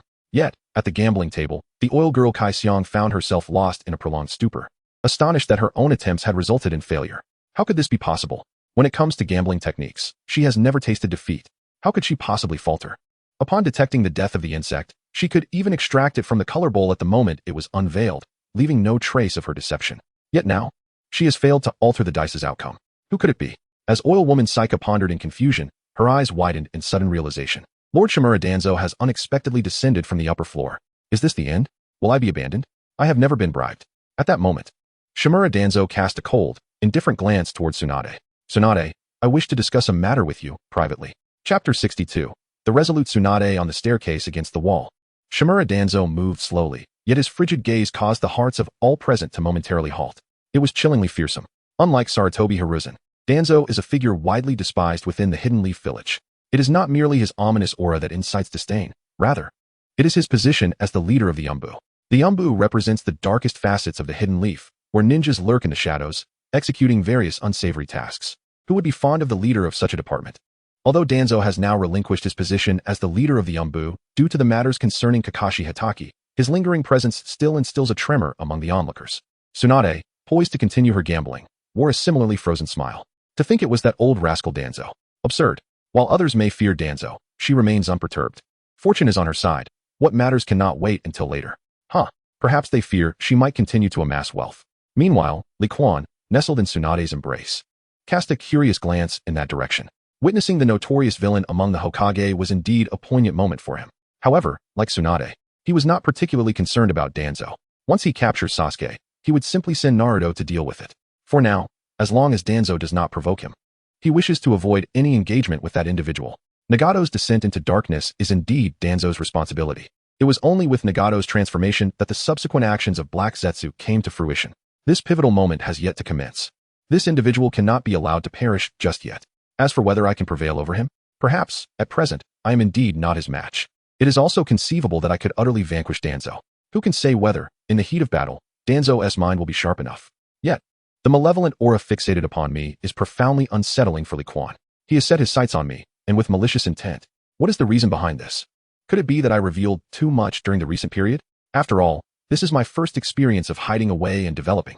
I am unable to achieve the same level of mastery as my predecessor, Li Changing. The probability of overcoming the tribulation stands at a mere 9.8, which, when rounded, equates to virtually non-existent stability. Oh, Danzo, do not provoke me. Otherwise, the consequences may be beyond your imagination. With a cold smile in my heart, Li Quan, feeling a sense of trepidation, seized the opportunity to retreat into Tsunade's embrace. This left Tsunade somewhat speechless. The little rascal actually took the opportunity to exploit the situation. Hadn't she already provided ample benefits to this imp today? Moreover, wasn't this performance a bit too natural? Shaking her head, she turned her gaze towards the dealer. I ain't Oil Woman. Continuing on, she reflected on the significant losses she had incurred in the past. Whether she could recoup them rested on today's outcome. Observing the dealer, Iane, who had yet to make a move, Tsunade clenched her fists. She had never been so hesitant when losing. With the essence of a gambler suddenly manifesting, she slammed her palm onto the gaming table. In an instant, Shimura Danzo's expression darkened. Tsunade clearly showed him no regard whatsoever. Is a confrontation imminent? The surrounding gamblers have sensed the shift in atmosphere and began to retreat. Gambling is one thing, but wagering one's life is quite another, isn't it? Today, there were no wins or losses, and they had already been thoroughly exhausted by Tsunade's erratic luck. As a result, very few were truly invested in the game at this moment. Yet, the crowd fervently wished for Tsunade to continue gambling. For today, they were witnesses to a historic moment at the Konoha Casino. The once unfortunate sheep had turned its fortune around, winning a substantial sum from the casino. How much more could Tsunade win if she continued? 100 million, or perhaps several hundred million. Did Shimura Danzo possess the means to produce such an amount? Hence, the onlookers remained, silently observing the unfolding events. Why the hesitation? Shake the dice. In the midst of their gaze, Tsunade suddenly lifted her leg and planted her foot on the gambling table. In her embrace, Li Quan was unexpectedly nudged forward by Tsunade's knee, stumbling ahead. Ah, indeed. This woman has truly lost her senses. Tsunade, I implore you, I am doing this out of respect for you. Do not be oblivious to your own position. With narrowed eyes, Danzo was greatly agitated. The frustration and anger he had managed to suppress surged forth once more. Why should I regard your standing? Do you truly believe that you hold more significance in my heart than my mentor? Yet Tsunade merely cast a dismissive glance at Danzo and offered a derisive smile. She was bold enough to threaten the Hokage, her nominal teacher, so what of the Hokage's advisor, Shimura Danzo? The Senju clan has not been completely extinguished. The remaining adult clan members are all at least special jonin in strength. She had no reason to regard Danzo's authority. In Tsunade's embrace, Li Kuan sighed. Background is indeed a facet of strength. Were it not for her backing and prowess, could Tsunade speak to Danzo in such a manner? He realized he was still lacking. Without sufficient strength, he could not partake in this game of wits. At best, he served merely as a fuse, igniting the conflict between the two. Had it not been for his ability to manipulate the situation, this predicament would not have arisen. It appeared that today was not a favorable day to withdraw with the money. At the gambling table, Yamanaka Sayuki cast a furtive glance at Danzo. Without his command, she dared not shake the dice. Should she lose, the ensuing odds would amount to several hundred million, a sum close to a month's profit for the casino. She lacked the courage for such a risk. Yet in the presence of Tsunade, one of the legendary three ninjas, she felt an equal measure of trepidation. This individual has indeed experienced the battlefield and taken lives. Offending either side would be unwise, plunging her into silence. However, it is evident that she remains aligned with Danzo's faction, showing no signs of wavering. Meanwhile, atop the staircase, Shimura Danzo is already filled with regret. Fearing that Tsunade might continue her winning streak, he has chosen to appear in the casino. Yet, upon reflection, he could have simply awaited the arrival of the root members from the Hyuga clan, capturing Tsunade's accomplices red-handed. But what if they remained undetected? Allowing Tsunade to keep winning would result in losses that could consume his entire casino. Thus, he made his appearance. Yet, Tsunade shows him no respect whatsoever. This Danzo is quite unable to maintain his dignity. Those who wish to come, may come. As for me, I possess certain intel regarding Dan Kato. With a flick of his sleeve, Shimura Danzo abruptly turned and strode towards the secluded chamber of the higher-ups. Just a single phrase struck directly at Tsunade's Achilles heel, causing a subtle shift in Li Kuan's expression as well. Dan Kato? It seems this individual shares a connection with Danzo. In that moment, he had struck at Tsunade's vulnerability, leaving no room for further wagers. Moreover, the possibility of losing the money loomed large. Wait for me, you lecher, she said, playfully tapping Li Kuan on the head. Yet, Li Kuan could clearly discern the fury flickering in Tsunade's eyes. She was angry. Danzo's time was running out. What a poor choice to threaten Tsunade with something she held dear. Was Tsunade truly someone who could be easily intimidated? Indeed, Kato's standing in Tsunade's heart had grown disproportionately high. This is a matter of concern. Nodding slightly, Li Kuan extended his hand to shield the chips on the table. Rest assured, Tsunade, I shall safeguard your belongings. Observing Li Kuan's protective demeanor, Tsunade's eyes twitched slightly. This little rascal seems reluctant to part with his money. Be cautious. And moreover, the identity of Kato Dan is not as simple as it appears. It may be related to Danzo. The voice echoing in her mind momentarily stunned Tsunade. Does this mischievous little rascal possess some knowledge? Do not engage in conflict with others. Wait for me. After a brief exchange, Tsunade ascended the staircase alone. Then, a sharp crack resonated, followed by the shattering of the translucent glass above. Chapter 63, A Brutal Assault on Danzo. Inside the casino, a figure suddenly emerged from the shattered glass. The figure clad in a black robe, after shattering the glass, showed no signs of deceleration. Instead, it crashed through the wall of the casino, soaring out into the street. Immediately following, Tsunade stepped forward, her foot striking the floor of the room. In an instant, her body lifted off the ground, leaping through the gaping hole in the wall. This scene utterly stunned everyone. Tsunade actually made a move. Moreover, she did so brazenly, attacking the Hokage's advisor right in the casino. The astonishment felt by the crowd was akin to a meteor plummeting to the earth, lingering in the air without respite. After a brief moment of bewilderment, Li Kuan hastily exited the casino. In this situation, there was no need to fret over Tsunade's chips. His primary concern was her safety. Currently, Danzo still possessed considerable strength, and with the existence of revival coins, if this individual acted without restraint, Tsunade could potentially find herself outmatched. Although they were in a public setting, where Danzo would likely refrain from utilizing the cells of Hashirama or his Sharingan, one could not disregard the possibility of unforeseen circumstances. Furthermore, this was Danzo's territory, surrounded by numerous root ninjas. A one-against-many scenario was never favorable. However, upon reaching the street, Li Kuan abruptly realized that his worries were unfounded. The scene before him was entirely one of Tsunade dominating Danzo. Moreover, the mysterious patterns adorning Tsunade's body, were they the Seal and the 100 Healings technique? It appeared that they were somewhat incomplete. It seemed that Tsunade had yet to fully develop the 100 Healings technique, not having attained the level of a Kage. Speaking of which, Danzo displayed remarkable restraint, seemingly reluctant to reveal his Sharingan and Hashirama cells in front of the public. Was he truly serious about employing wind release techniques, using vacuum bullets against Tsunade? The old coin, resolute in its stance, would rather endure blows than reveal its true prowess. In this moment, Li Kuan contemplated joining the fray, determined to engage at the same level he had against Kakashi. Opportunities to confront Danzo openly were rare indeed. Furthermore, under the cover of night, he could remain concealed, completely unnoticed. Even if detected, he was now acknowledged as Tsunade's esteemed. It was only natural for a brother to come to his sister's aid when she was being wronged. Meanwhile, on the street, Shimura Danzo, sent flying by Tsunade's kick, swiftly formed hand seals with a series of agile leaps. Drawing a deep breath, he unleashed a powerful gust towards Tsunade. Wind release, vacuum wave. The vigorous airflow transformed into sharp blades, slicing through the air.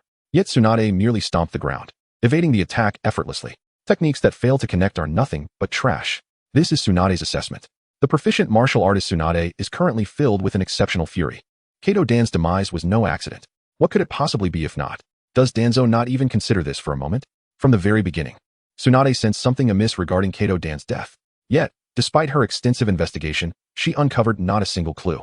How could Danzo be aware that Dan's death was merely an accident? Who but the actual murderer could declare such a thing? In that instant of realization, Tsunade sprang into action.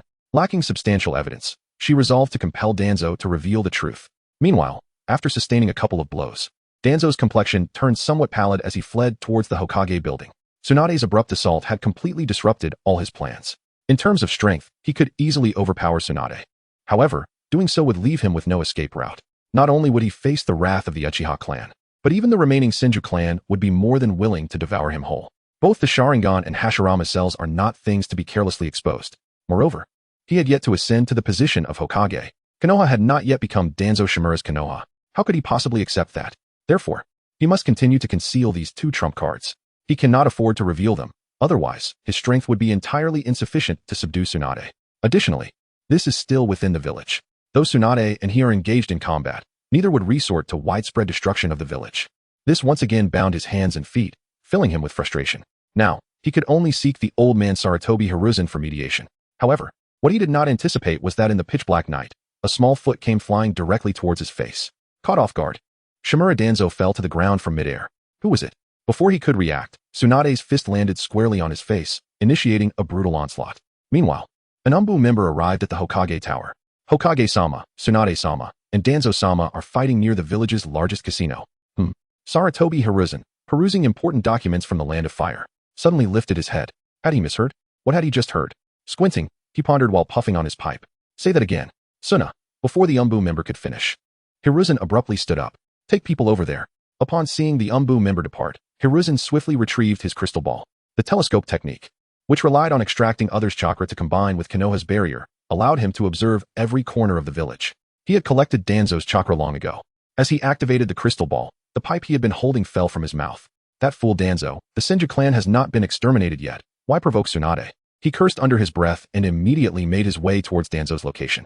A genuine fight had indeed broken out, and it was a situation of overwhelming dominance. When had Danzo become so weak? Or perhaps he himself had grown so strong that he had taught Tsunade too well. Moreover, why wasn't Danzo using his right hand? This individual harbors secrets from himself. What is going on here? Day after day, the Hokage cannot find peace. Being Hokage is exhausting, you know. The matter concerning Kakashi Hatake had only just been suppressed, and now this arises.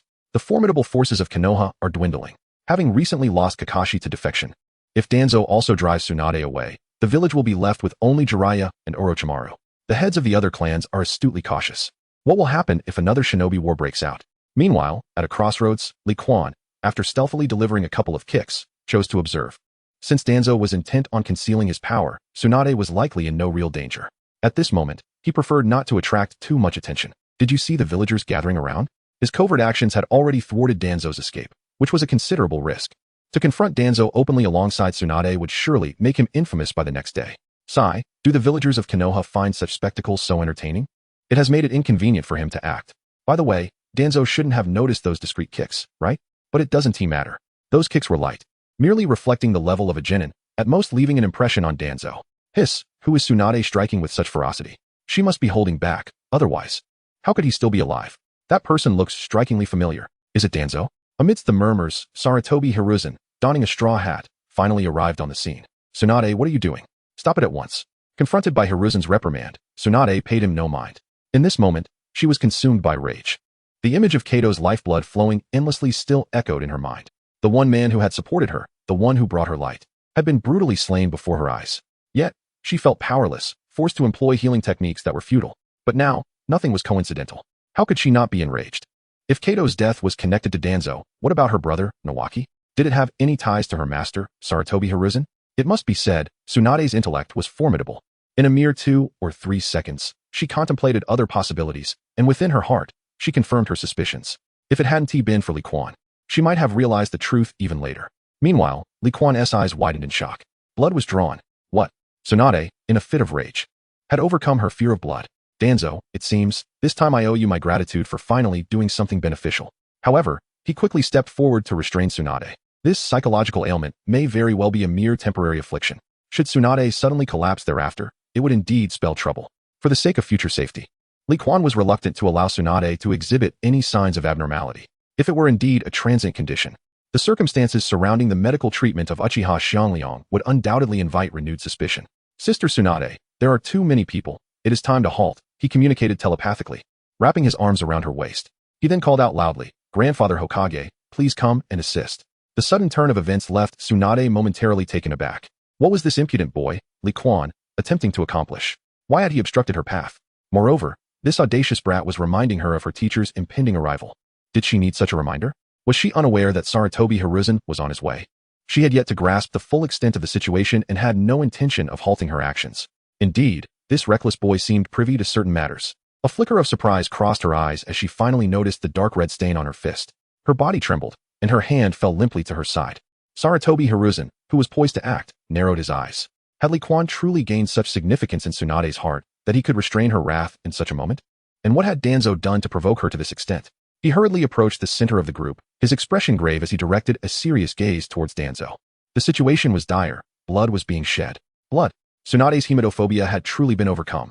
This disciple of mine possesses no weaknesses. No, there is still one. With a subconscious glance at Li Quan, Sarutobi Hiruzen cast a serious gaze toward the shadows where several figures lurked. This group of inept Umbu had failed him. He had explicitly commanded them to take action and impede the advance, yet they arrived even before him and did not lift a finger. Furthermore, the Uchiha police force, stationed nearby, exhibited no intention of intervening. Was Danzo truly so detested? Ahem. With a few deliberate coughs, the surrounding Umbu members promptly began to disperse the crowd with practiced ease. Meanwhile, Uchiha Fugaku, who had effectively blocked all members of the Uchiha clan, chuckled softly. Danzo's predicament brought him greater joy than anyone else. The individual persistently targeting the Uchiha clan appears to be none other than the brash Tsunade, who dares to act openly. However, after today, the prospect of collaborating with her does not pique my interest for the time being. What about now? I shall return to my clan. With a wave to a few individuals, he made his way towards the Uchiha's ancestral grounds. The current situation of the Uchiha clan within the village has become increasingly precarious. A partnership with the Senju clan would be immensely beneficial for the Uchihas. Yet, collaboration requires an opportunity. Without such a chance, all aspirations remain mere fantasies. Perhaps I should reach out to the young one who is close to Tsunade. It seems that Obito, a member of the Uchiha, is attending the Ninja Academy. I wonder if that child is familiar with him. After everyone dispersed, Sarutobi Hiruzen turned his attention to Shimura Danzo, who had just risen to his feet. What transpired? I cannot say. A brief exchange of glances ensued, leaving Sarutobi utterly perplexed. How could a brawl erupt without any prior knowledge? What nonsense is this? Tsunade had only caused a ruckus at the Hokage's office that morning, and now Danzo seeks to provoke her in the evening. Is there something amiss with Danzo's judgment?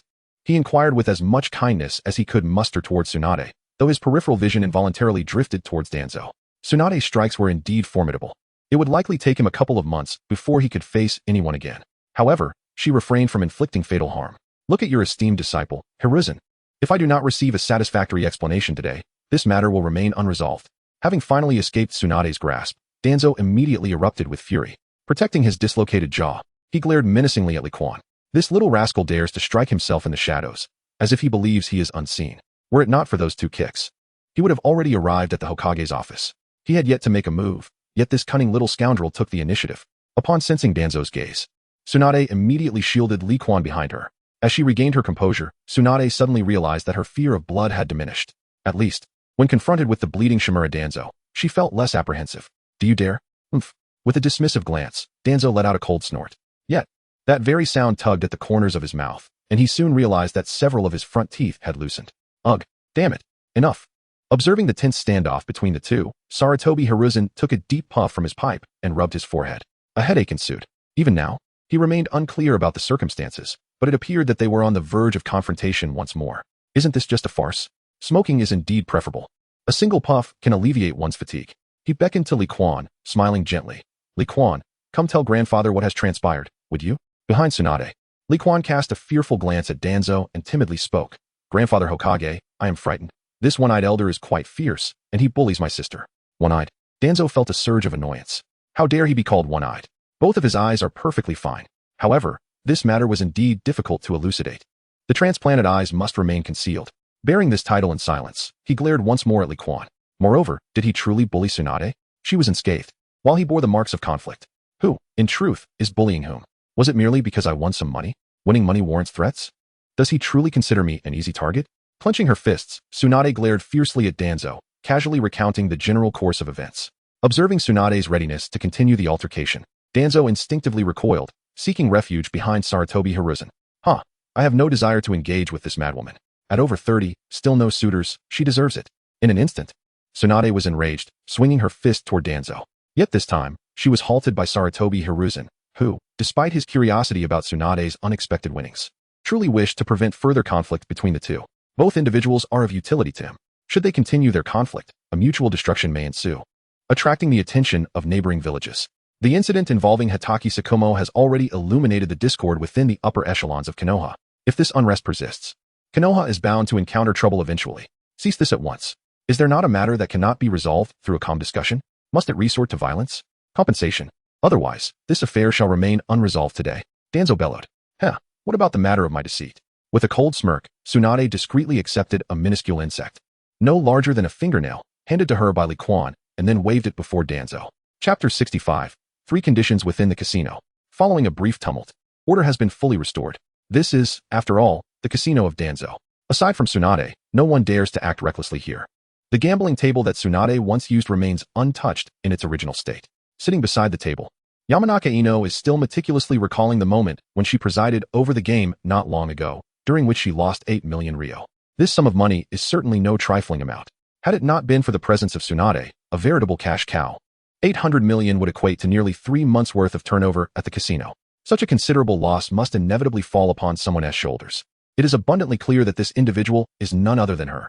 Nevertheless, her array of tricks still holds significant value for Danzo. For the time being, Danzo will not dispose of her.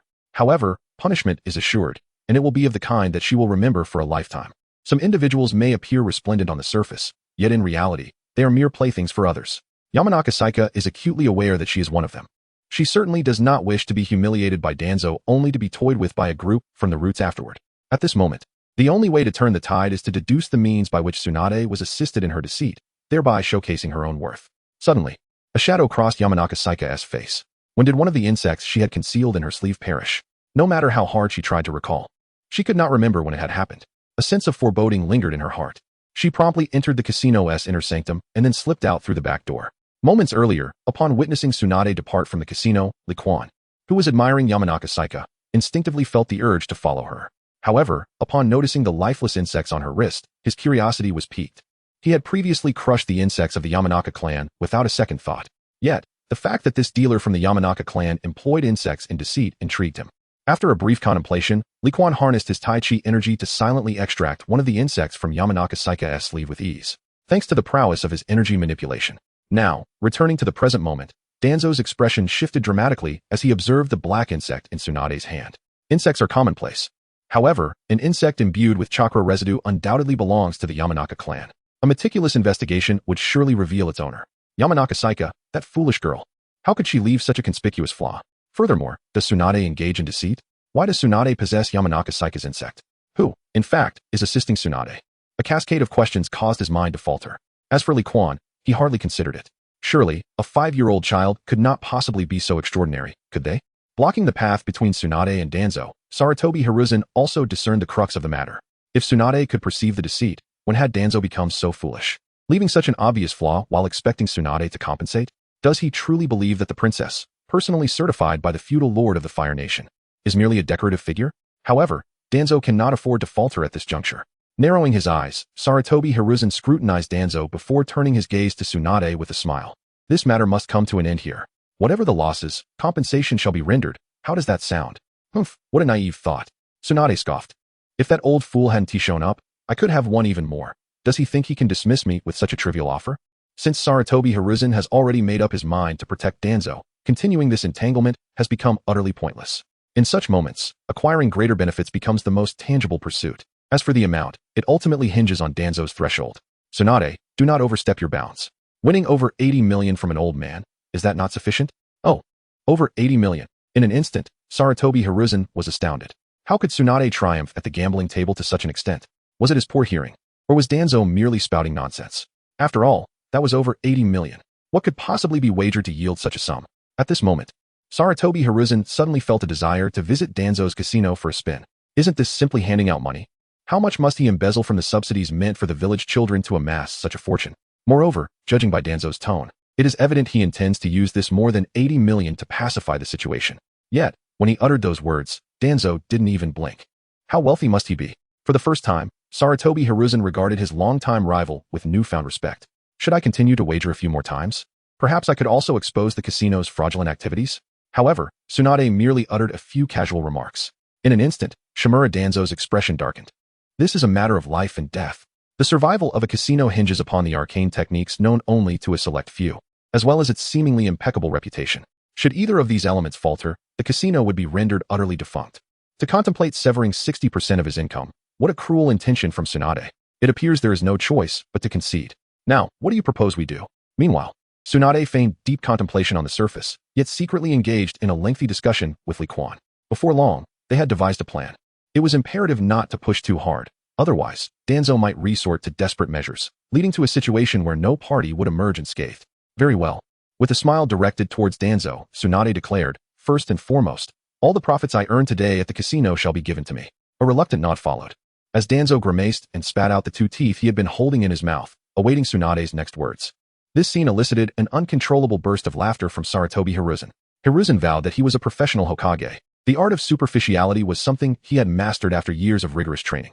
He would never ridicule others in front of them, unless he could not help himself. You. On the side, Danzo raised an eyebrow, overwhelmed by the urge to spit blood. What side was Hiruzen truly on? Before he could cast a reproachful glance at Hiruzen, Tsunade continued, as for the second condition, I want the debts I owe at the casino to be wiped clean. Hiss, over 80 million. Tsunade, what do you take me for? Should I return to the casino? Tsunade scoffed and pretended to walk away. Seeing this, Danzo immediately shook his head, signaling Sarutobi Hiruzen. Deal. Deal. Tsunade, please state any additional conditions clearly. Receiving the signal, Hiruzen repressed his amusement and at that moment lent his support. Let us wrap this up quickly. I still need to arrange for someone to suppress the news of this farce. There are 2 more, one condition. Just as she was about to continue, Tsunade suddenly changed her tone. At that moment, Tsunade was quite astonished. How did that little rascal Li Quan know where Danzo's bottom line lay? She was puzzled as to how he came by such knowledge. Nonetheless, she decided to heed his words. The surprises Li Quan had provided her today were already plentiful. Moreover, it seemed there was rarely a misstep when following the little rascal's advice. The final condition is this. Every time I visit the casino, I want 1 million in complimentary chips. Very well, I accept, but you must not cheat. With narrowed eyes, Danzo, on the brink of explosion, clenched his fists tightly. And return all the bugs to me. TCH, I have never cheated. As for these creatures, do you think I cherish them? Just take one. Flipping the bug in her hand, Tsunade tossed it away. She then lifted Li Quan, affectionately pinching his cheek. Let us go, time to collect our winnings. Chapter 66, 10 million, an elevation cheat? Impossible. With a swift motion, he crushed the bug he had caught, and Shimura Danzo immediately lost his composure. He had anticipated the other 2 conditions. Merely 6 months' earnings in exchange for stability at the casino posed no issue, which was why he agreed. However, he accepted Tsunade's 3rd condition under the conviction that she must have cheated tonight to win such a large sum. In that case, even with complimentary chips, losing them all would be a matter of moments. With Tsunade's luck at gambling, once she got caught up in the game, the casino would still profit. Yet, if the woman had not cheated, a chill ran down Danzo's spine, and he instantly regretted his decision. Stop right there. I refuse to agree to the 3rd condition. He hastily stepped forward, ready to chase after her. However, Sarutobi Hiruzen intercepted Danzo. He then subtly gestured, indicating that he should relent and not cause a scene. Impossible. Danzo interrupted Hiruzen's gaze abruptly, startled. Was Hiruzen actually attempting to pull him back? This old adversary. Has he taken notice? Unconsciously, he evaded Sarutobi Hiruzen's strike. The fury coursing through Danzo's veins caused the muscles in his face to twitch as he angrily inquired, Hiruzen, what do you mean by this? Do you believe Tsunade to be a mindless chatterer? Is she capable of leaving any vulnerabilities in her words? Instantly, Danzo regained his composure. The events of today had been too numerous, overwhelming his thoughts. Yet, this Hiruzen, his mind operates with remarkable swiftness. I shall make arrangements. There are several troublesome tasks to delegate to the members of the Senju clan.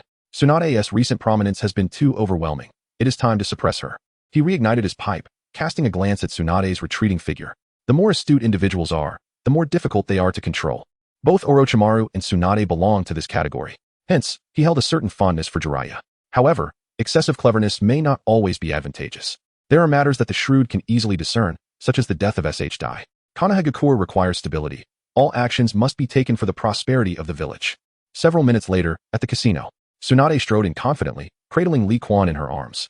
Due to the previous commotion, the casino was on the verge of closing its doors. Yet, upon seeing Tsunade, all the staff paused in astonishment, subsequently descending into a flurry of activity. However, as a short, rotund middle-aged man descended from the upper floor, the crowd quickly steadied themselves. The manager had arrived. Lady Tsunade, I have been apprised of the situation. Please, this way. Danzo's speed is indeed remarkable, Tsunade mused, casting a surprised glance at the portly figure. The route has proven to be quite effective. The Senju clan could not facilitate such efficient communication. The sum of 92 million that has come into hand will likely leave little room for additional distribution to this young one. The intelligence network of the Senju clan has somewhat weakened and requires substantial refinement. Furthermore, the operations at the ninja hospital need careful management as well. For the time being, I shall allocate 10 million to this child, along with an additional 200,000 as a fractional increment. The remaining funds shall be treated as a personal loan. With this thought, Tsunade offered a resigned smile, never imagining that one day she would find herself indebted to a mere child. The following night, after a day laden with exhaustion, Li Quan returned home, dragging along a suitcase. After all, amassing over 80 million is no simple task for Danzo. Yesterday, the casino had merely annulled Tsunade's IOU, and it was only today that the funds were finally assembled. Li Quan had anticipated that Tsunade would only allocate 120 million to him. One must take life step by step. Pressing Tsunade for more funds could jeopardize their friendship, as prolonged cooperation is essential for establishing stable benefits. Tsunade's steadfast commitment to integrity left Li Quan at a loss for words. What credibility is there to discuss with Danzo? Though he struggled to comprehend her perspective, he nonetheless respected her convictions, particularly since Tsunade had not inquired about the matter concerning Kato Dan. This left him somewhat astonished. This woman truly possesses remarkable composure. I surmise that, prompted by my reminder, Tsunade will undoubtedly investigate the identity of Dan Kato with great diligence. Once she uncovers Dan Kato's true identity, her hemophobia should be swiftly alleviated. Speaking of which, it is quite peculiar that no one is monitoring me today. This raises concerns. The absence of the Umbu is likely a consequence of Tsunade's recent outburst at the Hokage office. However, why have those individuals from Root also vanished? The last occurrence of such a situation was linked to Kakashi Hatake. What prompted this? Li Quan gazed into the distance at the Deluo cave. This vitality resembles that of Tsunade. It is indeed from the Senju clan. It appears that Tsunade has dispatched someone for her protection. Consequently, I can now proceed with my lottery draws without apprehension. However, the lingering question remains. Should I attempt to make a significant impact in one go, or continue to explore the system's patterns? A sum of 10 million should suffice to trigger a fortunate jackpot in the lottery. Alas, I can only draw once. Although the experimental draws may yield numerous attempts, they often fail to produce anything of value. After much contemplation, Li Quan resolved to consult the system first. His system is quite straightforward. It revolves around monetary investment for lottery draws. Previously, the system exhibited little intelligence, and he had not engaged in detailed communication with it. Thus, he subconsciously overlooked seeking answers from the system. However, following his prior experience with inquiring about the red hand feature, he finally realized the potential. Nevertheless, it is not too late. System, how is the lottery grade categorized? Silence ensued, no response. System, open the attributes panel. Suddenly, the attributes panel materialized before him, leaving him speechless. Li Quan proceeded to pose several more questions, and soon he reached a conclusion. The system only responds to select inquiries, without receiving the desired answers.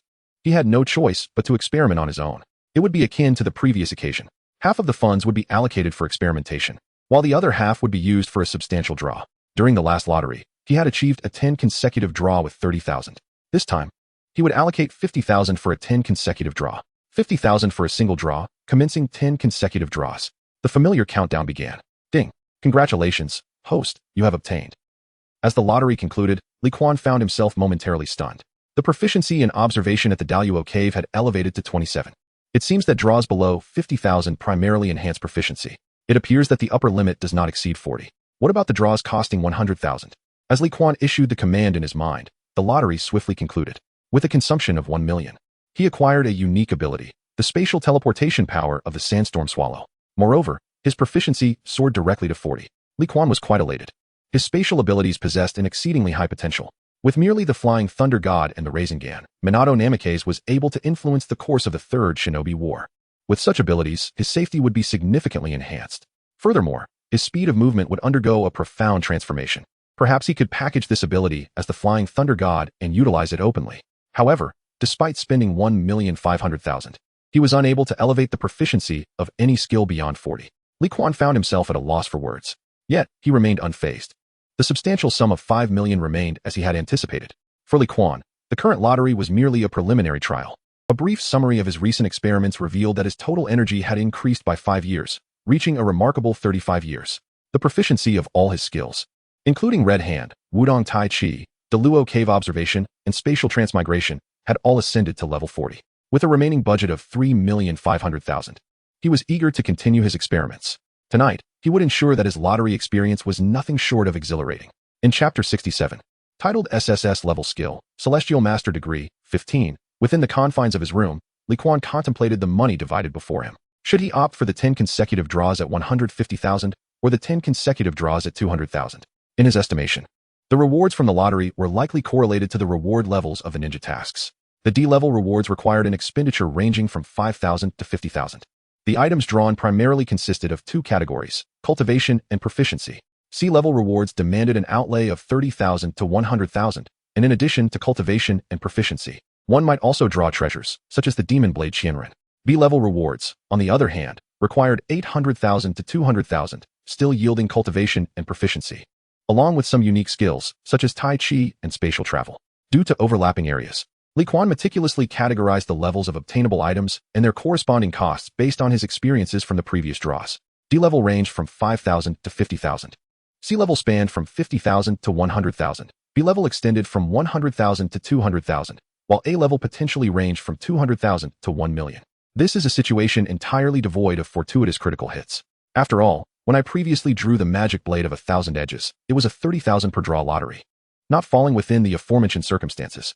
Furthermore, the novice gift pack and the significance of the first draw are too extraordinary to be included. Thus, the situation is essentially as described. At this moment, Li Quan finds himself in a quandary. The funds are still insufficient. If he had a few hundred million, or even over 1 billion, he would not need to grapple with such dilemmas. He could simply use his wealth to accumulate precise data. Exact probabilities could be calculated, allowing him to directly draw for the items he desires at his preferred level. That would be the most flawless application of the system. 150,000 taels, please. After all, he still possesses 350 million taels. A 10 draw of 150,000 taels and another of 200,000 taels could both be executed. Subsequently, he would invest 5 million taels and commence the draws. Resolute in his decision, Li Quan commanded the system. The 10 draws of 150,000 taels began. As the countdown concluded, Li Quan suddenly widened his eyes. What the? A puppet like a flower? This. At this moment, Li Quan was utterly bewildered. 3 puppets resembling flowers, and a devouring pouch. With a 40% treasure drop rate, his luck seemed extraordinarily abundant. Moreover, there was also a spatial artifact. At last, the concealed money within the room is no longer at risk of being discovered. However, it is rather disappointing that this time, I failed to draw any proficiency or cultivation. To think that a B-grade lottery would yield only a token of appreciation. Is the system merely greedy for its own wealth? In the past, each lottery draw guaranteed a minimum of 1 proficiency point. Now, with the notification of B-grade rewards and the expenditure of funds for system upgrades, I have amassed an impressive total of 900,000 coins, triggering the upgrade mechanism. Remarkably, the system is indeed capable of evolving. Moreover, it has affirmed one crucial fact. Its classification of reward tiers is accurate. At last, I have gleaned some specific information about the system. This is indeed a positive development. Having stored away 3 exquisite bodies using the devouring pouch, Li Quan issued a command to the system. Proceed with another 10 consecutive draws. Even when funds are depleted, they are still contributing to the system's enhancement. In this manner, Li Quan became indifferent to the concerns of time. Regardless of the outcome, he felt no loss. The countdown commenced once more. As the lottery concluded, Li Quan suddenly broke into a smile. This time, although there was but a single object, the corners of his mouth involuntarily turned upwards. Susan's extraordinary ability, psychic power. More precisely, it pertains to mental cultivation methods and the utilization of spiritual energy. His shortcomings have been addressed. With an enhancement in his mental prowess, he would no longer fear illusions. Ever since his physical strength had surged, his greatest dread had been the genjutsu of the Naruto world. Some illusions not only lead one to lose one's sense of self, but also forcibly brainwash the individual. The most direct means to overcome such illusions is the fortification of one's spiritual energy. Li Quan had never practiced mental energy. Thus, he lived in constant trepidation of encountering ninjas skilled in illusions. Even if his physical abilities were formidable, once ensnared by an illusion, he would find himself at the mercy of his adversaries, particularly in his village, where the Uchiha clan, known for their grotesque prowess, resided. If that clan ever sought to make a move against him, he could only anticipate one outcome: death. Fortunately, everything had changed now. By rapidly enhancing his mental power through psychic energy, no one would be able to defeat him with illusions. System, open the attribute panel. As Li Quan's words fell, the panel materialized before his eyes. Name, Li Quan. Age, 5 years. Realm, Diamond Realm. Skills: 1. Dual Hand Technique, Red Hand. 2. Wudong Taiji. 3. Great Luo Cave Observation. 4. Spatial Traversal. 5. Psychic Energy, Special Ability, correlating mental power with total chi. Total chi, 7 cups of water. 35 years of cultivation. Task, obtain the title of Jinin. Pending completion. Unbeknownst to him, he had already acquired 5 skills. What then? Could he gain from the subsequent 5 million? Would it deplete his resources for a system upgrade? That seemed unlikely. After all, utilizing this 5 million for a lottery had already consumed over 10 million taels. A stroke of luck should continue to trigger several more times. Lottery. Ding. Host's first time, initiating S-grade lottery, triggering a stroke of luck. Ding. Host's cumulative expenditure reaches 155 million taels, surpassing 10 million for the first time. Triggering a stroke of luck. Congratulations, host, you have acquired an SSS grade skill. Celestial Master Degree, 15. Celestial Master Degree, 15. Skill effect. Usable once a year. Assists others in achieving enlightenment. Note, no negative status. What the? Upon witnessing this, Li Quan could not help but exclaim in astonishment. The Celestial Master Degree skill has indirectly given rise to the 8 extraordinary techniques. To think that 5 million could yield such a boon? Surely, the system was jesting with him. Although it was merely 1/5 of the Celestial Master Degree, it was still the Celestial Master Degree. Furthermore, it bore no negative status. The 1-year cooldown was hardly a concern. Once a year, it could birth a conceptual divine technique or manifest a superlative powerhouse. Just the thought of it sent shivers down Li Quan's spine. While those who would be aided must possess formidable insight to grasp the ability, this was hardly a dilemma. The Naruto world has never been short of talented individuals. In an instant, Li Quan envisioned a dozen targets: Tsunade, Uchiha Shursui, Uchiha Itachi, Kakashi Hitaki, Might Guy. Which among these individuals does not possess extraordinary talent? It seems that engaging with such remarkable figures should be meticulously planned from the outset. Suddenly, Li Quan raised his eyebrows in surprise. How curious it was that there was a faint rustle outside his abode. Who could it be?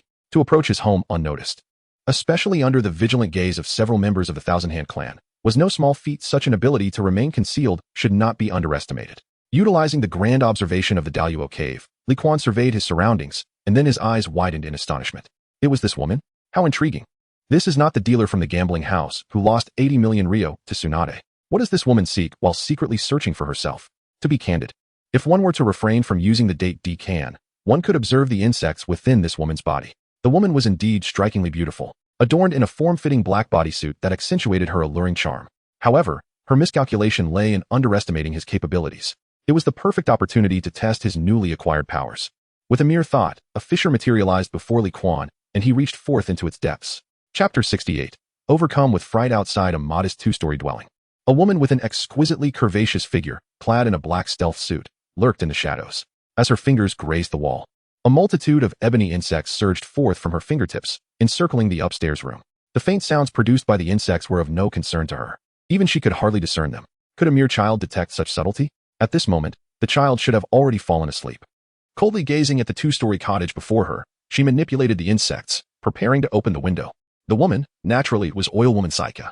Initially, she had no intention of leaving the casino. However, the grim fate of the dealer on the 10th had solidified her resolve. His innocence shattered, his arm broken, and several ribs fractured. He had suffered greatly. Thus, she fled. The mere thought of it sent shivers down her spine. The brutality exhibited towards those deemed worthless was chilling.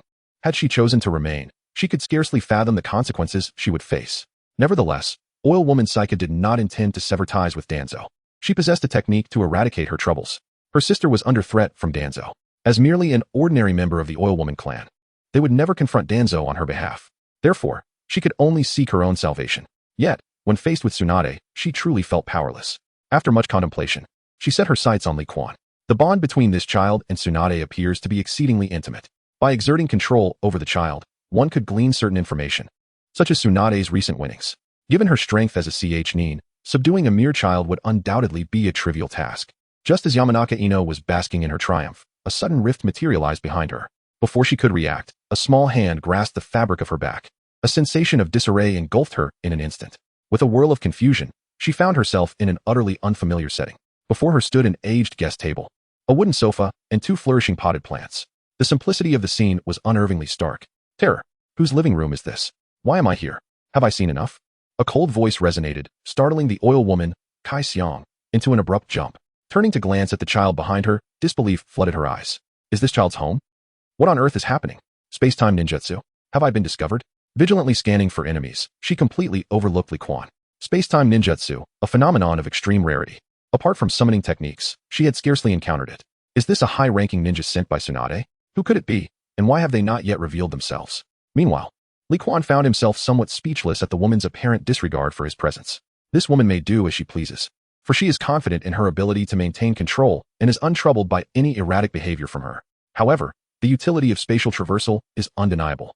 Coupled with the Deluo cave observation, it facilitates the creation of spatial channels with remarkable precision. Even when separated by walls, she does not misidentify her position. With an impeccable vantage point and the freedom to traverse dimensions at will, her capabilities are indeed extraordinary. If a battle were to ensue, one could effortlessly toy with the adversary. With a resounding slap, it traversed the rift in space and landed upon the pert posterior of Oil Girl Saika. Li Quan nodded in satisfaction. This time, there was a marked improvement in her proficiency. Her control over distance was significantly better than before. However, Yuan Saixiang was startled in an instant. Before she could react, a hand descended upon her shoulder, firmly pressing her down onto the sofa. Why such agitation? As she heard a voice emanating from half a meter away, her face transformed into a mask of sheer terror. Some ninjas possess extraordinary perceptive abilities, and she was among them. It was precisely this heightened sensitivity to the chakra of her surrounding ninjas that allowed her to evade several members of the Senju clan. Subsequently, she found herself near Li Quan's residence. It was indeed a twist of fate. Had it not been for those Senju clan members preoccupied with driving away another group, they might have noticed her presence. Even so, one would expect her to sense something amiss, wouldn't one? Who could possess such absurd strength? Trembling, she turned her head, only to be confronted with a bizarre sight that instinctively made her want to scream. A mysterious rift, and a severed child's hand. Her pupils dilated in shock, and the shame of her previous encounter evaporated in an instant, replaced by an overwhelming sense of confusion and dread. Cold sweat broke out on her forehead as her mind went blank. Just as she was about to let out a scream, a small hand swiftly covered her mouth. Yuan Saixiang fainted, her eyes rolling back, completely losing consciousness. Witnessing this, Li Quan was taken aback. Hadn't he merely utilized spatial traversal and pressed down on this woman's shoulder to silence her screams? Is this truly frightening? Oh, it seems I have forgotten to turn on the lights. Speaking of which, ever since the system was activated, he seldom illuminates the surroundings at night. Regardless of whether the lights are on or off, his vision is sufficiently acute. Moreover, it allows those lurking in the shadows, observing his actions, to remain oblivious to his endeavors. Yet, in this current predicament, he finds himself at a loss for words. It appears he has unwittingly staged a scene straight out of a horror film. Meanwhile, Senju Yen halted in his tracks, accompanied by several clan members. The adversaries at the root are indeed quite formidable. Even with 3 elite shinobi from the Senju clan, along with his position as the intelligence minister, they have been unable to apprehend a single foe. The task assigned by the clan leader has proven to be rather challenging. What source did the clan leader possess regarding the connection between Kato Dan and Danzo? It has been 4 years since their demise. Given the ninja's handling of intelligence, any trace of clues has long since vanished. Where could he possibly search for it? At this moment, Senju Yen was genuinely troubled. Speaking of which, this outing was not solely to seek clues regarding Kato Dan. It also involved safeguarding the young boy named Li Quan. One could only wonder what kind of charm that young lad possessed, compelling Tsunade, the clan leader, to dispatch 4 elite shinobi for his protection. Among them was none other than himself, the head of the intelligence division of the Senju clan. Alas, what a plight the Senju clan was in.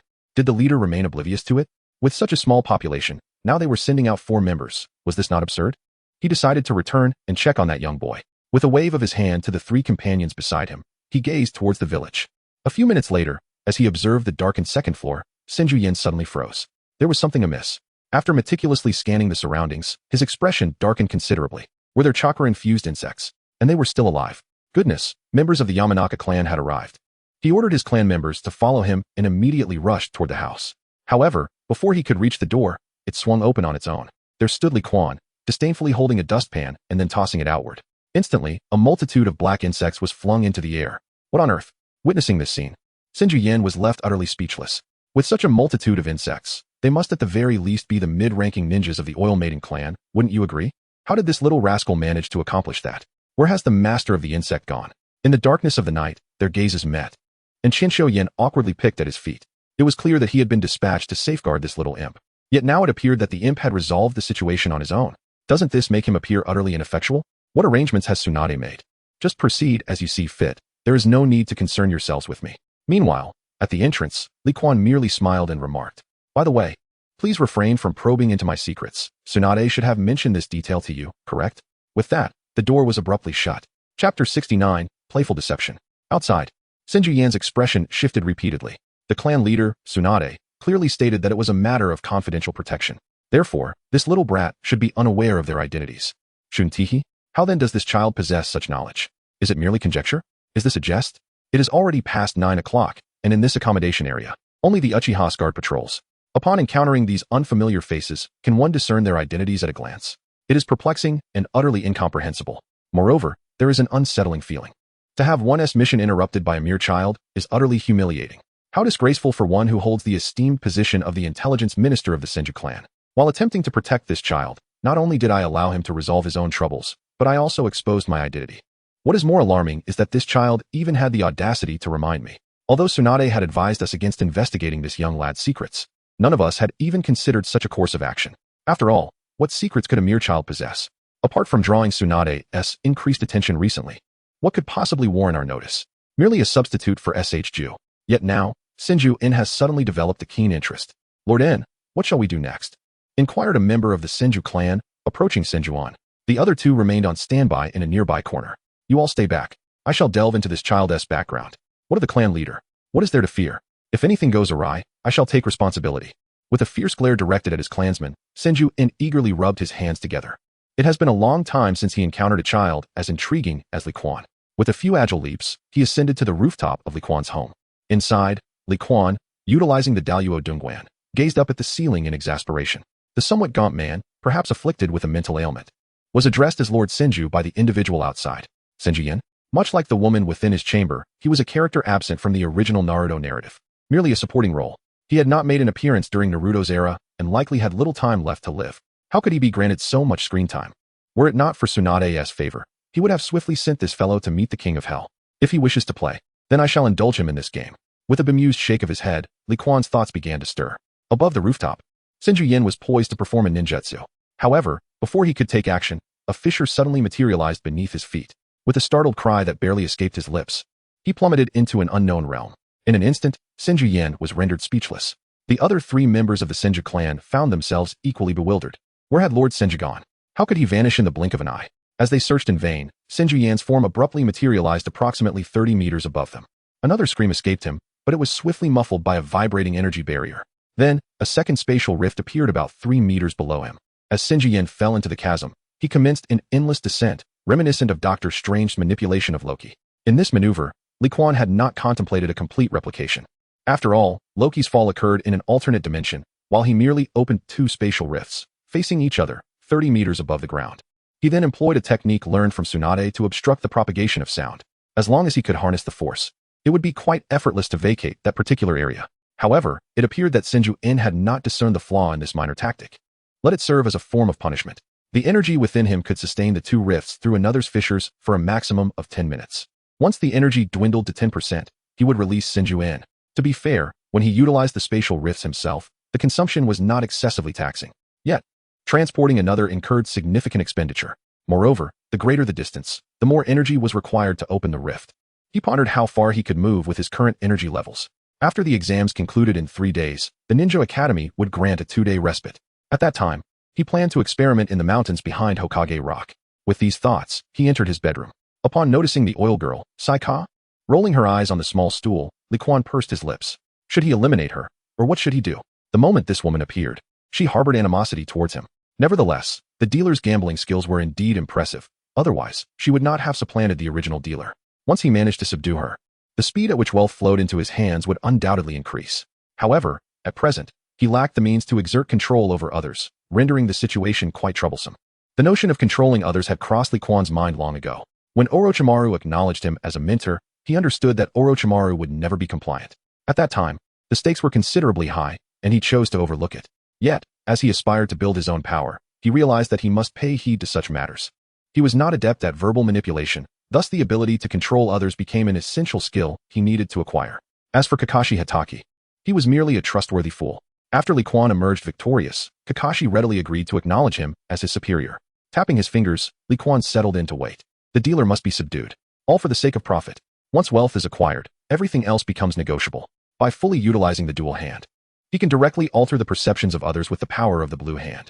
He is too weary to consider alternative methods. For now, he will wait until the woman awakens. Meanwhile, outside, Qian Shoyan's mind has become somewhat muddled. He is in a continuous descent, utterly oblivious to his circumstances. Moreover, the speed of his fall is incessantly accelerating. At this rate, it is only a matter of time before he meets his demise. Such terrifying abilities. Who could it possibly be? His pupils gradually lost focus.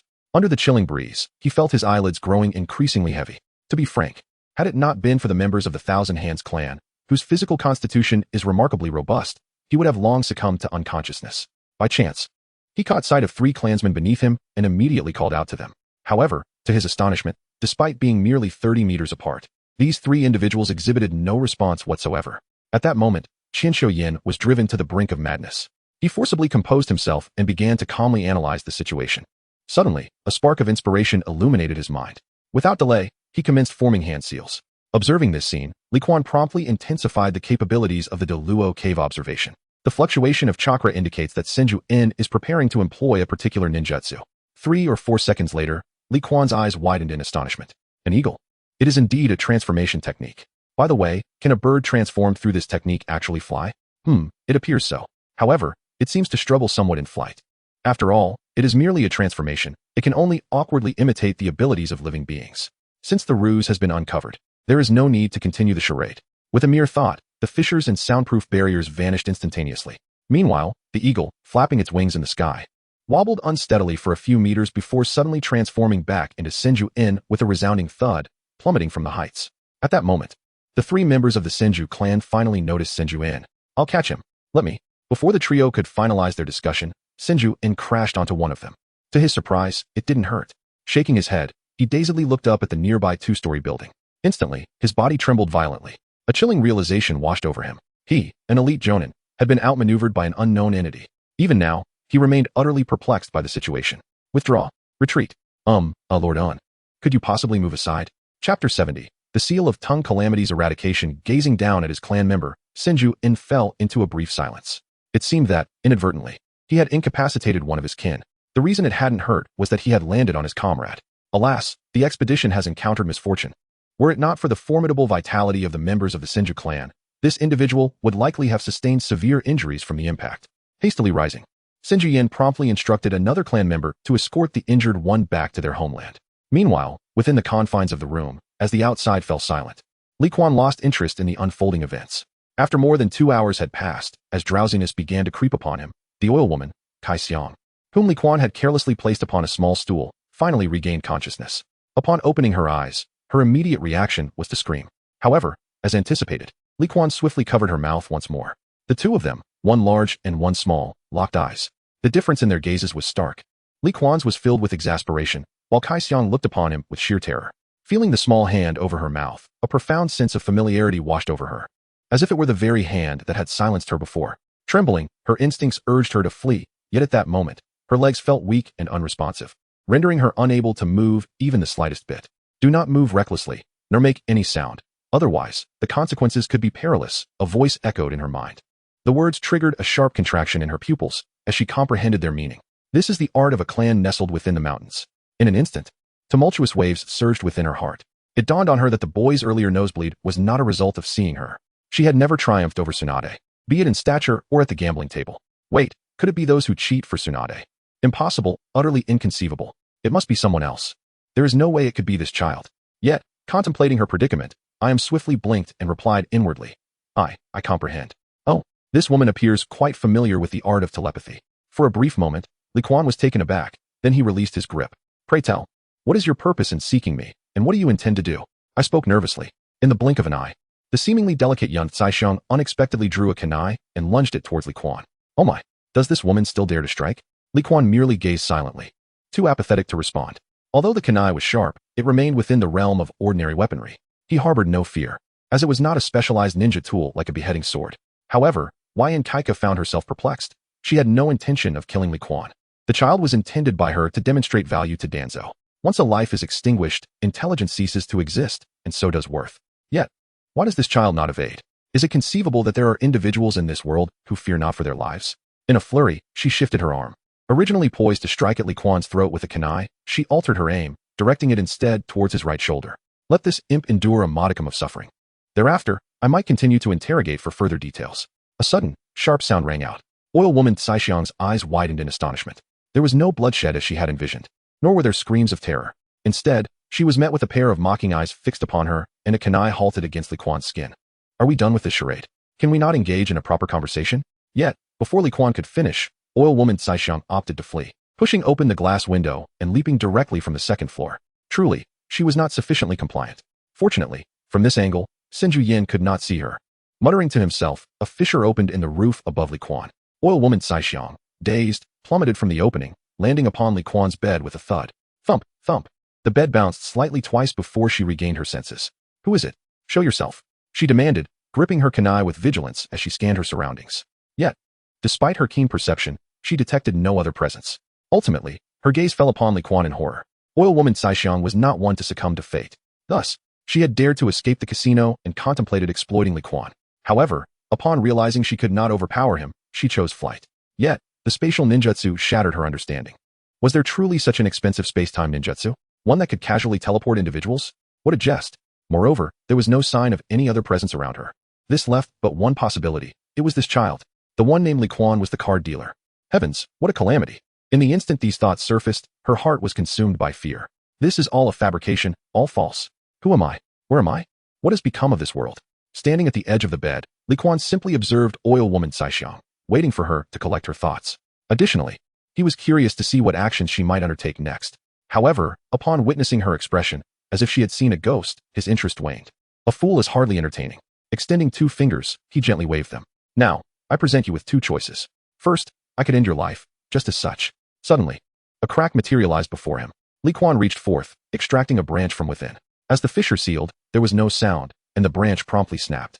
Moonlight streamed through the window, illuminating the fractured end of the slender branch.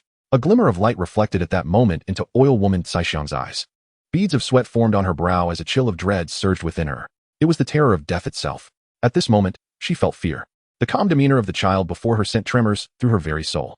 The space-time ninjutsu was indeed wielded by this child. Had he made even the slightest mistake, she would have been severed in 2. I choose 2. I choose 2. In truth, she preferred the confident aura he exuded at the casino. With a light chuckle, Li Quan lazily stretched. As for this second choice, you shall work for me from now on. I require substantial wealth, and abundance of it. As he spoke, he summoned his mental energy and squeezed the heart of young Caixiang. Do not entertain thoughts of escape. I possess numerous methods to locate you. Earlier, he had inscribed a spell upon her heart. She must have sensed it by now, he mused, narrowing his eyes with a smile. He knew nothing of actual spells. His actions were merely inspired by the fate he envisioned for Lin. Nevertheless, it appeared to be quite effective.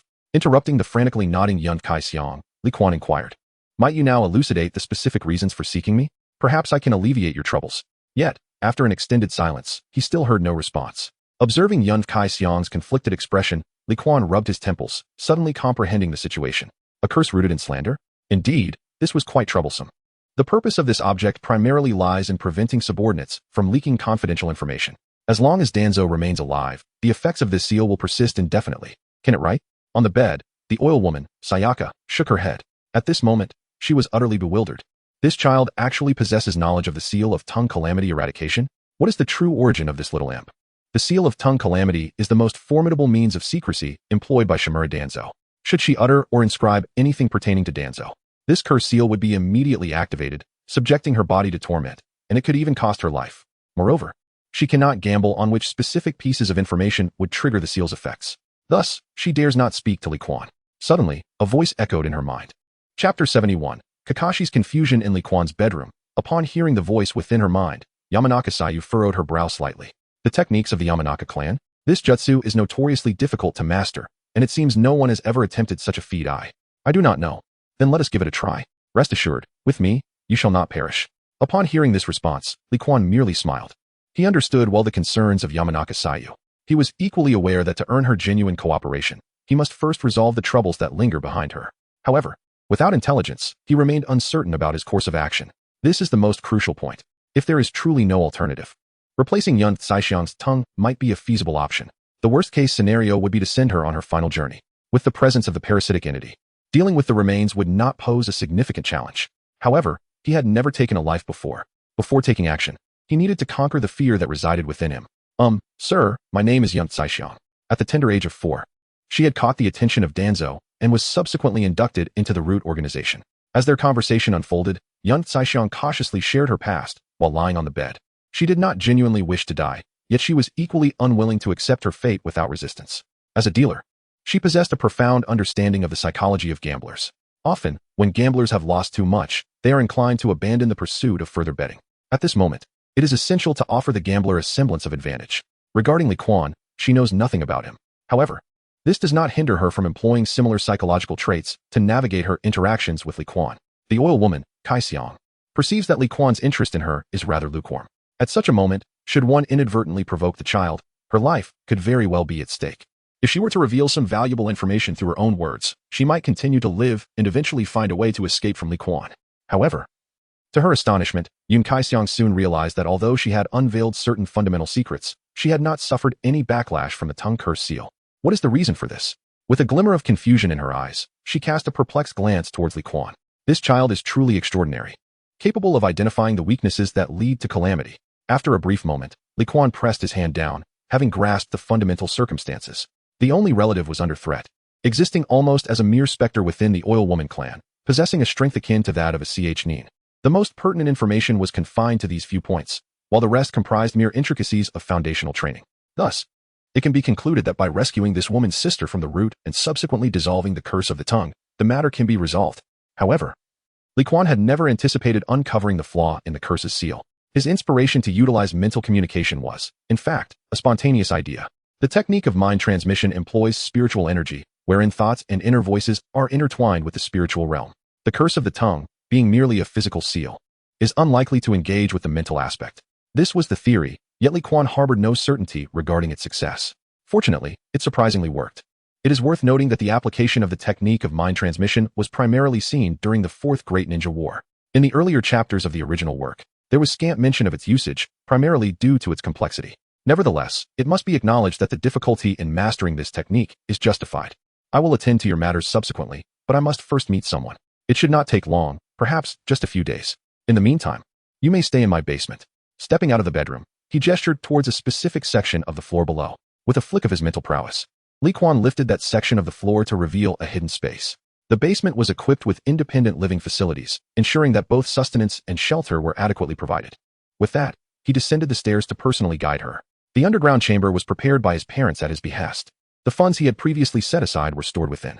Initially, the establishment of this subterranean refuge was solely for his own security. Although situated within the village of Konoha, at that time, he possessed no means of self-defense. To avert the possibility of being captured by Orochimaru for his experiments, and to guard against invasions from enemy ninjas that might inadvertently lead to his demise, he had shared his intentions regarding the underground chamber with his parents prior to their undertaking of a spy mission. His father, being a ninja with earth element chakra, had effortlessly constructed this sanctuary. On the following day, having temporarily resolved matters concerning Yamanaka, Li Quan arrived at school early. The individual he awaited was, of course, Orochimaru.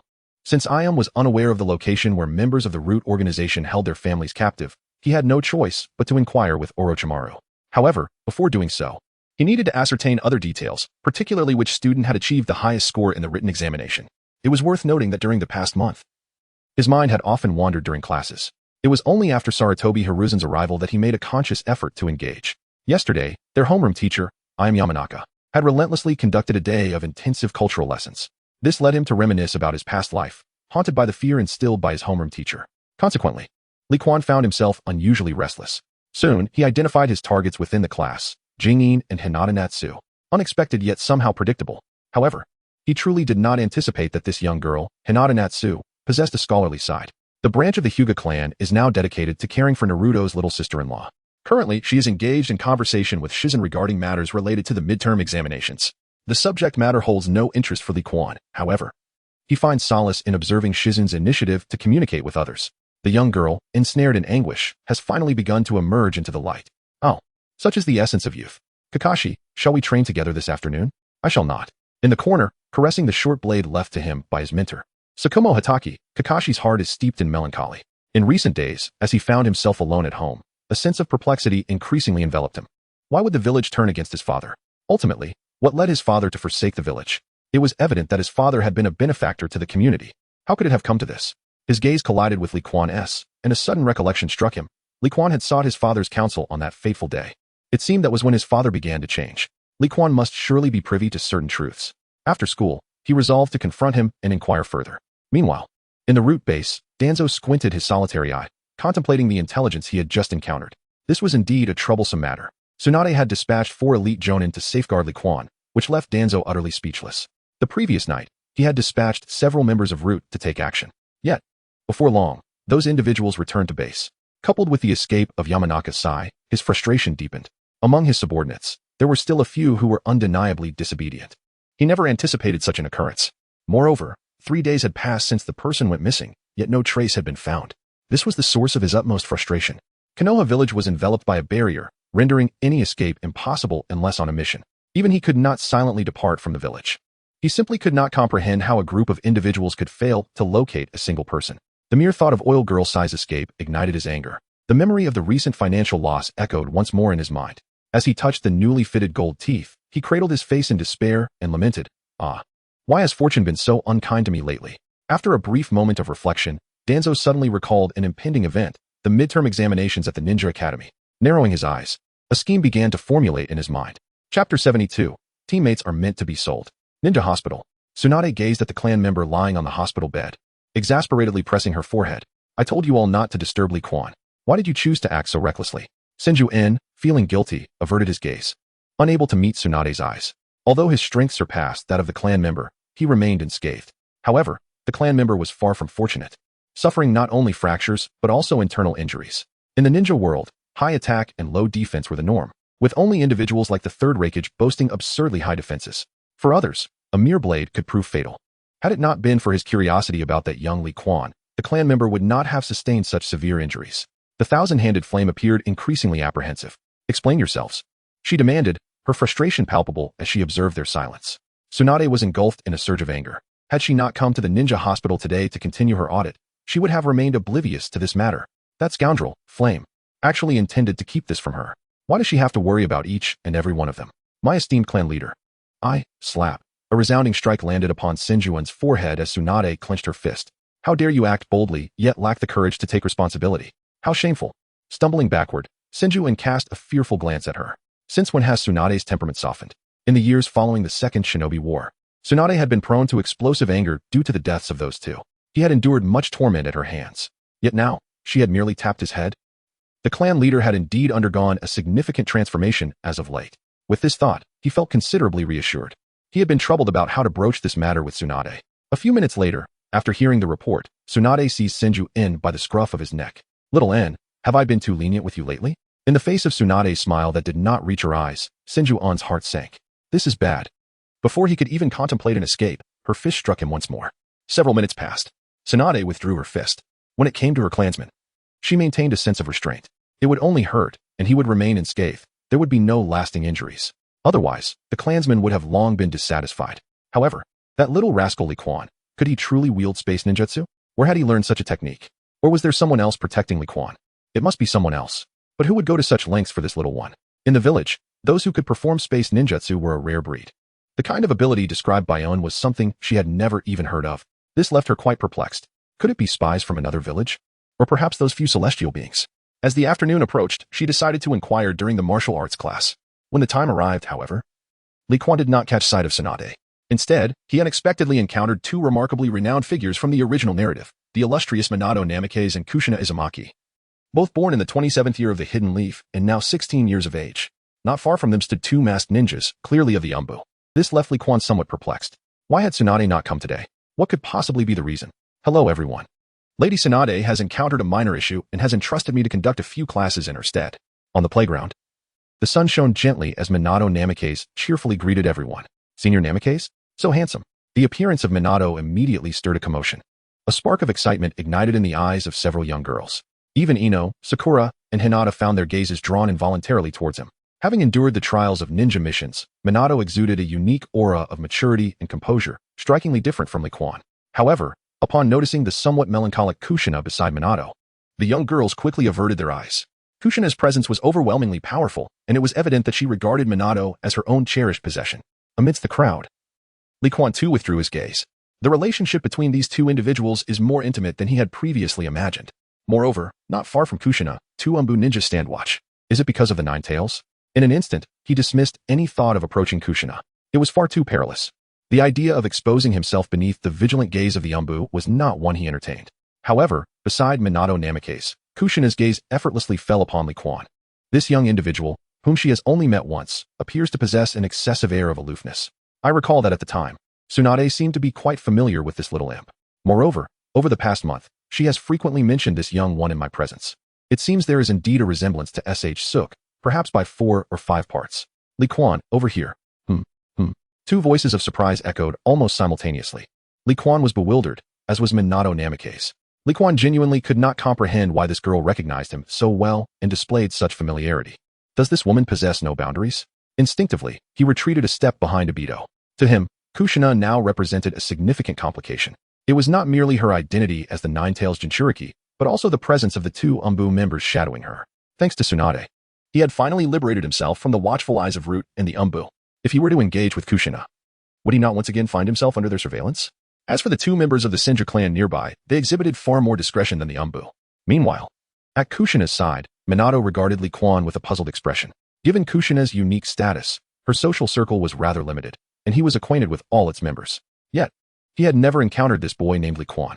How was it possible that he remained unaware of Kushina's affairs? Nevertheless, Minato held no malice towards Li Quan. His only sentiment was one of profound curiosity. After all, what kind of person could leave such a memorable impression on Kushina, eliciting such joy in their greeting? What is so extraordinary about this child? Li Quan. In the class lineup, as he observed the fiercely approaching Kushina, Obito suddenly felt a wave of panic. He tugged at Li Quan behind him, but seeing no response, he decisively chose to betray his companion. After all, he had heard certain rumors about the blood red pepper. The temper of this senior sister is exceptionally fiery. He certainly dares not provoke her ire. Li Quan, why aren't you responding to me? With his ear being pinched, Li Quan awkwardly chuckled. Senior Joe Xi&I, it seems we are not very familiar, are we? His words were devoid of any flaws. At this moment, Li Quan found himself utterly speechless. He detested individuals lacking a sense of boundaries. Had she not noticed he was prepared to evade her? Yet, she still dared to tug at his ear. Not familiar? Then how do you know my name? Did Tsunade mention me? Faced with Joe Xi&I's inquiry, Li Quan was even more at a loss for words. Tsunade may have mentioned him occasionally, but that hardly justified Joe Xi&I seeking him out. It appeared he was about to be targeted once more. The matter of the Jinchuriki transition was obscure even to the 3 legendary ninjas. Who could predict what might unfold in becoming acquainted with Joe Xi&I? Given the high regard the upper echelons of Konoha held for her, they would undoubtedly not permit her to encounter any mishaps. After all, the Nine Tails was the village's most formidable trump card, and following the demise of Uzumaki Mido, Joe Xi&I was the sole individual capable of controlling it. Speaking of which, had Joe Xi&I ever become a Jinchuriki? There was a seal on her abdomen. He could not approach her, so he sought an opportunity to slip away. Tilting his head, Li Quan began to explain. Senior Joe Xi&I, Tsunade has only mentioned you a few times. I only know your name and appearance. Much like Obito, in that moment, he opted to betray Tsunade. Whatever issues there were, Joe Xi&I could discuss them with Tsunade. After all, teammates were meant to be sold off. Chapter 73 Little One, were you serious, just now? On the playground, Uzumaki Joe Xi&I fell into an immediate silence. The bond of friendship had been severed, it seemed. Her closest friend, Tsunade, had only mentioned her to this little brat a few times. She had anticipated that Tsunade would divulge many personal anecdotes about herself to this child. In her heyday, she had been a dominant force at the Ninja Academy. The nickname Blood Red Chili Pepper was earned during that period. Although it was to teach those boys who mocked her a lesson, in the eyes of those children, it must have appeared quite impressive. She had thought that upon hearing her exploits, Li Quan would undoubtedly hold her in high esteem. But now, how embarrassing. Hadn't her earlier greeting been rather intrusive? Tsunade could be so thoughtless. Why did she not share her own stories with this young boy? Abruptly withdrawing her hand, Joe Xi&I, flustered, began to pat Li Quan's shoulder awkwardly. Nearby, observing Joe Xi&I's reckless demeanor, Namikaze Minato chuckled. It was indeed characteristic of Joe Xi&I. All right, everyone, look here. Clapping his hands, Minato redirected the curious gazes of the other children. I am here today to provide supplementary lessons. The midterm exams are approaching, and they will assess your taijutsu combat abilities. After a brief pause, he continued, the results of these combat tests will influence your graduation timeline from the Ninja Academy. So I hope everyone takes this seriously. Over the next few days, I will assist you in identifying your weaknesses. Should you have any questions, feel free to approach me directly. Upon finishing his remarks, Minato glanced at Nai, who was incessantly questioning Li Quan, and shook his head in resignation. Li Quan, you should have a chat with Nai for now. Later, I'll specifically help you. No, Senior Minato, I wish to train together. Hearing the persistent voice, Li Quan exclaimed. He genuinely did not want to engage in conversation with Nai, who was so overly familiar, who starts off by asking about family backgrounds and addresses. It felt akin to a census. He had never been so speechless before. Time and again, he had become the conversation ender, yet Nai always managed to find a new topic. It left him utterly at a loss for how to respond. He understood that Nai had a remarkably optimistic disposition, but this was a bit overwhelming. No worries, you all carry on. Minato merely smiled, not acquiescing to Li Quan's request. Immediately, Nai turned to Minato and gave him a thumbs up, seemingly expressing, well done. Then, she took Li Quan by the hand and led him toward a nearby tree. Oh, come on. Furrowing his brow, Li Quan genuinely felt like cursing. Are these star-crossed lovers truly so nonchalant? Senior Minato, with such words, I might just steal your thunder. Li Quan shouted loudly at Minato Namikaze, struggling in Kushina's grasp. You little rascal, you possess quite the courage. If you dare, then give it a try, Minato Namikaze chuckled lightly. A mere child, contemplating the notion of undermining his own foundation? Is this a jest? Setting aside the considerable age difference, what trials have I endured alongside Kushina? To betray him, how could this young lad utter such words? Reflecting on that fateful day when he rescued Kushina beneath the moonlight, Minato Namikaze felt an overwhelming sense of joy. That day was undoubtedly the most fortuitous of his life. Not only had he saved Kushina, but he had also captured her affection. From that moment forth, their bond blossomed remarkably. Yet, why was the village's guard diminished that night? No matter. Shaking his head vigorously, Minato turned his gaze toward the children before him. Let us begin. All right. Asuma Saratobi eagerly responded from the ranks. He glanced toward the distance, where Li Quan was conversing with Kushina, and curled his lip in disdain. In recent days, his brother Shinobu had praised his progress in physical techniques. With the prodigious Minato assisting him in training, he was certain he would triumph over Li Quan in their physical contest. Even the strongest will falter without proper training. Enjoy yourself, Li Quan. For over a month, my days have been spent either in the company of Akatsuki and her companions or returning home directly. I am eager to see how you intend to defeat me. With this thought, Asuma felt a surge of frustration. Recently, Hong has been neglecting him, which brings him great discontent. During the physical combat match, he vowed to make Li Quan suffer greatly. Meanwhile, above the Hokage rock, Shimura Danzo took a deep breath. With arms outstretched, he embraced the air before him. Gazing down at Konoha through the space between his arms, he chuckled to himself. Everything shall be mine. All shall belong to me. Suddenly, a member of the root organization approached from behind. Cough. Have you found the person? Sensing the newcomer, Danzo cleared his throat and lowered his arms. My lord, not yet. Useless. The good mood he had just experienced vanished in an instant. Danzo squinted his eyes and glared at the figure behind him. You cannot even locate those who have disappeared from the village. What are you all doing? My lord, Ayaka possesses exceptional sensory abilities. Enough. With that little girl around, she will return. There is no need to worry about her for now. What about the other matter? How is it progressing? Danzo waved his hand, directing his gaze towards the ninja hospital. The operation is proceeding smoothly. Tsunade has been ensnared and is temporarily unable to escape, the root member replied coldly. Currently, as you anticipated, Minato Namikaze and Kushina Izumaki are leading the team. Moreover, one of our members is monitoring Kushina. Excellent. Listening to the report, Danzo rubbed his hands together. The Senju clan's numbers are ultimately too few. With just a slight maneuver, Tsunade is preoccupied, leaving Li Quan unattended. Now, we shall proceed according to plan. This time, that little rascal cannot escape. Beyond the village, Orochimaru gazed at the grand gate, flicking his tongue. At last, he had returned. Little teacher, are you prepared to express your gratitude to me? Or, he recalled a few days prior when he orchestrated the relocation of the Tai couple from the Hidden Rain village. A sudden smile spread across his face. Now, apart from himself, no one knew the whereabouts of this couple. Will this young master be aware of this move? As the gates of the village swung open, Orochimaru stepped into the Hidden Leaf village. In a corner of the Ninja Academy's playground, Li Quan cast a sheepish glance at Uzumaki Kushina, his expression somewhat unnatural. Similarly, Kushina regarded Li Quan, her eyes filled with intrigue. The two exchanged silent stares, and for a moment, the atmosphere descended into an uncanny silence. Kushina found herself genuinely perplexed by the workings of Li Quan's mind. This little rascal just dared to utter such words to Minato Namikaze. Is this something a 5-year-old would do? Digging at the foundation as if she doesn't comprehend what it means? Reflecting on that day, Mikoto Uchiha raised an eyebrow and inquired, Little one, were you serious about what you just said? Chapter 74, Crumbling Mindset Beneath the Shade of the Trees. Li Quan smirked slightly. Since evasion was no longer an option, he decided to embrace the situation. Maintaining a good persona while revealing little was essential. Oh. To expose oneself unnecessarily to scrutiny, perhaps it would be more satisfying to infuriate that woman instead. His gaze traveled up and down, finally resting on Kushina. And he hesitated before speaking. Well, actually, I was just joking. His intent was unmistakable. He sought to leverage Minato Namikaze to evade Kushina's persistence. However, Li Quan was taken aback by the little son's unexpected generosity, seemingly unconcerned by such matters or perhaps regarding him as insignificant. Meanwhile, sensing Li Quan's gaze, Kushina's eyelids began to twitch uncontrollably. What does that little rascal's gaze signify? Is she truly disdainful of herself? Does she believe she is not beautiful enough? Or perhaps, she is discontented with her youthfulness? Were it not for her acquaintance with Tsunade, she would have never contemplated such notions. Curse it, she is merely 16 years old, the prime of her growth, and she will surely continue to flourish. Her crimson hair, seemingly alive, erupted in a whirlwind around her. An aura of melancholy enveloped a significant portion of the playground. The ever-watchful Minato Namikaze, who was instructing other children, suddenly felt a tremor run through him. As if recalling some ominous thought, he swiftly turned his gaze towards the large tree in the corner.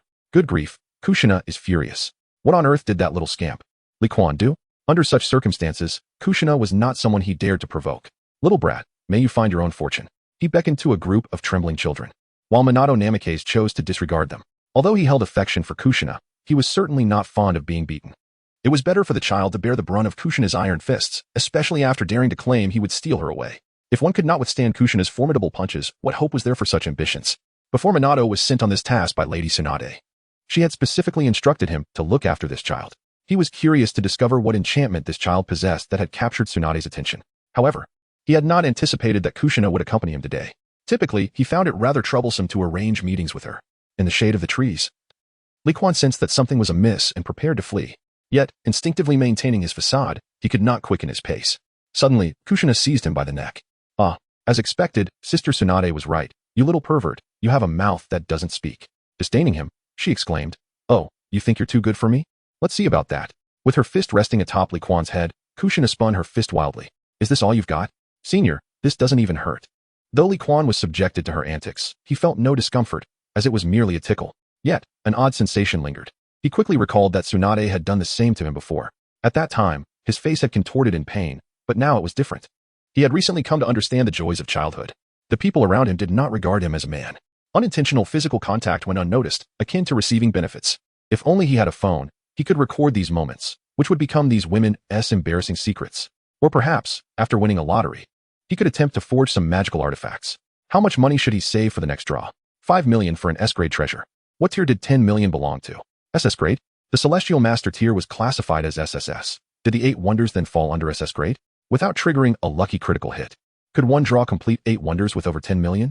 In an instant, countless thoughts flooded Li Quan's mind, and an involuntary smile of anticipation graced his lips. However, in Kushina's eyes, Li Quan's grin appeared somewhat lecherous. Upon hearing his provocative words, Kushina, who had intensified her grip, suddenly felt her face flush. In that moment, she also noticed certain details. Suddenly releasing her grip, she furiously aimed a kick at Li Quan's backside. That wretched little lecher. What on earth was he thinking just now? With that lecherous expression, it seemed she was indeed offering him some sort of dubious favor. However, Li Quan instinctively dodged to the side. In an instant, Jio Nai kicked the air, losing her balance and crashing to the ground, landing in a split. The impact on her backside was excruciating.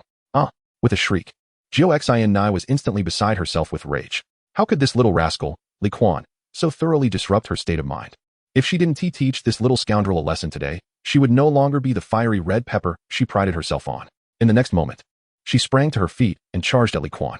Meanwhile, Li Quan, still preoccupied with thoughts of how to continue making money, was jolted back to reality by her scream. Seeing Jio Nai's furious expression, he promptly took off in a sprint. Does this woman have a problem? She has only uttered a few words, yet her aura has transformed from unkind to brimming with malice. Is she truly enraged? The ominous atmosphere is concerning. Observing through the lens of Daluo Dongguan, Li Quan had intended to playfully provoke Jio Nai and simultaneously explore this woman's mindset.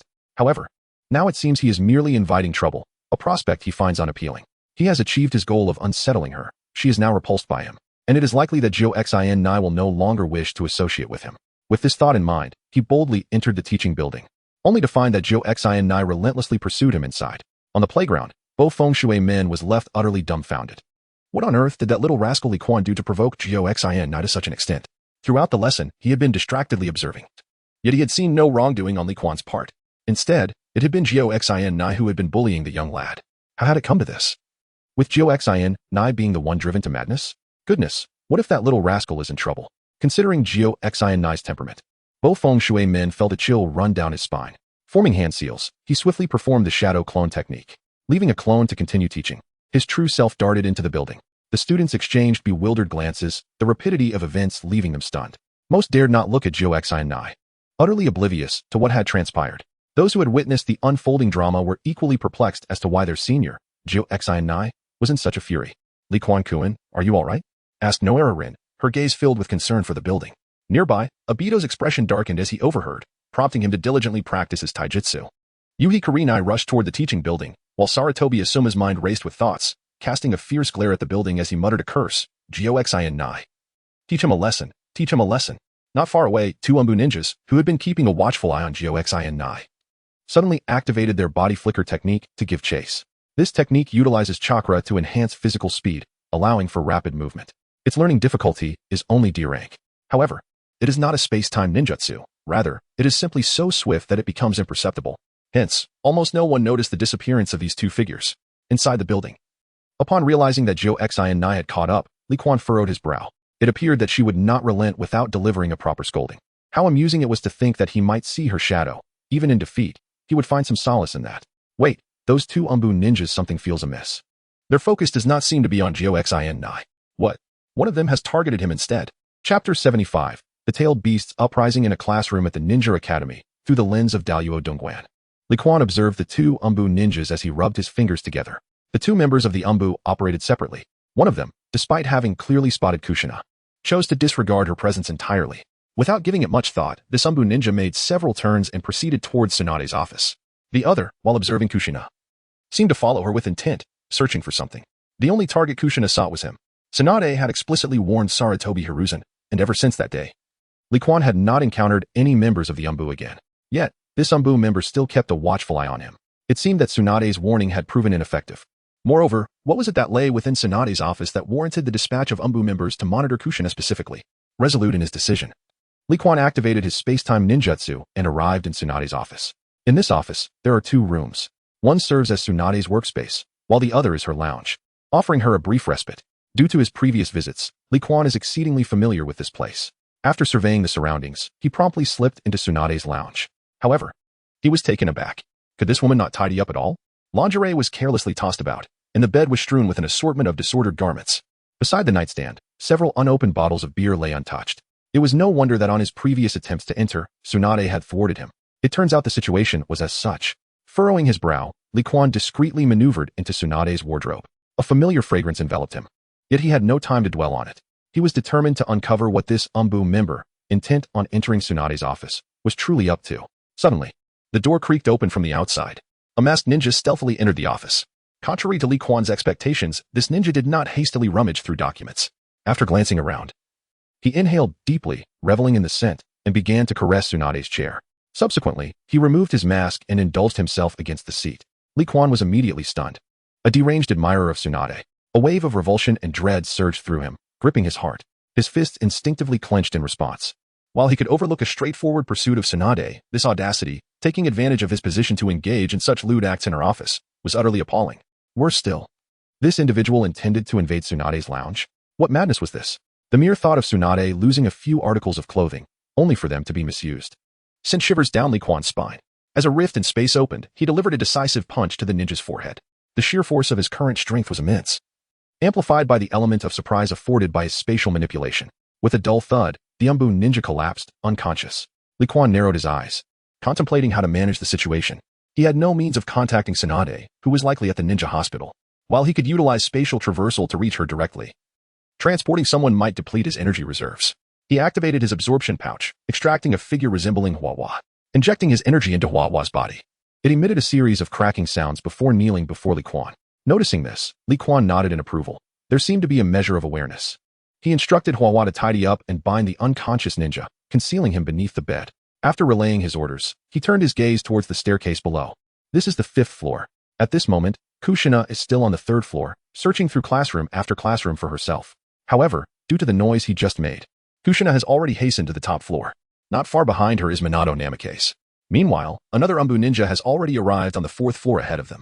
At this moment, Li Kuan became increasingly certain of one thing. The shadowy ninja, adorned with a raccoon mask and following Kushina, was indeed approaching him. Casting a glance at the ninja beside him, Li Kuan's eyes widened in astonishment. What? It turned out to be a woman? With her short hair. He had initially assumed she was male. Nevertheless, that chair belonging to Tsunade was absolutely out of the question.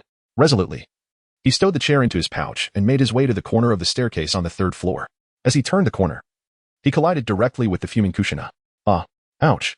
2 startled exclamations echoed in the air. Li Kuan immediately feigned terror and dashed downstairs. However, upon recognizing Li Kuan, Kushina's expression darkened, and she leaped over the railing in a fit of fury. How dare that little rascal bump into her chest? The impudent wretch is undoubtedly doing this on purpose. Infuriated to the point of seething, crimson chakra surged around her body. Her pupils transformed into slitted orbs. Kill him.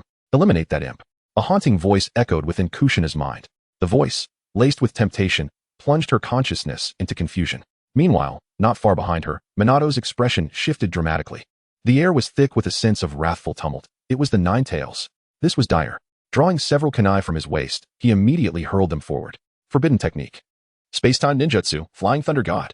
However, due to his recent acquisition of this skill, Minato Namikaze was not yet adept in its application. Although he successfully teleported to the location of one kunai, his body could not halt in time, crashing through the glass and plummeting from the 3rd floor. On the 4th floor, members of the Umbu who were preparing to search for Li Kuan, upon sensing the presence of the Nine Tails, also changed their expressions drastically. This is indeed a ninja academy. Once Kushina's Nine Tails goes berserk within her, the situation could become dire. At this moment, he disregarded Danzo's orders. His body moved instinctively towards the aura of resentment and hatred. Simultaneously, he produced a ninjutsu scroll. As he activated the scroll, a cacophony of more than 20 sounds of air being sliced echoed around the ninja academy. Li Kuan, who had already descended to the 1st floor, naturally sensed the aura behind him. Since his proficiency in the Great Luo Cave had reached 40, the consumption of chi had diminished significantly. As long as he refrained from using his clairvoyance for long-distance probing, merely sensing the auras of those around him incurred negligible expenditure. Thus, he habitually kept this skill activated. Upon noticing the slightly abnormal presence of Kushina behind him, Li Kuan instantly comprehended the situation. She had succumbed to confusion, allowing the Nine Tails to seize the opportunity. It seemed he had unwittingly stirred up considerable trouble. However, one could not help but wonder. How could such a fiery temperament as Kushina be chosen as the host for the Nine Tails? Just a casual outburst from her could lead to the Nine Tails' emergence. It made one ponder how many times she must have gone berserk in the past. Speaking of which, that tremendous noise a year ago on the back mountain of Hokage Rock, could it have been caused by Kushina? Sarutobi Hiruzen was indeed asking for trouble. Had he not sat idly by while the Uzumaki clan faced turmoil back then? Shaking his head slightly, Li Kuan directed his mental energy towards Kushina. Silly woman. Have you not had enough of this chaos? Chapter 76. A long-awaited new mission as he descended to the corner of the 2nd floor. Kushina's beast-like charge came to an abrupt halt. Under the collision of Li Kuan's mental force, her consciousness regained some clarity. Within just a second or two, she grasped her predicament. Yet, Kushina was acutely aware that suppressing the Nine Tails in her current state would be exceedingly difficult. Hurry. Just as her awareness began to fade again, she desperately invoked the adamant and sealing chains technique. In the pitch-black space, several massive chains rose into the air, aiming to envelop the fiery orange Nine Tails. However, the Nine Tails remained unfazed, merely expelling its chakra to flood into Kushina's body. Don't you despise that brat? Why protect him? Despite being astonished by the boy's formidable special mental power moments before, the Nine Tails gazed at Kushina, perplexed, and posed this enigmatic question. He is just a child. Struggling to articulate, Kushina had completely lost control over her body. In the external world, observing Kushina, who was charging at him with the manifestation of 4 tails, Li Kuan's expression grew somber. The 4-tailed form was formidable enough to contend with pain of the 6 paths. In this state, am I not my own adversary? Furthermore, a multitude of ninjas has already gathered nearby, making it unwise to strike. It is prudent to retreat. Let us head to the rear of Hokage Rock. That area is the most open expanse in Konoha. Kushina's target is evidently me. As long as I reach that area, even if the Nine Tails within Kushina erupts in a complete frenzy, it would not devastate the village or harm innocent villagers. After all, this village is where I have lived. Before departing, I have no desire to bring ruin upon it. As for what follows, I shall assess the situation as it unfolds. With Li Kuan's swift movements, enveloped in a vibrant crimson chakra, Kushina, bearing 4 powerful tails, closely trailed behind him. The surrounding Umbu ninjas suddenly changed their expressions. Containing the 9 tails within Kushina relies not solely on the 4-symbol seal but also on the sealing techniques established within the village boundaries. This seal encompasses an area centered around the Vortex Tower. Should one venture beyond its confines, the 9 tails may very well spiral into a complete rampage. At that juncture, it shall no longer be a matter easily resolved. Curse it, what on earth has that little imp done? Quickly, someone must halt him, compel him to cease. Amidst the chorus of alarmed cries, numerous Umbu ninjas began to accelerate in unison. However, to their astonishment, They found themselves unable to match the pace of the two figures ahead. Meanwhile, the spy embedded from the root organization felt beads of cold sweat forming on his forehead. This is disastrous. After this incident concludes, he will undoubtedly face accountability, especially once his true identity is uncovered. He certainly does not wish to endure the interrogation from the dark faction. A shiver ran down his spine, prompting him to accelerate his pace. Concurrently, the recently ejected Namikaze Minato had just regained his composure and began pursuing Kushina.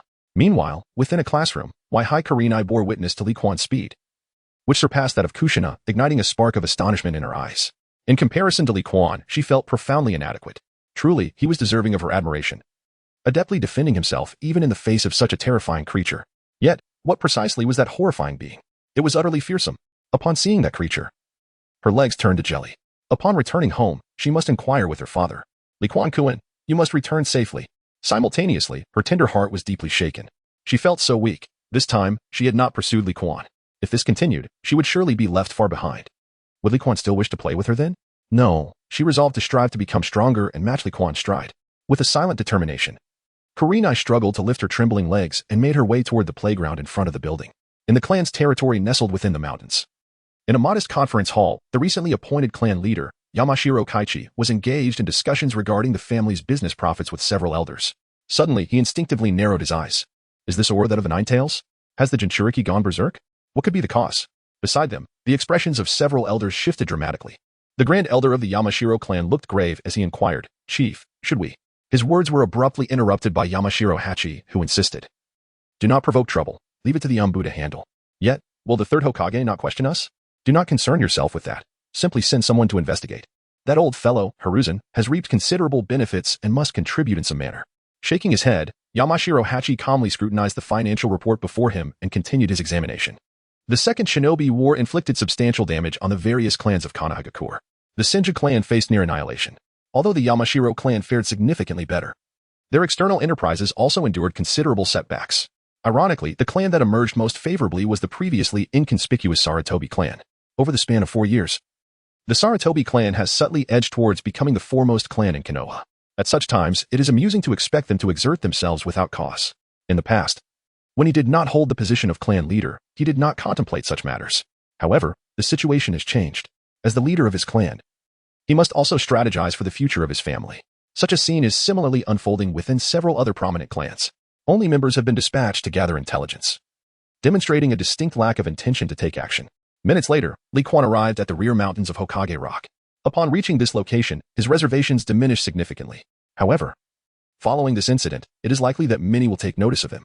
The mere speed at which he was exposed poses a considerable dilemma. It appears that he may require assistance from Tsunade once more. Ding. Mission activated. Suppress Kushina in her rampaging state. Mission reward, primary body refinement elixir formula, which can enhance the practitioner's physical constitution. What? Instantly, Li Quan's eyes sparkled with excitement. He had been pondering how to collaborate with Tsunade for mutual profit. And now, an opportunity had presented itself. With the formula for the primary body refinement elixir, he could secure a stable income through subsequent sales. Moreover, this would be a unique venture exclusive to him. Setting aside the extent of the physical enhancement, in this world characterized by high offense and low defense, products that bolster physical constitution are guaranteed to sell. Once the overall strength of Konoha Village increases, it will facilitate his ambition to unify the ninja world using the ninjas of Konoha. However, he was now too close to the village. His exposed speed had already attracted the attention of those Umbu ninjas. If he were to take action now, it would lead to significant complications. Narrowing his eyes, he scanned the surroundings before activating spatial traversal. In an instant, 2 dark fissures opened in the air. The next moment, he and Kushina found themselves within a forest 15 kilometers away. His breath was somewhat labored as he sensed the substantial depletion of his energy. Li Quan cautiously regarded the four-tailed Kushina before him, who was poised for action. Today, he truly witnessed the power of spatial traversal, crossing a distance of 15 kilometers while bringing someone along. Had it not been for his current energy capacity, which had reached 7 cups, coupled with a proficiency in spatial traversal at level 40, he would not have accomplished this feat yet. He wondered if his current state would allow him to subdue Kushina beneath the four-tailed exterior before others arrived. Chapter 77, Means of Suppression in the Woods. 15 kilometers from the rear mountains of Hokage Rock, as Li Quan focused on Kushina, she too was intently observing him. Within her pure white pupils lingered an unshakable resentment and a profound shock. At this moment, the consciousness controlling Kushina's body had transformed into that of the Nine Tails. However, the Nine Tails had never encountered such a long-distance teleportation technique. No, it had seen similar ninjutsu before, the flying thunder god of the second Hokage, Tobirama Senju. Yet, Tobarama's flying thunder god had no recorded instances of transporting others across distances. This instilled a sense of trepidation within it. Yet, it was but a fleeting concern. Upon reflection, it ought to express its gratitude towards that little imp. Without this mischievous spirit, how could Kushina possibly escape the seals surrounding the vortex tower? How could its consciousness now be so remarkably lucid? The very woman who bound it was still grappling, striving to suppress its essence. Otherwise, it would have been able to muster 6 tails of beastly energy. Enough. Slay this imp before it, plunging Kushina into despair. And then it could escape from the confines of Konoha's barrier. Suddenly, its aura transformed dramatically. A vast reservoir of chakra erupted from Kushina's form. Trees were uprooted, and the ground surged with abundant crimson energy pillars. In an instant, the earth began to fracture. The area within a radius of 30 to 40 meters around the two became leveled ground. Li Quan, having traversed to the air through spatial manipulation, raised an eyebrow. The potency of the energy was considerably less than he had anticipated. Moreover, under the scrutiny of the Daluo cave observation, it appeared that something within Kushina was restraining this crimson chakra. It seemed that Kushina had not succumbed entirely to despair. Upon awakening her, perhaps it could suppress the Nine Tails. However, it seemed that the challenge would be formidable.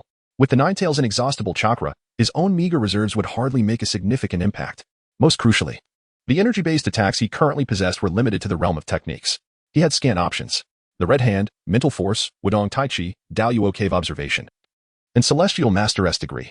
Only the first 3 could be wielded in combat, while the Red Hand could indeed cause physical devastation. He was uncertain how effective it would be against the Nine Tails and the vitality of the Uzumaki clan. If it proved ineffective, engaging in battle would be futile. Conversely, if it was too powerful, it might inadvertently lead to Kushina's demise. As for mental force, it was on par with his overall chi and would provide little assistance. Wudong Tai Chi, in conjunction with his physical prowess, could contend with the Nine Tails, yet awakening Kushina seemed a distant hope. The latter two were purely supportive skills and held little practicality. Suddenly, Li Quan's eyes brightened. Before him materialized a long blade radiating a palpable malevolence. The hilt, a deep black, was adorned with elegant blue and purple swirling patterns, while the blade itself bore intricate markings that appeared ready to fracture at any moment. The national treasure of the divine forging kingdom, a weapon solely for offense, unmatched in the world. The demon blade Thousand Edges. As the blade manifested, the eye of the malevolent spirit embedded in the hilt began to whirl rapidly. Simultaneously, an overwhelming sense of pressure pervaded the space around him. Grasping the demon blade Thousand Edges, Li Quan immediately felt an irresistible pull. The force of attraction continuously drained the energy within him. Originally, he had approximately 40% of his vital energy left, but in the blink of an eye, it diminished by 20%. At that moment, the chakra arm of the Nine Tails descended upon Li Quan, who was plummeting through the air. A series of crisp sounds echoed as the enchanted blade, Thousand Blades, seemed to possess a consciousness of its own, shattering into countless fragments. A protective sphere enveloped Li Quan. With a resounding thud, his body was crushed into the depths of the earth. As smoke billowed upward, a flurry of chakra arms surged toward him once more. However, amidst the haze, a cacophony of clashing sounds emerged.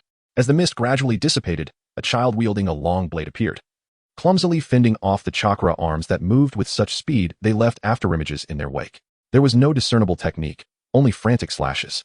Yet, this was enough to thwart the crimson chakra arm. The notion of offense without defense merely indicated that the Thousand Blades, while attacking, were prone to fragmentation. One had to harness the power to control each shard to wield them effectively. For Li Quan, managing thousands of fragments was initially a daunting task. However, with the newfound mental prowess, it became remarkably effortless. Furthermore, the so-called malevolent spirit inflicted no substantial harm upon him. It merely siphoned off about 20% of his energy. This led Li Quan to surmise that the system had forcibly bound this weapon to him, enabling its proper usage. He also realized his understanding of the Wudong Taiji had been somewhat narrow. For a long time, he had believed this skill was confined to Taiji boxing. Yet, with the Thousand Blades in hand, a complete sword technique spontaneously emerged in his mind, the Wudong Taiji sword. Although it was not entirely compatible with the Thousand Blades, it perfectly compensated for his previous inadequacies in weaponry. Having conducted sufficient experiments with the Thousand Blades, he was determined to conclude the battle swiftly. With a swift strike of the long blade, a multitude of fragments instantaneously coalesced into an ethereal greatsword measuring 40 meters. The greatsword descended, cleaving through one of the Nine Tails chakra arms. Simultaneously, a faint crack appeared on the ground. The severed chakra arm then erupted violently, transforming into countless sparkling motes. Yet, these motes did not dissipate into the air. Instead, they coalesced into flowing currents, converging upon the fissure in the earth. One of the abilities of the Thousand Blades was to absorb all energy, evolve its essence, and return the benefits to its master. Witnessing this scene, a smile crept across Li Quan's lips. He had succeeded. Who was truly mightier, the millennia-old malevolent spirit or the chakra of the Nine Tails? Although Li Quan was uncertain, he now felt a surge of confidence in subduing Kushina. Meanwhile, within a cavern located a kilometer away, here lies an expansive complex. bustling with numerous ninjas engaged in rigorous training. This location serves as a stronghold for the root organization to facilitate the training of ninjas. Danzo has meticulously designated a specific area for this purpose. Furthermore, it is a repository for the resources of the Shimura clan, albeit situated a mere kilometer away. The sounds of external conflict have long since reached the ears of those present. At this moment, many ninjas have ceased their training. The elder of the Shimura clan, a venerable man with graying hair, oversees this domain. Upon hearing the commotion, he promptly emerged from the building. What is happening? Why is there fighting? He inquired. Unclear. We do not know, several members of the root responded, shaking their heads in unison. Who can fathom the reason behind it? They were all in the midst of their training and had only just become aware of the disturbance. Observing their replies, the elder furrowed his brow. The area behind Hokage Rock serves as a hidden refuge for the unsavory elements of Konoha village. This is a matter well known among the prominent families. Who would be so foolish as to engage in battle nearby? It appears that the situation involves civilian ninjas. Yet, can the conflict of mere civilian ninjas invoke such terrifying commotion? Assemble a squad of 30 and accompany me to investigate. As the fourth elder's words echoed, the 30-member team promptly organized themselves and hastened towards the source of the noise. Chapter 78, The Transformation Technique of the Red Hand amidst a series of thunderous claps. The battle raged on. As the conflict persisted, Li Quan was astonished to discover that while wielding the demon blade Thousand Edges, he need not concern himself with the depletion of his internal energy. Each time the Thousand Edges absorbed the chakra of the Nine Tails, his internal energy was replenished. Although the rate of replenishment was not exceedingly rapid, it was sufficient to keep pace with his consumption. After merely 30 seconds of combat, his energy had already restored to 20%. Just as Li Quan once again utilized the demon blade Thousand Edges to sever one of the Nine Tails chakra arms, the Nine Tails, controlling Kushina's body, suddenly came to a halt. At that moment, the Nine Tails was utterly bewildered. The weapon in Li Quan's grasp was simply too outrageous. The Nine Tails, having lived for over 1,000 years, would pose a considerable challenge even for the man revered as the god of ninjas. Without the ocular powers inherited from the Tsutsuki clan, Uchiha Madara would never dream of subduing it. Yet now, in its fully manifested state, with four tails materialized and its consciousness intact, it found itself restrained by a weapon composed entirely of fragments. How could this be possible? Moreover, among those weapons, it surprisingly sensed the presence of a kindred spirit. In the eyes of the Nine Tails, the term kindred refers to those who have coexisted for an equivalent span of time. The existence is terrifying in its power. Observe the life force of that little spirit, appearing merely 5 or 6 years of age. Why should such an entity extend its assistance to this diminutive being before it? This is utterly incomprehensible. In that moment, the Nine Tails found itself in a tumult of emotions. Were it not for the woman who bound it, how could it possibly manifest merely a four-tailed cloak? That accursed woman continues to struggle. If this persists, she will inevitably be suppressed and subsequently taken back to that detestable place. All she desires is freedom. Why do these humans evoke such disdain? Damn them. They all deserve to perish. In the next moment, the Nine Tails went berserk. The seals around the Vortex Tower were absent, despite Kushina's efforts to restrain it. Kurama still erupted with fury. Its 5 chakra tails danced wildly in the wind, unleashing an aura of hatred and revulsion that rampaged uncontrollably. The cloak of chakra enveloping it began to swell, growing to an imposing size of several meters. Then it launched a counterattack once more. Meanwhile, Li Quan's gaze shifted to the distance, sensing some commotion. In less than a second of contemplation, his right hand, gripping the 1,000 blades, emanated a surge of crimson light. Instantly, his visage and physique transformed. The pointed angles on his forehead, the slightly whitish beard, and those 2 pairs of extraordinarily enigmatic 6 Tomo eyes emerged. He retrieved a cloak from the pouch, wrapping it around his waist to shield his vital areas. Li Quan cast a cold glance at the partially tailed beastified Kushina before him. It must come to an end. If it doesn't, chaos will ensue. However, to Li Quan's surprise, he successfully altered his appearance with the red hand on his first attempt. Upon seeing Li Quan's transformed figure, Kurama's previously pristine white pupils quivered intensely. An old man? No, that is impossible. This is not the old man's aura. Who on earth are you? The voice of the Nine Tails wafted from its ethereal-tailed beast cloak, laced with disbelief and a hint of sheer terror. The child before him had actually transformed into the Sage of Six Paths. In disbelief, it gazed at Li Quan, who was manipulating Kushina's body, and came to a halt. Although the Kaibai could hardly fathom that the individual before it was the Sage of Six Paths, its conviction wavered upon seeing the ominous fragmentary long knife in Li Quan's hand. Who, if not the sage, could wield such a terrifying artifact? With its attack faltering, it gradually retreated while controlling Kushina's form. The Nine Tails was acutely aware that, in its current state, it was no match for the sage. Even if this person were not the sage, they could momentarily impede its escape, allowing other ninjas to arrive, making it impossible for it to flee. After a fierce internal struggle, the Nine Tails turned tail and fled. Observing this, Li Quan narrowed his eyes and promptly activated spatial teleportation to pursue. Assuming the guise of the Sage of Six Paths was a clever ruse, and it also served to disseminate the news of the sage's presence in Konohagakure. Regarding Orochimaru's disciple's transformation, Li Quan had his suspicions. He was uncertain of the exact identity the individual believed themselves to embody, but it was highly probable they considered themselves the sage. Reflecting on the timeline, Orochimaru's return was imminent, providing an opportune moment for him to contemplate further. As for the Sage of Six Paths, he had long since perished beyond revival. Nonetheless, the old man now wandered the world of Hokage in a spectral form. Li Quan harbored no respect for him. What merit is there in being an immortal sage if one cannot achieve true longevity? Once the news spread, an indeterminate amount of time would pass. By then, as long as he could silence Kushina and the Ninetales, finding the sage would become a question of possibility. Thousands of fragments shot forth like bullets. Once again, the demonic blade of Thousand Edges showcased its seemingly unfair capability, disregarding energy barriers. In less than a second, it pierced into Kushina's lower abdomen. However, the reformed blade did not penetrate her body. Rather, it vanished entirely. Although Li Quan was momentarily dazed, he could distinctly sense that the demonic blade had not truly disappeared but was instead within a realm of pitch darkness. It surged wildly toward a colossal energy entity, the sealing space of the Ninetales. With a focused gaze, he immediately commanded Thousand Edges to extract the Ninetales chakra. Within the sealing space, the Ninetales' pupils abruptly constricted, staring in shock at the portion of the blade. The Ninetales was rendered speechless. What on earth? This is indeed a realm of sealing. A space solely dedicated to the confinement of energy entities. How did this wretched thing manage to enter? Struggling fiercely against the chains, it instinctively sought to retaliate. However, upon witnessing this scene, Kushina, who was completely oblivious to the external circumstances, felt a surge of joy. Help had arrived. In an instant, she became exhilarated. Channeling the power of the adamant chains, she once again fought for control over her own body. In that fleeting moment of obstruction, a long blade, composed of fragments and spanning 20 to 30 meters, plunged directly into the body of the Ninetales. Energy was voraciously absorbed, and for the first time, a rare expression of fear appeared on the Ninetales' face. Was its chakra truly depleting at such an alarming rate? How could this be possible? I am a tailed beast, the mightiest among the nine. My chakra surpasses that of all the others. Yet, what on earth is happening? What is that shard of a blade? In the shadows, it seems the Ninetales glimpses a monkey lurking, its cold gaze fixed upon it. Is that the malevolent spirit? How infuriating. To think I would fall to a mere child. Damn it, all of them should perish. Cursed humans. Yet, no matter how fiercely it struggles, it cannot resist this overwhelming force of attraction. At this moment, a profound sense of emptiness engulfed him, as though his very essence had been siphoned away. Simultaneously, the first spectator arrived at the battleground, appearing disheveled and covered in dust. His attire in tatters. Were it not for his mane of golden hair, Li Quan might have struggled to recognize him. This was the man known as the stagnant water in the mobile game, a figure resurrected through the technique of impure world reincarnation, the exceedingly grim Minato Namikaze.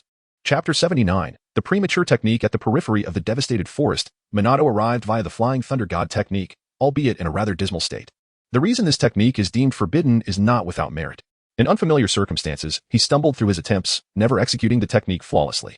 Each time he utilized it, he encountered a collision. Yet, the fervent affection he harbored for Kushina compelled him to endure. Remarkably, this determination bore fruit. Amidst the machinations of various factions, he became the first to reach Kushina's side. However, upon witnessing the pale-skinned man with his bare torso, Minato's pupils dilated in horror. The man had plunged a knife into Kushina's body. At this moment, despite having expended a considerable amount of chakra, Minato Namikaze still hurled a kunai imbued with his technique. Yet, before the kunai could travel far, a fissure suddenly materialized, and the kunai reappeared beside Minato's ear. In an instant, it embedded itself into the trunk of a tree behind him. If you wish to avoid death, remain obedient. Casting a cold glance at Minato, Li Quan turned his attention to Kushina, who was gradually shedding her four-tailed form. At last, he had managed to suppress her. The sudden sound of the system in his mind caused a smile to grace his lips. Ultimately, the demon blade Shinrin proved superior. The formula for the primary body refinement liquid had also been delivered to the system space. The next challenge would be dealing with the gathering ninjas around him. Over 300 meters away was the presence of Ambu, or Root. For kilometers distant, additional figures were hastening toward this location. The scattered ninjas nearby were likely members of Konoha's various clans. Fortunately, the speed afforded by the red hand transformation was sufficiently swift. Reflecting on this, he suddenly glared at a flying kunai infused with the technique. Still not giving up? Do they truly believe I would hesitate to kill them? However, before Li Quan could utilize space-time traversal to redirect the kunai, several kunai instantaneously multiplied into a flurry of over a dozen. The Shadow Shuriken technique had been unleashed. This left Li Quan momentarily stunned. The shadow clone technique of the Shuriken could indeed prove effective against the cursed kunai? In that fleeting moment of confusion, Minato Namikaze had already teleported from a kunai. Return Kushina to me, he bellowed, immediately forming seals with his hands. He then inhaled sharply and expelled a fireball towards Li Quan. The fire release, Great Fireball technique. Li Quan, weary of the overused Great Fireball, could barely muster the energy to respond. To his left, a spatial rift materialized. The colossal fireball was effortlessly redirected through the rift, erupting beside Li Quan on his right.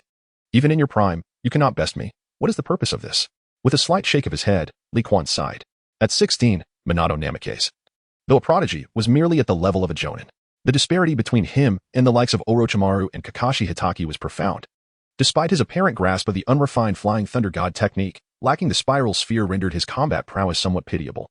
Moreover, this bright young man was not someone he wished to intimidate. Stay put, she is unharmed for now. With that, Li Quan slowly drew his cursed blade, Senbenzakura. Meanwhile, having executed the fire release, Minato, upon sensing Kushina's returning normal presence, quickly regained his composure. As a combat genius, he contemplated rapidly. It seemed his opponent posed no threat and had no intention of further hostility. Reluctantly, he chose to temporarily place his trust in Li Quan. However, the sight of Li Quan drawing his blade sent a chill through Minato. That sword was undeniably sinister. It bore an unsettling resemblance to the malevolent aura of the Ninetales. Furthermore, how could such a lengthy blade not pierce Kushina's body? In that instant, Minato was engulfed in confusion. Who was this man before him? What manner of accursed blade was that? The purple-fissured, cursed space blade? Everything left him with an overwhelming sense of incomprehension. Observing the man before him with utmost caution, he carefully inquired, "Senior, may I ask who you are? Do you not recognize me?" Li Quan blinked. This ordinary scholar is surprisingly unfamiliar with the six paths. Oh, given the curriculum of the Ninja Academy, that seems rather typical, since he is unaware. Let it be for now. Just wait a moment. Once I have dealt with Little Q, I will return her to you. Little Q? Instinctively, Minato Namikaze glanced at Kushina's abdomen. Little Q refers to the Ninetales, does it not? This esteemed predecessor dares to refer to the Ninetales as Little Gyo?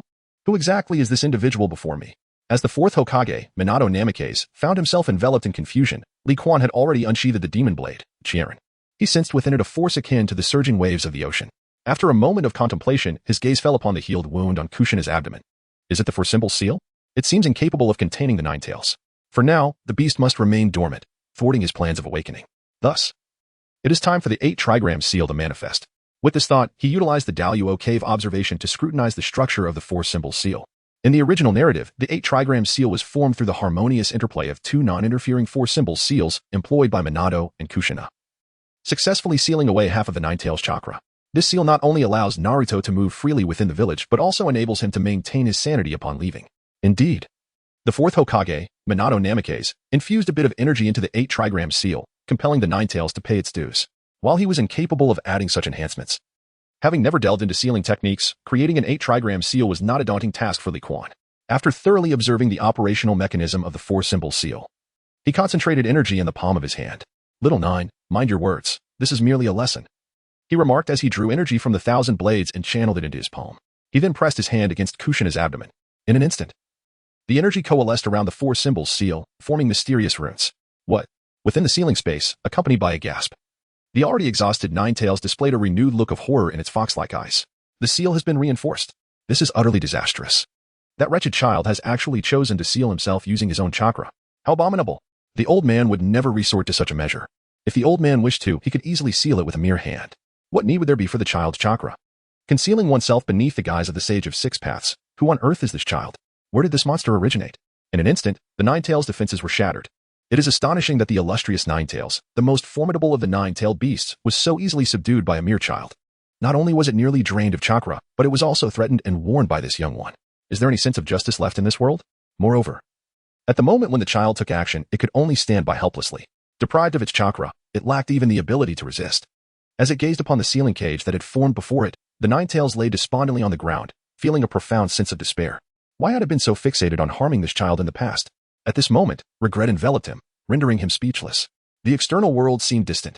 Li Quan shook his head in resignation. His initial attempt at imitation of the overlapping four-symbol seal was far from perfect. Meanwhile, beside him, Feng Shuimin was momentarily taken aback. Had the presence of the Ninetales truly vanished? What had transpired just moments ago? Chapter 80. The root base. As Li Quan observed the somewhat incomplete Bagua seal, the fourth elder of the Uchiha clan had already arrived at this location, accompanied by a 30-member root squad. As one of the esteemed higher-ups, his presence bore significant weight. The fourth elder was aware of the change in the Ninetales Jinchuriki. Upon encountering the Crimson Chakra midway, he comprehended the gravity of the situation. The Jinchuriki had gone berserk and had ventured beyond the confines of the Vortex Tower's seal. This situation is quite troublesome, especially given the proximity to the training base at the root. If the aftermath of the battle were to obliterate the training facility, the loss of various resources contained within would undoubtedly deal a significant blow to the Uzumaki clan. Therefore, he must gather individuals to intercept the Ninetales. However, what perplexes him is the identity of the one engaged in combat with the Ninetales. outside the confines of the Whirlpool Tower. Who possesses the capability to contend with a rampaging Jinchuriki? The village's elite fighting force has dwindled considerably. Could it be the former clan heads of the prominent families? Yet, upon catching sight of the pale-skinned man beside Kushina, his expression abruptly shifted. Is this, indeed, the legendary sage of the Six Paths? In an instant, the fourth elder of the Shimura clan trembled with awe. The family scrolls of the Shimura clan are filled with numerous secrets, among which lies information about the sage of the Six Paths, a figure of legend who established the ninja sect and bestowed chakra upon all. Yet, did not this individual already receive a funeral? Resurrected from the dead? Such a method is indeed unprecedented, befitting a being of legend. It is no wonder that only someone of such caliber could effortlessly control a Jinchuriki in a state of rampage. After much contemplation, the fourth elder quickly formulated a plan to establish a connection. The members of the Shimura clan are generally of mediocre talent within the village of Konohagakure.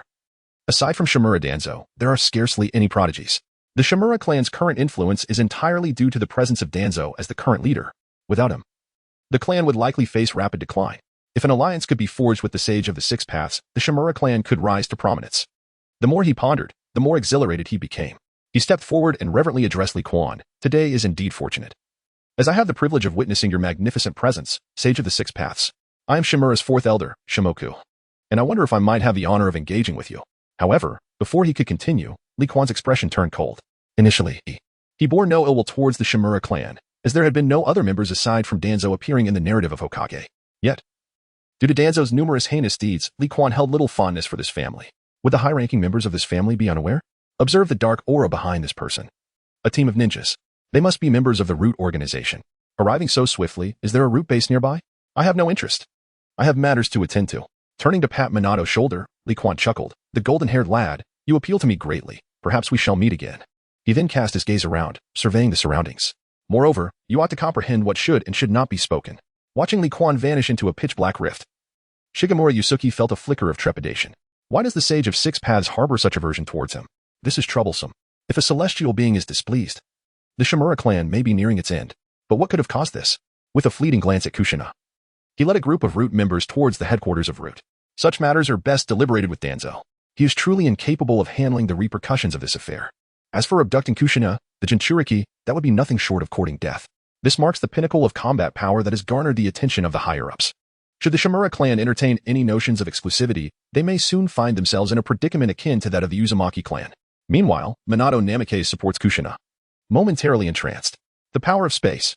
Having barely grasped the Flying Thunder God technique, his sensitivity to spatial forces is remarkably acute. Yet, the recent display by that man truly astonished him.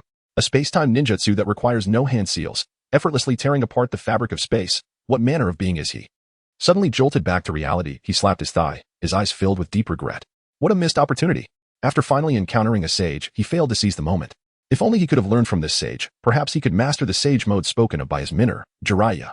In that case, he would undoubtedly elevate Konoha to greater heights. Speaking of which, the sage with the long horns, why has he never heard of him? The mention of the sage of Six Paths by Shimoku seemed somewhat familiar. Who had brought it up before? Time to research. Just as Minato Namikaze departed with Kushina, members dispatched by various clans gradually arrived in the vicinity.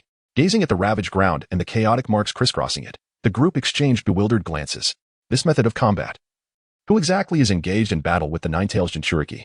After meticulously recording various data, the group promptly made their way towards their clan. Meanwhile, not far off, Li Quan did not leave immediately. Upon contemplating the nearby Root base, he felt an urge to investigate.